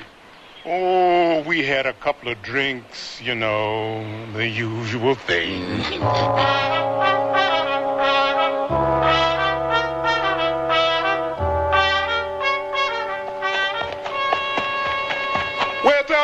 Wait up for me, man. Steele, where have you been all day? I've been looking all over for you. I've been going through post-clearance procedure. Now, wait a minute. Slow down. What are you talking about? What kind of punishment did you get for Monday? Hey, let's start there. Jack covered for me. Now, what about you? Monday? AWOL? No problem. I have to teach the captain's wife how to make quiche by here before I leave. But what's this clearance procedure stuff? You're leaving? I'm going home, man. I'm going home. I got a 2-week leave on account of my orders to ship out to Vietnam. Vietnam? Yeah, Vietnam. Listen, we're going to meet down at the club at 6 o'clock for a little bump-in to celebrate my departure. Are you coming? Yeah, Steele, yeah. Yeah, I'll be there.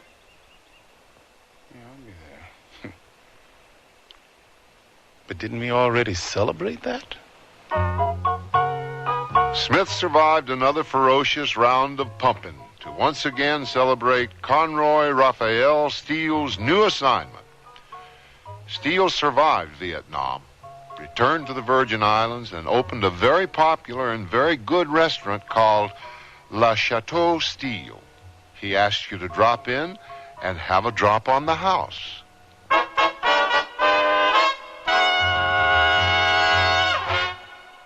I'm out of control. Be cool, be natural, take it light. But where do I start? With the basics like the new Pretty Natural Light Shaper from Sears. The Pretty Natural Light helps keep you smooth all day under your clothes, giving you a shape that's soft and natural thanks to the shimmery, lightweight power net. Never intimidates because its control is moderate, with a front panel that helps keep your tummy where you want it. Great. I'll ease into control with a Pretty Natural Light. It's new at larger Sears retail stores. The word's out and spreading fast about the jeans from Sears Men's Store that grow beautifully. It's a sure sign they're feeling fine and feeling good. For the denim that keeps going strong a long time. Get them trim cut, regular cut, even get them pre-washed. The jeans that grow beautifully. Now at most Sears retail stores.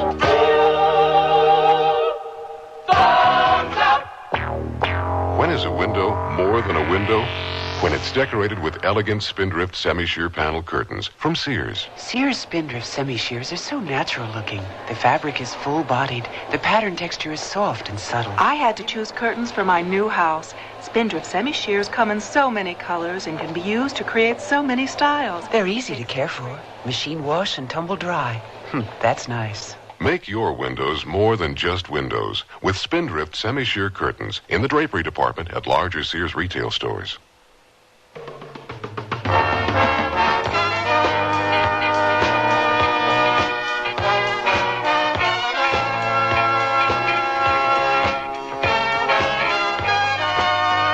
The Sears Radio Theater has been brought to you by Sears Roebuck and Company, where our policy is satisfaction guaranteed or your money back.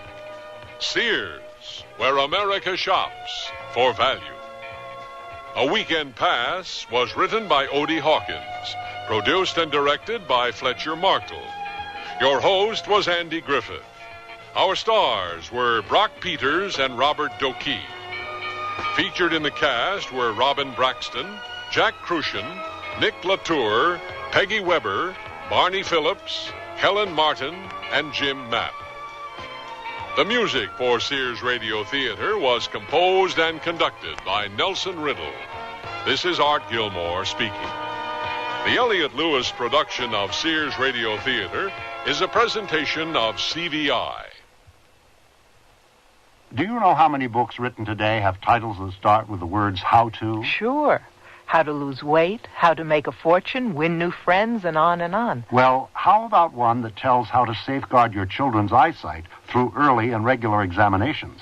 How to protect your family's eyes against injury in sports, at work, in school, and at home through the use of protective eyewear. How to guard against glaucoma through more frequent eye exams after age 35. And how cataracts can be successfully corrected by surgery. The National Society to Prevent Blindness says that knowledge of how to guard against blindness is something every family should be informed about, because after all, half of all blindness can be prevented. How to find out more about the preventable side of blindness. Write Prevent Blindness, 79 Madison Avenue, New York, New York, 10016. They wrote the book. That's Prevent Blindness, 79 Madison Avenue, New York, New York, 10016. Who are those people in the uniforms over there? Oh, that's the Salvation Army. Oh, sure. I've heard of the Salvation Army before. Everybody knows them. Yeah, they're noted for helping people. You know, my father once told me that the Salvation Army operated service units during World War II for our armed forces. He never forgot them for that. They were really helpful. I wonder if they help people in other ways. I'm sure they do. Let's ask them. Excuse me, sir. What are some of the services available at the Salvation Army? Well, throughout America, the Salvation Army operates daycare centers, adult rehabilitation centers for alcoholics, summer camps for kids, even senior citizen clubs and programs. Oh, the list goes on and on. Well, thanks a lot for your time. I appreciate it. The pleasure's mine. Have a nice day. Gee, I had no idea the Salvation Army provided all those services for people. The Salvation Army cares about you. If you need help with a problem or can help, call your local Salvation Army today.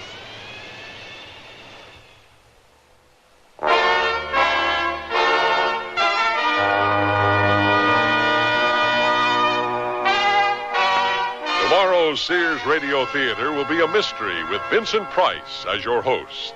Let's listen. Nobody's seen hide nor hair of Beauregard Henshaw. You two know it. Now, Mr. Henshaw. You think we're hiding him here on the farm? You want to search like you did before? You didn't find him here then, and you won't find him here now. So be sure and tune in tomorrow to Sears Radio Theater on WNEW Metro Media Radio, New York. I'm Andy Fisher, WNEW News. At 8 minutes past 10, time for the Sears Radio Theater. That's the theme from the Sears Radio Theater.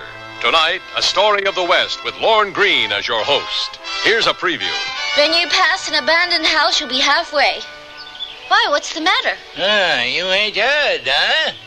Some kind of wild animal prowling these parts. Folks in the settlement think it's a panther.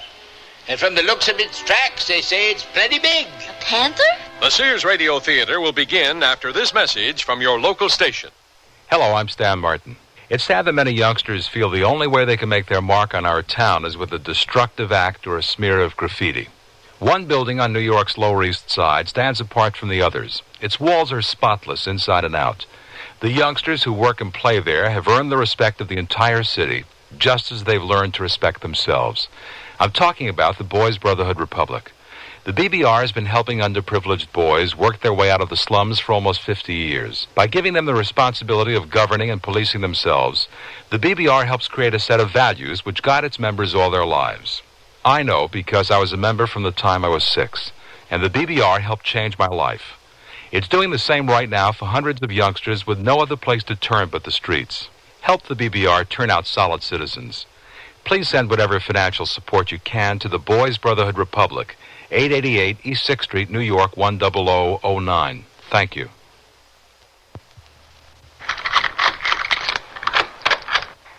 That was so good, dear. I'm so full I can hardly move.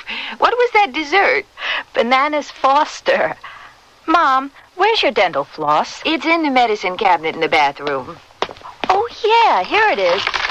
Look at all that medicine. Mom, are you still remembering to take your high blood pressure medicine? No, not very often, dear. I've been feeling great lately, so I'm saving my medicine for when I feel bad. Mom, high blood pressure has no symptoms, but it's very serious. You might be risking a stroke. You know, the American Heart Association says you're supposed to take your medicine every day. I think you should see Dr. Mitchell tomorrow morning. High blood pressure is a silent killer. It has no symptoms. The American Heart Association wants you to have your blood pressure checked, and if it's high, to follow your doctor's instructions to the letter. The American Heart Association is fighting for your life. This is Lorne Green.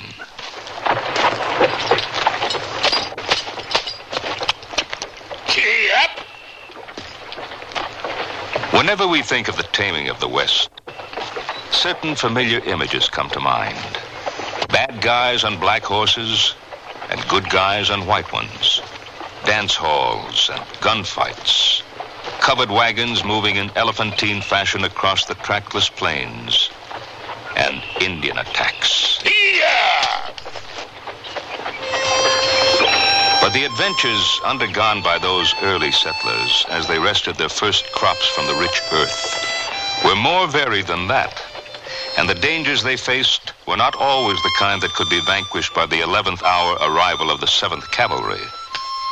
Horst Bauder and his family were like tens of thousands of other pioneers who found themselves living on the very cutting edge of civilization. In times of trouble, self-reliance was the key. But even so unadorned were their lives that the smallest mishap could have unexpected consequences. Like the time Horst's plow broke, and he sent his oldest daughter, Henya, to the nearest settlement 15 miles away to have it repaired. It seemed at the time no more than a frustrating inconvenience. But what they didn't know was that a deadly danger lurked in the forest along the way. And that's only the beginning of our story.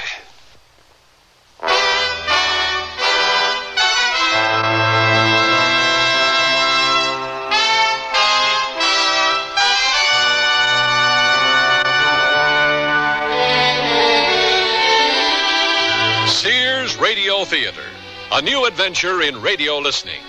5 nights of exceptional entertainment every week, brought to you in Elliott Lewis production of the Sears Radio Theater. Our story, The Panther, by Percy Granger. Our stars, Joan McCall and Stephen Markle.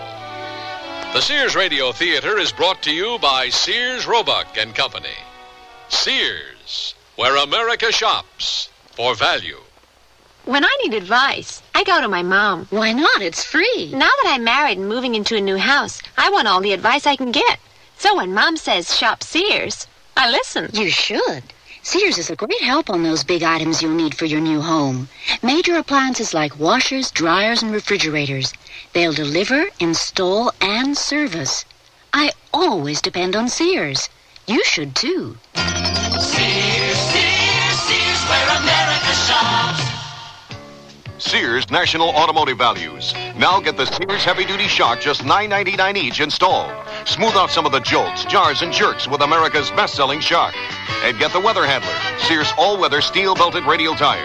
As low as $29.88 plus $1.76 federal excise tax on size P165 ADR13. Save 10%.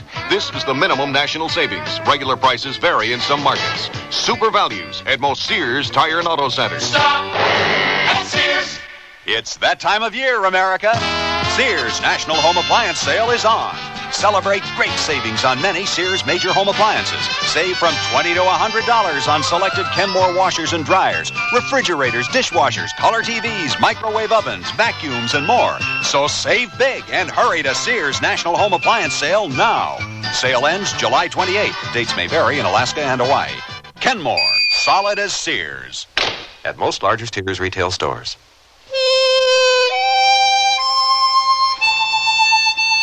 It is said that idealism must always prevail on the frontier, because the hard life offers little hope to those who see things only as they are.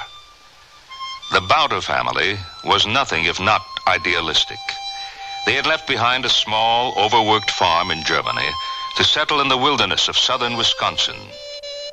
What follows is a true story, and I'll turn its telling over to someone who, as a small child, heard it many times.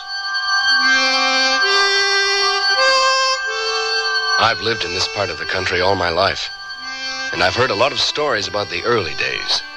Indian troubles, prairie fires that spread faster than a man could run, crude grave markings discovered in the middle of nowhere, the tragedies behind them lost forever.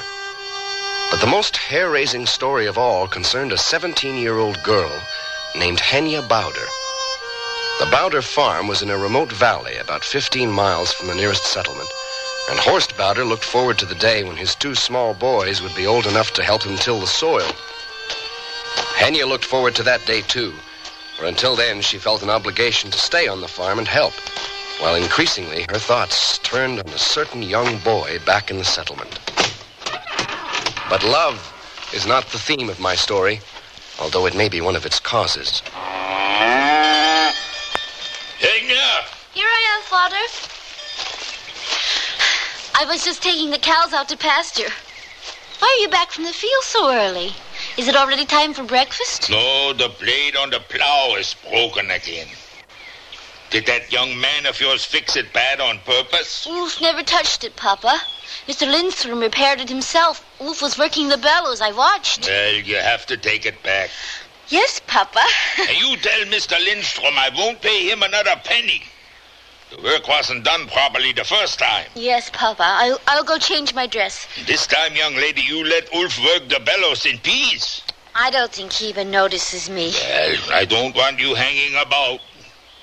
You go visit your Aunt Katya while the work is being done. Oh, Papa, she just talks. Talk is not such a bad thing if you listen to it. Now go on, hurry up and get ready. I want you to be back before nightfall.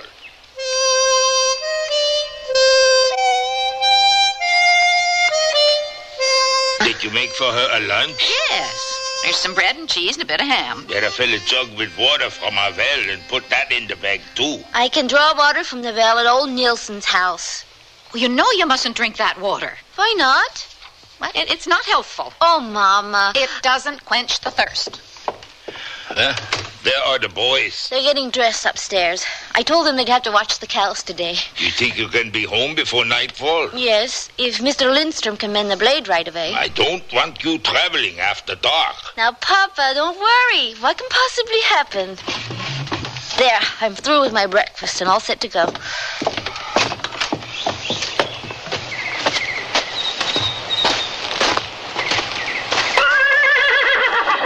Fenimore? We're going on a trip. Here's your water. Give me your foot. I help you up. Oh, Papa, I'm not a little girl anymore. I'll be back in time for supper. But don't race. And remember, tell Mr. Lindstrom, not a cent. Yes, Papa. And this time, don't stand where Ulf can see you. Henya was a spirited young girl who loved just about everything the hard life they led in those days had to offer. And this might be the appropriate place to mention that she was not at all bad looking. A long braid of soft brown hair, an apple in each cheek, a pair of sparkling eyes, and a merry laugh had every young man in the neighborhood looking over his shoulder in her direction. If she favored Ulf Lindstrom, the blacksmith's boy, over the rest, it was because she mistook his shyness for indifference, and that piqued her vanity. Henya's horse was a sturdy young stallion who took his spirited disposition from his mistress. She had named him Fenimore because when they first arrived in this country, she had acquired a complete set of the works of James Fenimore Cooper, which she read to teach herself English.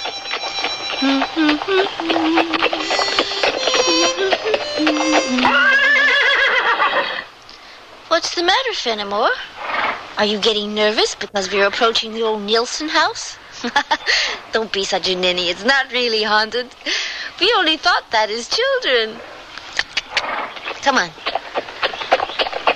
I'm more interested in how to get Wolf to ask me to the dance this Saturday than a silly old haunted house.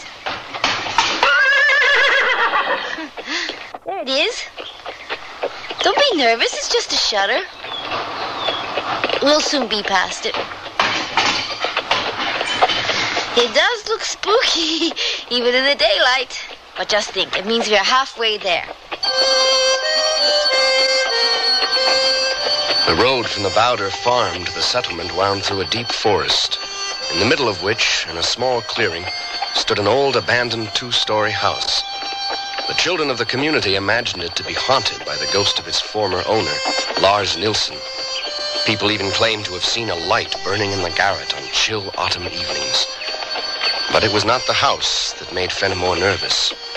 His instincts told him a far more real danger was lurking nearby, a danger which, before the day was over, would become a part of Henya's life forever.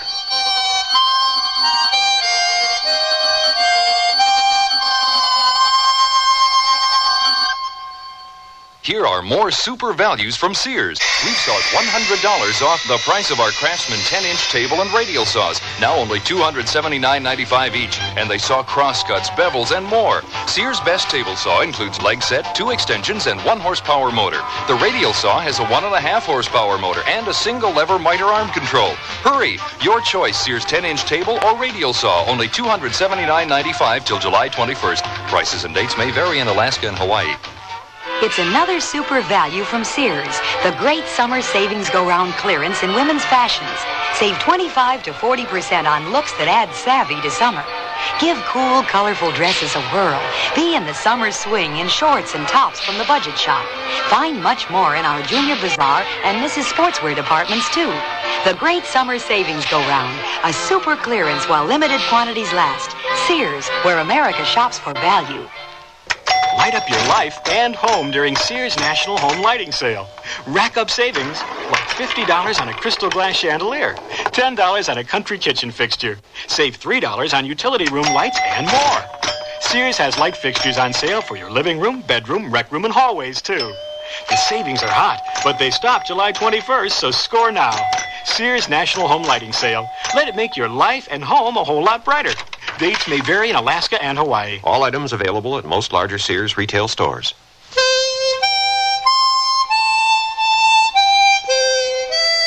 On a clear autumn day, a young girl makes her way through a dark forest on a primitive road that twists its narrow way beneath the lowering branches of ancient spruce and pine. More than 100 years later, a man is remembering her story. Once past the old haunted house, Henya was so relieved that she forgot her mother's warning to conserve her horse's energy for the long trip and gave him free rein. Go, Fenimore! Fly! She had never felt him run so fast. It did not occur to her to wonder why, but just ahead was an old peddler approaching from the other direction, keeping a wary eye on the dense forest around him. A shotgun rested by his side. Henya was about to learn what her horse already knew. What's that? Whoa, Sam! The old peddler picked up his shotgun and waited at the ready until Henya came into view. Hey, it's all right, Sam. It's just a young girl. Hello? You all by yourself? Yes? What are you galloping for? Just a gallop. I'm in no hurry. You didn't see something up the road, did you? No. How much farther is it through this forest? When you pass an abandoned house, you'll be halfway. Why, what's the matter? You ain't heard, huh? Some kind of wild animal prowling these parts. Folks in the settlement think it's a panther. And from the looks of its tracks, they say it's plenty big. A panther? Is he here in the forest? They don't know where he is for sure, but he's attacked a couple of the farms, killed some livestock. You got a gun on you? No. Oh, I wouldn't be traveling this road without one. Tell you that, even in daylight like it is now. I advise you to keep that horse of yours at a gallop until you're clear of these woods. Me, I'm getting on. Yep.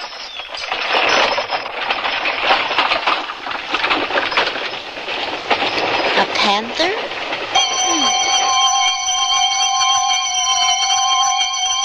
Henya Bowder was not a girl who was easily frightened. At least, not so long as the sun was shining and the birds were singing. But she did keep a brisk pace until she was clear of the forest and the settlement was in sight. And she did her best to keep her mind on Ulf, the blacksmith's boy, and how she could get him to take her to the dance. Pump the bellows faster, Ulf. I need the fire hotter. That's better. Now go outside and fetch the iron for the barrel hoops.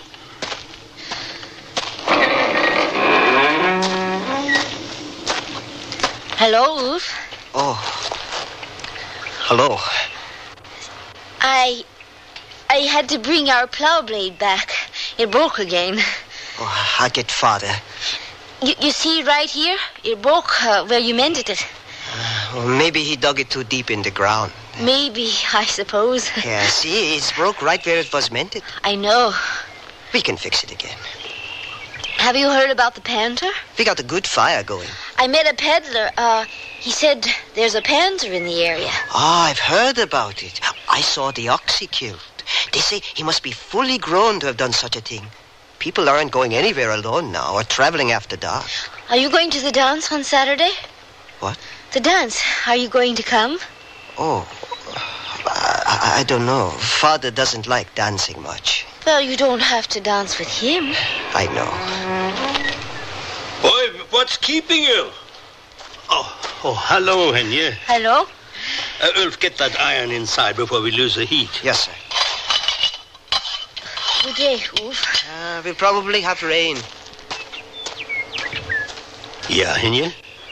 Oh, our plow blade broke again. Papa says it wasn't fixed properly. Maybe he hit a stone, you know.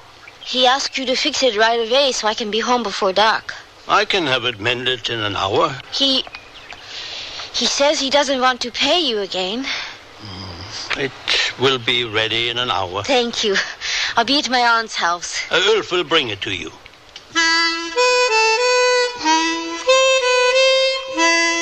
Henya's Aunt Katya was a first-rate talker. She could sniff gossip at 100 paces.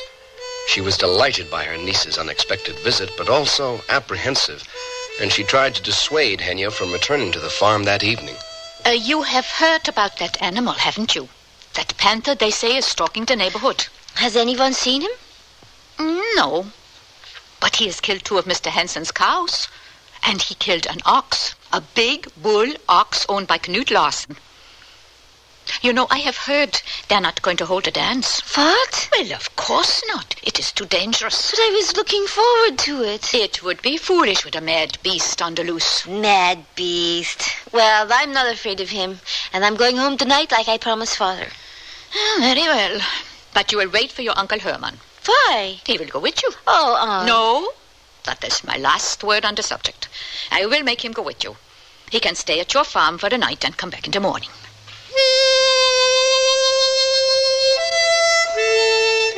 Ulf arrived within the hour as promised with the mended blade, but under Katya's inquisitive eye, he was even shyer than usual and left quickly without a word. And then, while precious minutes of daylight passed, Henya was forced to sit and wait.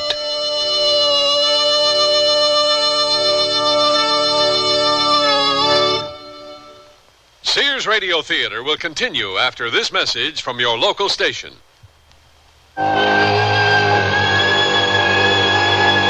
Mystery by the Masters. Edgar Allan Poe, Sir Arthur Conan Doyle, Robert Louis Stevenson, Guy de Maupassant. You'll hear radio dramatizations of their most popular works on our CBS Radio Mystery Theater Weekend Classics.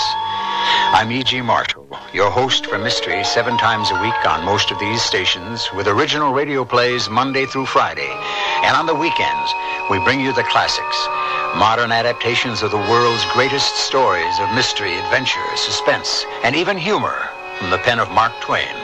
If you've read them before and want to enjoy them again, or if they're new to you now, listen here and enjoy our radio dramatizations of the world's great literature every Saturday and Sunday on CBS Radio Mystery Theater.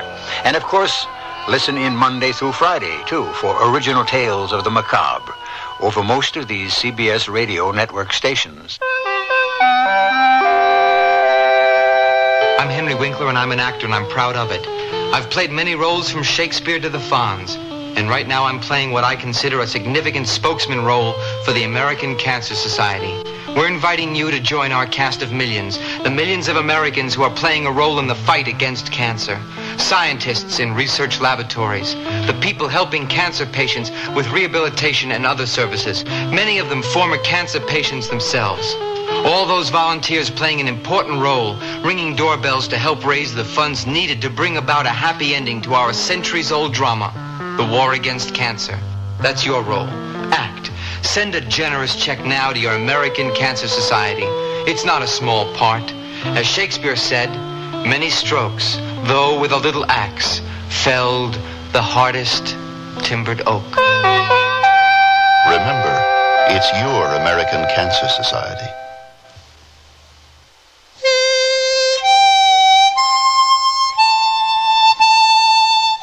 To come suddenly on an unexpected danger is one thing. We react from instinct, without time for thought. But to be forced to sit and wait, knowing a possible danger lurks before us, this is torture indeed. And it is just such a torture which is testing the nerves of our young heroine. Henya's Uncle Herman was a doctor, the only doctor in the settlement. Indeed, for many miles around, so the hour of his return could not be predicted. He had left early that morning to make the rounds of the outlying farms to the east, where an outbreak of scarlet fever was threatening to turn into an epidemic. Finally, the two women heard his footfall, but the afternoon shadows were already beginning to lengthen. Furthermore, he had a distressing announcement. Yes, but I cannot take Henya all the way back to her farm. I cannot spend the night so far away. Beta Peterson is about to deliver her baby. There have been complications. I must be there. Well, we cannot let the child go home alone. I'm not a child, Aunt, and I will be perfectly all right. Even if he did meet up with this animal, Fenimore Strong, he could outrun him. I'm not so sure of that. Why don't you spend the night with us? Papa expects me. If I don't come home, he'll be worried. What if he went out to look for me? He doesn't know about the panther. He wouldn't be on his guard. That's true, but it's really impossible for me to go with you. Perhaps this beast. Perhaps it's not a panther at all. What else could it be? In the old country, there were spirits, trolls, sometimes the very devil himself. At night, they would do terrible things. Oh, Aunt, stop. No one has seen it. What animal is strong enough to kill oxen? No one can outrun the devil. And no horse either. Aunt, we left the trolls behind when we crossed the ocean. I have seen these things with mine own eyes. Well, Fenimore doesn't know anything about devils, and he's not the least bit superstitious, and neither am I. The next thing you know, your aunt will be making you a magic talisman. Yeah, but let me suggest a more practical solution. Yeah. I want you to take this. That's a pistol. Yes, yeah. But you must be very careful with it. But I've never fired a gun before. Well, you will take this one now. I insist on it. I'm sure I wouldn't be able to hit him. It doesn't matter if you can hit him or not. The sound of the gun will be enough to scare him away. Now take it. Okay. Herman, at least ride with her to the edge of the forest. Oh, yeah. That much I can do.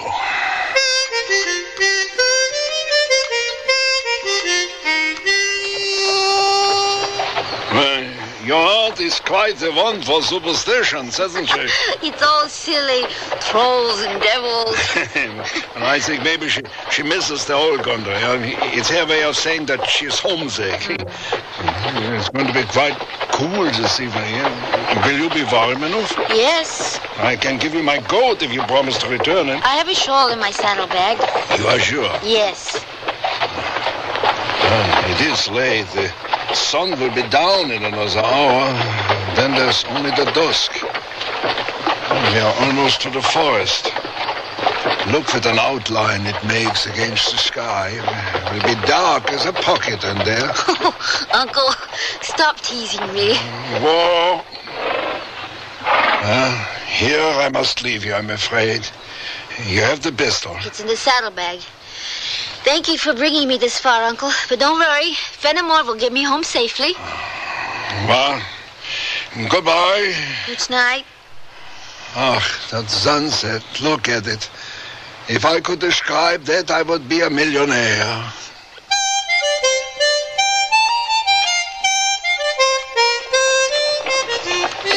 And so, Henya entered the wood, alone. Her uncle watched her until she was out of sight, and then turned back. Uncle was right, Fenimore. It is much darker in here. But we can still see well enough, can't we? Fenimore, they won't stop the dance because of some old wild animal, will they? I wish Wolf had said he was going. It would be nice to have something to look forward to. What was that? Oh, just an old owl. But it's not even dark yet. Oh, Fenimore, that was just a chipmunk. Anyone would think you were as superstitious as Aunt Katya. Still, we should go faster.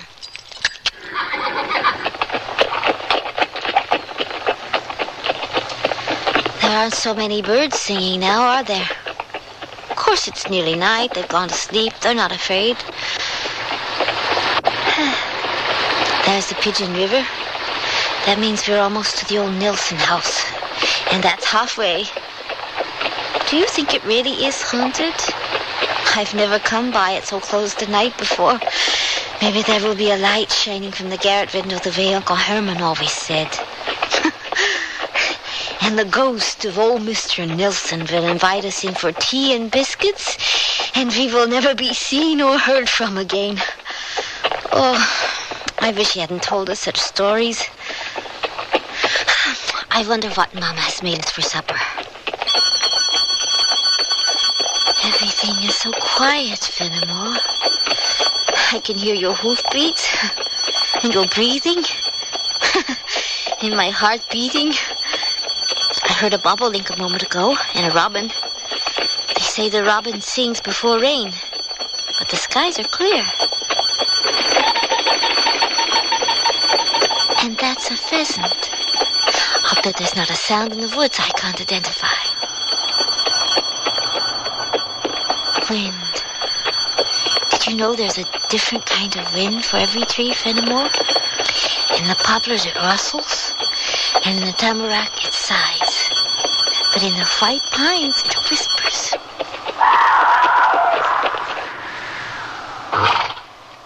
Shh. What was that?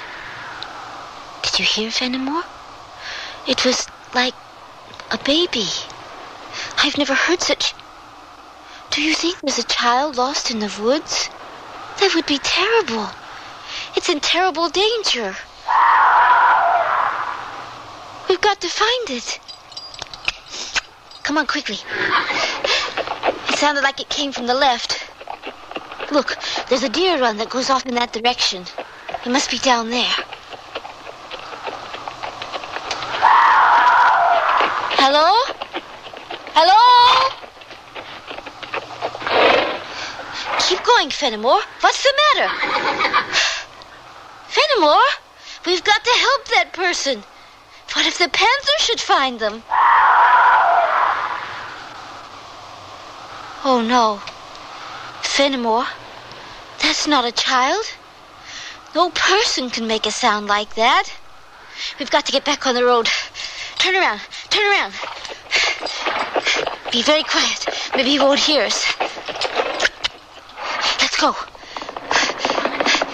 There's the road. We're almost there. Oh, he's following us. He's heard us. Run, Fenimore. Run. Go. Go as fast as you can. Oh, you're tired. I can feel you're tired. Oh, why didn't I listen to Mama? Why did I run you so much this morning? The plow blade is too much weight. I'll get rid of it. There. Now you can go faster, Fenimore. Wait, don't stumble. We'll never make it. He must be right behind us now. It's too far. Nilsson's house. If only we can get there. Oh, I wish there would be a light in the window. If we could get there, I'll take Uncle's pistol and barricade myself behind the door. We can run for home and get Papa. There's the house. We should be there by now. I think he's getting closer. Please, Fenimore, please, go faster. Henya lashed her horse with all her might. Her only hope was to reach the abandoned house ahead of their pursuer. But in the fading twilight, the distance between them was growing shorter.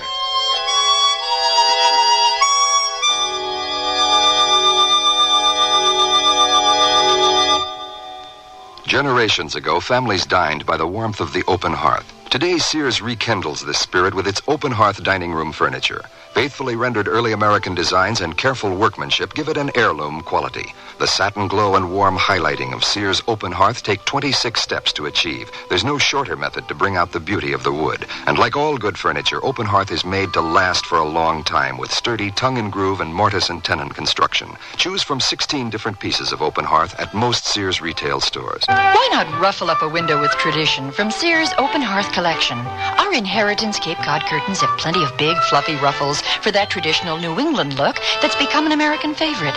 They're an easy care perma-pressed fabric made from 65% Codell polyester and 35% cotton, completely machine washable. Choose from 14 distinctive colors, one of the largest selections to be found anywhere. So carry on a decorating tradition, the Cape Cod look from Sears, available at most larger Sears retail stores. The room held several Sears brass-plated lamps. One switched on. The finely plated antique satin shade illuminated the furniture softly. Another lamp turned on, and another. The patio doors blew open. The gleaming brass-plated lamp nearby, with its heavy base built for stability, did not budge. The room glowed in the brassy elegance that these Sears best lamps command. Create your own hauntingly elegant moods with Sears brass-plated lamps at most larger Sears retail stores. Lorne Greene again, and here's the concluding act of The Panther. Henya flew along the desolate forest road. Her horse was breathing heavily and beginning to foam at the mouth. Her home was still several miles distant, much too far for both of them to make it. But if she could get to the abandoned house that sat by the road in a clearing just ahead, she might be able to keep the animal at bay with the pistol her uncle had given her, while Fenimore raced for home and help. Don't slow down, Fenimore. We must be there soon by now. There, I see it. There it is. Thank God.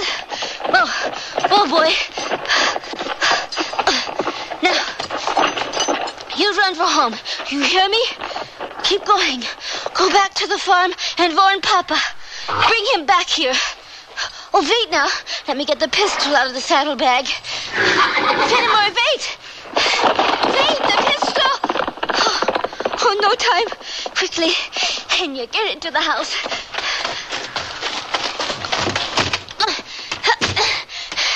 It's stuck. Please open.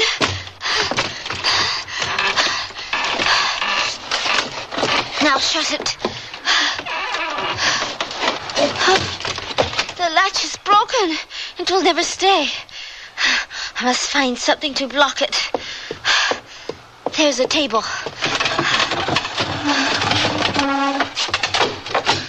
Oh, it's not heavy enough.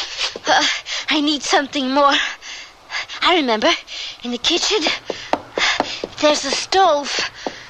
I hope it's still there. Yes, here it is.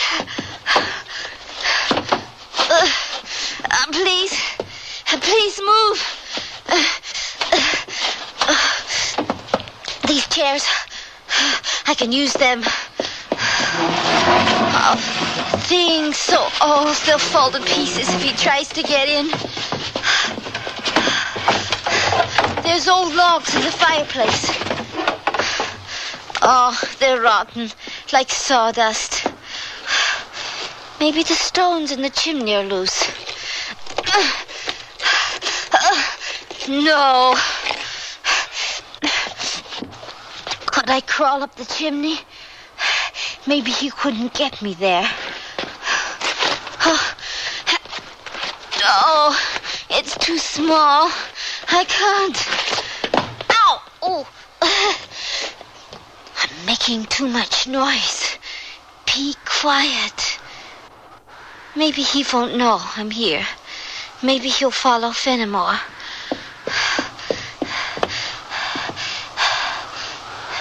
I can see the clearing through this crack. Maybe, but it's getting so dark. Please, Fenimore, please, make it.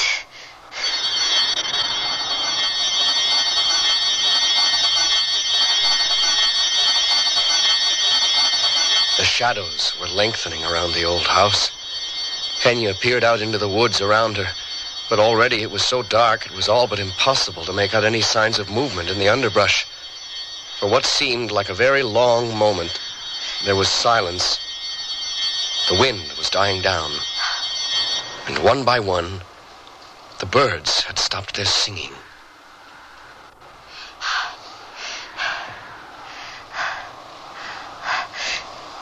Breathe so loudly, he will hear you. I don't see him. Maybe he gave up. I can't hear anything, only the wind. He's not there. He wasn't behind us. Maybe we lost him. Or maybe I was imagining things. I let all those stories scare me. And now Fenimore's gone. And I have to stay in this spooky old house until Papa comes. Oh, Henya, you are so silly. You act like you're still a child. I hope Ulf doesn't hear about this. He'll think I'm an idiot. I mustn't let anyone know. I must make Papa swear not to tell anyone. Oh, Henya, stop it. Now you're just trying to frighten yourself. There's nothing wrong with this house. It isn't haunted. And Mr. Nilsson's ghost isn't living in the garret.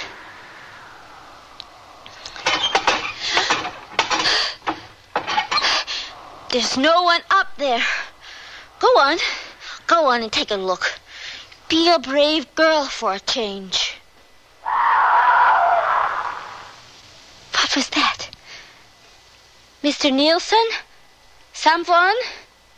Is someone there?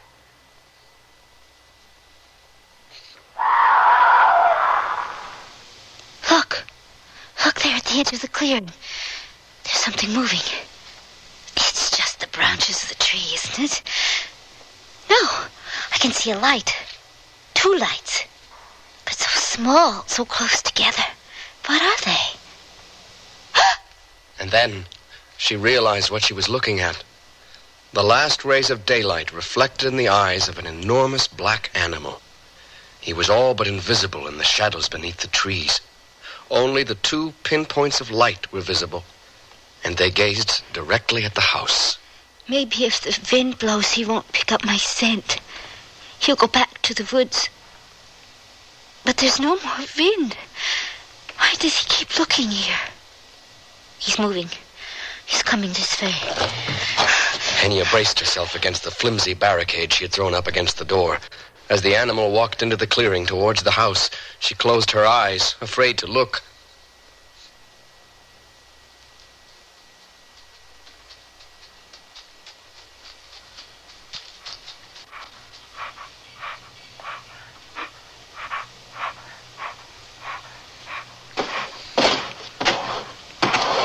Don't move, Henya.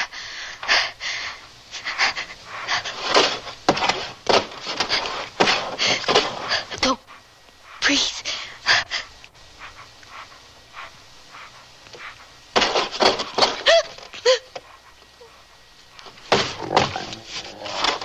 What's he doing? He's throwing himself against the door. Brace yourself.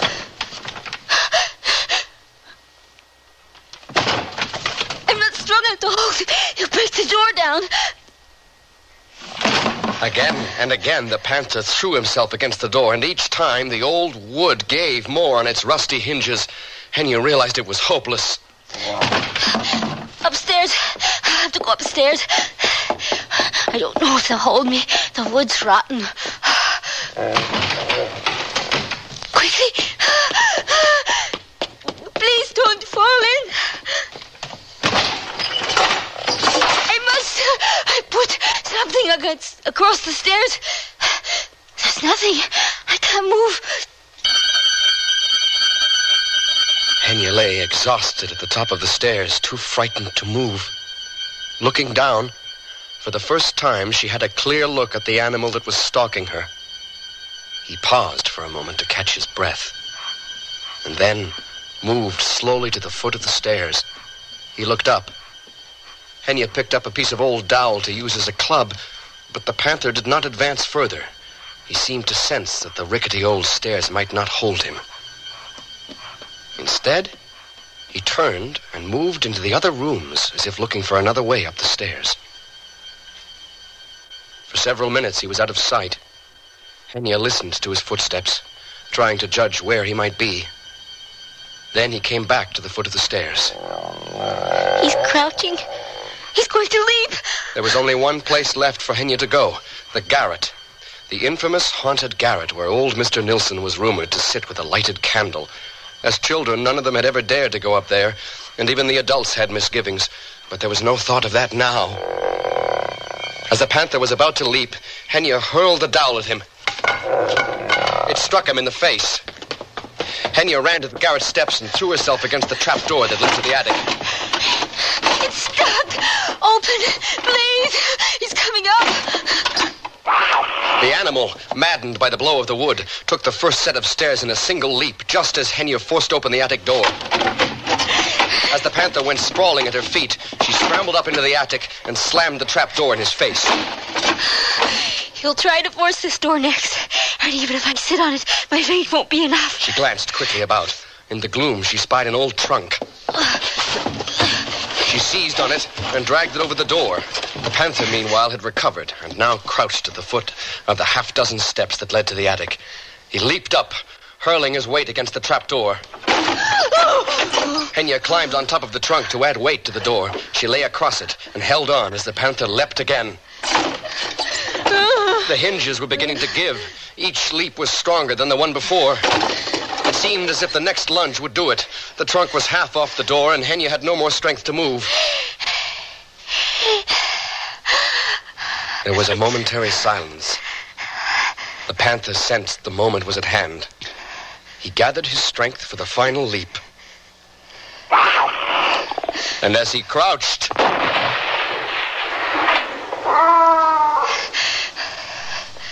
Henya! Henya! Father? Henya, are you up there? Are you all right? Papa. Oh, Papa. It's all fine. He's dead. You are safe.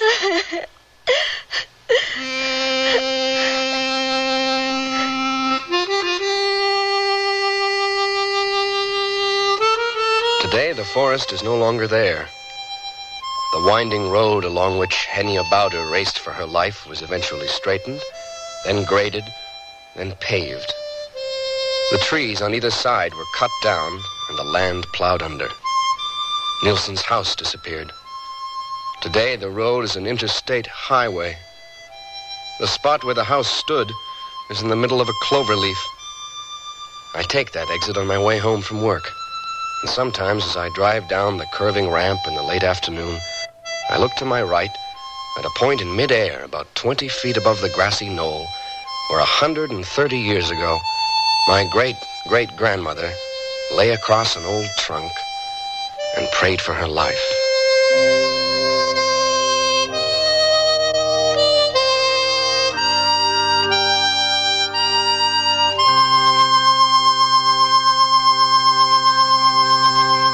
It's that time of year, America. Sears National Home Appliance Sale is on. Celebrate great savings on many Sears major home appliances. Save from $20 to $100 on selected Kenmore washers and dryers, refrigerators, dishwashers, color TVs, microwave ovens, vacuums, and more. So save big and hurry to Sears National Home Appliance Sale now. Sale ends July 28th. Dates may vary in Alaska and Hawaii. Kenmore, solid as Sears. Here they come. More values from Sears, like $1.44 pull-on shorts and $1.99 tank tops for women. They're colorful polyester tank tops that slip on neatly over the double-knit nylon shorts. Shorts with elastic waist and stitched front creases. Just watch them go.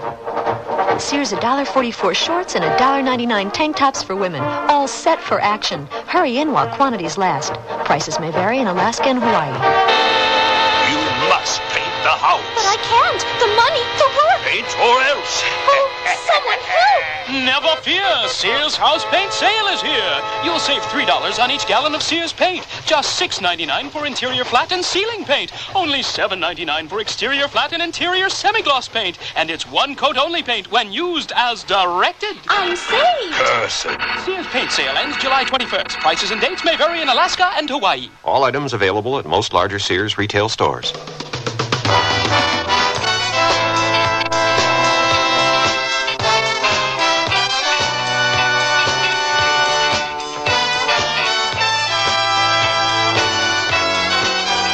The Sears Radio Theater has been brought to you by Sears Roebuck and Company, where our policy is satisfaction guaranteed or your money back. Sears, where America shops for value. The Panther was written by Percy Granger, produced and directed by Elliott Lewis. Your host was Lorne Green. Our stars were Joan McCall and Stephen Markle. Featured in the cast were Marvin Miller, Joan Tompkins, Harold Dyrenforth, Hans Conried, and Robert Towers. The music for Sears Radio Theater was composed and conducted by Nelson Riddle. This is Art Gilmore speaking. The Elliott Lewis production of Sears Radio Theater is a presentation of CVI. Look, there's a couple of Salvation Army guys over there. You know, the Salvation Army operates these core community centers all over the country, where everyone from kids to senior citizens can make new friends and... Hey, wait a second. How do you know all this about the Salvation Army? Well, I spoke with one of their officers the other day, and I asked him what the Salvation Army did. Come on, they pick up old clothes and furniture. Right. But what you don't know is they operate daycare centers, senior citizen homes, summer camps, and disaster relief services for areas that are stricken with tornadoes, floods. Wow, the Salvation Army's into all that? I had no idea. That's right. And the Salvation Army has been in America for nearly 100 years. No kidding. 1980 is the 100th anniversary of the Salvation Army in the United States. Wow, that's some tradition. If you need help with a problem or can help, call your local Salvation Army today. New York, Chicago, St. Louis, Miami, Seattle. Our biggest cities are sending out cries for more VISTA volunteers. VISTA means Volunteers in Service to America. VISTA volunteers work with groups of inner city residents to tackle the many urban problems that can't be solved alone. By working together with local leaders, entire neighborhoods can be restored. Job training centers can be created. Educational programs, health, and legal services can be expanded to reach all who need them. VISTA means working through the democratic process to better our cities. Community people are learning that they can have a voice in making the decisions that affect their lives. VISTA volunteers come from all backgrounds. Many come from the neighborhoods they work in. They all share one conviction, that self-reliant, self-confident, caring individuals can make a difference in a community. America needs more VISTA volunteers. Put yourself where you're needed. Call 800-424-8580 or write VISTA, Washington, D.C. 20525. A public service of this station and action.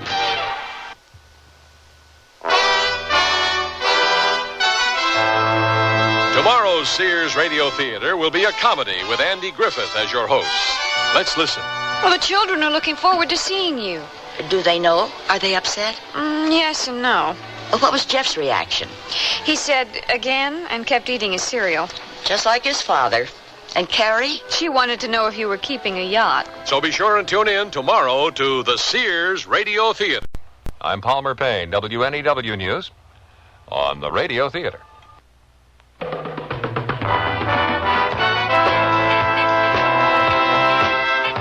That's the theme from Sears Radio Theater, which will be brought to you Monday through Friday on this station. Today, Richard Widmark will host a tale of adventure in a faraway place. On Monday, you'll hear stories of the Golden West and the West we know today, with Lorne Green as your host. Tuesday, you can laugh with Andy Griffith as your host for Things That Are Funny. Wednesday, Vincent Price will bring you a generous helping of mystery, suspense, and detective stories. And on Thursday, Cicely Tyson will enthrall you with tales of love and hate, dramas involving human emotions. The Sears Radio Theater will begin after this message from your local station.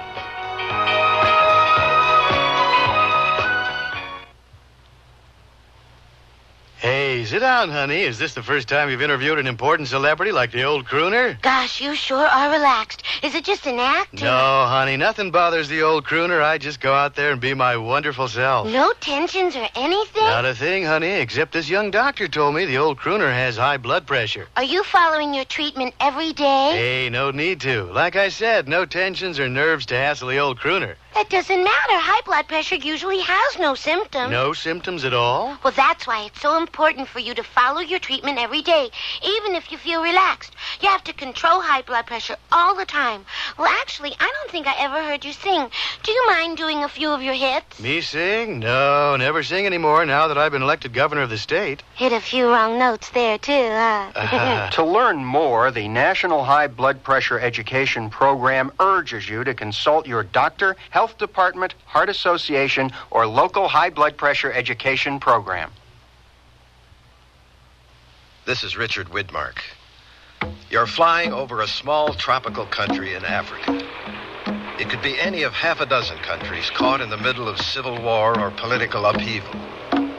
Once occupied by the Belgians and the French and the British, it is now in the hands of its native people. Or perhaps I should say, in the hands of Mandu Ranana, the self-appointed president. The name of the country isn't important. What is important is the sound of those engines. A sound that has pilot Del Hall dripping in sweat, his knuckles bone white as he fights to keep his DC-3 cargo transport in the air for just a few more miles. A precious few seconds longer. Simbali Tower, Douglas 1169er Tango, over. Simbali Tower, Douglas 1169er Tango, over. Position 060, altitude 1,200, speed 9 knots. I have engine malfunction. Request emergency landing instructions. Acknowledge, over. Roger. Permission to land denied. Proceed to Marpura Airport. What? Say again, over. Permission to land denied. Proceed. Negative. I've got 5 passengers on board here. I can't make it to another. Simbali Tower, I have engine failure. Ready or not, I'm coming in. Mayday. And that's only the beginning of our story.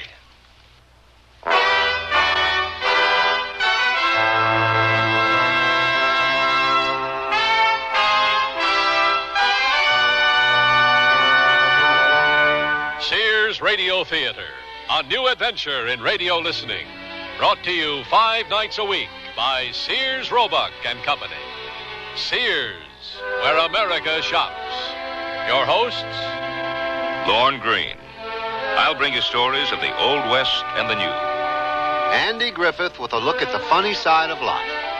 Vincent Price with tales of mystery and suspense.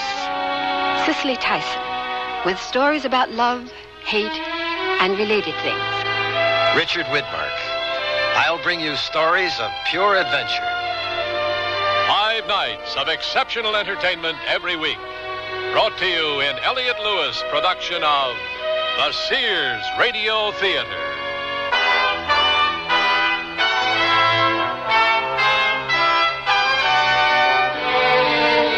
Our story, The Choosing, by Steve Sharon. Our stars, Dane Clark and Hans Conried. I sell draperies at Sears.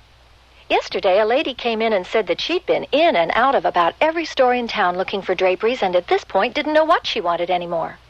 I asked questions about her tastes and decor and then made suggestions. She was thrilled. She found what she wanted and learned a little, too. It made me feel good to know that I helped her out. Sears people are friendly people who help you find what you want. Sears, where America shops. Sears has a bedspread with all the muscle to resist the wear and tear it gets from high-spirited kids. It's Tough Cord, a sturdy blend of 75% polyester and 25% rayon. Choose from bunk, twin, and full sizes in 10 bright, solid colors or 5 coordinating plaids. All machine washable and perma-pressed for no-fuss, easy care. When you want value in a strong and sturdy bedspread, look for Tough Cord, because kids not only sleep in their bedrooms, they play there too. At most Sears retail stores.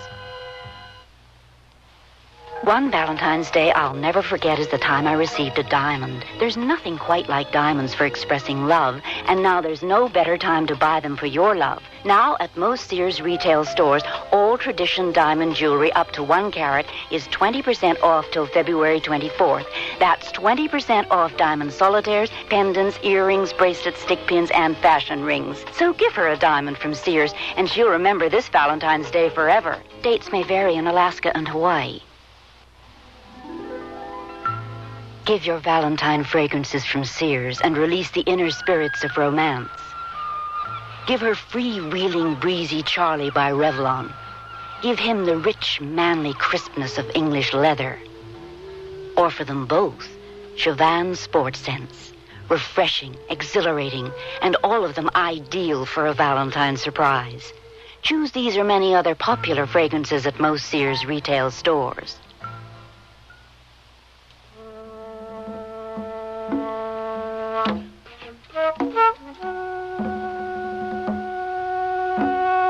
The crippled plane struggled to stay aloft. With both engines gone, the pilot fought to hold the craft in a glide, which would bring him to the airstrip he could see through the thick jungle growth below. He was nearly clear, almost free of the treetops reaching for him, when one last limb caught his right wing. The plane spun to the right, and the minute the wheels touched the landing strip, the craft skidded to a stop against an ancient storage building, left there a generation ago by soldiers no longer living. The side and front of the plane were crushed. The passengers survived. I'm losing her. I'm losing her. I can't control. I'm losing her. Captain Hall. Captain Hall, wake up. Wake up. You're dreaming. Huh? Captain, you were dreaming. A nightmare. You're all right now. We landed? I thought we were all going to end up like Chris Bacon. I must be a better pilot than I thought. Oh, my head. Don't touch it. Don't. It wouldn't be hard to get an infection in a place like this. I must have cracked it against the overhead. Well, I've managed to stop the bleeding. Now, if you could just stop the throbbing. How are the others? Few cuts and bruises. Mr. Rosen got the worst of it, sprained a wrist. How are you feeling, Mr. Rosen? Oh, I'm fine. Just a little tired. A retired tailor's not used to such excitement. But you should help the captain. He needs medical attention. No, I'm just a little groggy. Say, where are we? This doesn't look much like a hospital. It's a prison, that's what it is, and I'll tell you one thing. I am not going to let them get away with locking me up in this filthy stinkhole. Imagine a man in my position in prison. When the embassy people find out I'm here, I'll see to it. I don't want to rain on your parade, Mr. Franklin P. Butler, Trans-Allied Industries. Well, I'm sorry to disappoint you, Butler, but the United States broke off diplomatic relations with this country 6 months ago. What? Well, that's incredible. Do you mean there's no embassy here, no one to look after our rights? I mean, we're in one hell of a fix. Well, I'm holding you responsible for this, Captain. And you'd better start thinking of a way to get us out of here. Oh, quiet. Can't you see he's hurt? Let the poor man rest. Thanks. Here you are sticking up for me, and I don't even know your name. Elizabeth Salming. You know, he's right, though. You people shouldn't be here. I fly cargo, not people. If I hadn't been so greedy to pick up a few extra bucks, Nonsense. We missed our connection, and we would have been stranded in Pretoria if it hadn't been for you. Well, I just wish I knew why they threw us in prison. Well, I'm afraid they didn't give us a clue. None of us wanted to argue with the armed guards. We just did as they ordered. I'm Jeff Tanner, Captain. The guard told me to collect all the passports. They've already confiscated my camera equipment. What do they want with our passports? Well, better do as he says. Here's mine, Tanner. And here's mine. I'll see if I can get Mr. Rosen's without waking him. I couldn't help overhearing you, Captain. Look, will you call me Dell? I think our imprisonment might be political. Well, it's not a very cheery thought. Especially with Mandu Ranana running things. I'd like to pump that guard when he comes. See if he can tell us anything. Good idea. I'll let you know when he shows up.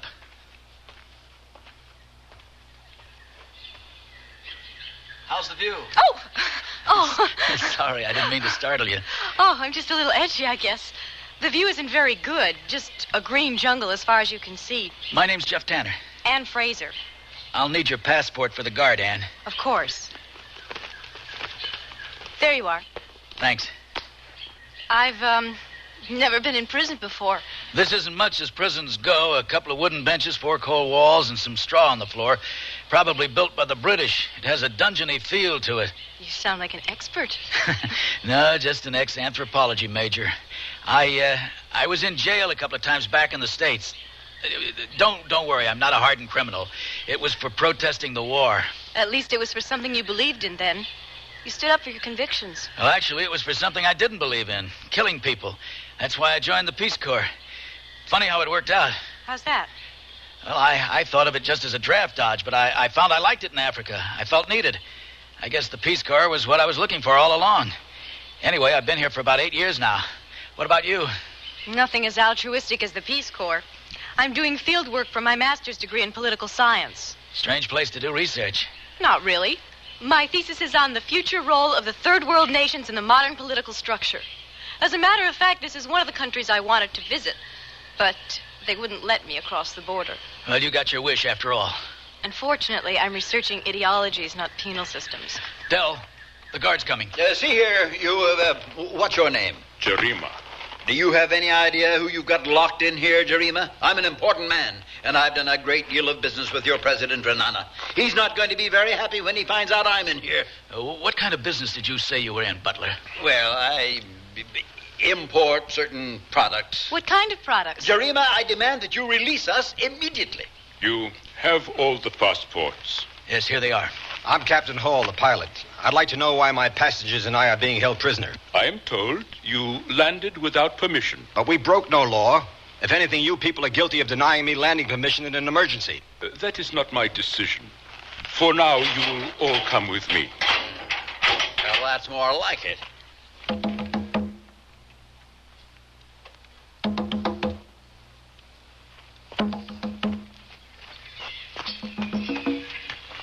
What are we doing out here?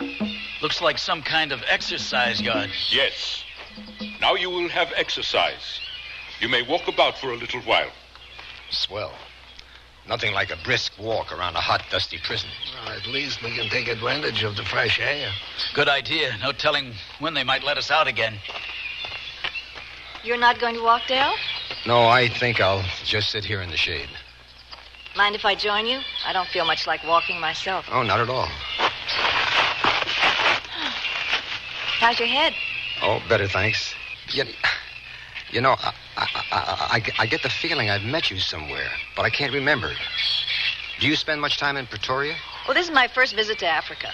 I'm on a photography assignment for a magazine. Photography, that's it. You're a model, aren't you? I was at one time. Yeah, and you used to do those car layouts? The ones with the... That was 10 years ago at least. I was just starting out. 10 years? Yeah, that'd be about right. My parents sent me all kinds of magazines when I was in Vietnam. You know, that ad you did was taped right over my bunk. I used to dream about going home and buying one of those sport jobs and driving off with the girl. I'm flattered you remember me after all this time. Well, how can I forget someone as beautiful as you? What I mean is, dreaming about you used to keep me from going crazy in Nam. So, did you get the car? No, I never did. Just couldn't stay put in the job long enough to make any money. Too restless. Must have been a tough readjustment after Vietnam. Well, they say war is like a narcotic for some guys. They can't get used to no longer making life and death decisions after they turn civilian. They miss the high, the living on the edge, you know. Is that what happened to you? Yeah. I felt like a fool, so I came to Africa with some wild idea of finding adventure. So what do I end up doing? Hauling machine parts back and forth in an old crate that should have been on the junk heap years ago. That sounds like... It is. Hall! Hey, Hall, did you hear that? Don't panic, Butler. Those shots are about a half a mile away. But they could get closer, couldn't they? Oh, I think we are safe here, Miss Salming. At least I hope so. Well, it doesn't seem to be disturbing that Jarima fellow. He and that other guard he's talking to hardly seem to have noticed. Well, they're probably used to it by now. I could never get used to that sound. Well, my guess is Romana's boys are flushing out rebels. Well, I regret to say I don't know much about this country. In Israel, we have enough our own problems to worry about. But this name, Ranana, I have heard. Oh, everybody's heard about Mondo Renana. He's practicing to become another Hitler. What you don't seem to understand, Tanner, is that since Renana took power, the You said it, Ann. He took power. That's what all the shooting is about out there. Renana wasn't elected by the people. He named himself president after he assassinated his own uncle. Great leaders have to seize power. So do the dangerous ones. I never said I condoned his methods. Now, what do you really know about it? You haven't seen the refugees fleeing out of this country like I have, beaten and maimed. You haven't heard the horror stories about the mass executions and the brutal torturings, so don't try to tell me. Shh. Better keep quiet about Renana's cheerful personality. Here comes the guard. All right. You have enough exercise. Back now.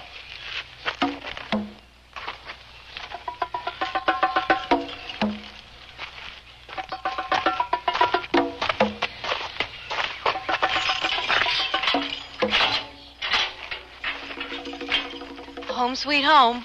I promise you there's going to be hell to pay when we get out of here. If we get out of here. I will come back later with food. For now, I leave you alone so you can prepare. Prepare? Prepare for what? To die.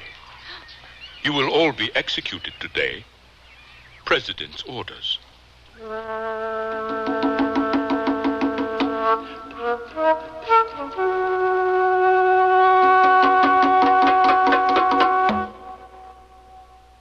Sears Radio Theater will return after this message from your local station.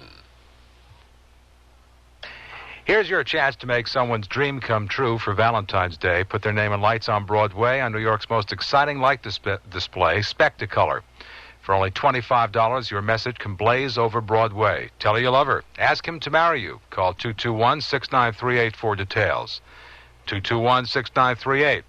For a few extra dollars, they'll even take a picture of your message. So call Spectacolor, 221-6938 now, and light up someone's life.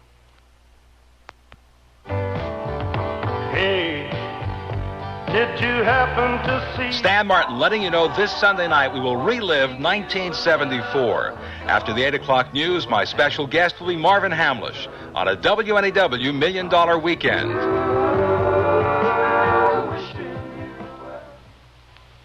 I'm lost and lonely, scared and sad, trembling at the thought of making you mad. My love is yours, but at times you're so cold. If life's like this, take me before I grow old. This song about child abuse was written by a man now serving time in a state prison. It is estimated that there are at least 1 million cases of child abuse in America each year. Child abusers and their children can both be helped. Find out how. Write Prevent Child Abuse, Box 2866, Chicago, Illinois, 60690. Please stop the hurt I've suffered since my birth. Join the abused child's fight, put an end to their sleepless night. A message of the Ad Council and the National Committee for Prevention of Child Abuse. Listen with your heart and you'll hear more than words. Grandma? Yes, sweetheart? Did my mother ever do anything bad? Well, what do you mean? Did she always clean up her room? Listen with your heart and you'll hear love. Seems to me I had to remind her to clean up her room on occasion. Sometimes I forget, too. Well, everyone forgets once in a while. Listen with your heart and start to understand. Grandma, does my mom love Jimmy more than me? No. You know, your mother used to ask me that about her brother. Really? Listen with your heart and you'll hear love. You remind me an awful lot of your mother when she was a little girl. Listening, caring, and sharing. That's what understanding is all about. Listen with your heart and you'll hear love. From the Mormons, the Church of Jesus Christ of Latter-day Saints.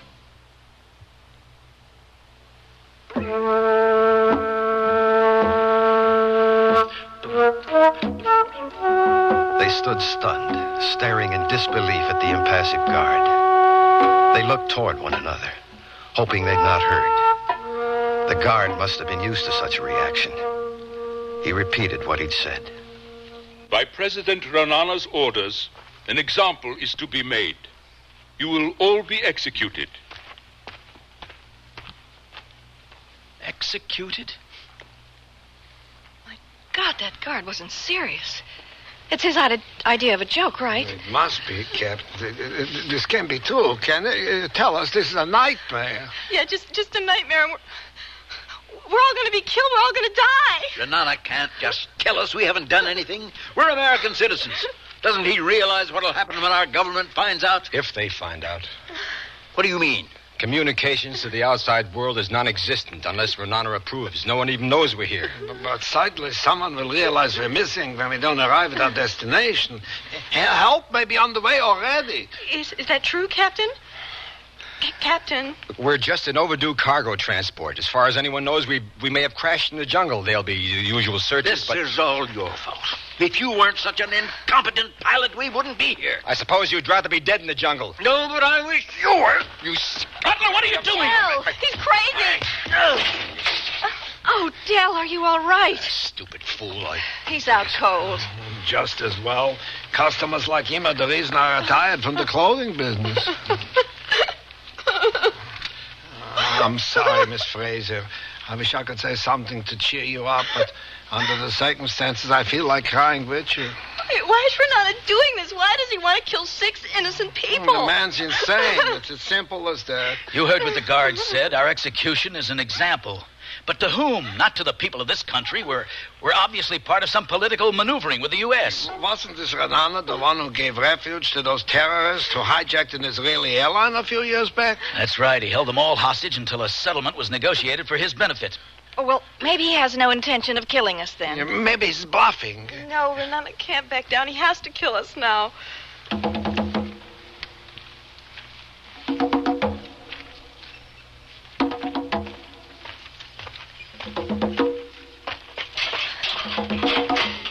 have brought you food. I don't think anyone has much of an appetite now. But I also have good news. My president has decided not to execute all of you. Did you hear that, Ann? Thank God. Indeed, this is his doing. It's a miracle. I can't believe it. I knew Renana would back down. He knows better than to tangle with American citizens. Instead, my president has decided that his purpose will be served if only one of you is shot. Which one of us is it going to be? Oh, that is for you to decide. What do you mean? You yourselves will do the choosing of the person that is to be executed. Do you not want to eat now? I will leave the food.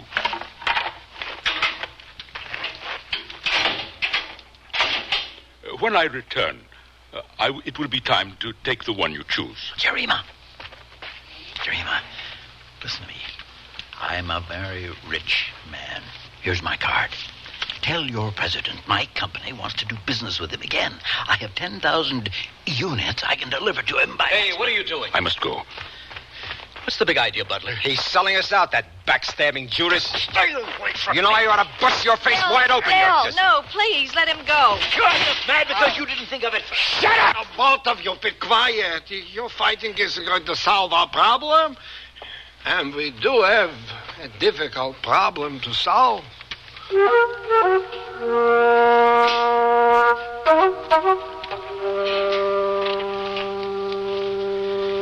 Ann, why don't you try to eat something?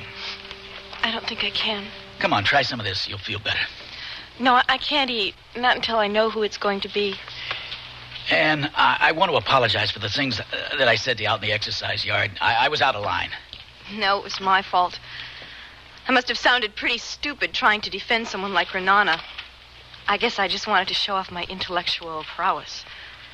Think we can be friends? I'd like that. Good.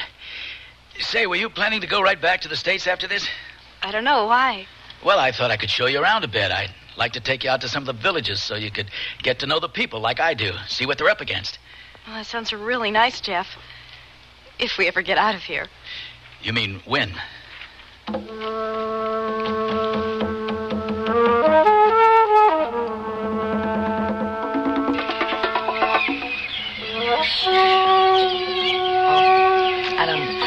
don't know why, but I'm even more scared now than I was when I thought we were all going to die. Well, the difference is that now there's a faint glimmer of hope. You know, you reach out for it, desperately wanting it, and you know there's 5 other people that want to live just as badly as you do.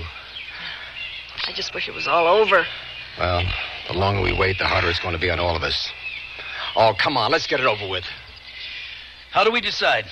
We could draw straws. Yes, that's the only fair way to decide. Fair? You think there is a fair way to decide who's going to die? All right, we draw straws, but I think we should leave the women out of it. I agree. Wait a minute. Eliminating the women lowers the odds for the rest of us. I'm not picking unless they... Why, you gutless son of a... Look, all I care about is staying alive. And if that means a woman has to die to let me off the hook, well, then that's just too damn bad. He's right, Dale. There's no reason why Ann and I shouldn't have to take the same risk as the men. I'll pick. I will, too. I guess. Oh, come on. This is a hell of a time to be a woman's lip advocate. We are all in this together. Here are 6 straws. I'll put my hand behind my back so I can't see which straw is which. Short straw is the loser. Who'll pick first? I'll pick first. Well, here goes. Not too long, not too short. I hope. Miss Fraser? Somehow I don't feel very lucky. Go on, Ann. Wait. I am not going through with this. We all agree. This is the only fair It is not fair. And I'm not risking my life on some stupid lottery. I won't pick. All right, then I'll pick for you. No! Don't you understand? This isn't a bingo game. This is for keeps. Do you think the rest of us like this any more than you do, Butler? There's no other way. There is a way. Look, you're not going to buy your way out of this. No, let's hear what he has to say, Captain. What do you propose? I think I deserve to live more than anyone else in this cell. Oh, yeah? Well, I think I deserve to live, too. So do I. We all do. My point exactly. But one of us has to die. And it should be the one least worthy of living. That's all well and good, Butler, but since God is near to tell us who that person is, how do we decide? We'll have a trial. Where the hell do you think we are? In the chambers of the Supreme Court? Each of us will stand trial before the other, stating his reasons for deserving to live. With the rest of us acting as combination judge and jury, is that the idea? And prosecutor. It'll never work. Would you rather take a chance on picking the short straw?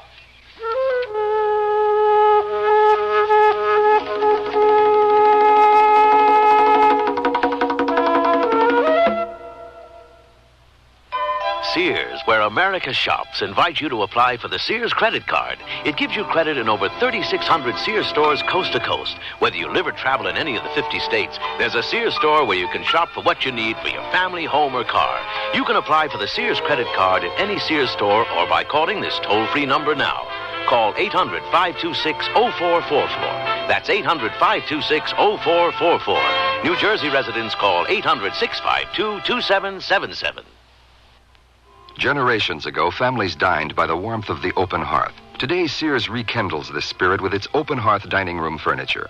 Faithfully rendered early American designs and careful workmanship give it an heirloom quality. The satin glow and warm highlighting of Sears open hearth take 26 steps to achieve. There's no shorter method to bring out the beauty of the wood. And like all good furniture, open hearth is made to last for a long time with sturdy tongue and groove and mortise and tenon construction. Choose from 16 different pieces of open hearth at most Sears retail stores. It's enjoyable to think about your favorite things, and even more enjoyable to wear your favorite sportswear from Sears. Like the shirt, teamed with pants that fit. The shirt is a perma-pressed easy care polyester knit in a choice of prints and solid colors. And a comfortable, flattering fit is yours with pants that fit. These polyester knit perma-pressed pull-on pants are proportioned for tiny, typical, or tall gals in splendid solid shades to match the shirt. Give a boost to your wardrobe in the sportswear department at most larger Sears retail stores.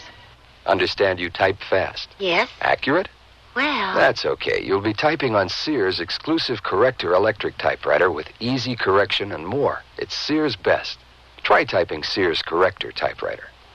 Whoops. Now first, Sears is S-E-A-R-S, not Z. So backspace to the incorrect letter. Tap the correction key. Now the mistake is blocked out. Next, type the correct letter. Then proceed. Yes, Daddy.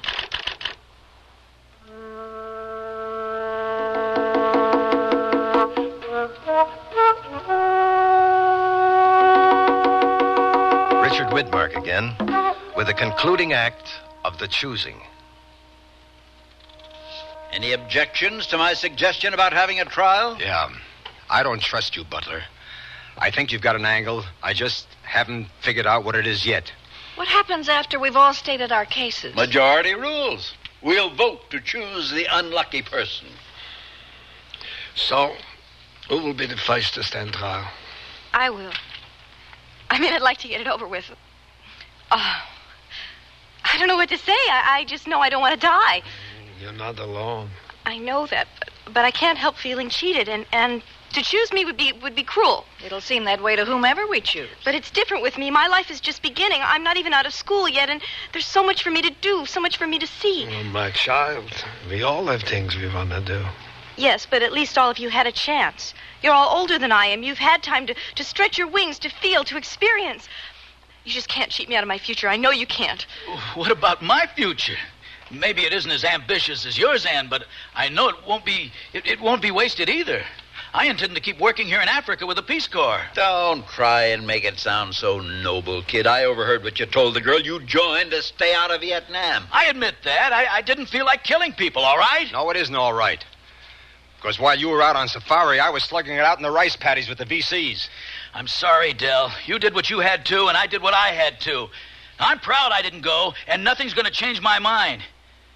Any man who helps another man brings meaning to his life. No matter how the world changes, this remains the same. Very touching, Rosen. But you're going to have to come up with something more than sentimental dribble to convince me that a tired old man like you isn't the answer to our problem. Oh, so because I'm old, you think I'm ready to die? I'm Mr. Big Shot Executive? The way I see it, you're the logical choice, Rosen. You could let us all off the hook. Oh, I am old. My life is nearly over. I had no family besides my brother in Durban, who maybe would not miss me so much if I die. But I'll tell you something that I would miss, and that is living. Oh, we all have that in common, Rosen. Age has nothing to do with wanting to live. But it does. You people will never understand life until you're old and face death every day. You, Miss Fraser, yes? You speak of accomplishments. Well, I'm a tailor. I'm too busy working for these things. At my age, just to wake up every morning, that is an accomplishment. You are young, and life seems very long, but to me, life does not seem long enough. My thirst for it is never filled, never satisfied. Look, old man, the fact is you've had a longer life than any of us. You're going to die soon anyway, so why not just volunteer? Oh, what's wrong with you, Butler? You don't hear so well? I'm not ready to die. I'm not going to be one of these old people who just kicked aside and stepped on by the young. You are what's wrong with people today. You care for no one but yourself. You use everyone for your own purposes. And if I was a younger man, I would teach you. Oh, Mr. Rosen. What's wrong? Oh. Looks like his heart's giving out on him. Tanner, call the guard, will you? Guard! My pills in Yes, my pocket. Yes. How many, Mr. Rosen? One. Here's some water. Lay him down. Over here on the straw, Dale. Where's that damn guard? Jarima! Hey, Jarima! It's no use, Del. He won't answer. How are you doing, Mr. Rosen? Better. Just let me rest. Well, I guess that solves our problem. We might as well choose the old man now that we know he's going to... Oh, shut up! We'll be doing him a favor. It'll be quicker, less painful. You don't know for sure if he's going to die? Well, it should be fairly obvious. Look, the trial isn't over yet, Butler. This was your idea, and we're going to see it through to the end.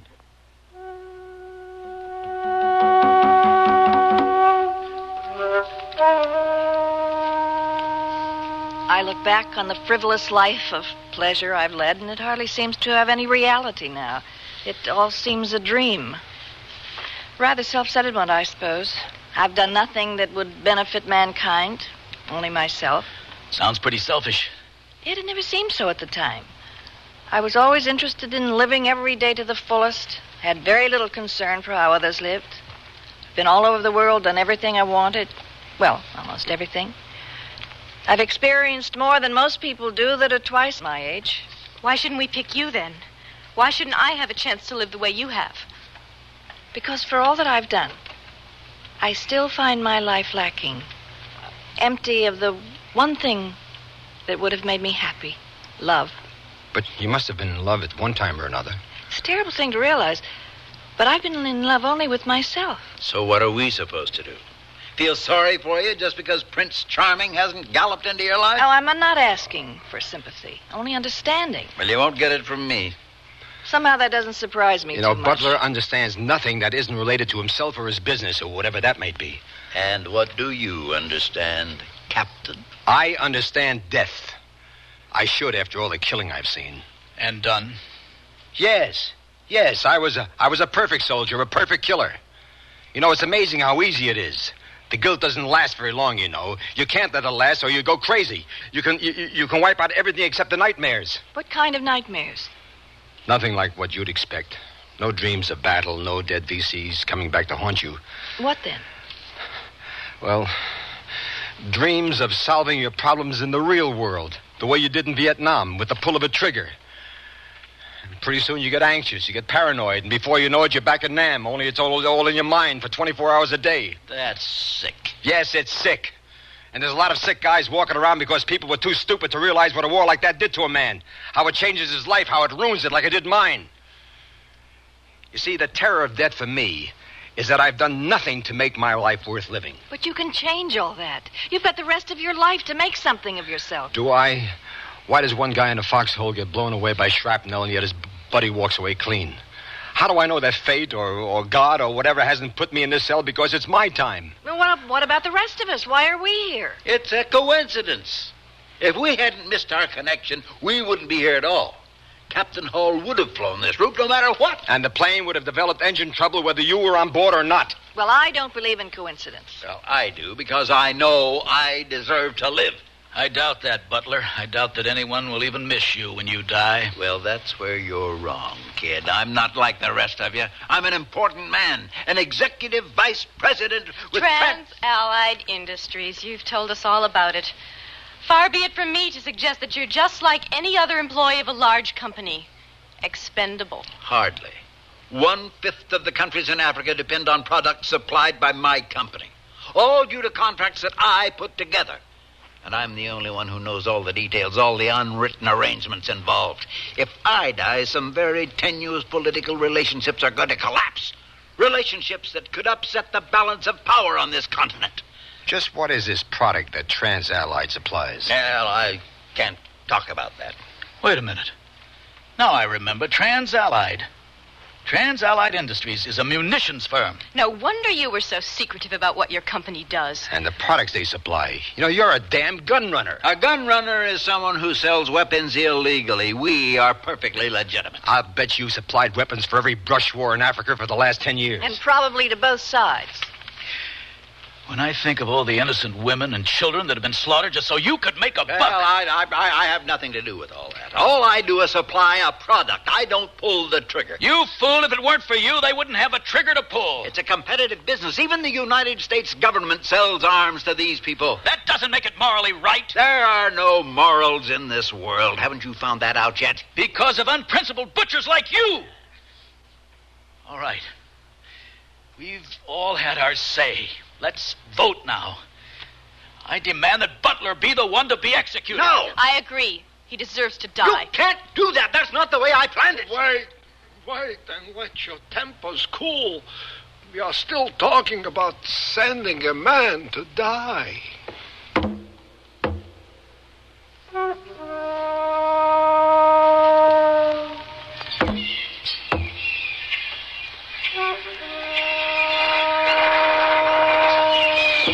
Do you hear that?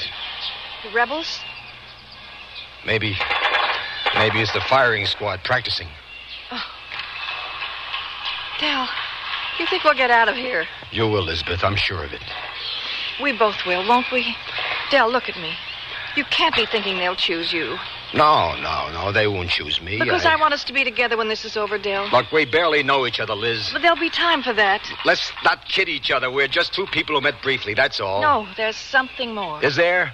How do I know you're not trying to buy my vote with the promise that something might happen between us?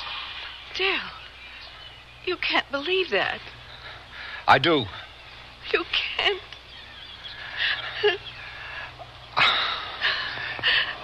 It'll be easier for you this way, Lisbeth. You'll forget. Believe me, you'll forget.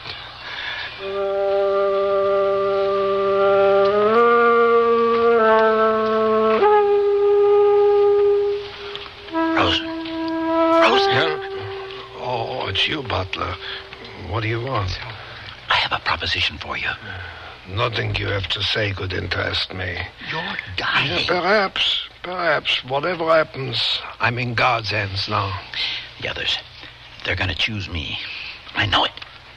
And you want me to volunteer for the execution? Yes, I'll make it worth your while. If you pay me to kill myself, how will I spend the money? No, that's not what I mean. Your brother in Durban. I can see that he's taken care of. He wouldn't take your blood money. I'll pay him anything you ask. Anything, if you'll just do this for me. Oh, leave me alone, Butler. What's wrong with you? Talk about compassion and helping others. How can you let me die? It is time. Who have you chosen? No one. Yet. Then do so now. Jarima, did you take my message to Renana? Does he remember me? Is it a deal? He remembers you. But you are not to be released. But he has to let me go. He can't do this to me. Forget it, Butler. Let's vote. Mr. Rosen, who do you choose? The man who should die should be me. You won't regret this, Rosen. Just give me your brother's name and address, and I'll... You don't understand. I'm not doing this for you, but for the others. Suit yourself, old man, as long as it isn't me. We agreed to a vote. That's right. But we don't have to now. You all heard what he said. I say we go through with it. So do I. All right.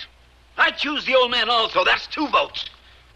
And I say that I'm the one who should be executed. 2-1. Dell, no. I'm sorry, Elizabeth, but I got us into this mess. I'm responsible for the lives of my passengers. You can't do that, Dell. You... It's done. Now, look, the rest of you, listen to me. I'll pay any one of you $50,000 if you vote for Rosen. You're wasting your breath, Butler. I choose you. No! So do I. 1 vote for the captain, 2 for Mr. Rosen, and 2 for Butler. It's up to you, Elizabeth. I'll pay you $75,000. No, $100,000 if you choose the old man. He's dying anyway. For God's sake, don't be a fool. Dell? Choose, Elizabeth. Butler. No, you can't do this to me. It isn't fair. Take him. Look, I'm an important man. You can't let me die. It isn't fair. You're no different than I am. You're all murderers. You hear me? You're murderers and assassins. Your plane is being made ready.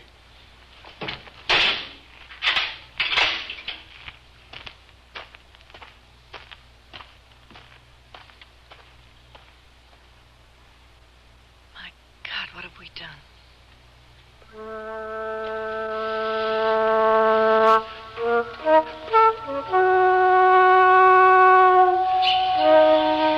I'm sorry for putting you through that, Lisbeth. I had to vote for myself. I had to give the others a way out. Doesn't matter now. We'll be together. Yes. Yes, Lisbeth, we will. Captain? It's Mr. Rosen. He's dead. Poor guy. You knew he wasn't going to make it. Dell, did I make the wrong choice? No, you couldn't have known. Yours was only 1 of 3 votes, Lisbeth. Listen.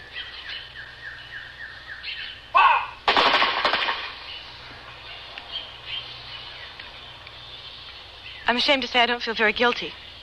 If it was anyone other than Butler. Renana's a killer, not us. Yes, but he made us his accomplices. We have to live with that. You know, I was just thinking... What?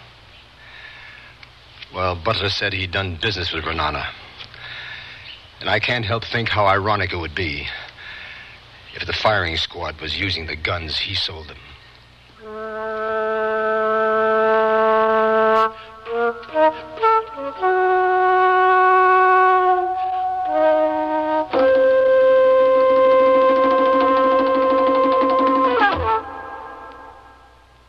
The waist on these jeans fit fine, but the hips are too tight. My hips look sleek in these jeans, but I'm swimming in the waist. We need jeans that fit at the waist and hips.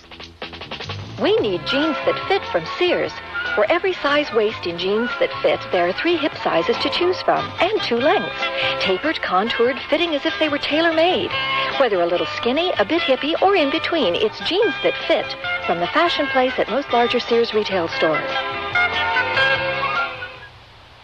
Oh, here I go again. It's time to rent one of those steam-type carpet cleaners. Why rent? Now Sears puts power in a carpet cleaner you can own yourself. The Power Spray from Sears for easy home carpet cleaning. Power Spray sprays hot water into your carpet, then sucks up the dirty water. You can see the dirt you get out. Dirt you didn't even know was there. The Power Spray Carpet Cleaner, a convenient carpet cleaner you can own yourself. Available at most Sears retail stores. Kenmore. Solid as Sears. My walls couldn't look worse. So I'm going to give them a new lease on life with Sears Fashion Flat and Semi-Gloss paint. Right now, I'll save $4 on every gallon and choose from 25 snappy colors as well as bright white ceiling paint. They all cover with one smooth coat when applied as directed. Plus, easy soap and water cleanup is a snap. Good looks for the walls, big savings for me at most Sears retail stores. Hey, walls, you'll look terrific. Sale ends February 24th. When I need advice, I go to my mom. Why not? It's free. Now that I'm married and moving into a new house, I want all the advice I can get. So when Mom says shop Sears, I listen. You should. Sears is a great help on those big items you'll need for your new home. Major appliances like washers, dryers, and refrigerators. They'll deliver, install, and service. I always depend on Sears. You should, too. Sears, Sears, Sears, where America shops.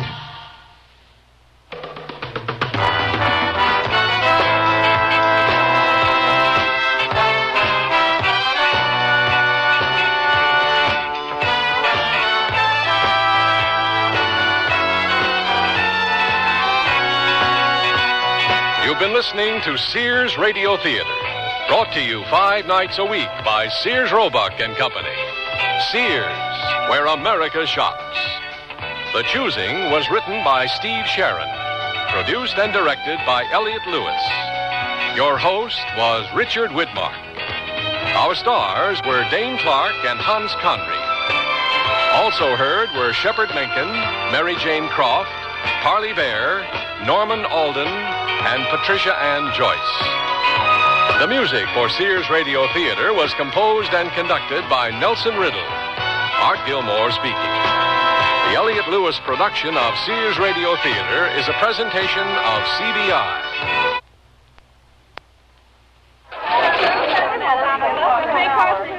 When George had his heart attack, the doctor told me that we had to reduce the animal fat in his diet. His cholesterol count was too high. What did you do? George gets only lean meats, and I always cut off extra fat before cooking. He gets low-fat dairy products, grains and cereals, fish, poultry with no skin, fresh fruits and vegetables. And you know what? What? Our food bill is lower than before George had his heart attack. But doesn't he miss What's to miss? He eats better than ever before and has more variety in his meals, too. And you know what? What? I do, too. What? Enjoy. The American Heart Association wants you to eat foods that not only taste good, but are healthy for your heart. It's not as complicated as you might think. Ask your Heart Association for their free booklet on heart-healthy diets. The American Heart Association.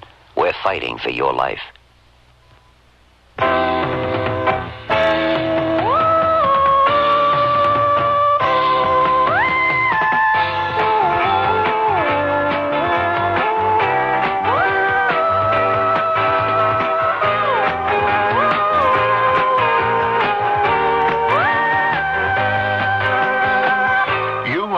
Traveler, and you know there are certain foods, plants, and animal products you can't bring back to the U.S. You can't because they're prohibited.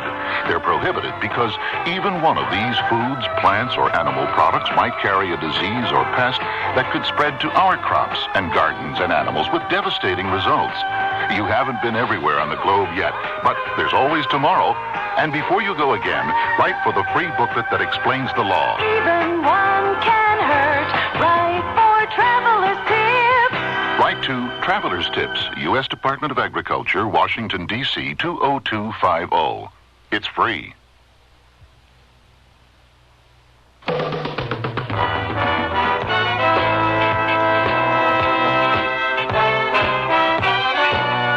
sure and tune in next Monday when Sears Radio Theater presents Leavin' Cheyenne, a night of Western drama with your host, Lorne Green. The mood turns to comedy Tuesday with Andy Griffith as your host for Should Old Acquaintance Be Forgot? On Wednesday, Vincent Price is your host for The 13th Governess, a story of mystery and suspense. Love and hate is the subject of This Home is Dissolved, and Cicely Tyson will tell you about it next Thursday. And Richard Widmark will round out the week with a tale of adventure called Cataclysm at Carbon River. So be sure and tune in Monday to the Sears Radio Theater.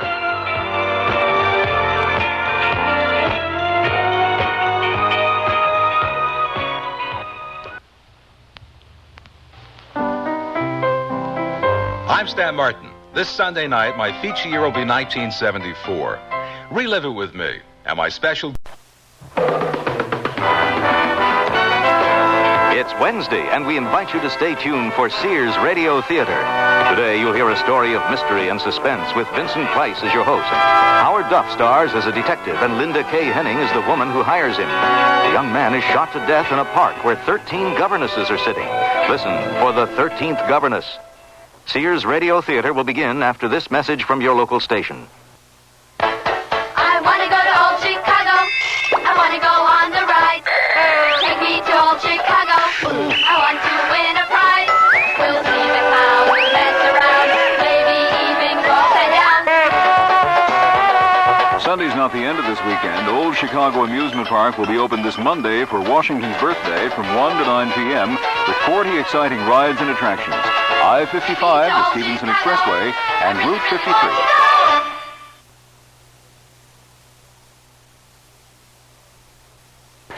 It's 8:34 now. The temperature in Chicago, 27 degrees.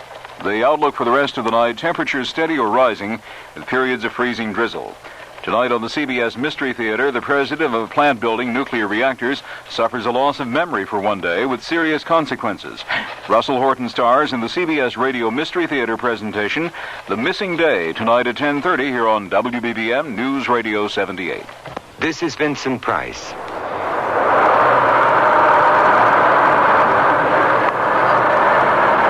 Except for the expensive briefcase he's carrying, the young man stepping off the bus looks like a college student. Dressed in casual clothes, he walks deliberately along a street lined with fully restored buildings. Ahead of him, a small child is trying to retrieve a ball which is stuck between the posts of a wrought iron fence. The young man sets down his briefcase and frees the ball. But when he turns around, the briefcase is gone. It's disappeared. No one else is on the street, only the young man and the boy. And oh yes, there, turning the corner, a figure dressed in white. A nurse, perhaps. Or a governess, since she's pushing a baby carriage. The young man hurries after her, but when he reaches the corner, the governess is gone. He crosses the street to a small green park. And there sit 13 governesses, alike in their white uniforms. And before each of them is a baby carriage. The young man wheels. There on the roof of the building which faces the park, a silhouetted figure aims a rifle. Bad boy! The young man, killed instantly, falls without making a sound. The governesses scatter, a mad rush of baby carriages clearing the park paths. The briefcase is gone. And that's only the beginning of our story.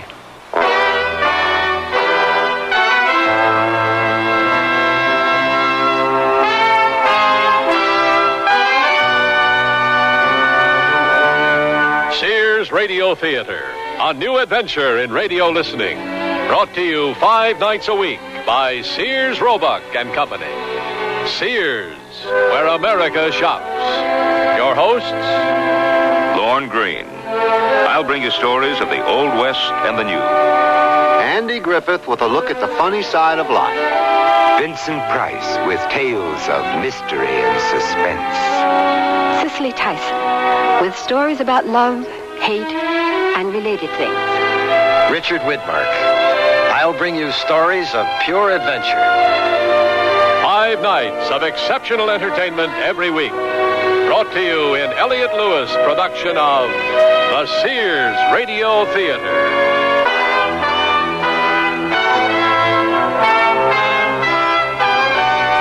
Our story, The 13th Governess, by Elliott Lewis. Our star, Howard Duff. When I need advice, I go to my mom. Why not? It's free. Now that I'm married and moving into a new house, I want all the advice I can get. So when Mom says shop Sears, I listen. You should. Sears is a great help on those big items you'll need for your new home. Major appliances like washers, dryers, and refrigerators. They'll deliver, install, and service. I always depend on Sears. You should, too. Sears, where America shops. Hey, look, in here, inside this stylish man's dress shirt. I'm a Sears Value dress shirt label just popping with pride because Sears Value dress shirts are sure to be popular for a number of reasons. They have fashion spread collars, come in classic patterns and solids in short and long sleeves. You'll appreciate the perma-pressed polyester or polyester cotton blends for easy care, plus at low value prices, what a buy! Just look for me, the Value dress shirt label at Sears Men's Store, where style, sense, and satisfaction combine to label me right for you. I love to eat. But it takes so long to cook. That's why we both love our new Kenmore microwave oven from Sears. I can cook a 5-pound roast medium rare in just 30 minutes, or 3 strips of bacon in 3.5 minutes on a paper plate. Bake 2 potatoes in 8 minutes, and cook vegetables faster than boiling them in water. That means less time in the kitchen. And more with you. Fast, clean, cool cooking with Sears Kenmore microwave ovens, all with automatic defrost. Choose the right model for your kitchen from the many styles available at most Sears retail stores. Your baby's room. Furnish it with the quaintness and charm of Sears Jenny Lind's crib, dresser, and chest. Your baby will be secure in our old-fashioned crib built with high sides and a safety drop-side latch. And each handsome maple color piece comes in a non-toxic finish. Sears Jenny Lind dresser and chest is furniture that will adapt gracefully as baby grows older, too. So visit us soon, because Sears has baby buys bundled up. Available at most Sears retail stores.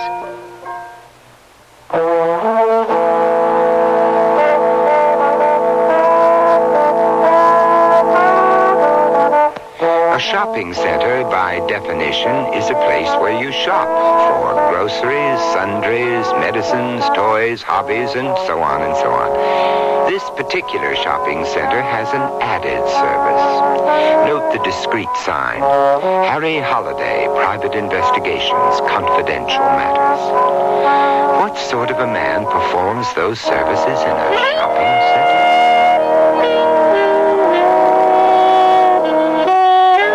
Did you ever want something so bad you could taste it? That's how bad I always wanted to be a private investigator. I don't remember when the idea first came to me. I only know that it was something I headed for. I worked as a cop, as a private guard. I took classes. I spent time working for one of those large outfits. I took tests. And son of a gun, I passed and I got a license. And here's what really has me shaking my head in wondrous delight. My first case was a murder. How's that for wish fulfillment? She was young, early 20s, stunning, gorgeous. You know, all those adjectives that means she was a knockout. Mr. Holliday? She wasn't dressed in black.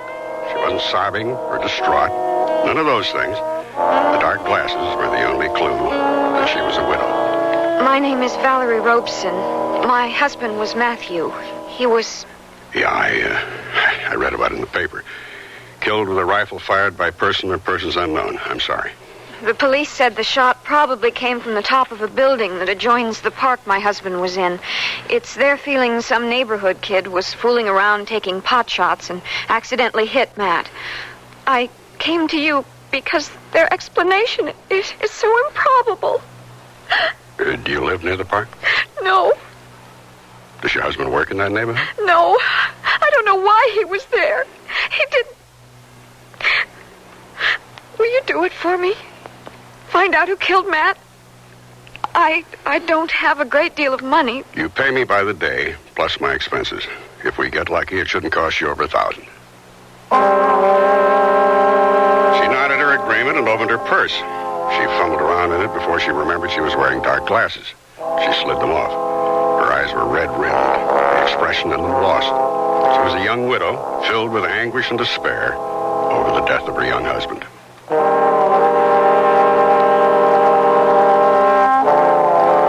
building from which the shot had been fired, a cold marble lobby separated door and elevators. Midway was a desk where renters picked up phone messages and mail, and where intruders such as me had to stop and be identified by an efficient-looking lady. I told her I was interested in renting an apartment, and she directed me to the rental agent, apartment 101, first door on your right after you turn left at the elevators. I rang, and the door was opened by a short, fiercely mustached man with bright blue eyes lined from peering into the sun. Sir? I'm interested in renting an apartment in this area. Oh, come in, sir, come in. Major Emery Griffiths, sir, retired from Her Majesty's service. Major? Mrs. Griffiths is the house renting agent, but she's not immediately at home. Now, how can I be of service, sir? Is there an apartment available on the top floor, overlooking the park? Oh, jolly good time for the question, sir. Jolly good. The wards are planning a year-long cruise, you see. Well, out of the country 12 full months, and perhaps interested in subletting for that period, you know. Would that interest you? Why, yes, it might. My wife has this wish to settle in for a while, all that moving about the last 2 years, you know. He ate it up, nodding crisply at the invented travels my mythical wife and I had been taking. The wards were out, he told me, and led me to the elevator located directly across the lobby from the eagle-eyed woman at the front desk who would have seen anyone coming or going. Is there a freight elevator for our furniture? Oh, yes. It runs from the basement to the top floor, at the opposite end of the building. Of course. Ah, here we are. Now, if you'll follow me. Well, you're very fortunate. The wards only made their decision a day or two ago. Now we'll see if I brought the proper key, what? After you, sir. You'll see it's 2 bedrooms to the left and right before you reach the living room, which is directly ahead. And the kitchen is to your right, and there are 2 full baths. Lovely place, as you can see. Lovely. Our tenants often take the sun down there in the park, you know, where those governesses are sitting.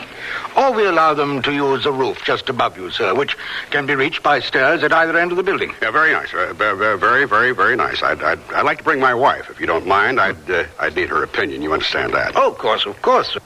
Guy I went to school with, Ben Wheeler, works in the morgue of the morning newspaper, and he let me find a corner where I could go through the newspaper's filed stories of Matt Robeson's murder. You're suggesting Robeson's death wasn't an accident, sir? Well, his widow doesn't think so. This her, Harry? The pretty lady in black? Yeah, that's her. Behind her, her parents. Beside her, a family friend, Zachary West. How about that mustache? He's a hairy one, isn't he? Hey, look here. Tragic family. Says her brother was killed in a boating accident 2 years ago. Out sailing, storm came up, boat sank. Found a cushion the next day, boat and brother gone. Here's the picture you ran on him. Kind of looks like his sister. But can I get copies of these? A lousy quality, but sure. I found family friend Zachary West's address in the phone book and drove out there. A big sign out front read, Century One Apartments, first in a series of posh pads for swinging singles. I parked across the street just as a dashing red sports car shifted down, mufflers burping, and ducked into the underground garage. The driver was the man in the newspaper picture, Zachary West, of all the hair. I got out and managed to bump into him on one of the paths. Instead of being straightforward, I put on my puzzled, ingenuous face. You find out more things that way. You look lost. Help you? Yes, I thought maybe I'd like to rent an apartment. You picked the best spot. I'll steer you to the manager's office. Oh, that's very, very nice of you. Appreciate it. Don't sweat. What happens if you move in and then decide to get married? Why get married when it's all lying around waiting for you? Here we are. Lorenzo, I bring you a customer. Welcome. Lorenzo is manager, master of ceremonies, and what one might call confessor arranger for our community. Glad to see you. Zach, tonight's 15B's birthday party. Count on me. I'm in 86A. Drop in for a drink anytime. And don't hesitate to bring 1 or 2 guests, even 3. I'll show you some of the apartments. You prefer blonde neighbors, brunettes? Speckled if they come that way. He showed me a series of flashy apartments, all furnished for a race of people who only got out of bed to have a drink or smoke a joint. I told him I'd let him know, and left through the garage, which gave me the chance to write down the license number on Zachary West's red sports car. I don't only driven a couple of blocks when I saw that someone was following me.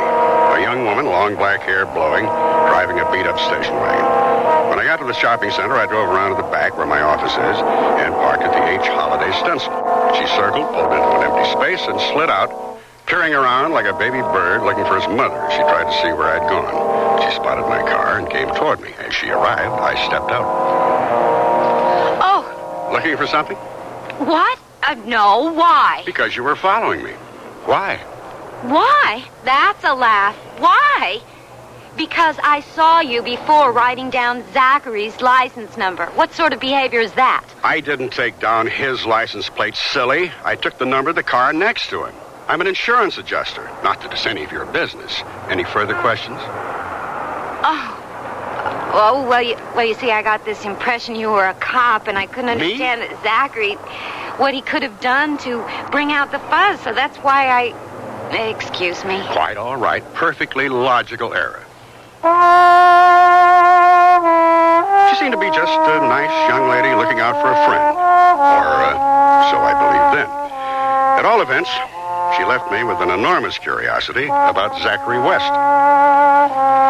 So next morning, I waited outside his apartment, followed him into the city, parked where he parked, and sat beside him at the counter of the coffee shop where he ate breakfast. I recommend the waffles. Yeah, waffles, miss. And coffee now, please. If you had questions, why didn't you ask me? Valerie hire you? Yeah. Well, what do you want to know? Well, I'm trying to find out if anyone wanted to kill Matt. I saw the newspaper picture of you at the funeral. Were you Matt's friend or Valerie's? Both. I introduced him, as a matter of fact. And Valerie works for me. I'm a clothes designer, men's and women's wear. Oh. Any idea why Matt was killed? Oh, the police called it an accident, according to the newspapers. Valerie doesn't think so. Well, Valerie's a new widow. It's very difficult for her to accept what's happened. Did you know her brother, the one who died in the boating accident? Larry? Well, yes. He's how I met Valerie. What's that got to do with... Oh, don't let your waffle get cold. Here's my business card. Call anytime I can be of help. Yeah, right. Valerie Robeson lived in the middle of an old housing tract in a one-bedroom house badly in need of paint. She introduced me to her mother, Dora Filbert, who was enshrouded in what my grandmother called a wrapper. I don't know what Matt was doing in the park. He left here about 7:30. He had a 9 o'clock class at the university. Did you ever get there? No. Now, while I was reading the background on this matter, I ran into the information about your brother. I'm very sorry. It was a terrible loss. Were you close to your brother? No one was close to Larry. He was a bachelor, what you'd call a swinger. Girl in every port sort of man. He didn't even have a job. His father kept after him. But Larry always had an excuse for not working. I'm sorry, I'm late. Will you excuse me? Well, sure. If it's all right, I'd like to talk to your mother for a minute or two. Of course. I'll be late, Mother. Zachary has a show tonight, and I said I'd work it. All right, One of the dear. girls is sick. All Bye. right. Bye-bye. I'd like to know a little bit more about your son, Larry. Would you mind? No. But what does that have to do with Matt's death? I don't know. Probably nothing. Do you agree that Larry's death was an accident? I'm sure that in your profession you hear all sorts of things about people. Well, I don't surprise easily, if that's what you mean. What I'm going to say is in confidence. Of course. I think Larry took his own life. Larry and another young man, Zachary West, they were very close. Too close, if you understand my meaning. Yeah, I think I do. His father spoke to him about it. His father told Larry he was less than a man, and he didn't want to have anything to do with him. Well, Larry went up to the lake the very next morning, and that's why I think he took his own life. And certainly he's better off, in my opinion. Did your son-in-law, Matthew, know Larry? Oh, no. Valerie got to know Matt after Larry was gone. Oh, I see. Well, thank you, Mrs. Filbert. Oh, one other thing. Valerie said Matt was taking some classes at the university. In what, do you know? Oh, photography, of course. He was learning to be a photographer.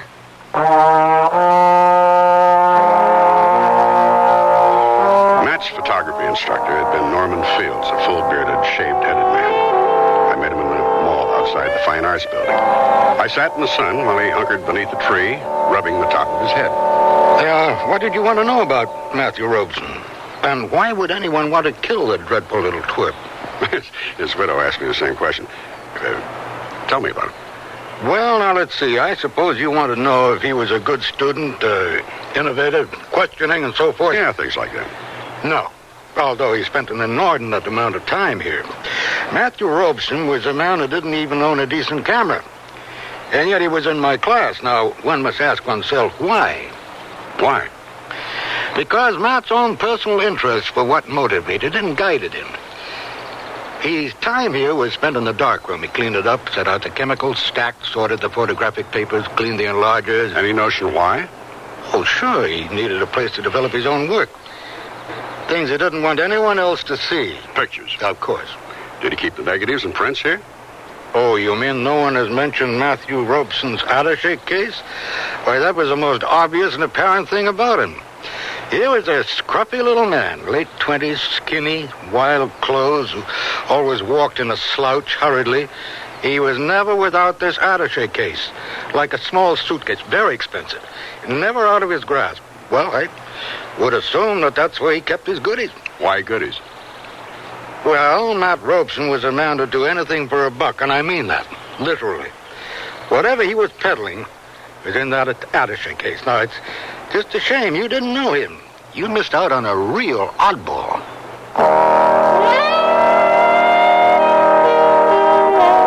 I drove from there to Zachary West's showroom to look for Valerie. I entered a salon where a showing of Zachary West's fall selection of clothes for the career woman was in progress. Among the natty outfits on display were wardrobes for lady mail carriers, surgeons, bus drivers, and lawyers. As I entered the room, the young woman with the station wagon was walking on stage to join the others. And would you believe it? She was dressed as a governess.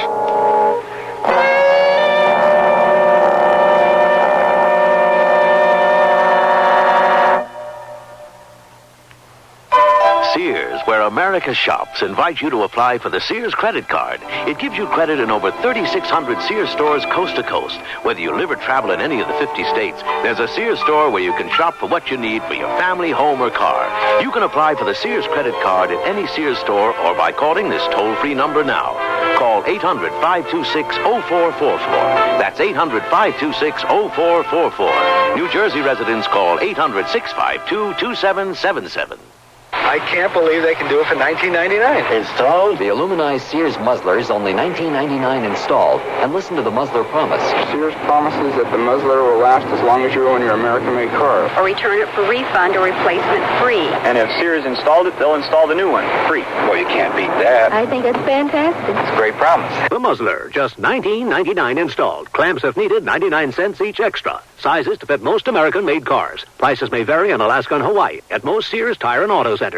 Nearly everyone at our party mentioned our new Sears Dream Supreme carpeting. Didn't anyone say anything about my rutabaga dip? Marvin said Dream Supreme looks so thick and luxurious. He loved its velvety, soft plush pile. What about my rutabaga dip? Eloise adored the color Of my rutabaga dip. I told her that avocado lime is just one of Dream Supreme's 20 lustrous colors, and when Doris heard that Dream Supreme is so reasonably priced and treated with Scotchgard brand fabric protector... Okay, what about my tuna fish upside down cake? Dream Supreme carpeting in most larger Sears retail stores.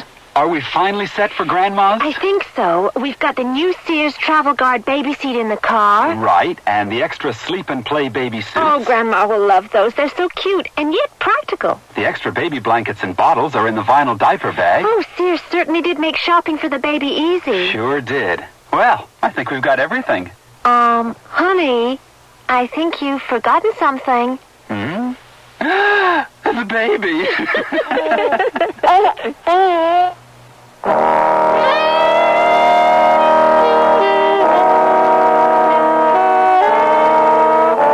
Harry Holiday wasn't comfortable sitting on a folding wooden chair watching a fashion show. But being the gung-ho type fellow he was, he sat there like a little gentleman and took it all in. When the show was over, he bought his client a drink in one of those dark English tavern replicas where patrons hid in shadowy booths tucked into dark corners. His attaché case? Mm-hmm. He wasn't carrying it when he was shot. Any idea where it might be? No, he never put it down. He lugged it around all the time. I can't imagine where it is. When you asked me to help you, did you suspect something? Suspect? Well, that he might have been seeing someone else, and that's what he was doing in the park that morning, meeting somebody? Oh, no, I never thought Matt would cheat. He wasn't that sort of man. Matt's only weakness was his greed. Oh, he was a sweet, dear man when we got married. Then, well, somehow I must have given him the impression, led him to believe that I was dissatisfied with our life, that I expected more from him. And I didn't, really. It's just that I kept hoping he'd find himself, stop drifting. That terrible, restless drifting. I don't know why, because I don't find any connection. But I can't help remembering that in the pictures I saw of your brother's funeral, there was no casket. Was he cremated? No, because there wasn't a body. They never recovered it? Well, they told us that often happens in deep lakes. The body is trapped in the boat. We held the services anyway, of course. Oh, yes, of course. The next morning, I called an old Army buddy who worked for the Department of Motor Vehicles and gave him the license plate number of the battered station wagon and asked for the owner's name and address. And then I got a phone call from the answering service, a Major Griffiths, who wanted to speak to me. Oh, that apartment you liked is available. The Major told me. The wards had found a freighter leaving with the tide tomorrow night. Yes, the place needs a bit of cleaning, you know. There's some soap and water, and she'll pass inspection. I'll hang on to it until your wife comes by, what? I thanked him, had some breakfast, and went over there. The Major and his wife were out. The lady sitting guard over the front desk told me. But Mrs. Ward was expecting me. Just go right on up. I did. Oh, you must be Mr. Holliday about the apartment. That's right. Isn't your wife? She'll be along later. I left word at the desk to send her up. Oh, please come in. Thank you. You'll forgive the mess, but suddenly we're on our way, and it's really so exciting. All the way around the world, can you imagine? And on a freighter. She babbled on, absolutely delighted with the new adventure she was about to have. She was a pretty, bright-eyed little woman in her mid-30s, and her face was flushed from her exertions. She was putting things into several large packing cases in the center of the room, which would be stored until their return, and she'd hung clothes that weren't to be taken in a large wardrobe. Half hidden behind a few dresses was a governess's white outfit. She saw me staring at it. I won't be needing that anymore, thank goodness. She continued her work, chattering on about their sudden departure, how lucky they'd been to find a freighter with space for them. And my poor husband out gathering passports and letters of credit and all the things one needs. And speaking of good fortune, tomorrow is our first wedding anniversary, and we'll be sailing the high seas in celebration. What's that? Oh, well, I'd have told you about that anyway. Some of the tenants sun themselves on the roof, and when they step out of the stairwell, it makes that sound. Oh, I see. It happens very infrequently. Oh, look, there's Teddy. There, he sees me. It all happened very quickly. Her husband, Teddy, was walking across the park toward us. He looked up and started to wave, and then he must have seen something because he opened his mouth to shout, and then the bullet hit him, and he slumped onto the pavement.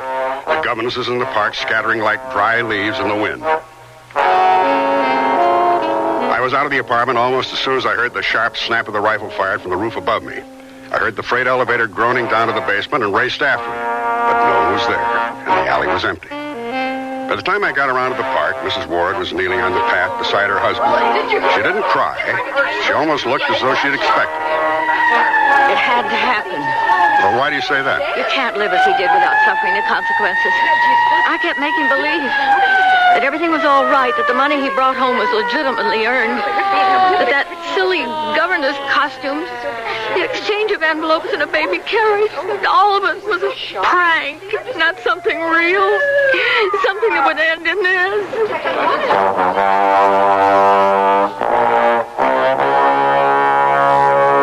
She didn't say anything more to me. She answered questions put to her by the first policeman to arrive, and then spoke to the homicide men. They questioned me. I told them what I'd observed and nothing more, then ducked out of there. Soon after I got back in the office, the call I'd been afraid I'd get came in. The police just left. We can't believe it. It's been 2 years, and he never... I'd like to come by later in the day. My father's coming down to be with us. Who did it? Who shot Larry? Or, what was he calling himself? Teddy Ward? I don't think they know who shot him. Had it something to do with Matt's death?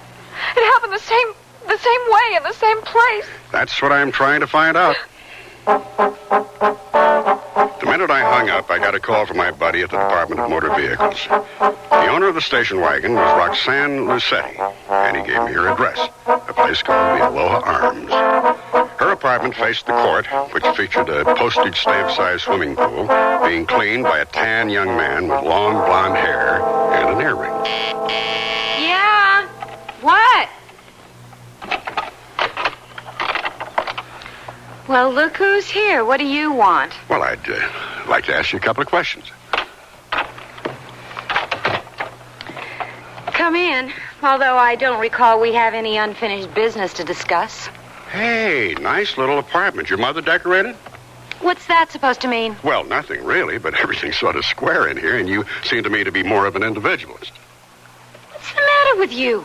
You come in here without a how do you do or how are you feeling today, then you start to make critical statements about me and my family. Not critical at all. No criticism implied or intended.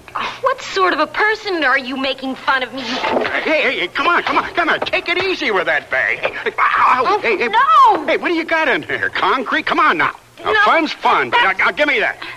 That's personal. Hey! Don't open it! What have we got here? Well, bless my heart. Just what every lady must carry in her bag, a rifle scope. Give me that. Is it yours? Is this your scope? I didn't realize you were a marksman. Markswoman. It's not mine. Well, why is it in your bag? This friend asked me to sell it for him. What friend? I don't remember his name. Now go away. You know, you're really a terrible liar. Your whole character changes. I like you better when you're yelling and screaming. You just listen. I was nice enough to allow you to come into my apartment, and then all you do is cast aspersion after aspersions at me and my friends, and it's none of your bleep business. So why don't you just go away and leave me alone? What kind of a jerk are you? Okay, gotcha. I stopped for a minute outside the door. I couldn't be sure, but I thought I heard her crying. Crying her heart out, as the fellow says.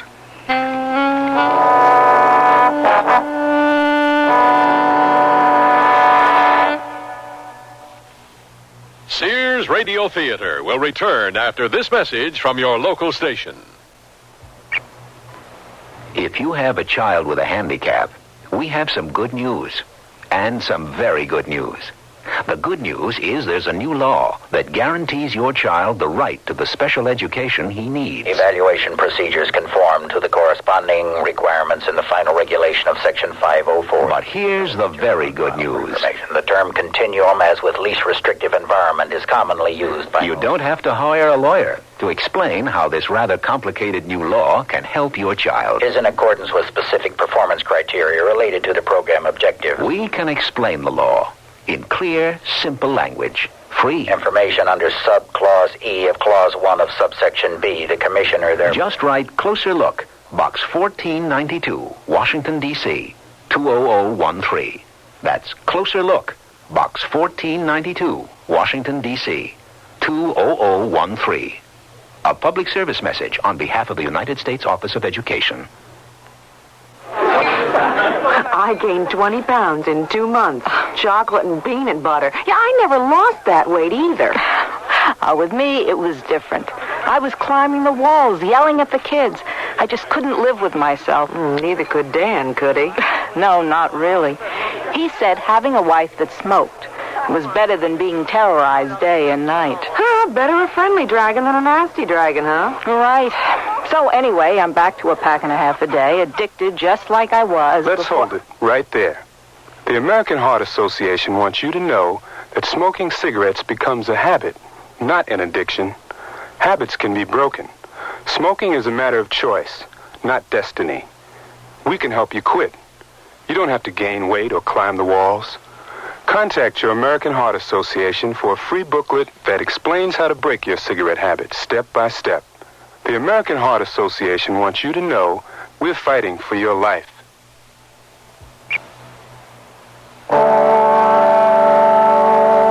Vincent Price again, and here's the concluding act of The 13th Governess. I think you can sense death around the place. The Robeson house seemed to be engulfed in it. The house itself appeared to be in mourning, although it probably was only the gray, sullen day. Valerie let me in. Her mother and father were sitting in the living room, coffee cups balanced in their hands, as though they'd forgotten they were holding them.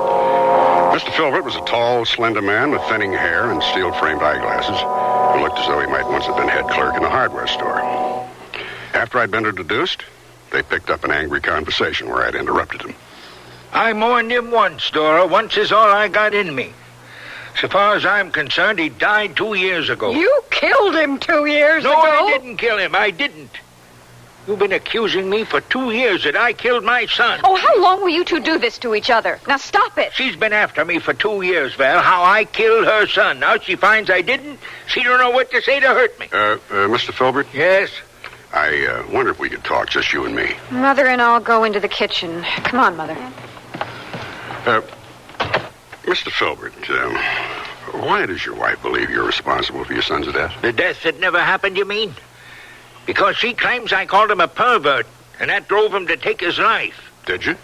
When a young man don't work and accepts money from men, to my way of thinking, that's perverted. That's what I told my son, Larry. His mother misinterpreted what I meant. What did you mean?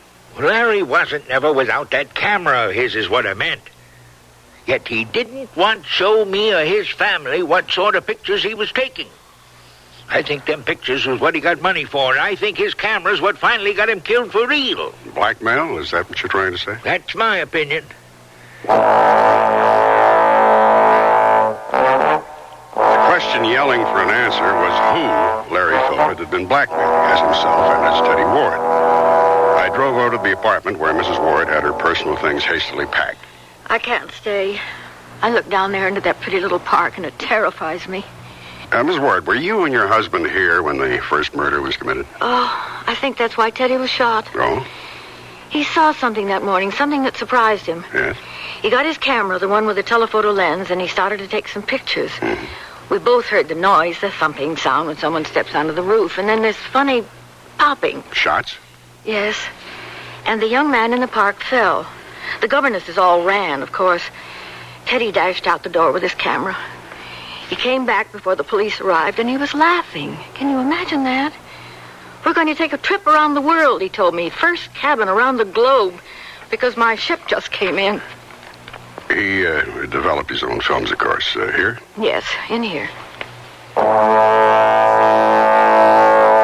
She led me to a bathroom her husband had used as a dark room, crowded with an enlarger, tanks, chemicals, and papers. She searched through a drawer until she found a picture taken with the telephoto of young Matt Robeson in the park just before he was shot. And then she handed me another envelope with another picture in it. This of a man holding a rifle. A picture taken in the alley behind the building near the freight elevator exit. The man was no one I'd ever seen before. Bald as Kojak, wearing thick eyeglasses with heavy black frames, and clean shaven. That's the picture Teddy took after the shooting. You know the man? No, but... You've seen him before, is that it? Yes. Where? In another picture? Teddy said once, "This is your bank account. With this in your hand, you'll never be broke." It's too late to hide it, isn't it? Much too late. She unlocked a drawer at the bottom of one of the cabinets and lifted out a manila envelope. I opened it. Pictures of the same man. In the first, he was drilling a hole in the caulking on the bottom of a small beach sailboat. In the second, a night shot, he looked with surprise and fright into the camera flash. It was winter. Some snow could be seen in the street in what seemed to be a suburban neighborhood. The man stood beside an automobile. A small object lay on the ground beside the car's right front wheel. I asked Mrs. Ward if I could take the pictures. Of course, it doesn't matter anymore. Well, why did your husband photograph the young man in the park? He was surprised to see him there. Oh, I don't think I understand. Well, the only other times he'd been there was when I wore my governess outfit and traded envelopes with him. It was strange because I wasn't there, and the young man wasn't carrying his attitude case. Did your husband say anything? Yes. And I thought it was odd. Do a friend a favor, he said, and look at the greedy little Dickens. The only way I could make any sense out of it was to begin with the photograph of the bald-headed man standing in the snowy street beside his car. At the university, Norman Fields opened one of the dark rooms for me and made a new negative of the old picture Teddy Ward had shot. From this, Fields made a series of blow-ups showing sections of the picture. The bald man, in a state of shock, was standing alongside his car, and beside the front wheel was a child's shoe. By lightening the printing tone, changing the contrast, what's called dodging, you were able to see under the car. And there was a crumpled bicycle and the hideously mangled body of a child.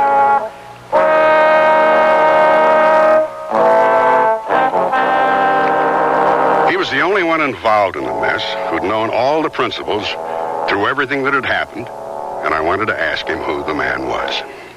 Buy a drink? Oh, yeah, thanks. Vodka on the rocks. Fine. What brings you here? I'm trying to locate somebody. Someone I know? Well, I think maybe you do. Here's your drink. Thank you. I'll leave the door open and we can talk while I get cleaned up. Man or woman? Man. Any idea where I'd know him from? He had a business arrangement with Larry Filbert. Say, did you read about that? Can you imagine a guy changing his name, living a whole other life? This man I'm looking for knew Larry Filbert, and I think also knew him as Teddy Ward. No kidding. Excuse me. Sure. He shot Matt Robeson and Larry Filbert, Teddy Ward, whatever you call him, with a rifle. What do you want me to do? I don't follow you. I know what this man looks like. I'll show you his picture, and maybe you can identify him. I'm glad to help, of course, but up to now you haven't given me too many clues on the guy. Bald with dark-framed glasses, that isn't much to go on. Clean-shaven, too, you said, huh? You know how it is when something strikes you? I hadn't said anything about how my phantom murderer looked, and out came the description to a T from Zachary West. I took the rifleman's picture from my pocket and a pencil, and I put hair on the bald head, erased the thick-rimmed glasses from over the eyes, and added a mustache. How's your drink? Fine. Let me ask you something. Shoot. How did you feel when you found out your new blackmailer, Teddy Ward, was really Larry Filbert, the man you thought you'd killed in that boat accident? Hey, slow down. You're throwing a lot of names at me like I'm supposed to know them. Well, no, that's not true. You know them. Larry blackmailed you after the hit-and-run accident with the child, so you tried to get rid of him by sinking his boat. So now here you are in town, thinking you're out of it, and Teddy Ward calls you, and the whole thing starts again. Only this time, there's more. There are pictures of you sinking the boat.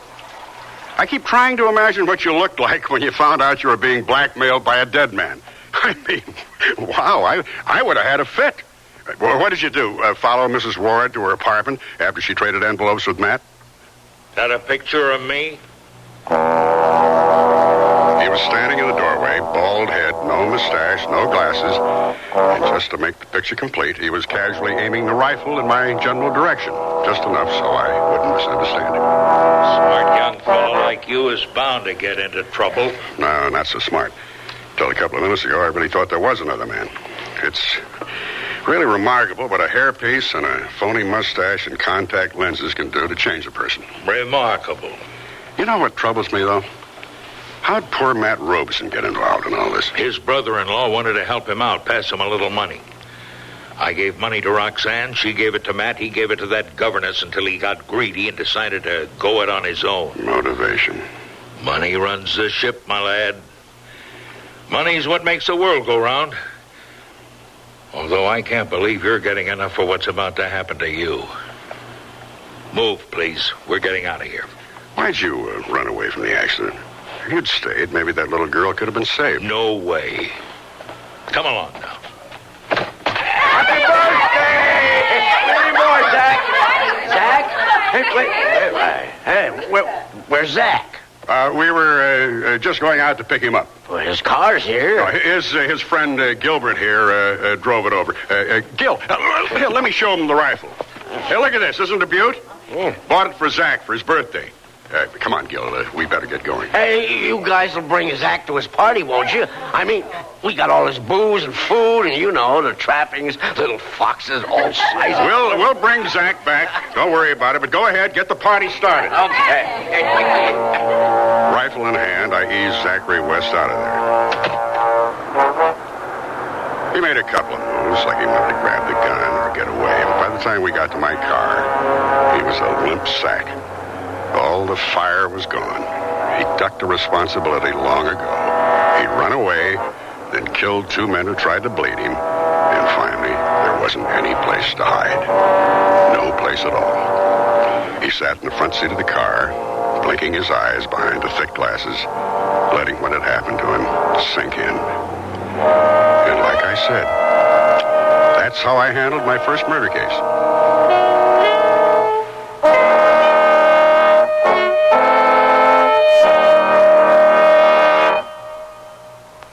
Generations ago, families dined by the warmth of the open hearth. Today, Sears rekindles this spirit with its open hearth dining room furniture. Faithfully rendered early American designs and careful workmanship give it an heirloom quality. The satin glow and warm highlighting of Sears open hearth take 26 steps to achieve. There's no shorter method to bring out the beauty of the wood. And like all good furniture, open hearth is made to last for a long time with sturdy tongue and groove and mortise and tenon construction. Choose from 16 different pieces of open hearth at most Sears retail stores. Want to buy some radios, but tires all look the same. You've got to have good feelings, you've got to trust the name. You know our reputation, remember what we said. When Sears is behind you, you come out ahead. Hey, look, in here. Inside this stylish man's dress shirt, I'm a Sears Value dress shirt label just popping with pride because Sears Value dress shirts are sure to be popular for a number of reasons. They have fashion spread collars, come in classic patterns and solids in short and long sleeves. You'll appreciate the perma-pressed polyester or polyester cotton blends for easy care, plus at low value prices, what a buy! Just look for me, the Value dress shirt label at Sears Men's Store, where style, sense, and satisfaction combine to label me right for you. I sell draperies at Sears. Yesterday, a lady came in and said that she'd been in and out of about every store in town looking for draperies and at this point didn't know what she wanted anymore.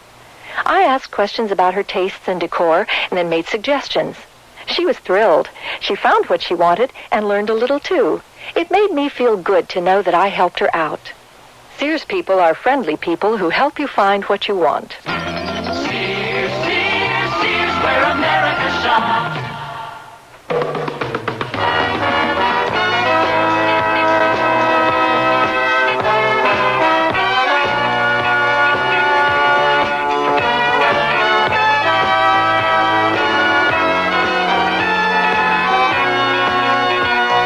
Listening to Sears Radio Theater, brought to you 5 nights a week by Sears Roebuck and Company.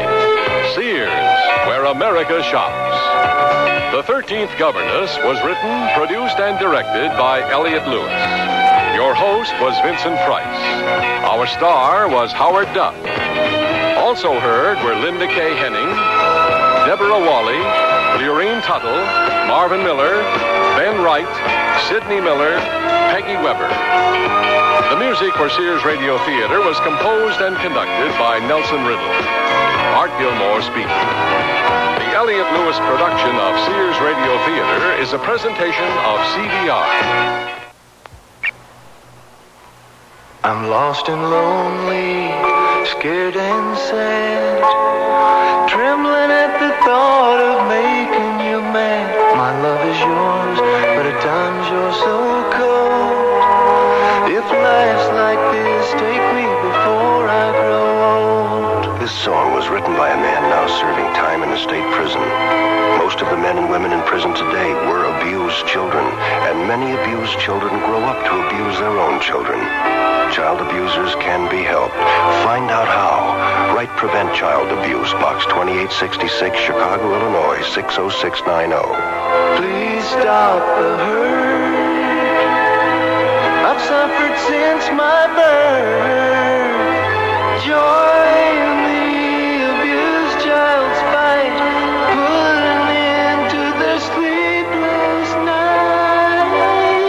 message of the Ad Council and the National Committee for Prevention of Child Abuse. Your satisfaction is our satisfaction at Townsend Pontiac. Townsend Pontiac. You've got to go to Townsend Pontiac and buy a car. It's really important. It's important to you, and it's important to Mr. Townsend. Now, you could buy a beautiful new 79 Pontiac. Townsend has such a great selection, you won't have any trouble finding the car you want. Or you could buy a great new four-wheel drive International Scout. Boy, that'll take you where you've got to go and back again. Come on, it's important. Why? Well, Jack Townsend knows that once you're a Townsend customer, you wouldn't want to buy anywhere else. And that's important to Mr. Townsend. Your satisfaction is our satisfaction at Townsend Pontiac. 6300 Broadway, Townsend Pontiac. Merrillville, Indiana.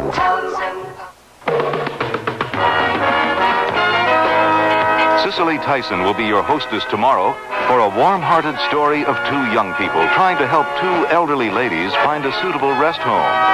Our original story is called This Home is Dissolved. So be sure to tune in to this station tomorrow to hear the Sears Radio Theater.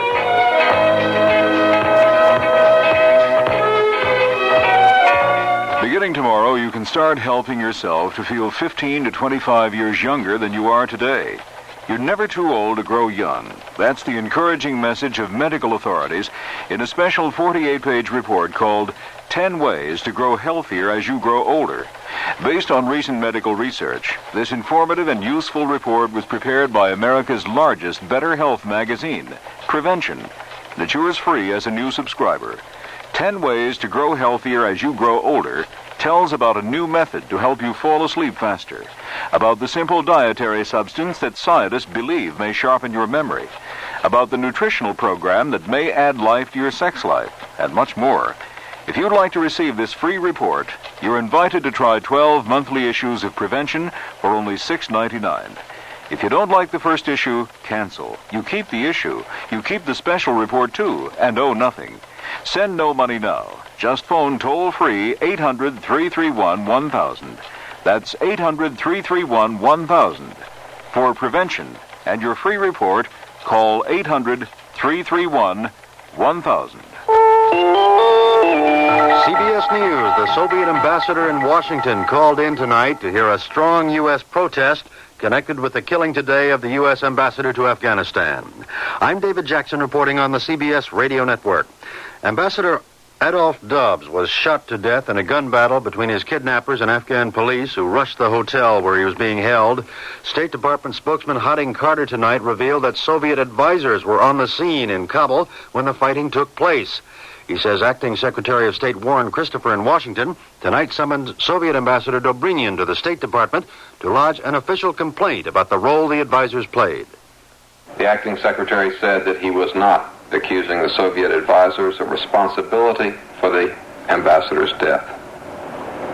He did, however, charge them with failure to heed repeated requests by U.S. embassy officials that the assault on the hotel in which Ambassador Dobbs was held not be undertaken. Carter also said some American citizens were taken from the U.S. Embassy in Iran when it was overrun by leftist guerrillas this morning. On the question of Americans missing from the compound, the last report we have is that some 18 Americans may in fact not have returned to the compound.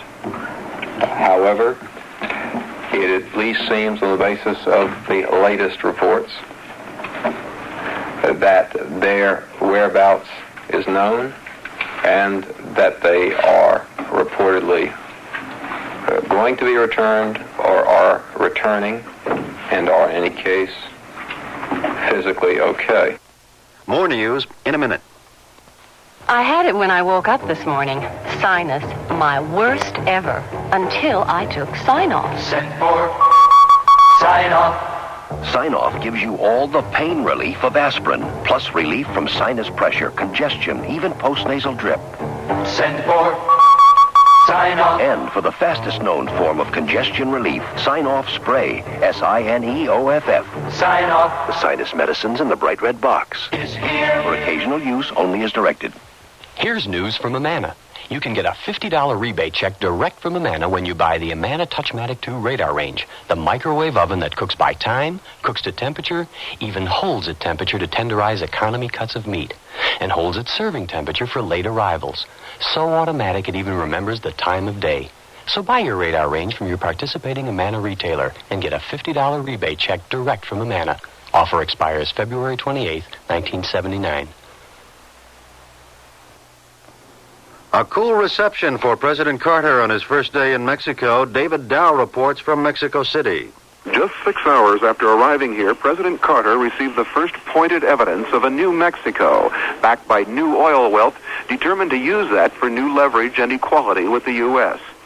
It came in the form of a luncheon toast by Mexico's president, Jose López Portillo, which sounded more like a stern lecture to the U.S. president. Mexico has suddenly found itself the center of American attention, said López Portillo. Attention that is a surprising mixture of interest, disdain, and fear, much like the recurring vague fears you yourselves inspire in certain areas of our national subconscious. At another point, the Mexican president warned that surprise moves are poisonous fruits, an apparent reference to the sudden scuttling by the U.S. of a deal for Mexican natural gas a year ago. The tone of Mr. Carter's toast was conciliatory, with attempts at humor, alluding even to an attack of Montezuma's revenge the president said he suffered in a previous visit during a performance of Mexico's famous Ballet Folklorico. David Dow, CBS News, with the president in Mexico City. The big three U.S. car makers in Detroit report overall new car sales picking up, increasing 14.3% in early February. GM and Ford scored the gains, but Chrysler sales were down about 3%. Now this. Fred, it's after midnight. Oh, look what you've done. Will you stop eating and go to bed? You'll never get up in the morning for work. I can't get to sleep. I took an aspirin, but I'm still wide awake. Well, what did you expect? Aspirin's for headaches. You need a sleeping aid to help you fall asleep. I'll get you some Compose when I go shopping. Some what? Compose. Go to bed, will you, while I clean up this mess? Headache? Take aspirin. Sleepless night? Take Compose. COMPOZ. Taken as directed before you go to bed. Compose actually helps you fall asleep when you want to fall asleep at bedtime. So what else happened at the office today, Fred? Did you get the order for that new job? Fred? Fred, you asleep? That's Compose for you. Headache? Take aspirin. Sleepless night? Take Compose. COMPOZ. Take only as directed. Compose is available at all drug counters. The Illinois State Senate today rejected a rule change that would have made it easier to pass the Equal Rights Amendment there. Observers say the defeat drastically reduces chances ERA will be approved in Illinois in the next 2 years. It's the only northern industrial state that has not passed ERA and has been the focus of a strong pro-ERA campaign. David Jackson, CBS News. Tonight's weather in Chicago, locally dense fog causing hazardous driving conditions, but warmer with periods of freezing drizzle. Temperatures will be steady, or they will rise perhaps to a high of 35 by tomorrow. Tomorrow we expect more freezing drizzle, becoming just plain drizzle, and snow likely by evening. Then on Thursday night, snow continuing with several inches accumulation possible. Windy with blowing snow and bitterly cold with lows 0 to 10 below. Friday, chance of snow flurries again and a high around 10 degrees. It's 27 degrees at all the reporting points in Chicago. The humidity's 100%. The wind east, 7 miles per hour. First in news, we're CBS News Radio 78, WBBM, Chicago. It's 9:32. This is Alan Bickley on News Radio 78. In the news tonight, I-57 murderer Henry Brisbane, now serving a 1 to 3,000 year prison sentence, has been indicted by a county grand jury on charges of murdering a fellow inmate. At 8 minutes past 10, time for the Sears Radio Theater. It's Thursday, and we invite you to stay tuned for Sears Radio Theater. Today, you'll hear a story involving the human emotions with your hostess, Cicely Tyson. Peter Leeds and Linda K. Henning star as a young couple. They must do battle with governmental bureaucracies, a guardian, and relatives as they try to find a suitable rest home for 2 elderly ladies. Listen for This Home is Dissolved, Sears Radio Theater will begin after this message from your local station. Harry, why are you wearing that silly hat? Because we're going to the Washington's birthday party at W&J Sloan's, and here's a hat for you, too. Harry, you mean a Washington's birthday sale, not a party. No, at Sloan's, it's a savings party. Here, look at these fabulous values. Hendredon Scene one bedroom, 20% off. And a quilted print, loose pillow-backed sofa love seat combo, just $600. Look, all handmade area rugs, 30% off. And a velvet swivel chair, only $150. Why, at Sloan's, it really is like a savings party. I'll say all special order upholstery, including Baker and Hendredon, 20% off. A printed modular corner or armless unit, just $180.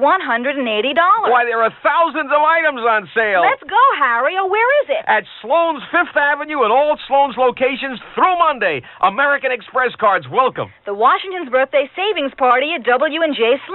Don't miss it.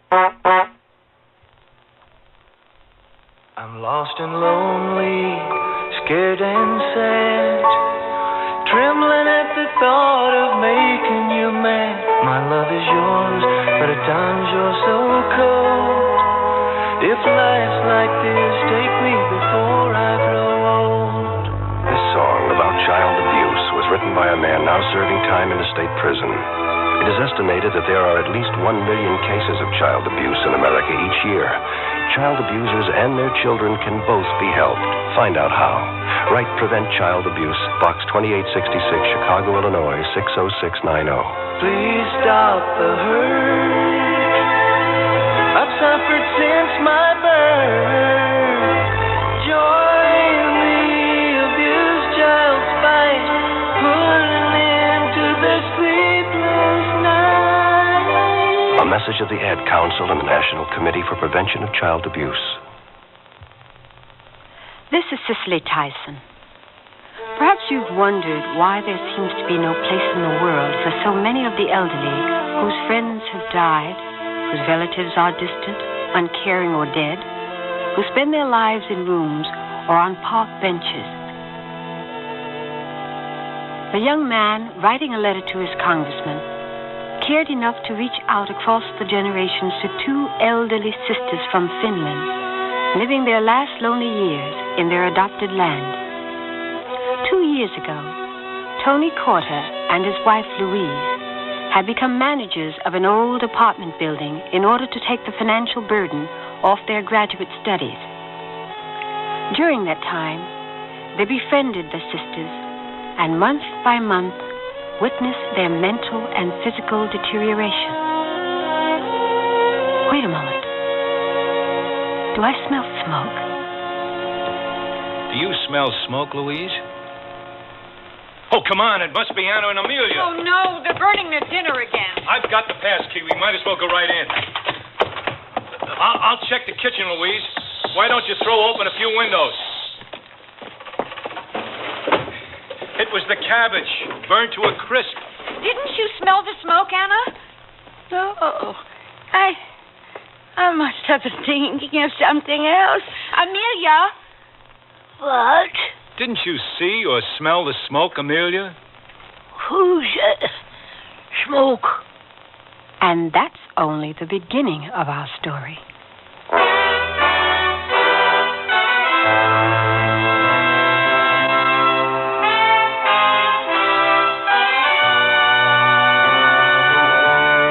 Sears Radio Theater, a new adventure in radio listening. Brought to you 5 nights a week by Sears Roebuck and Company. Sears, where America shops. Your hosts, Lorne Green. I'll bring you stories of the Old West and the New. Andy Griffith with a look at the funny side of life. Vincent Price with tales of mystery and suspense. Cicely Tyson with stories about love, hate, and related things. Richard Widmark. I'll bring you stories of pure adventure. 5 nights of exceptional entertainment every week. Brought to you in Elliott Lewis production of the Sears Radio Theater.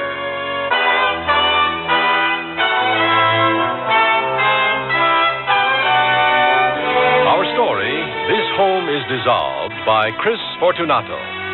Our stars, Peter Leeds and Linda K. Henning. I sell draperies at Sears. Yesterday, a lady came in and said that she'd been in and out of about every store in town looking for draperies and at this point didn't know what she wanted anymore. I asked questions about her tastes and decor and then made suggestions. She was thrilled.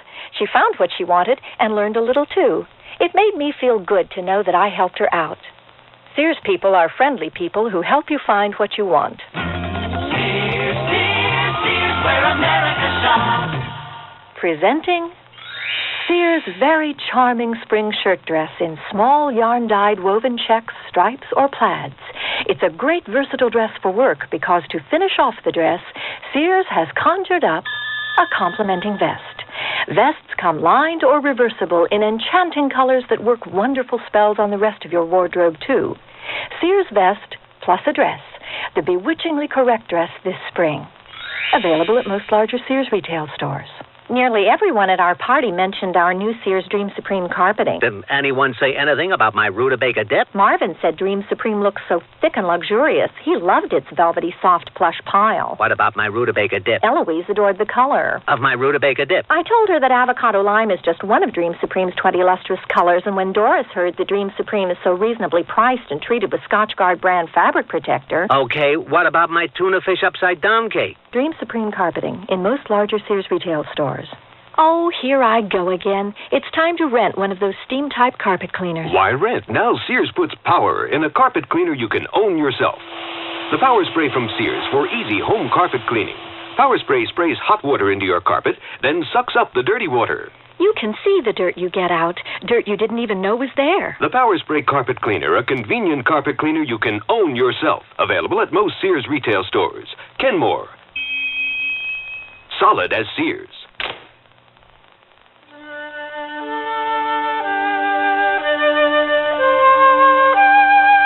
What would you do about an elderly couple who had lost their memory and their sense of time, who could no longer find their way home, who could no longer smell or see smoke when it filled their apartment, and the responsibility for their welfare is yours? Tony and Louise Corder thought they had the answer, and took upon themselves a task they had long contemplated without the slightest suspicion of how difficult it would be. Dear Mr. Congressman, I never thought I'd be writing to you when I first attempted to find a solution to the problem of the elderly sisters in my apartment building. So obvious was their helplessness that I thought placing them in a good rest home would be an easy task.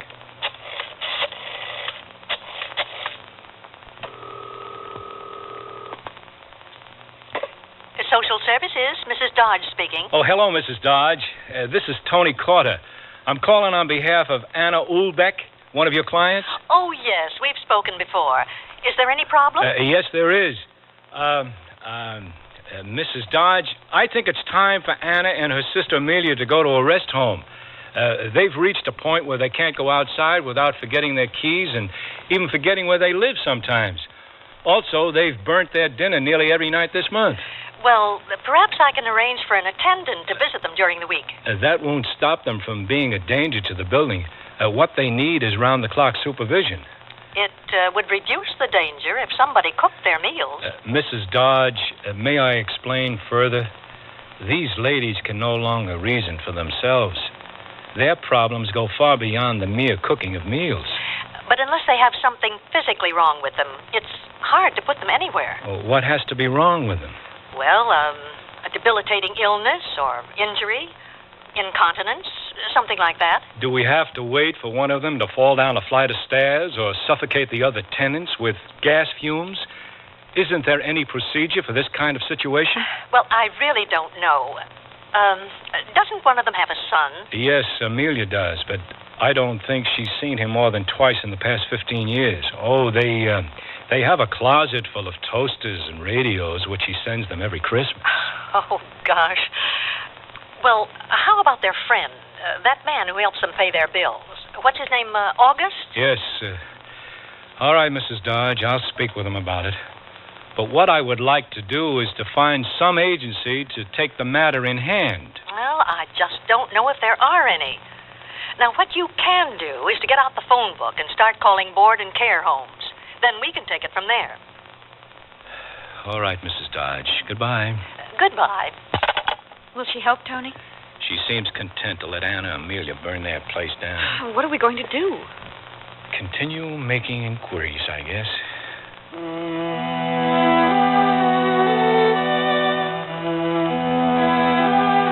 I called many rest homes and was surprised to learn how little the government pays towards institutionalized care for the elderly.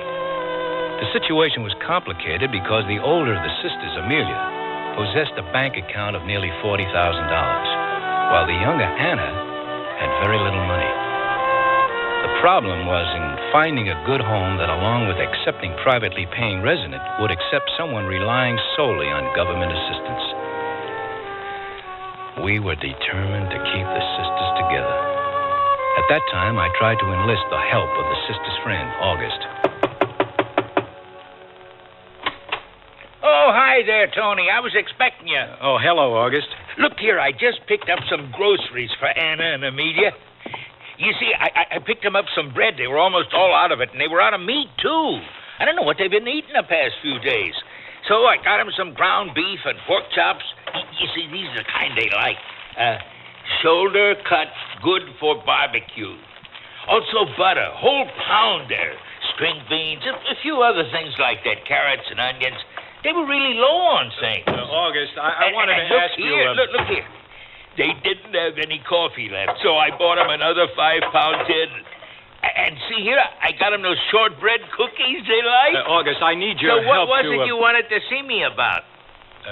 Well, the sisters have really been losing their grip on reality these past couple of months, and Louise and I feel it's time for them to go into a rest home. Oh, sure, it's tough for these little ladies.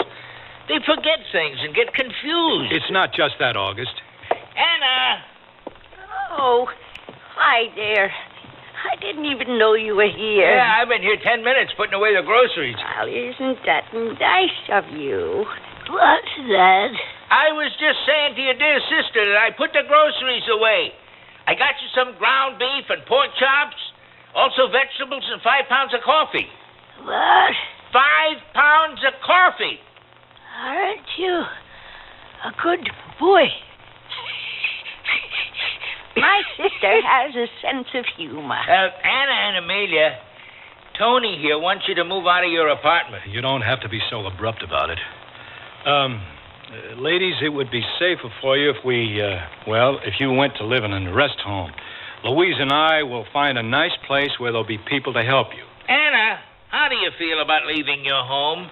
I like my home. Where are we going? Well, Tony here says you can't take care of yourself. Tell me something, Anna. Who does your house cleaning for you? Oh, I do. I pick up a speck here and a speck there as I walk around. Hey, look how neat and clean they keep their home. Everything in its place, no dust or dirt anywhere. I bet your apartment isn't as orderly as this. You're getting off the track, August. I am not denying that Anna and Amelia keep a neat home.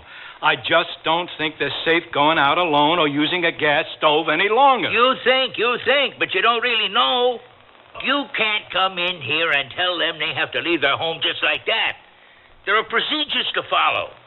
Amelia has a son who might have something to say about this. Oh, fine. I hope he's more responsive than last summer when his mother got knocked down on the sidewalk. He lives out in the valley and he's a little out of touch with things. But you can't just pick up these ladies and take them somewhere. They can't help the way they are. They're like children. I told Amelia the other day, we start off as children and we end up as children. Maybe we can talk again some other time. Goodbye, Amelia. Anna, so long. Come again. These ladies have been here longer than you, I bet.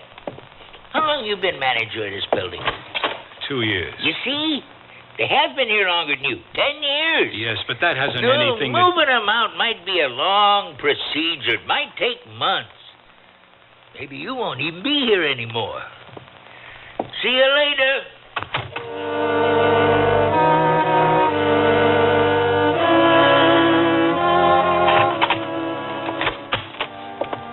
How did it go? Oh, not so good. August bullies them into saying what he wants them to say. Doesn't he agree that they should go? Well, he refuses to commit himself on that point. But, honey, Honey, let me tell you something I found out. What? When August had his back to me in the kitchen, I noticed a couple of bank books lying on the counter. Out of curiosity, I peeked into them and saw his name typed in as co-signature on both of their accounts.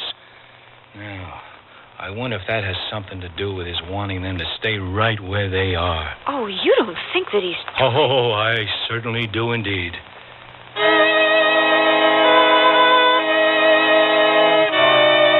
Once again, I called the social worker, Mrs. Dodge, and begged her to make a home visit to see the situation at first hand. I'm sorry, Mr. Corda. There's nothing I can do. Well, if nobody is willing to help, I'll just move them myself into the first vacancy I find. Oh, but that's illegal. That you aren't their guardian. Illegal? That's right. Then how do you make it legal? You'll have to find that out. Now, sometimes the psychiatric ward at the hospital can certify people as incompetent, and then they can handle the placement. At least that's what I've heard. It was the lead I had been looking for. I called the psychiatric ward, and they referred me to the mental health clinic. Mr. Abel called upon the sisters, told us he understood the urgency of the problem, and promised to file a petition of incompetency with the court and to contact us in a few days. A week passed, and we didn't hear from Mr. Abel. So my wife decided to call him.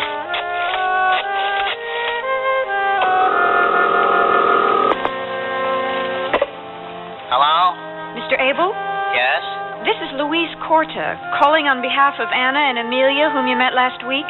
Oh, yes. My husband and I wanted to know if you had filed the petition of incompetency yet. Well, no, but I have somebody in the office calling rest homes. Well, why haven't you filed the petition? No petition? I can't believe this guy. Well, we can't do that tomorrow. But you said you would do it last week. I happen to be very busy here.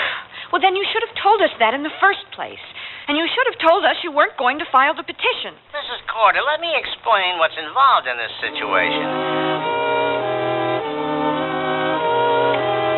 All the while, I had been pacing the floor trying to pick up the gist of the conversation.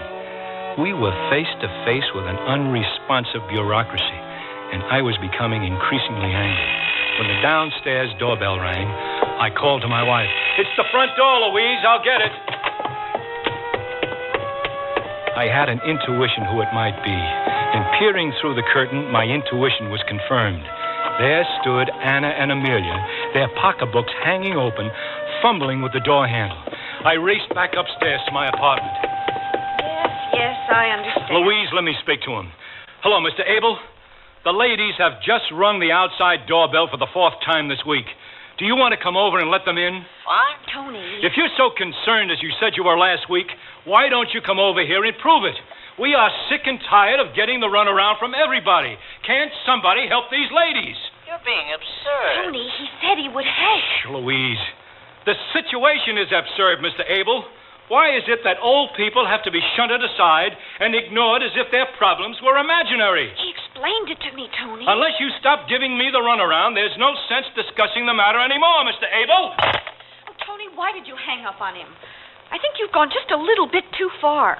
Mr. Abel said his clinic is calling all over town to find vacancies. Oh, we can find all the vacancies we want, but nobody has the right to move Anna and Amelia until that petition is filed with the court. They will help, Tony. Mrs. Dodge says she can't do anything.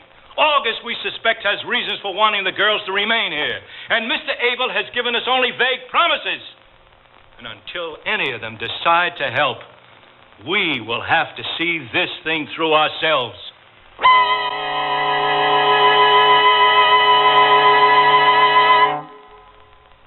Hey, look, in here, inside this stylish man's dress shirt. I'm a Sears Value dress shirt label just popping with pride because Sears Value dress shirts are sure to be popular for a number of reasons. They have fashion spread collars, come in classic patterns and solids in short and long sleeves. You'll appreciate the perma-pressed polyester or polyester cotton blends for easy care, plus at low value prices, what a buy! Just look for me, the Value dress shirt label at Sears Men's Store, where style, sense, and satisfaction combine to label me right for you. Your baby's room. Furnish it with the quaintness and charm of Sears Jenny Lind's crib, dresser, and chest. Your baby will be secure in our old-fashioned crib built with high sides and a safety drop-side latch. And each handsome maple color piece comes in a non-toxic finish. Sears Jenny Lind dresser and chest is furniture that will adapt gracefully as baby grows older, too. So visit us soon, because Sears has baby buys bundled up. Available at most Sears retail stores. You want to buy some radios, but tires all look the same. You've got to have good feelings. You've got to trust the name. You know our reputation. Remember what we said. When Sears is behind you, you come out ahead.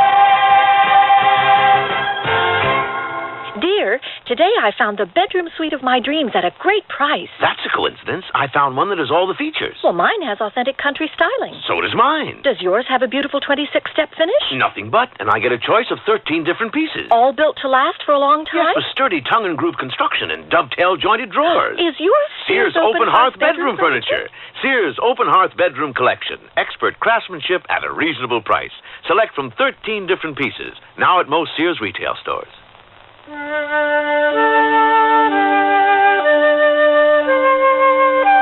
Tony and Louise Cotter had come to a dead end in their efforts to assist the two old ladies who were tenants of their apartment building.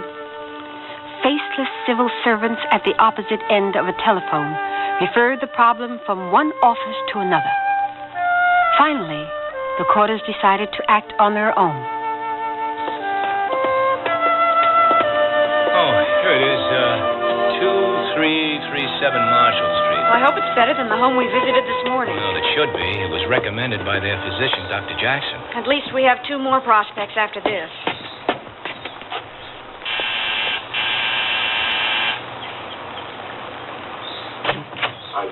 Hello, Mrs. Smith? Yes, come right in. You came at just the right time. Dr. Jackson called yesterday asking if I could accept 2 more residents, and sure enough, I'd just finished cleaning a double room. Oh, this is a stroke of luck for your 2 ladies. Now, let me show you the living room first. Look at these pictures on the wall. Why is it that people think that paintings of sad-eyed cats make for a cheerful environment? Our people are free to watch TV or read the magazines we provide or play cards or do pretty much anything they want. Now, if you'll just follow me. It looks like everyone is submitted to the TV. What do you mean? Half of them are staring at their feet. Oh, excuse me, Mrs. Smith. Are there any attendants here? I'm here during the day, then I have a girl come in during the afternoon, and another girl stays here all night. Oh, yes, we're very secure here. Then, of course, we have someone in to cook meals and help with the laundry. Here's the kitchen. Step in. Look around if you like. It's smaller than ours is. How old was it you said your ladies are? One is 93, the other 86. Do you think they'd prefer their meals brought to them? Most of our people take their meals in their rooms. Probably not. They usually eat standing up in the kitchen. Well, I'm not sure we can work it out for them. Now, let me show you the upstairs. Isn't it hard for most of the old people to get up and down these stairs? They're kind of steep. Oh, no. They get up and down. Of course, if they don't want to go down for their meals, they can be served in their rooms, as I said before. Well, shouldn't they be in a convalescent hospital if they can't get around? No, not necessarily. All our residents are ambulatory. If there are any problems, we call Dr. Jackson. Does he make regular visits? Every other month. That's not very often. These are all his patients, you see. He knows the medical history of each and every one of our residents. Now, here's that nice room I was telling you about. It's all ready anytime your ladies would like to move in. I'd like to take a look at the view. By all means. It's very nice. You can see down to the neighbor's backyard, and they have such a pretty lemon tree growing there. Do you see? Yes. Understand from what you told me on the phone that one of the sisters receives supplementary Social Security and that the other would be a privately paying resident. That's correct. Mrs. Smith, we have other homes to visit today, so we won't be making a commitment yet. Oh, well, surely. I'd like to show you the upstairs porch. Now, we keep this door locked at all times for the security of our residents. We don't want anybody wandering out onto our porch here. Down below, you see our backyard. It doesn't look like anybody uses it. We have little cookouts here from time to time. Everyone loves it. Shall we go back downstairs?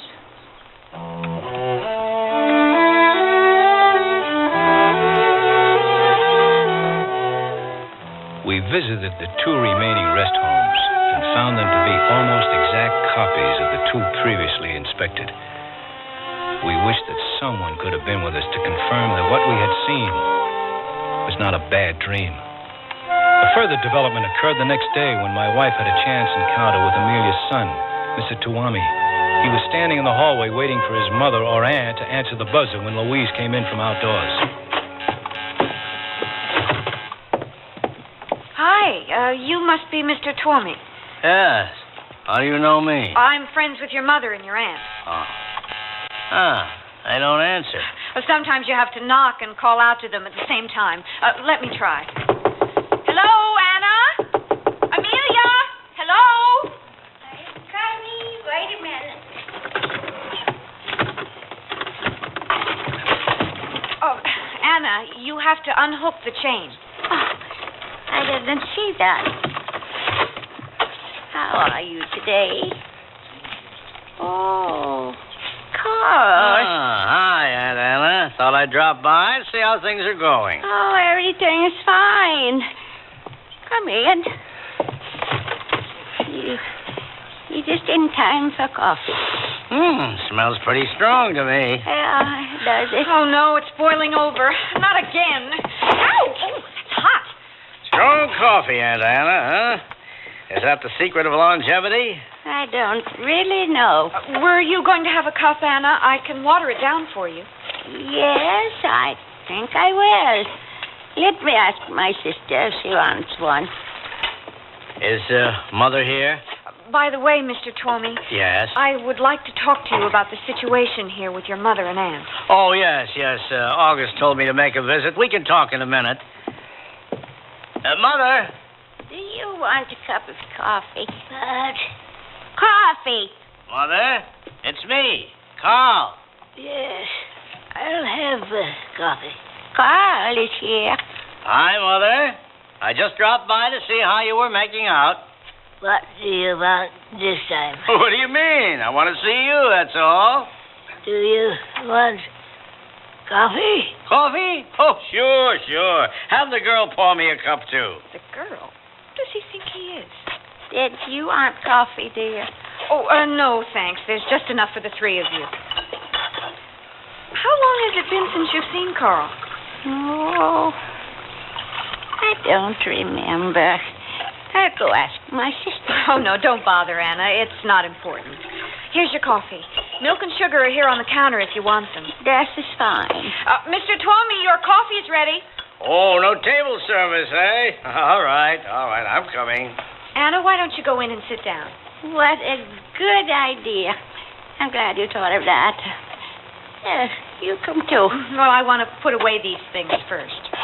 Oops. Now, watch it there, Aunt Anna. Don't sip while you walk. Half a cup with some milk, that's what I'll have. It's poured already. Here, you can pour what you don't want into the sink. Well, if the oil crunch comes again, we can put this in our gas tanks. This would make Mother a millionaire. I think this is as good a time as any to discuss your mother's situation. Yeah, she's pretty chipper, my mother, isn't she? Well, that's what I wanted to talk with you about. Your mother isn't chipper these days, nor is Anna. As you can see for yourself, they have trouble doing something as simple as opening a door or boiling a pot of coffee. They can't live alone any longer, and I would appreciate it if you would help me put them in a rest home. Unless you have any better ideas. Well, you can't do much with my mother. She's a feisty one. She needs care and supervision, Mr. Tuwami. I don't seem to understand. Now, you say you have found them a rest home? Well, no, not yet. Now, you have the cart before the horse. Oh, the exuberance of youth. Chalk it up to that. I don't know what you're laughing about. I asked you to help your own mother. She and your aunt are both liable to get seriously hurt living alone. Well, she survived such a rascal as myself, didn't she? Well, that's right. The radios and toasters piled up in the closet haven't fallen on her yet. It's not nice to keep them waiting any longer. Shall we go into the living room? Are you willing to help find a rest home or not? You can talk to me tomorrow. I'll be here until then. Mr. Tuwami. Yes? Your mother's coffee is sitting on the counter. Why don't you see if she wants milk and sugar and bring it out to her?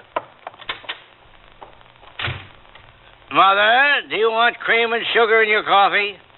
Mother? My sister is hard of hearing.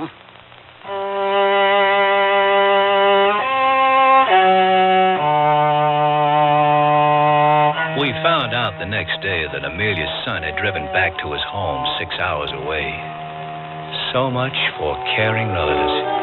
I began to wonder why he had come by in the first place. And I thought I understood the relevance of his mother's question.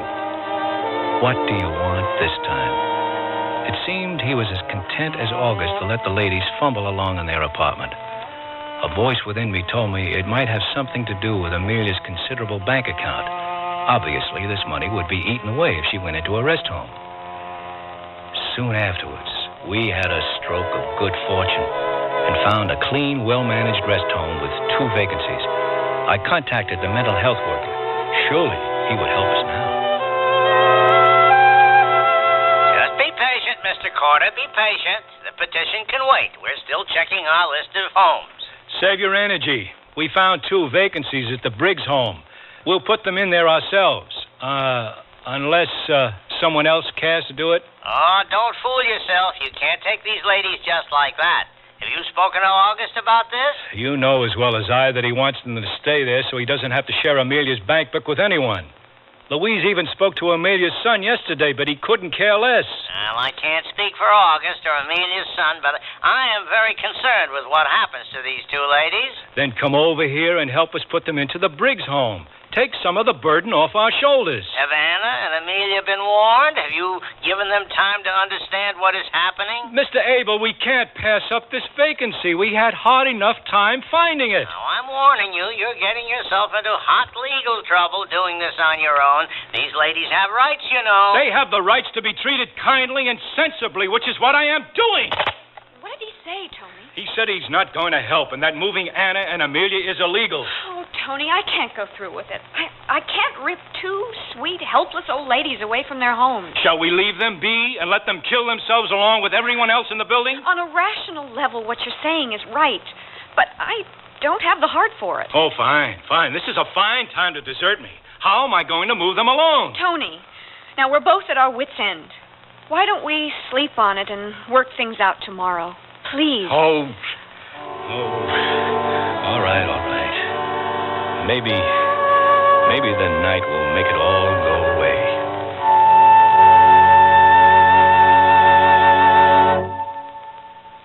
Sears Radio Theater will return after this message from your local station. Listen with your heart and you'll hear more than words. Grandma? Yes, sweetheart? Did my mother ever do anything bad? Well, what do you mean? Did she always clean up her room? Listen with your heart and you'll hear love. Seems to me I had to remind her to clean up her room on occasion. Sometimes I forget, too. Well, everyone forgets once in a while. Listen with your heart and start to understand. Grandma, does my mom love Jimmy more than me? No.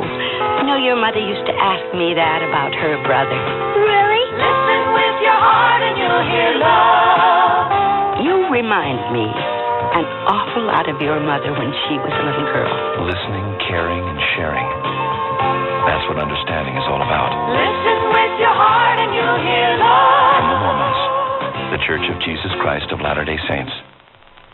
What if you went off to college and found that you were different from everyone else, and everything was designed for them, not for you? Suppose you went to the library and all the books you needed were in Braille, and you were the only one who couldn't read. You'd feel left out, wouldn't you? And what if you went to class and found that there were no chairs because all the other students rolled in with their own wheelchairs?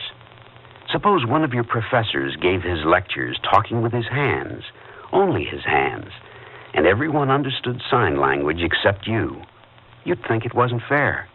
Well, that's how handicapped people feel now when they go to college and find extra handicaps. But things are changing, and we have free information that can help. Write Closer Look, Box 1492, Washington, D.C., 20013. A public service message on behalf of the United States Office of Education.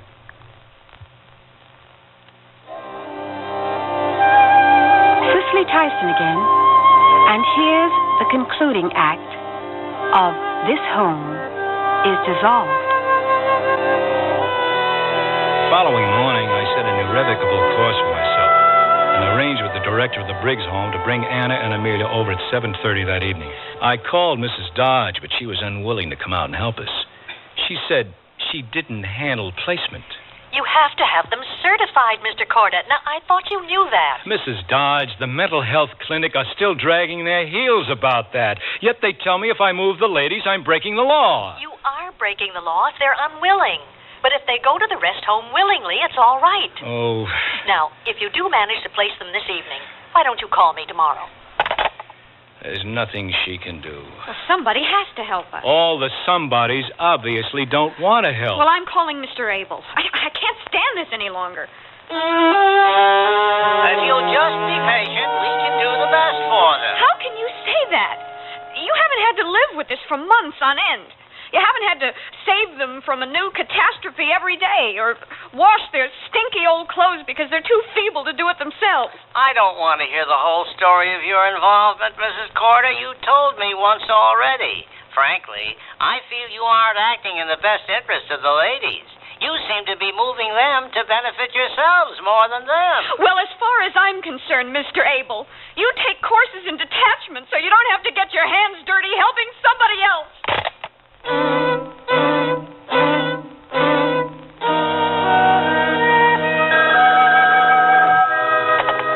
Hello? Tony? It's August. Oh, no. Tony? What can I do for you? I'm visiting Anna and Amelia. Can you come on down? Oh, sure. I'll be right there. Does he know? Well, if he does, he's not letting on. I'll go downstairs with you.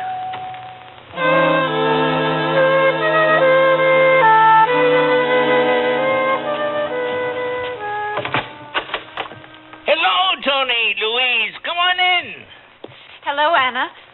Oh, it's you. Isn't that nice? Hello, Amelia. Amelia? Hi. Hi. I took them to the bank today and got some money withdrawn. So, here's the money for next month's rent. Why don't you count it to make sure it's all there? We wouldn't want the landlord to be shortchanged. We can't accept the rent. If we do, we're legally bound to accept the ladies as tenants next month. We aren't going to be tricked into keeping them here. There are only 5 days until the 1st. You can't kick these poor ladies out onto the street. Oh, who said anything about kicking them out into the street? We want them to go into a good rest home. Amelia! August, what's the point explaining everything to her? She can't make any decisions anymore. Well, she has to know. She already knows. August, what is it you wanted to see us about? I wanted to pay the rent, that's all, and see if you found a rest home yet. No, not yet. Because if you find something, I have to take them to see if they like it first. That's all right by me. Also, if you want these ladies to leave, we have to have a letter from the landlord. They want to see in writing what they've been doing wrong. Oh, come on, August. You don't need a sheet of paper from the landlord to tell you what's obvious. These ladies are confused. They want to see in writing what these accusations are. Accusations? You make it sound like we're putting them on trial. Amelia doesn't understand why she has to leave. She thinks you're making up stories about her. Amelia is an old woman with a lot of pride. But it's obvious to everyone who sees her that she can't take care of herself. Who says it's obvious? You. Well, that's not enough. We have to see it in writing. All right, if that's what you want. I have the authority of the landlord, and I'll write up an eviction notice right now. Louise, will you please hand me that pad and pencil on the telephone table? Thank you. These two sisters have been here longer than you. What does that have to do with their inability to continue living on their own? Tony, write the note. We can't go on arguing. You see? Listen to a woman. They'll always set you straight. Here's the eviction notice. Now, without this, we can't do anything. You understand what I'm trying to say? Satisfied? We have to go. Come on, Louise. Wait a minute. You say here, due to the problems cited above, I must ask you to vacate your apartment as soon as possible. You didn't say 30 days. As soon as possible could mean 3 months. Oh, give it back and I'll change it. No. This is fine, just the way it is. I don't get it. He wants the ladies to stay here forever so he can keep his hands on their money. You're talking through your hat. What do you know? Oh, let's go, Louise. What if he stays there all evening? Oh, he won't. He doesn't know we plan to move the ladies tonight. Oh, I wouldn't be so sure of that. Look how tricky he was trying to give us the rent. We'll have to stand here in the doorway and listen for him to leave. Whoever thought it would come to this? Playing cat and mouse. We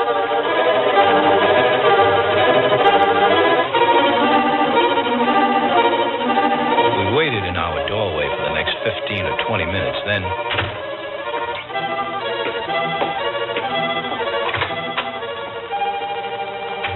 it was him, no doubt about it. Tony, I feel butterflies in my stomach. Oh, honey, it's going to be tough. But we're doing what's right. We might as well go down now.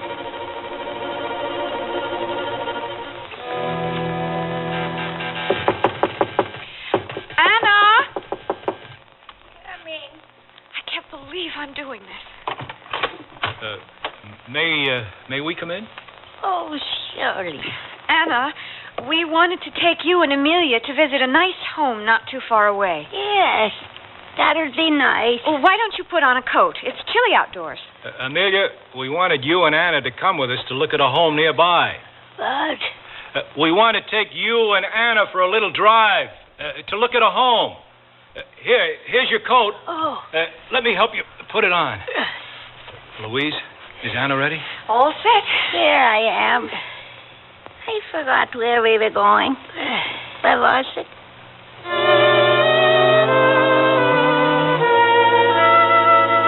It was another 10 minutes before we found their purses and escorted them out to the car. Where are you taking us? My sister doesn't understand. Amelia, we are taking you to look at a place to live where there'll be people to help you all the time. And you. You help us too. Yes, we'll help you too, Anna. They have no idea what's happening. Oh, Louise, don't you understand? We're doing what's right. I know what we're doing is right. Just let me have my feelings.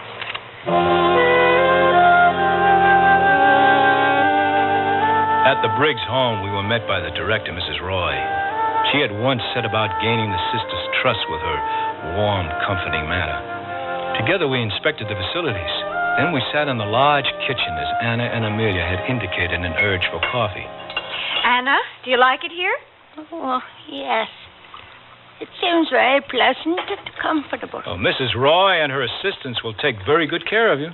That's right. We'll get along just fine. Would you like any more coffee, Anna? Oh, no. Thank you. Amelia? She has only one cup. Oh, fine. It would be best if both of you left quietly without saying goodbye. It would be much better for them. Tomorrow you can return with their personal belongings. Are we staying here? She knows. Now, I'll take care of it. Don't you worry. Oh, she's going to have a harder time of it than her sister.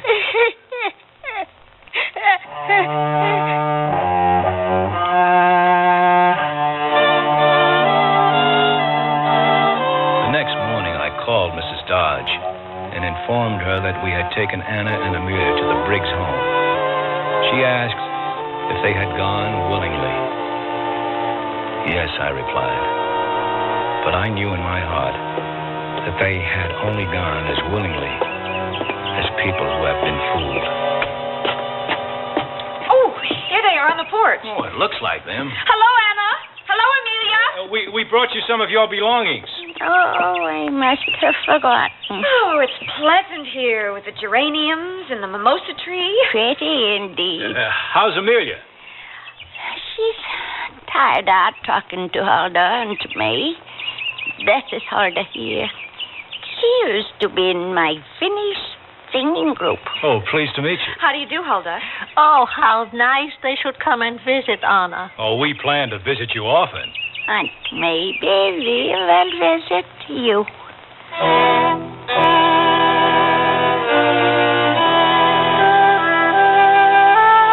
I hope, Mr. Congressman, that when you plan future policy, you think of the crime my wife and I committed, and of the greater crime against the elderly, which goes unreported every day. The crime of neglect.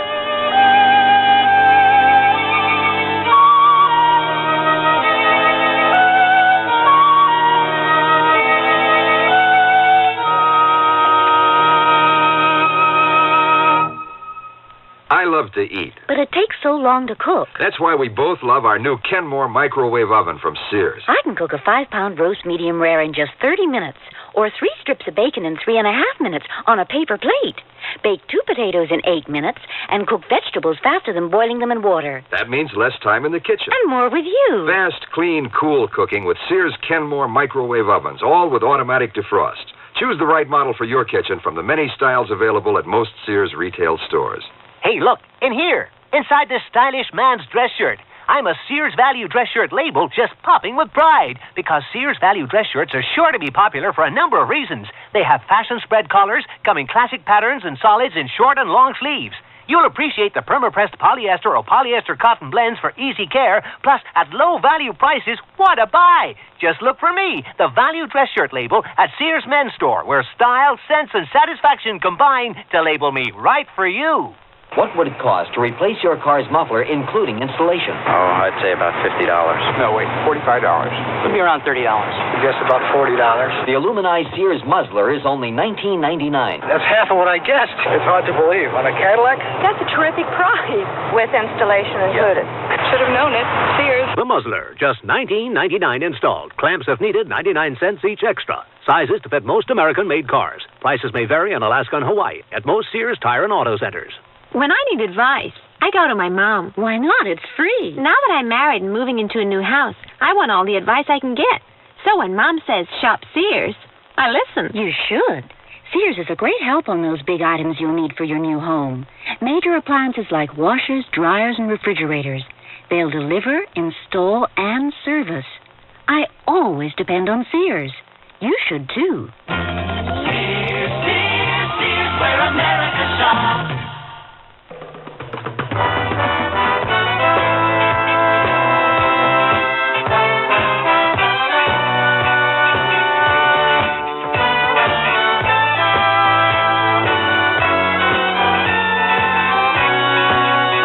You've been listening to Sears Radio Theater, brought to you 5 nights a week by Sears Roebuck and Company. Sears, where America shops. This Home is Dissolved was written by Chris Fortunato, produced and directed by Elliott Lewis. Your hostess was Cicely Tyson. Our stars were Peter Leeds and Linda K. Henning. Also heard were Lurene Tuttle, Marvin Miller, Virginia Gregg, Paula Winslow, and Jerry Hausner. The music for Sears Radio Theater was composed and conducted by Nelson Riddle. Art Gilmore speaking. The Elliott Lewis production of Sears Radio Theater is a presentation of CDI.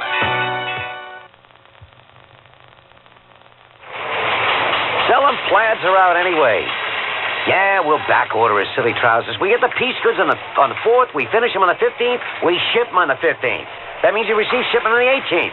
Oh, no. That's a Sunday. The 19th, at the absolute latest. I'm very sorry. Thank you. Nobody showing cuffs this year. They're a waste of good polyester, which, by the way, no one's buying either this year. Yeah. Oh, okay, baby. Ciao. Boy, the things people expect from you these days. Here's that invoice, Mr. Stanley. Are you feeling all right? You're sweating. It's heartburn or something. Get me your seltzer. I feel nauseous. It could be heartburn. It could be heart attack. Know the symptoms of heart attack. Contact your American Heart Association. We're fighting for your life. For some kids, running and jumping is only a dream. Some kids can't even walk. Shriners Hospitals for Crippled Children often make dreams come true. At Shriners Hospitals, the best medical attention money can buy is free. If you know a crippled kid that needs big help, call the Shriners toll-free, 800-621-1113. You don't have to be a Shriner or be connected to the Shrine in any way to help a crippled child. All you have to do is make a phone call, 800-621-1113. Shriners Hospitals don't care about their race, color, or religious belief. They just care about kids. So if you know a crippled child that may not know about the Shriners Hospitals, call the Shriners, toll free, 800-621-1113. That's 800-621-1113.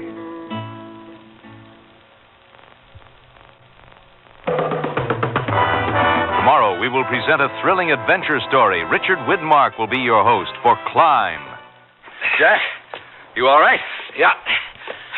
I'm working on a hold. A blind man would have a handhold by now. Will you help me? Tune in tomorrow to the Sears Radio Theater.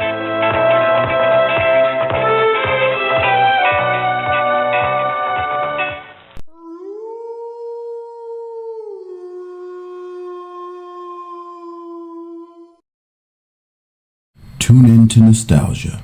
Tune in to now. Golden Radio Hour.